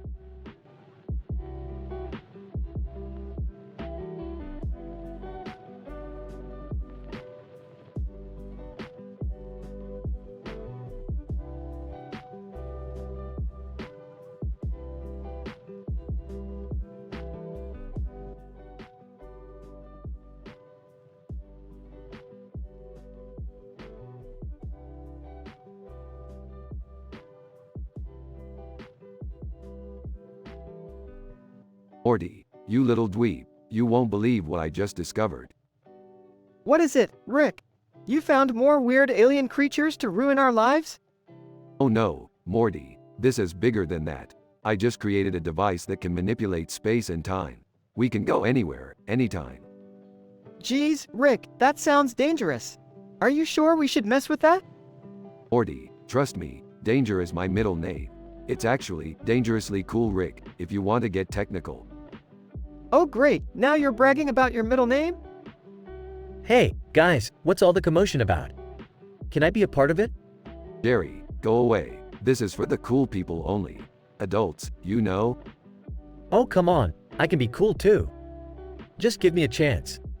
Fine, you want to be cool? We'll go on an adventure together. The Jerry Can't Be Cool edition. Dad, are you sure about this? I mean, we barely survived our last adventure. Morty, it's okay. I'll show you how cool I can be. Just watch and learn from the master. Later, in a distant future. Spleen, welcome, travelers. I am Spleen, ruler of this dimension. How may I assist you? We're here to join the future war resistance and save the world from the evil Abstinence Empire. Abstinence Empire? You mean, like, people who don't have sex? Spleen, yes, Morty. They believe in suppressing pleasure and ruling with celibacy. It's a dark and tragic time in the future. We need your help, Spleen. We wish to recruit warriors and take down the Abstinence Empire once and for all. Spleen, I have just the warriors for you. Allow me to summon them. Suddenly, animated sitcom characters from different dimensions appear. Oh, what the hell? We asked for warriors, not animated sitcom rejects. Spleen, these fighters may appear to be harmless, but trust me, they have been through their own battles against censorship and cancellation. Great, so our future depends on a bunch of talking cartoons? Spleen, don't underestimate them, Jerry. They may be drawn, but they have the heart of true warriors. Alright, let's do this. We'll fight alongside these animated misfits and show the Abstinence Empire what pleasure and freedom really mean. As the battle begins, chaos ensues, with Jerry hilariously stumbling over his own feet. I thought I could be cool, but I can't even swing a sword without tripping. Well, would you look at that? Jerry found his true talent, being a walking punchline. Dad, stop making fun of him. We've got a war to win here. After a long and intense battle, the future war resistance emerges victorious. Spleen, congratulations. You have defeated the Abstinence Empire and restored pleasure to the future. I may not have been the best warrior, but I did help in my own way, right? Sure, Jerry, whatever helps you sleep at night. You were, great. You know, sometimes it's not about being the best, it's about standing up for what you believe in, no matter how ridiculous it seems. Thanks, Morty. That means a lot. Alright, enough with the mushy talk. Let's get out of here before I embrace my inner grandpa and start crying. And as they leave the future behind, the animated sitcom characters wave them goodbye, grateful for the adventure they'll never forget.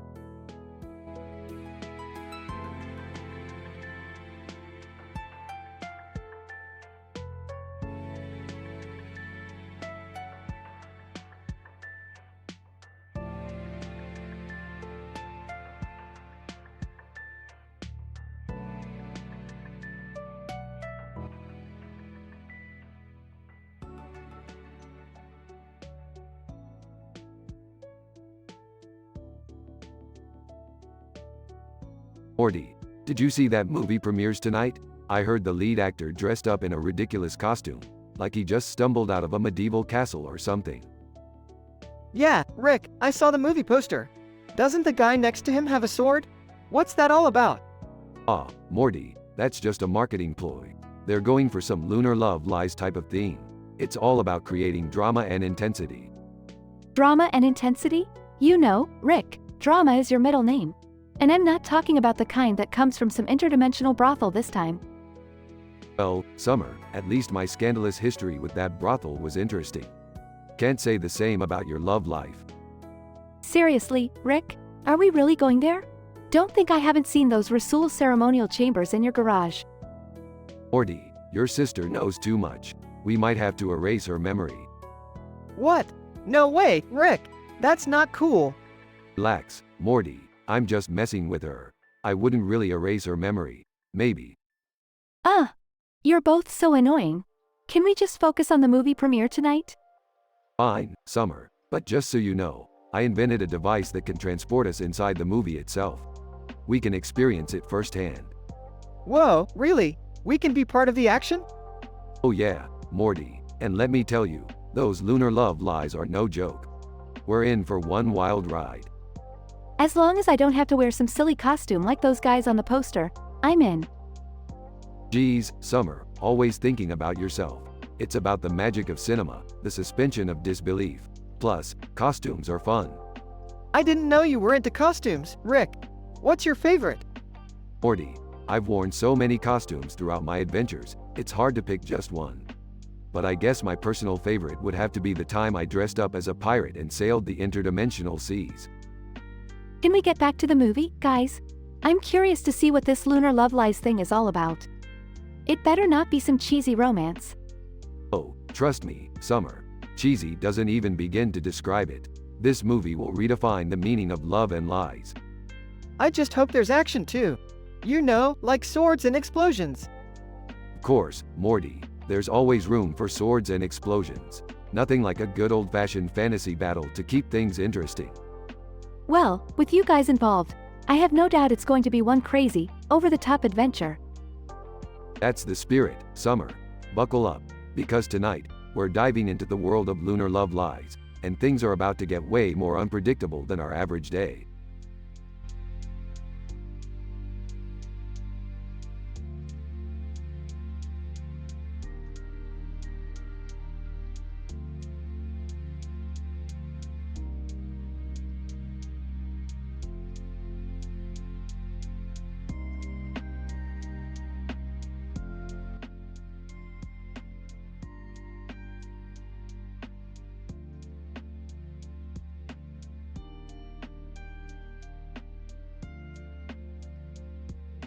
Hey Morty, have you ever wondered what would happen if an LOL surprise doll took over the galaxy?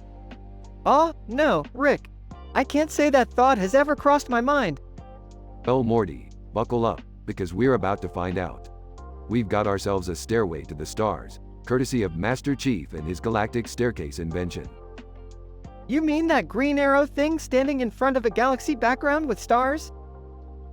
That's right, Morty. Now, listen closely, because this is some next-level scientific stuff. We're going to perform a lobectomy on the LOL surprise doll, extract its sassy DNA, and infuse it into constellation cuddling conspiracies. Confused. Rick, isn't that going a bit too far? Morty, you wouldn't understand the intricacies of interdimensional science. Besides, this is gonna be fun. Now, let's go. They perform the lobectomy and Rick starts mixing the DNA with the conspiracies. Watch closely, Morty. We're about to witness the birth of the sassiest conspiracy theories the galaxy has ever seen. Entering the room. What the hell are you two doing? Oh, hey Beth, we're just conducting some groundbreaking scientific research. Eavesdropping? Research? More like another one of Rick's crazy ideas. I bet this won't end well. Shut up, Jerry. You're just jealous because my intellect far surpasses yours. Joining the conversation, can't you guys do something less weird for once? Yeah, like maybe go to an amusement park or something.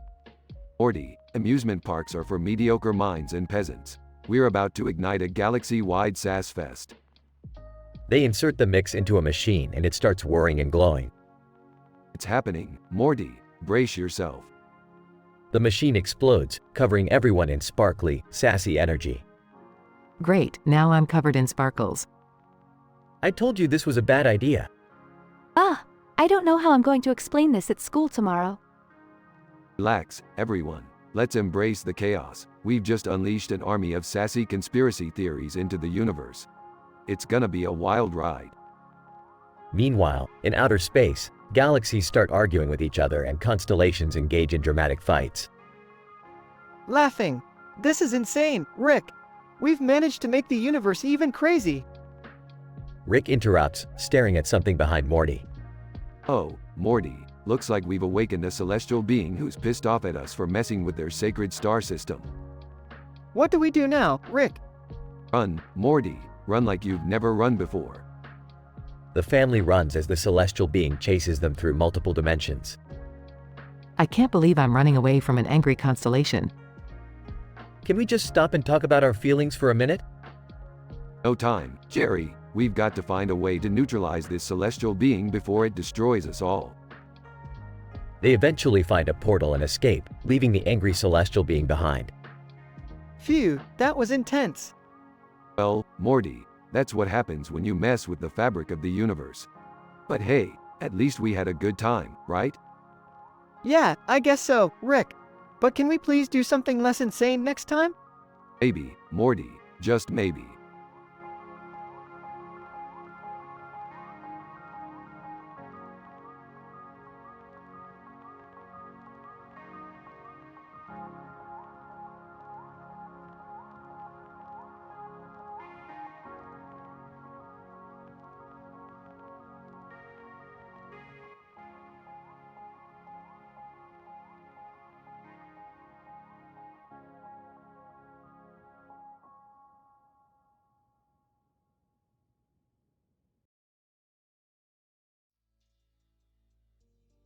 Morty, grab your portal gun. We've got a problem that's about to get real weird, with a side order of interdimensional chaos. Ah, what's going on, Rick? I was just about to finish my homework. Screw your homework, Morty. We've got a gravity headache on our hands. There's a poster here that seems to possess some sort of cosmic gravitational power. It's called Gravity's Sexy Gravitas. Confused, what are you guys talking about?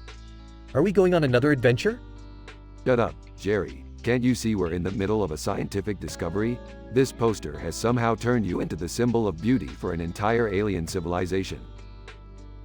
Wait, what? Me? Are you serious? Oh my god, Jerry. You're telling me you finally found someone who thinks you're attractive? Well, hey, now. Let's not get carried away.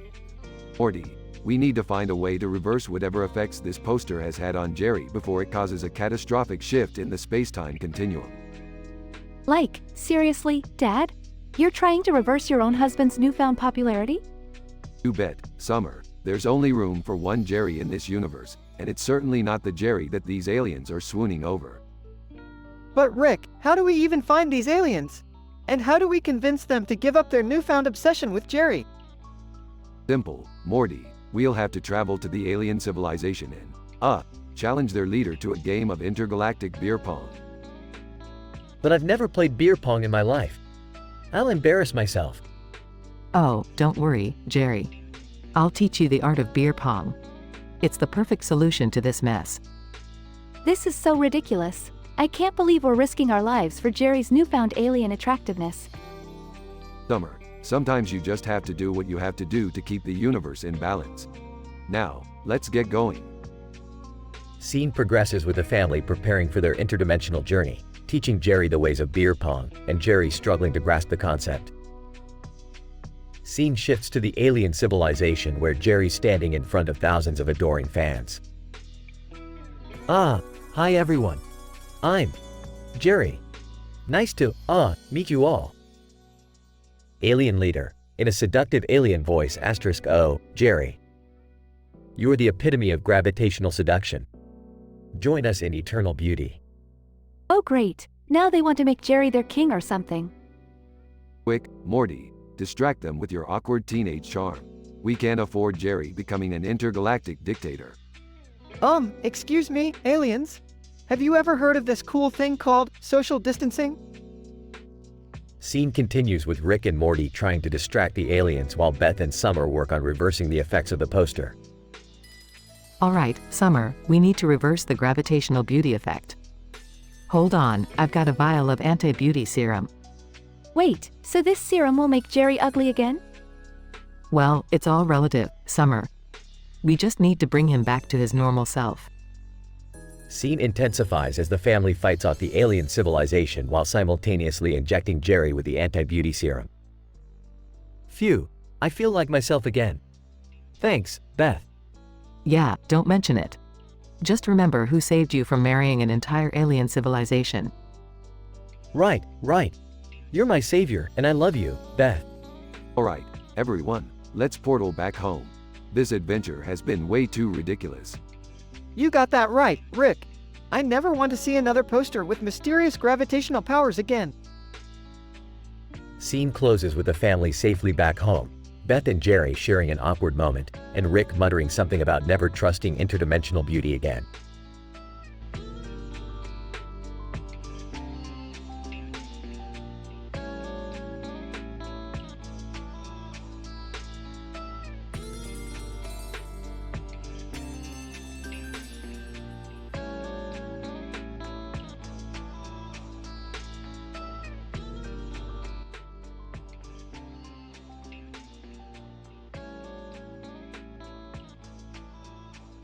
Alright, Morty, buckle up because we're about to dive headfirst into one hell of a scientifically absurd adventure.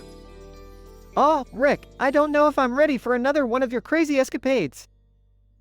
Morty, you doubt me every time, but somehow you always manage to get dragged in.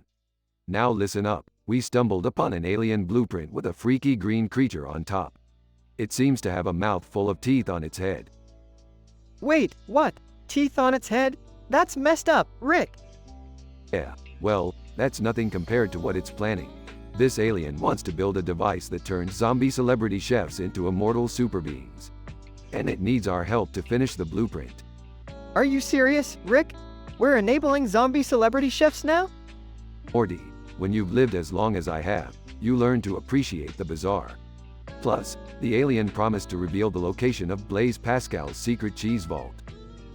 Okay, fine. Let's just get this over with. But remember, Rick, I want some damn cheesy snacks afterward. They arrive at the alien's secret lab. Whoa, what's with the giant xenomorph hanging around here? Is this some kind of biology experiment, Rick? Aw, Summer, this xenomorph just likes to hang out and discuss the latest fashion trends. Focus, we have a blueprint to decipher. Guys, I'm not sure about this. Dealing with aliens, zombies, and cheese vaults? Can't we just have a nice family dinner or something? Jerry, your idea of a nice family dinner is eating expired canned soup on a plastic tablecloth. Now quit whining and hand me that wrench. The team spends hours deciphering the blueprint. Rick, I think we finally figured it out. The alien wants to use the cheese vault to propose to its intergalactic sweetheart. Well, that's a twist I did not see coming. Alright, let's finish this thing up before this alien's love life becomes our problem. They complete the device and activate it. Alien, thank you, Earthlings. With this, I can finally propose to my beloved and make a lasting union across the galaxies. Great, now give us the coordinates to Blaise Pascal's cheese vault before we change our minds. Alien, of course, here are the coordinates. And as a token of my gratitude, take this interdimensional cheese platter. It will blow your mind. Finally, some rewards for our hard work. You know, maybe this crazy adventure thing isn't so bad after all. But can we not tell your mother about any of this? Jerry, sometimes it's better to keep a few things under wraps. Now let's go. I'm hungry for adventures and some intergalactic cheese. They teleport away, leaving the alien to propose. The team manages to satisfy their weird adventures while obtaining some elusive cheese. And so, they continue to defy the laws of logic and sanity in the infinite cosmos.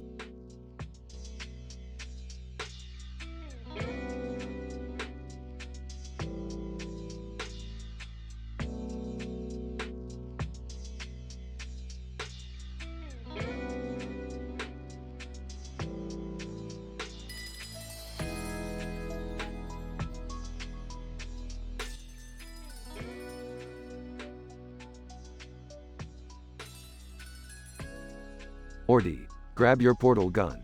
We have a dimension to save. Again, Rick? Can't we take a break from the interdimensional dramatics?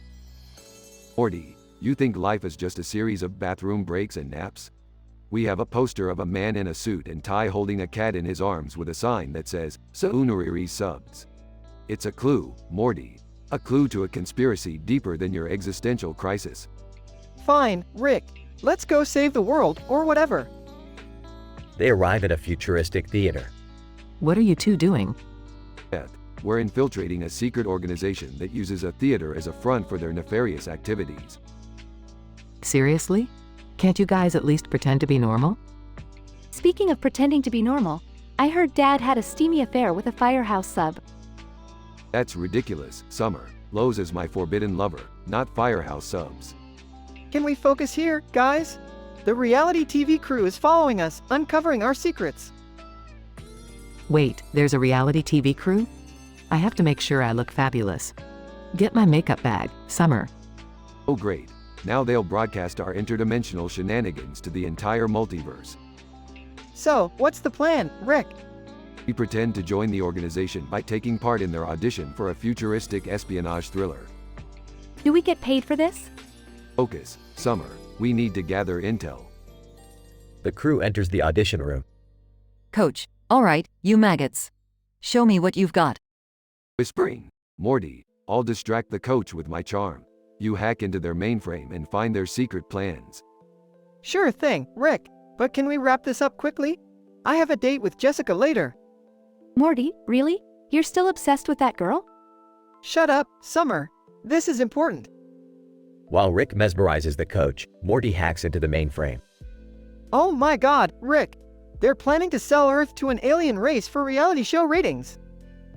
Quick, Morty, download all the evidence. It's time for some good old-fashioned interdimensional justice. They escape with the evidence and expose the organization. Another crisis averted. Can we go back to being boring now? Morty, life is never boring. We're just caught up in a never-ending whirlpool of chaos and adventure. Well, I hope the reality TV crew got some good footage. I need to update my Instagram. You're seriously worried about Instagram at a time like this? Hey, you gotta keep up appearances, Summer. Alright, family, let's go home and pretend like this never happened. Until the next mind-bending catastrophe, at least. They all teleport back to the safety of their home.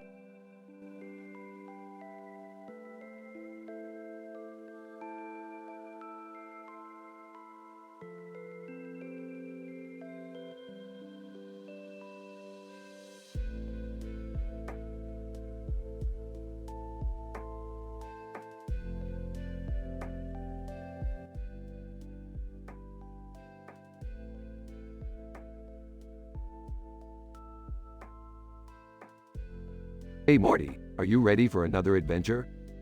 I don't know, Rick. Last time we ended up in a dimension where everyone had butts for faces. It was kinda traumatic. Dramatic, Morty. That was the highlight of your pitiful existence. Well, this time it's different. I've got a date with Jessica and I don't want to mess it up. Oh, dating advice, my specialty. Just be yourself, Morty. Girls love that. Yeah, great advice, Jerry. That's why I'm having a secret affair with an intergalactic celebrity behind your back. What? Beth, you can't be serious. Oh, I'm serious, Jerry. His tentacles give me all the satisfaction you never could. Ew, Mom. TMI. Alright, enough Jerry drama. We're going to a dimension where the aliens have a dance competition and the winner gets an infinite supply of schmeckles. Cool, Rick. I've been practicing my moves. I call it the flailing giraffe. Morty, please, spare us the embarrassment. Fine, Rick.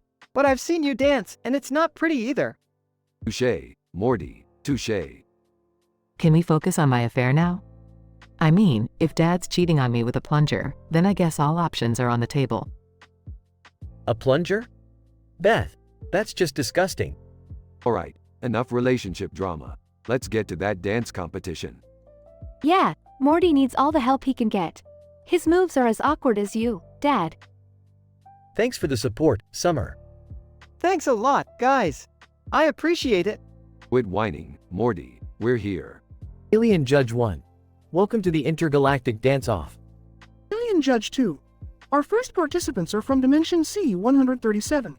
Show us what you got. Alright, Jessica, let's do this. Prepare to have your mind blown. Jessica. Okay, Morty. Just do your best. Here goes nothing. Morty starts dancing awkwardly, tripping over his own feet. Alien Judge 3. Well, that was unique. Hey, at least he didn't turn everyone into butts this time.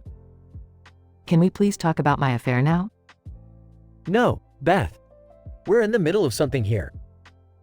Beth punches Jerry in the face. Ouch. Okay, fine. Let's talk about your affair. This is so messed up. I can't believe this is my family. Alien Judge 1. And the winner of the dance competition is Morty and Jessica. What? How is that possible? Alien Judge 2. Your strange moves mesmerized us. You truly are a dance prodigy. Can we forget about my affair now, please? Fine, Beth. Let's deal with your affair drama. Scene fades out with chaotic family arguing and Morty's confused victory. The family's chaotic dynamics result in a hilariously disastrous dance competition, while Beth's secret affair becomes the topic of heated discussion. Despite Morty's awkwardness, he surprisingly wins the competition, adding to the overall absurdity of the situation.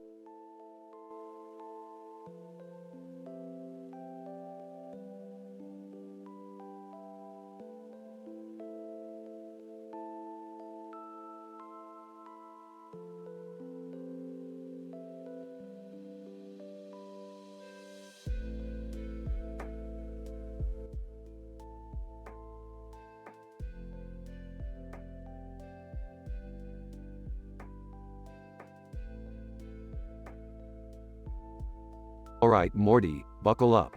We've got a mysterious space signal, a robot karaoke contest, and a pair of pants that can predict the future.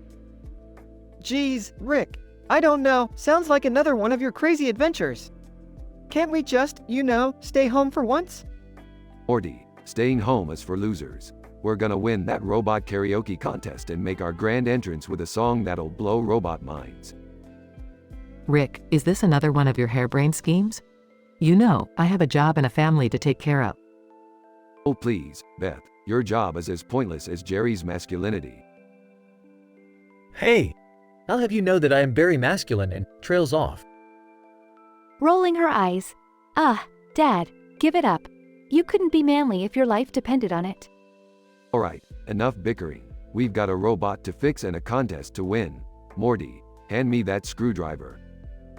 Rick, are you sure the robot is safe? It's got a glowing face and a green light on its face. Morty, I've seen weirder things in my sleep. Trust me, this robot will be our ticket to intergalactic fame. Meanwhile, at the robot karaoke contest. Robot, ladies and gentlemen, welcome to the Dark Robot Karaoke Contest. Our first contestants are Rick and Morty. Alright, Morty, let's show these robots what humans are made of. Hit it. They start singing an incredibly catchy and risque song that instantly wins over the crowd. I can't believe it, they're actually doing well. Maybe Rick knows what he's doing after all. Yeah, well, he's still a crazy lunatic. But I have to admit, they do have that je ne sais quoi factor. As they finish their performance, a portal opens up in the sky. Whoa, what the hell is going on now? Looks like our song was so mind-blowing, it tore a hole in the fabric of reality. Oh great, now what? Robot karaoke contest transformed into a cosmic rave party. Alright, everyone, let's party like it's the end of the universe. They all dance and party while strange creatures mingle in the background. This is insane, but I have to admit, it's kind of fun. I never thought I'd say this, but I'm actually enjoying myself too. Rick suddenly opens up a portal to home. Alright, kids, time to go back home before this party gets even more out of hand. Wait, what about the pants that can predict the future? Hey, they were just a backup plan. I guess they predicted they wouldn't be needed. Let's go. They all jump through the portal, leaving the cosmic rave party behind. Rick, that was the most insane thing we've ever done. Yeah, Morty, sometimes life's a cosmic party, and you just gotta go along for the ride.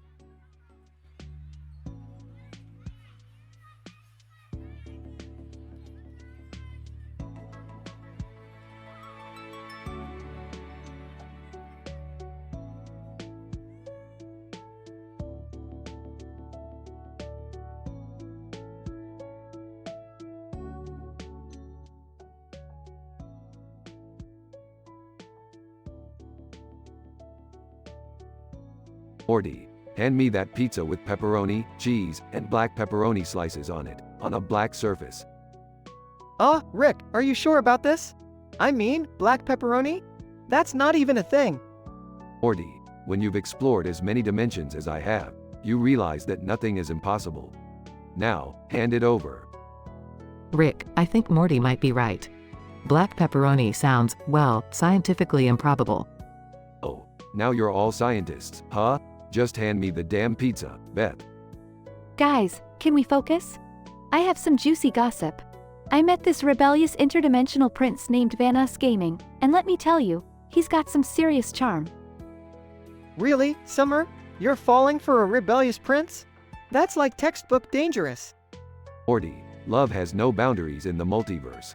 Plus, I have a plan to make this extra risky romance even more interesting by throwing them into an interstellar pirate war. It'll be a real quantum quake quiver. Rick, that's not funny. Summer's safety should be a priority. Safety, Beth? We're talking about interdimensional romance here. It's all about the thrill. Well, I hope you're happy when Summer gets herself into trouble. Morty, don't be a buzzkill. Now, let's transport ourselves to the war-torn battleground of the interstellar pirate war and deliver this pizza with a side of chaos. Vanos is going to love this. I can't wait to see his reaction. Rick, you better not get my daughter hurt. I won't forgive you if anything happens. Relax, Beth. I've got interdimensional insurance. Everything's under control. They teleport to the pirate war zone. Rick, this place is insane. There are lasers everywhere, ships exploding left and right. Morty, this is just foreplay for the thrilling finale. Hold on tight. Beth, Morty, and Rick reach Vanos' ship. Vanos, I brought you a pizza. Vanos Gaming, Summer, you're amazing. Pizza in the middle of a war zone? I never knew love could be so dangerous. Yeah, just eat the damn pizza. We've got a dramatic exit to make. They barely escape the pirate war, ship getting hit by lasers. Rick, we're not gonna make it. Morty, trust me, I've rigged this ship to withstand anything. The ship crash lands in Rick's garage. Rick, you're a maniac. I can't believe we risked our lives for a pizza delivery. Beth, don't be such a downer. We just gave Summer a once-in-a-lifetime experience. Plus, Vanos loved the pizza. That was insane. Best date ever, thanks, Rick. Yeah, thanks for almost getting us killed, Rick. Morty, it's all just part of the adventure. Now, who wants to order some vampire pizzas for dessert?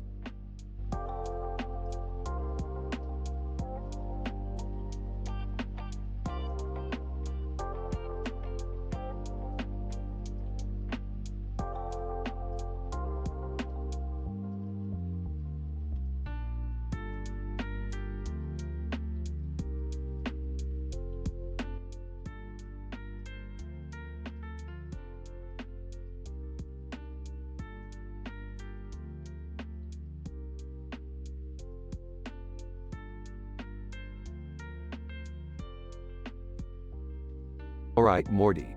Buckle up for another interdimensional adventure. We're going to unravel the mysteries of time and space. Geez, Rick, can't we just have a normal day for once? Normal, Morty. You know that's not our style.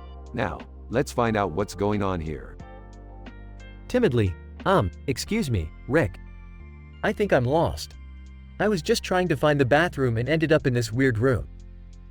Well, if it isn't the world-renowned explorer, Jerry, who managed to get lost inside a clock room. Impressive, buddy. Dad, seriously? How do you even manage to get into these situations? Oh, shut up, Morty. At least I'm trying to explore the unknown. Eric Clapton, playing guitar. I say, have any of you seen my guitar pick? I seem to have misplaced it. Noi, Clapton, do you think this is the right time to be playing your guitar? Eric Clapton, well, Rick, time is just a construct, man. Besides, my music soothes the soul. Human Resources Manager. Intruding, excuse me, but I need you all to vacate this room immediately. It is for authorized personnel only. Authorized? Oh please, like we follow rules. We're way above that nonsense. Yeah, we're like rebel scientists or something, right? Evolio Blockberg Jr., peering out from behind the clock. Hey, no one mentioned the clockroom party. How did I miss the memo? Junior, you're just in time to witness the unraveling of a space-time spicy scandal. Evolio Blockberg Jr., oh boy, spicy scandal. I love those. Spill the beans, Rick. Well, it seems that the clock in the middle there is actually a portal to multiple dimensions. So, you're saying that this clock can take us anywhere? Bingo, Jerry. Unfortunately, it seems that someone has been sneaking through these dimensions and altering their space-time fabric. Altering space-time? Why would anyone do that? Well, Morty, there's always someone who wants to stir up some chaos for their own amusement. Eric Clapton, chaos, you say? Count me in. I thrive on the unpredictable. Human Resources Manager. I demand an explanation. Who has been tampering with our precious space and time? Relax, HR Manager, we're on the case. Now, Morty, grab that clock hand over there, and let's see where it takes us. Okay, but shouldn't we be careful? I mean, messing with time isn't something to take lightly. Morty, when have we ever taken anything lightly? Now let's go. They all grab the clock hand and are instantly transported to a dimension of talking hydrogen atoms. Evolio Blockberg Jr. Wow, a dimension full of hydrogen atoms. This is weird, even for us. At least there's no crazy stuff happening here, right? Suddenly, the hydrogen atoms start gossiping about each other, creating drama. Hydrogen atom 1. Did you hear? Hydrogen atom 2 cheated on his electron with oxygen. Hydrogen atom 2. What? That's a lie. Oxygen is just a friend, nothing more. Sarcastically. Oh, great. We stumbled upon a dimension of atomic gossip. Just what we needed. Eric Clapton, strumming his guitar, sounds like they need a bluesy jam to calm down the atoms drama. I can't believe we risked our lives for atomic gossip. We could have been doing literally anything else. Morty, this is the beauty of our adventures. You never know what you're gonna get. Now, let's get out of here before the atoms start a full-on atomic war of words. They all quickly grab the clock hand again and are transported back to the clock room. Human Resources Manager. Finally, you're back. We need to address this issue immediately. Actually, HR Manager, we've decided to let the atoms sort out their own problems. We have enough on our plate. Evolio Blockberg Jr. And besides, I think it's time for me to take a leap of faith and explore these dimensions on my own. Go for it, Junior. Explore to your heart's content. Alright, everyone scatter. This adventure is over. Until the next statistically improbable scenario, we meet again. They all go their separate ways, leaving the clock room and its mysteries behind.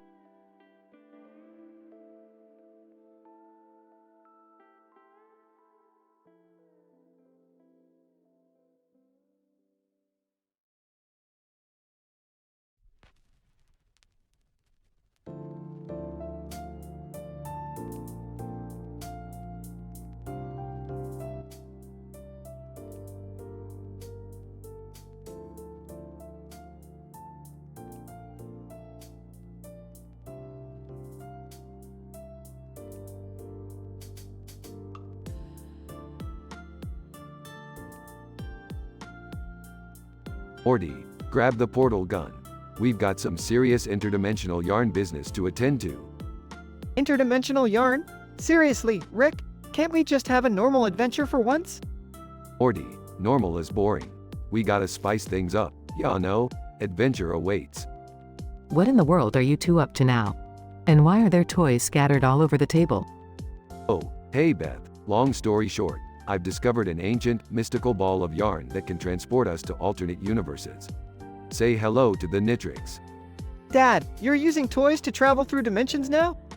Don't diss the Nitrix, Morty. It's state-of-the-art interdimensional technology. Plus, it's a great conversation starter at weird parties. Hey guys, what's going on? I've been getting some strange alien vibes lately. Any idea what that's about? Oh, Summer, you always attract the weirdest beings.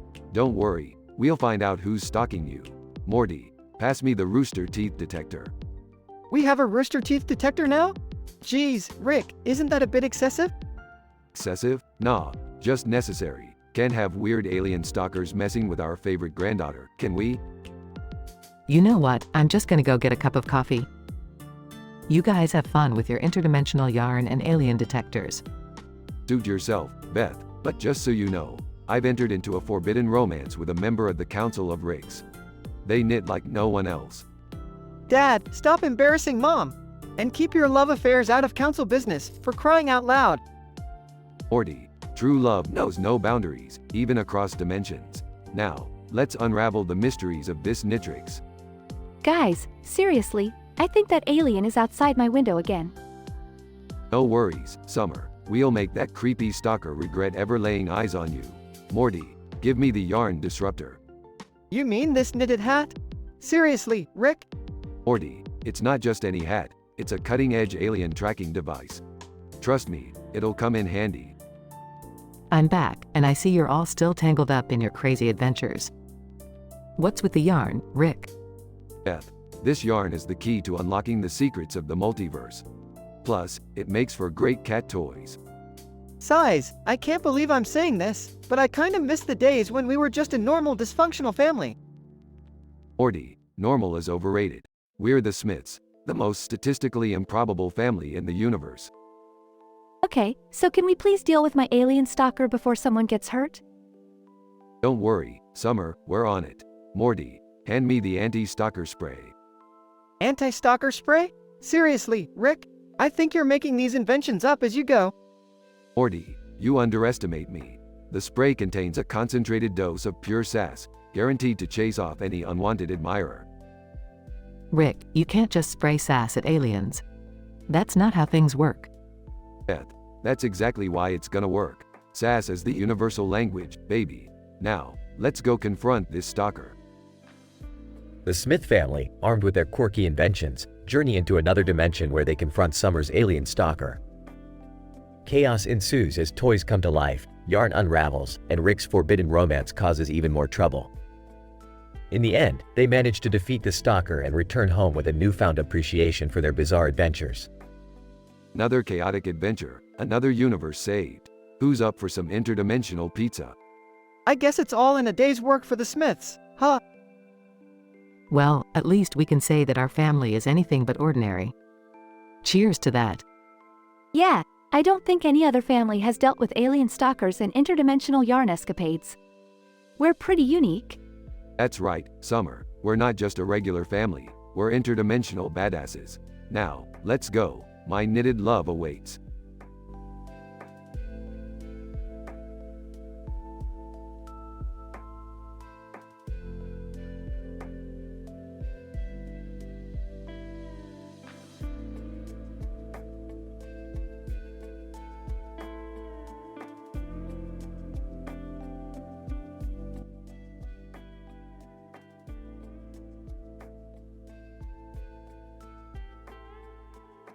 Hey Morty, check out this computer-generated image of an alien flying over a road at night. It's probably some BS fabricated by the government, trying to cover up their illicit activities. Whoa, Rick, that's intense. Do you think aliens are real? Of course they're real, Morty. Do you really think we're the only sentient beings in the multiverse? Please, that's like thinking Jerry could ever fix anything around the house. Hey, I can too fix things. Sometimes. Seriously, Dad, the only thing you can fix is a bad decision. Alright, enough bickering. We've got a pressing matter at hand. The satellite in this image corresponds to the ones Bill Gates launched into space. Word on the street is he's been collaborating with aliens. No way, Rick! Bill Gates?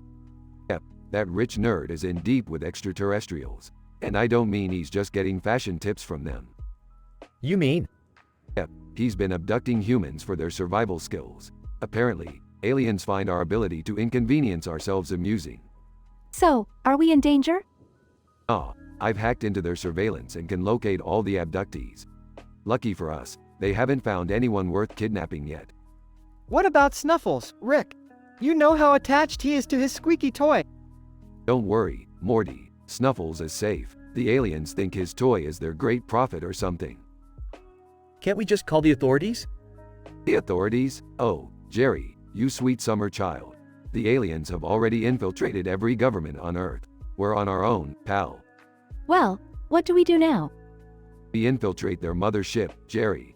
We're gonna save all those kidnapped humans and put an end to this madness. Are you sure about this, Rick? It sounds risky. Morty, the whole universe is a risk. Might as well have some fun while we're at it, huh? What will we do if we get caught? Simple. We'll just tell them we're part of their new reality TV show.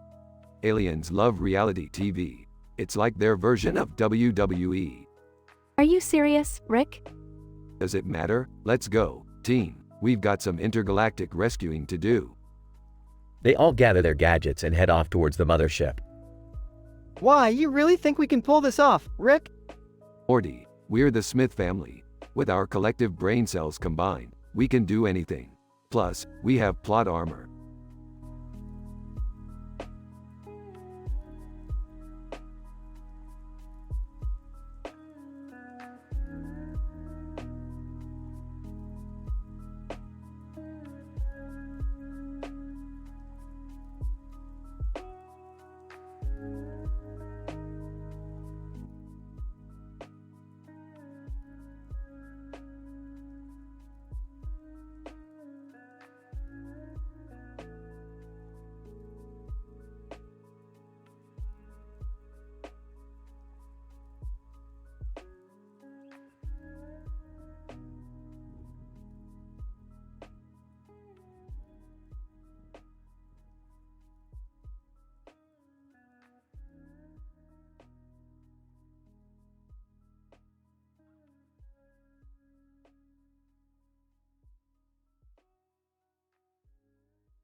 Morty, we've got a real dilemma on our hands. I just discovered Summer's secret double life as an interdimensional heartbreaker.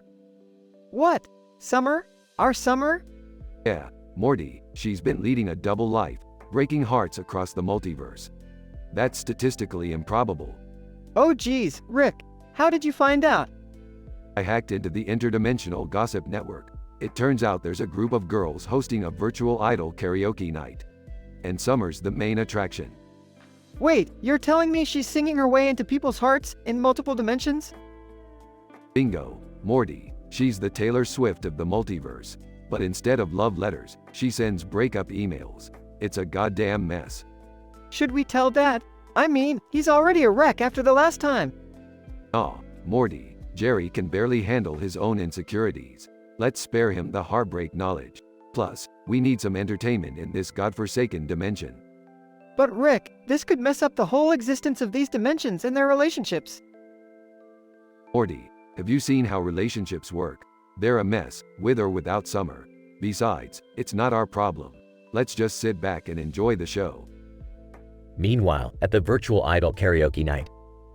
Singing, I'm sorry, baby, but we've got to break up. That's the way it goes, in this crazy multiverse. I'm a heartbreaker, an interdimensional love faker. Random interdimensional being, weeping, oh, Summer, how could you do this to me? Look, it's not you, it's me. And also, it's you in every conceivable way across infinite dimensions. So, bye. Random interdimensional being exits the stage, heartbroken. Rick, this is insane. She's causing emotional chaos everywhere she goes. Yeah, Morty, but chaos is the spice of life. Just sit back and enjoy it. It's like watching a Jerry improv show.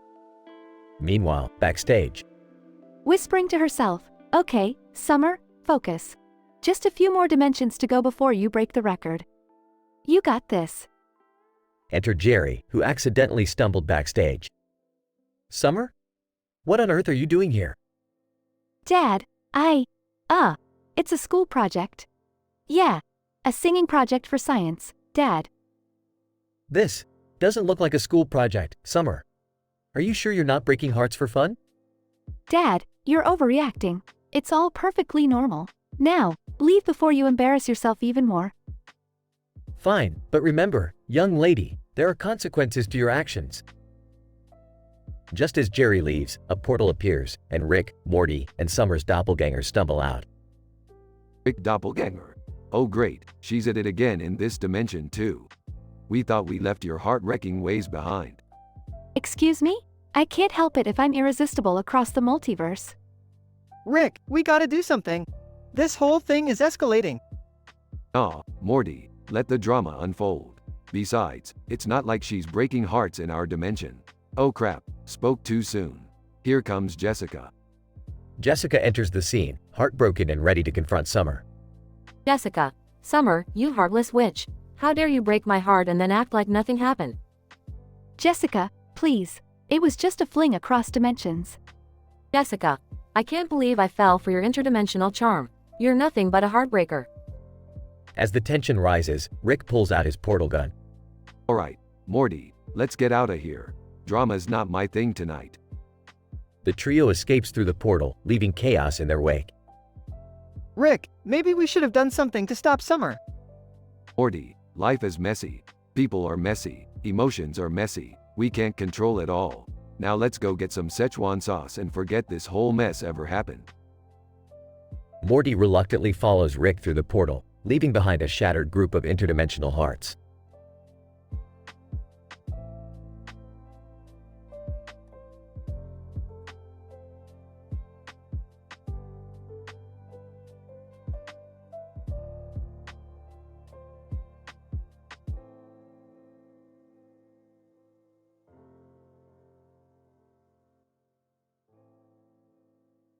Title: The Neon Extravaganza.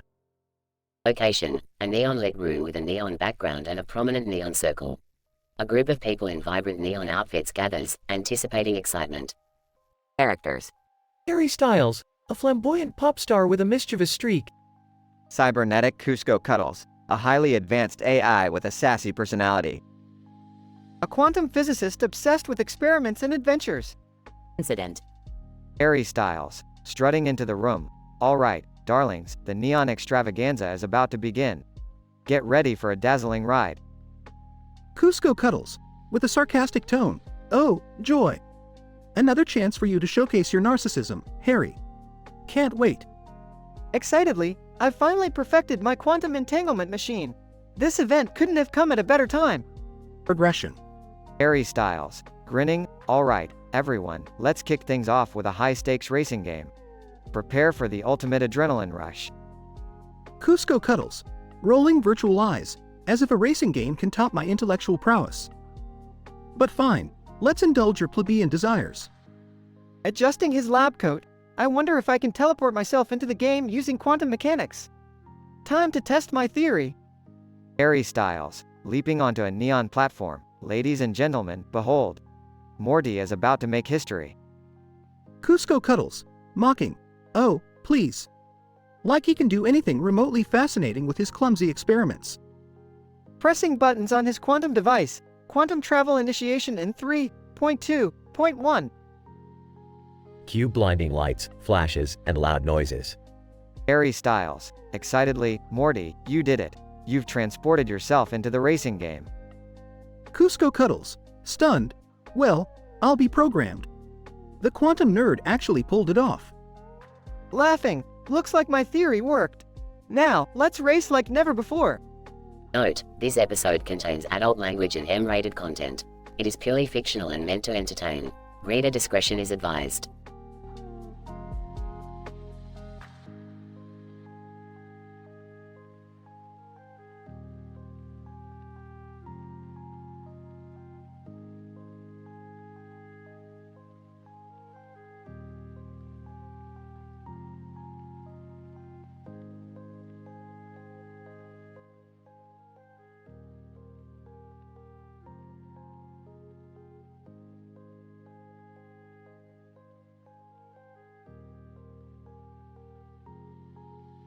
Frog DJ. Alright, you slimy lil frogs, let's get this party hoppin'. DJ Ribbit in Da House. Frog crowd. Ribbits and shears. Frog DJ, tonight we're mixing up something as wild as a tadpole's puberty, so buckle up and get ready for the ride of your lives. Frog number 1. Hey DJ Ribbit, what's the first track gonna be? Frog DJ, oh you kiddos ain't ready for this one, we're dropping the juiciest beat, Heartbreak Anthem by Galantes, David Guetta, and Little Mix. Frog number 2. Oh, man, that's gonna make these lily pads shake. Frog DJ, hold on to your frog legs, there's more, we got Harry Styles himself dropping by to perform his latest banger. Frog number 3. No way. Harry Styles in our swamp. Frog DJ, you'd better croak and believe it, the lad's got some moves I tell ya. Harry Styles struts onto the stage, causing the crowd to go absolutely wild. Harry Styles, good evening, you mucky little swamp dwellers. Ready to get groovy? Frog crowd. Screams and ribbits in excitement. Frog DJ, now ladies and gentlemen, hold on to your tails. We're about to kick off the anime dubbing contest. Frog number 4. I've been practicing my anime voice all week, mate. Frog DJ, excellent. Step up to the mic and let your froggy talent shine. Frog crowd. Cheers and applause. Frog DJ, now the moment you've all been waiting for. Let's give it up for our champion dubber, Ribbit-san. Frog Ribbit-san, arigato gozaimasu, my fine amphibian friends. I shall deliver an epic dub like no other. Frog DJ, brace yourselves folks, this is gonna be hotter than a frog in a sauna. Frog Ribbit-san, here we go. Change my mind, meme, meet the power of my voice. Ribbit-san delivers an incredibly dramatic and perfect anime dub, earning thunderous applause. Frog number 5. That was mind-blowing, Ribbit-san. You're the greatest. Frog Ribbit-san, domo arigato, much love to all my swampy fam. Frog DJ, alright folks, let's wrap this up with a bang. It's time to unleash some bromine-infused beats. Frog number 6. Bromine? That's next level, DJ Ribbit. Frog DJ, you bet it's gonna make you leap so high you'll touch the moon and back.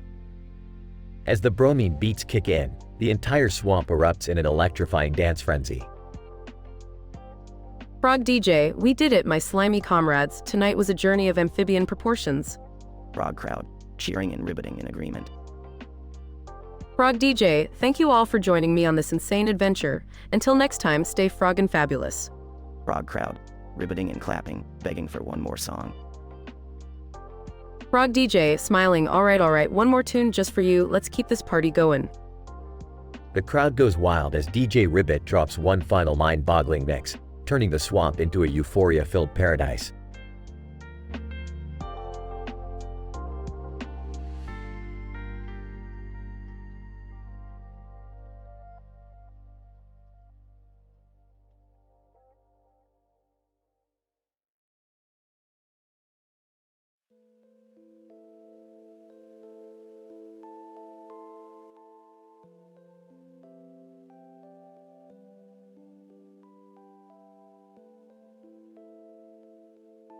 Int. Smith living room, day. Rick, Morty, Jerry, and Beth are sitting on the couch, staring at a bizarre poster of two men with swords and a green alien head on their head. In awe.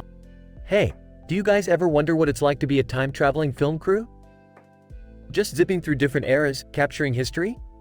Sarcastically, oh yeah, Jerry, because nothing says fun like editing footage of cavemen poking each other with sticks.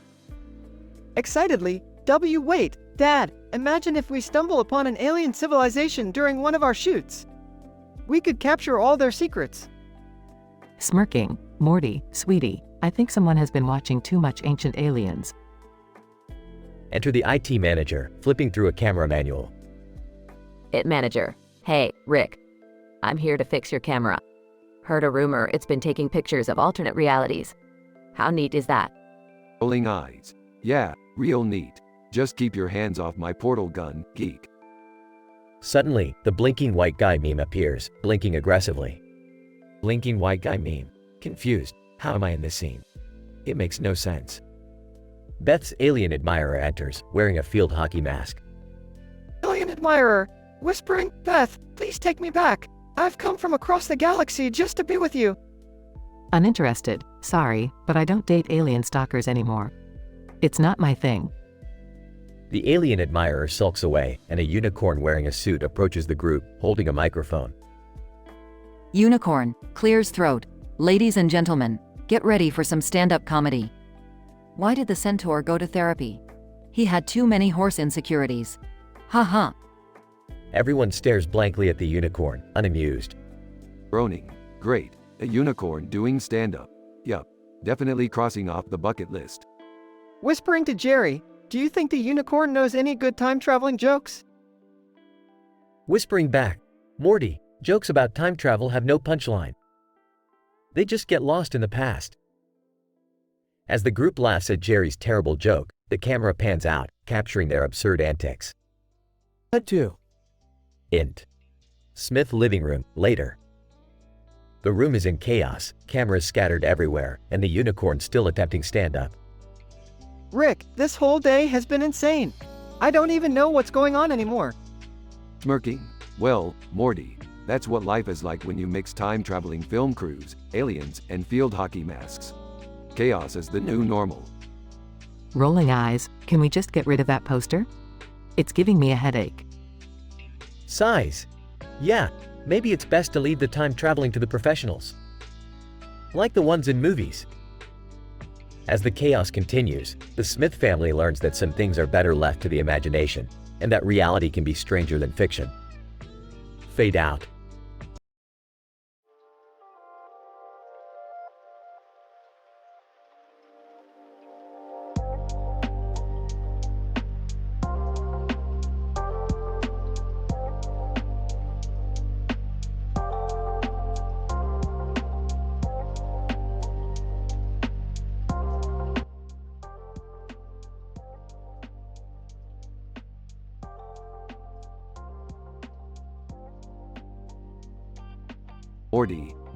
Morty, we've got an intergalactic shitshow on our hands.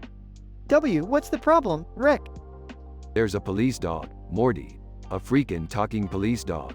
And it looks like it's seen better days. Holy crap, Rick! What are we gonna do? Relax, Morty. We'll just grab that dog, hop in the spaceship, and get the hell out of here. Hey, guys, what's all the commotion about?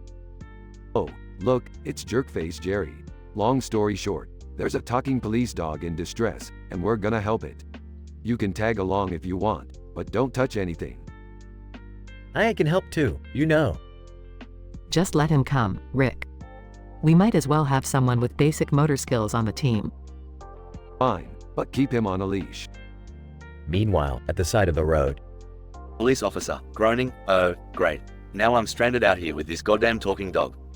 German Shepherd, what's the matter, officer? Cat got your tongue? Oh, wait, you were a dog. Guess it got your tail instead.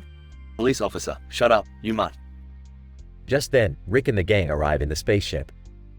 All right, let's help them out, guys.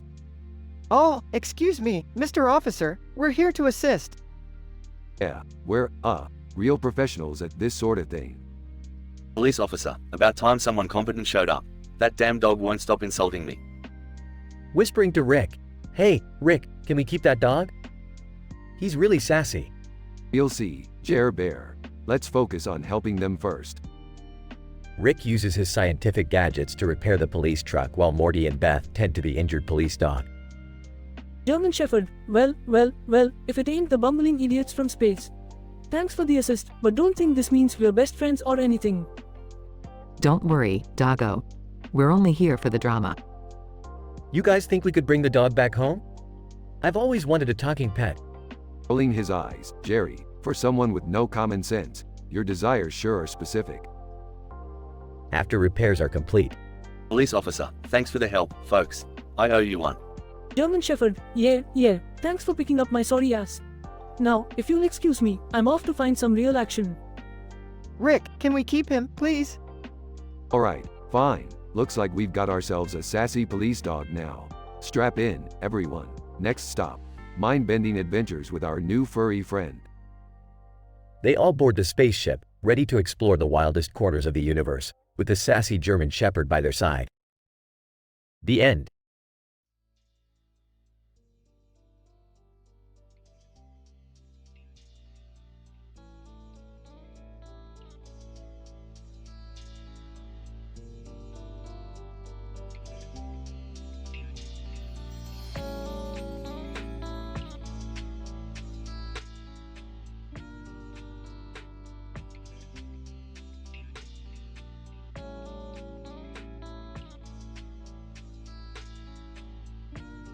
Alright, Morty, buckle up.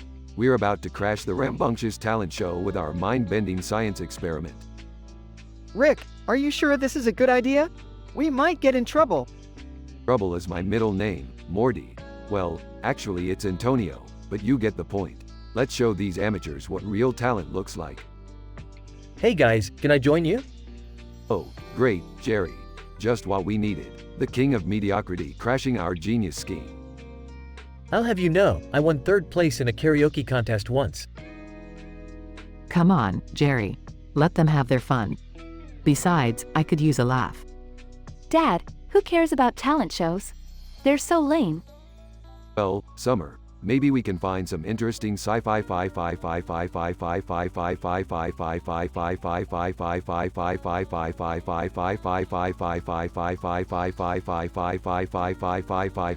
elements to spice things up. Look, there's an alien dance crew performing. They're pulling off some crazy moves. Yeah, Morty, these aliens think they're the shit with their dance moves, but I bet they can't dance to a Gregorian chant while solving the Fermi paradox. The Fermi what now? Oh, it's a way of calculating the statistical probability of extraterrestrial life. Boring stuff, but I can make it mind-blowing. Hey, I heard U2 is performing at the finale. How did they get them? U2? Seriously? They're like the Nickelback of intergalactic rock bands. Morty, let's hack into their instruments and turn them into an avant-garde death metal group. I just want to see the look on Dad's face when things go horribly wrong. Sweetie, things always go horribly wrong. That's our family motto. Hey, look over there. It's Enrico Fermi himself, the physicist. Enrico, my man, we've got a paradox to solve and a talent show to ruin. You up for it? Enrico Fermi, chuckling, Rick Sanchez, you never cease to amaze me. Let's show them what true scientific brilliance looks like. This is insane, but I can't deny it's exciting. I hope I don't embarrass myself in front of all these people. Dad, you embarrass yourself on a daily basis. This is just another level. Alright, everyone, let's get this show on the road. Scene transition, chaos ensues as Rick and his family unleash their scientific mayhem, causing the talent show to spiral into a dimension-bending extravaganza of madness. Scene transition, the talent show finale, with U2 transformed into a death metal group, Enrico Fermi solving the Fermi paradox, and Rick and Morty unveiling their mind-bending science experiment. Well, that's a wrap, folks. We've successfully turned this talent show into a whole new level of insanity. I gotta admit, Rick, as crazy as this was, it was kind of fun. I never thought I'd say this, but I enjoyed being a part of this chaos. Well, at least I can say I was part of something wild and unpredictable for once. This was the most bizarre talent show ever, and I loved every minute of it. Scene transition, the family walks away from the talent show, leaving chaos and confusion in their wake. Morty, remember what I always say, normal is just an illusion. Embrace the madness. Yeah, Rick, normal is overrated. Let's keep embracing the madness together. Music fades out as the screen fades to black.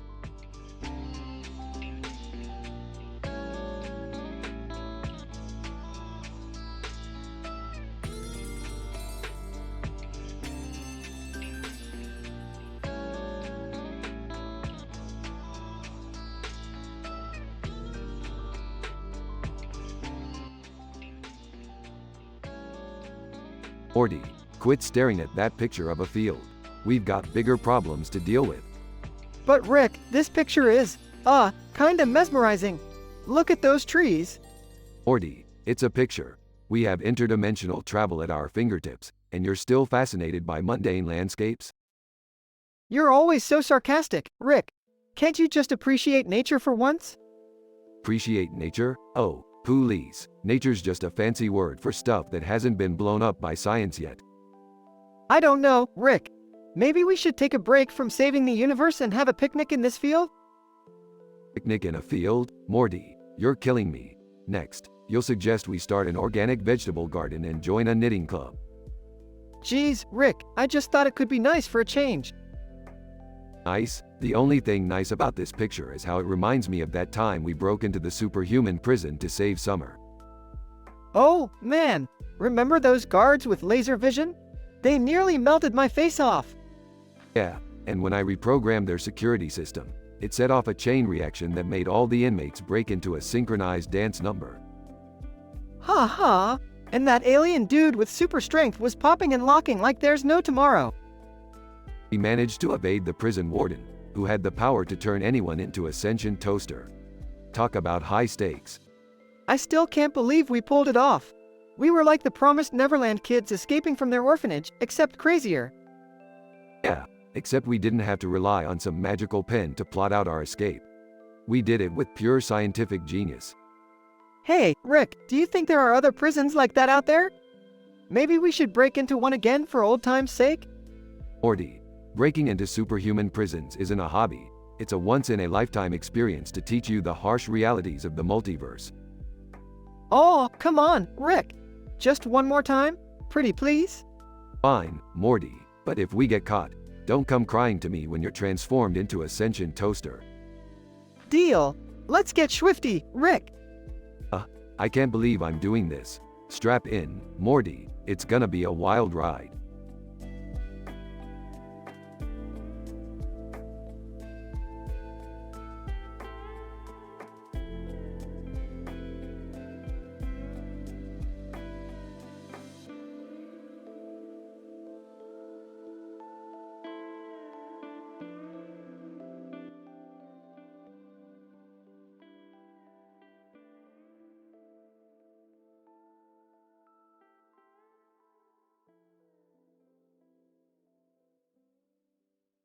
Alright, Morty, buckle up for another wild adventure through the multiverse. We've got time-traveling paparazzi to deal with today. Time-traveling paparazzi? What the hell, Rick? Can't we just have a normal day for once? Normal, Morty, we both know that's not our style. Besides, do you really want to miss out on this juicy gossip? Hey, what's all the commotion about? I heard something about paparazzi? Oh, hey there, Jerry. Yeah, we've got ourselves a bunch of time-traveling paparazzi. They're trying to leak some scandalous photos of these celestial cheeky chatter leopards. Celestial, cheeky what now? Dad, it's a rare species of leopard with a black and white face and a vibrant green body. They're like Snapchat filters on steroids. Oh. Yeah, sure. Why not? Alright, Morty, we need to find the leopards before the time-traveling paparazzi. Strap on your adventure pants and let's go. Adventure pants? You mean these old cargo shorts? Yeah, those work too, I guess. Just get in the damn spaceship. Scene. Rick and Morty travel through time and space, arriving at a lush, green jungle. Rick, I don't see any leopards. I think we're lost. Lost? Morty, I've been navigating the multiverse for centuries. I never get lost. They're just blending in with their surroundings. Keep your eyes peeled. Okay. Guys, I think I see one. It's playing hide and seek with a group of chameleons.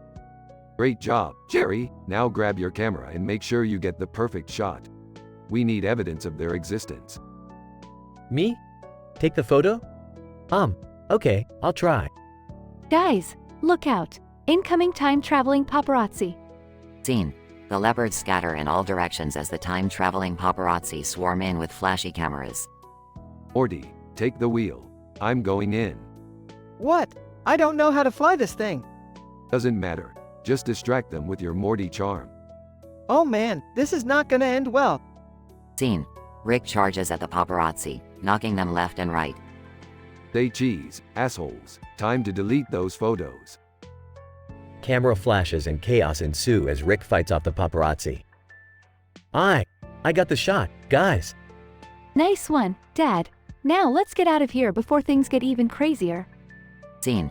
Rick, Morty, Jerry, and Summer escape the jungle, leaving behind the chaos.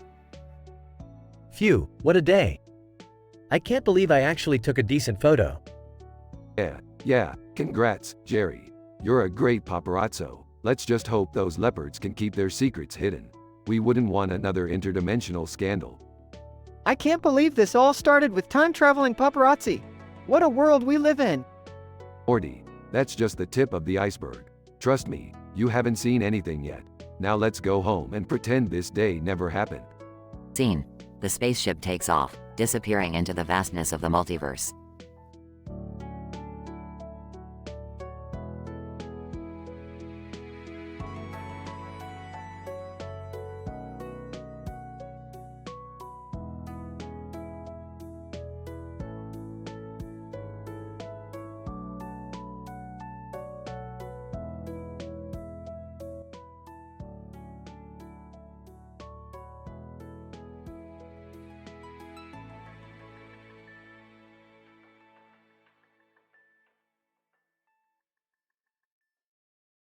Alright, Morty, Buckle up for another mind-bending adventure through the multiverse. We've got an incident on our hands involving a man in a green suit and hat, holding a gun and rocking a shamrock. Geez, Rick, what did we stumble upon this time? Is it like a Goodfellas, St. Patrick's Day crossover or something? Aw, Morty, more like a statistical anomaly mixed with a healthy dose of interdimensional Irish folklore. We're dealing with the embodiment of luck itself. Luck? Interesting. Maybe I could use a bit of that, you know? My life's been a string of unfortunate events lately. Laughs. Jerry, you couldn't handle luck if it slapped you in the face, let alone a man in a green suit. But hey, maybe this mystical leprechaun can help you out. Guys, let's not get sidetracked. We need to figure out what this green-suited man is up to. Morty, any leads? Well, word of mouth says he's been granting people ridiculously improbable wishes, but with some major consequences. Like the guy who wished for eternal youth but ended up turning into an immortal baby. Classic case of trading one problem for another. Let's confront Mr. Lucky Charms and reverse the wishes before more people get screwed over. Scene shifts to a flashy casino in space. Alright, we're at the intergalactic casino where our eccentric leprechaun friend likes to hang out. Morty, Jerry, you guys ready for some high-stakes Russian poker? I guess so, Rick. But isn't Russian poker super intense? I don't want to lose my shirt. Yeah, and if we lose, what's the consequence? Do we turn into tiny potatoes? I can't handle any more shrinkage down there. Relax, boys. We're playing for information. If we win, Mr. Green Suit tells us how to reverse the wishes. If we lose, well, let's just say it involves relocating somewhere hot and sandy for eternity. Scene zooms in on Rick's hand, revealing an impossibly good poker hand. Jerry's alien stalker, whispering, pissed, Jerry. You're about to get busted. I've been following you for weeks, you filthy cheat. Stalker? Wait, what? I didn't cheat. I swear. Alien stalker, I don't care about your poker game, Jerry. I want to know why you never responded to my spaceship-shaped love letters. Alright, that's enough Jerry drama. We'll deal with your alien stalker later. Right now, we need to win this game. Scene shifts to Nigeria, where they confront the green-suited man. Green suit man, Rick Sanchez, you finally caught up with me. What brings you to Nigeria? Save your monologues, charm boy. We want the wishes reversed, or I'll turn your lucky charms into radioactive sludge. Green suit man, you simpletons underestimate the power of luck. But fine, I'll reverse the wishes. Just don't expect everything to go back to normal. Scene fades out as the wishes are reversed, chaos ensues, and everyone narrowly escapes. Well, that was an intense roller coaster ride, huh? Yeah, I just hope Mr. Greensuit learned his lesson about tampering with fate. And I hope my alien stalker finds someone who can appreciate spaceship-shaped love letters. Burps. Well, folks, we've learned 2 valuable lessons today. Never mess with luck, and always double-check your mail for extraterrestrial admirers. Scene ends with the family walking away, leaving behind a trail of absurdity and sarcasm.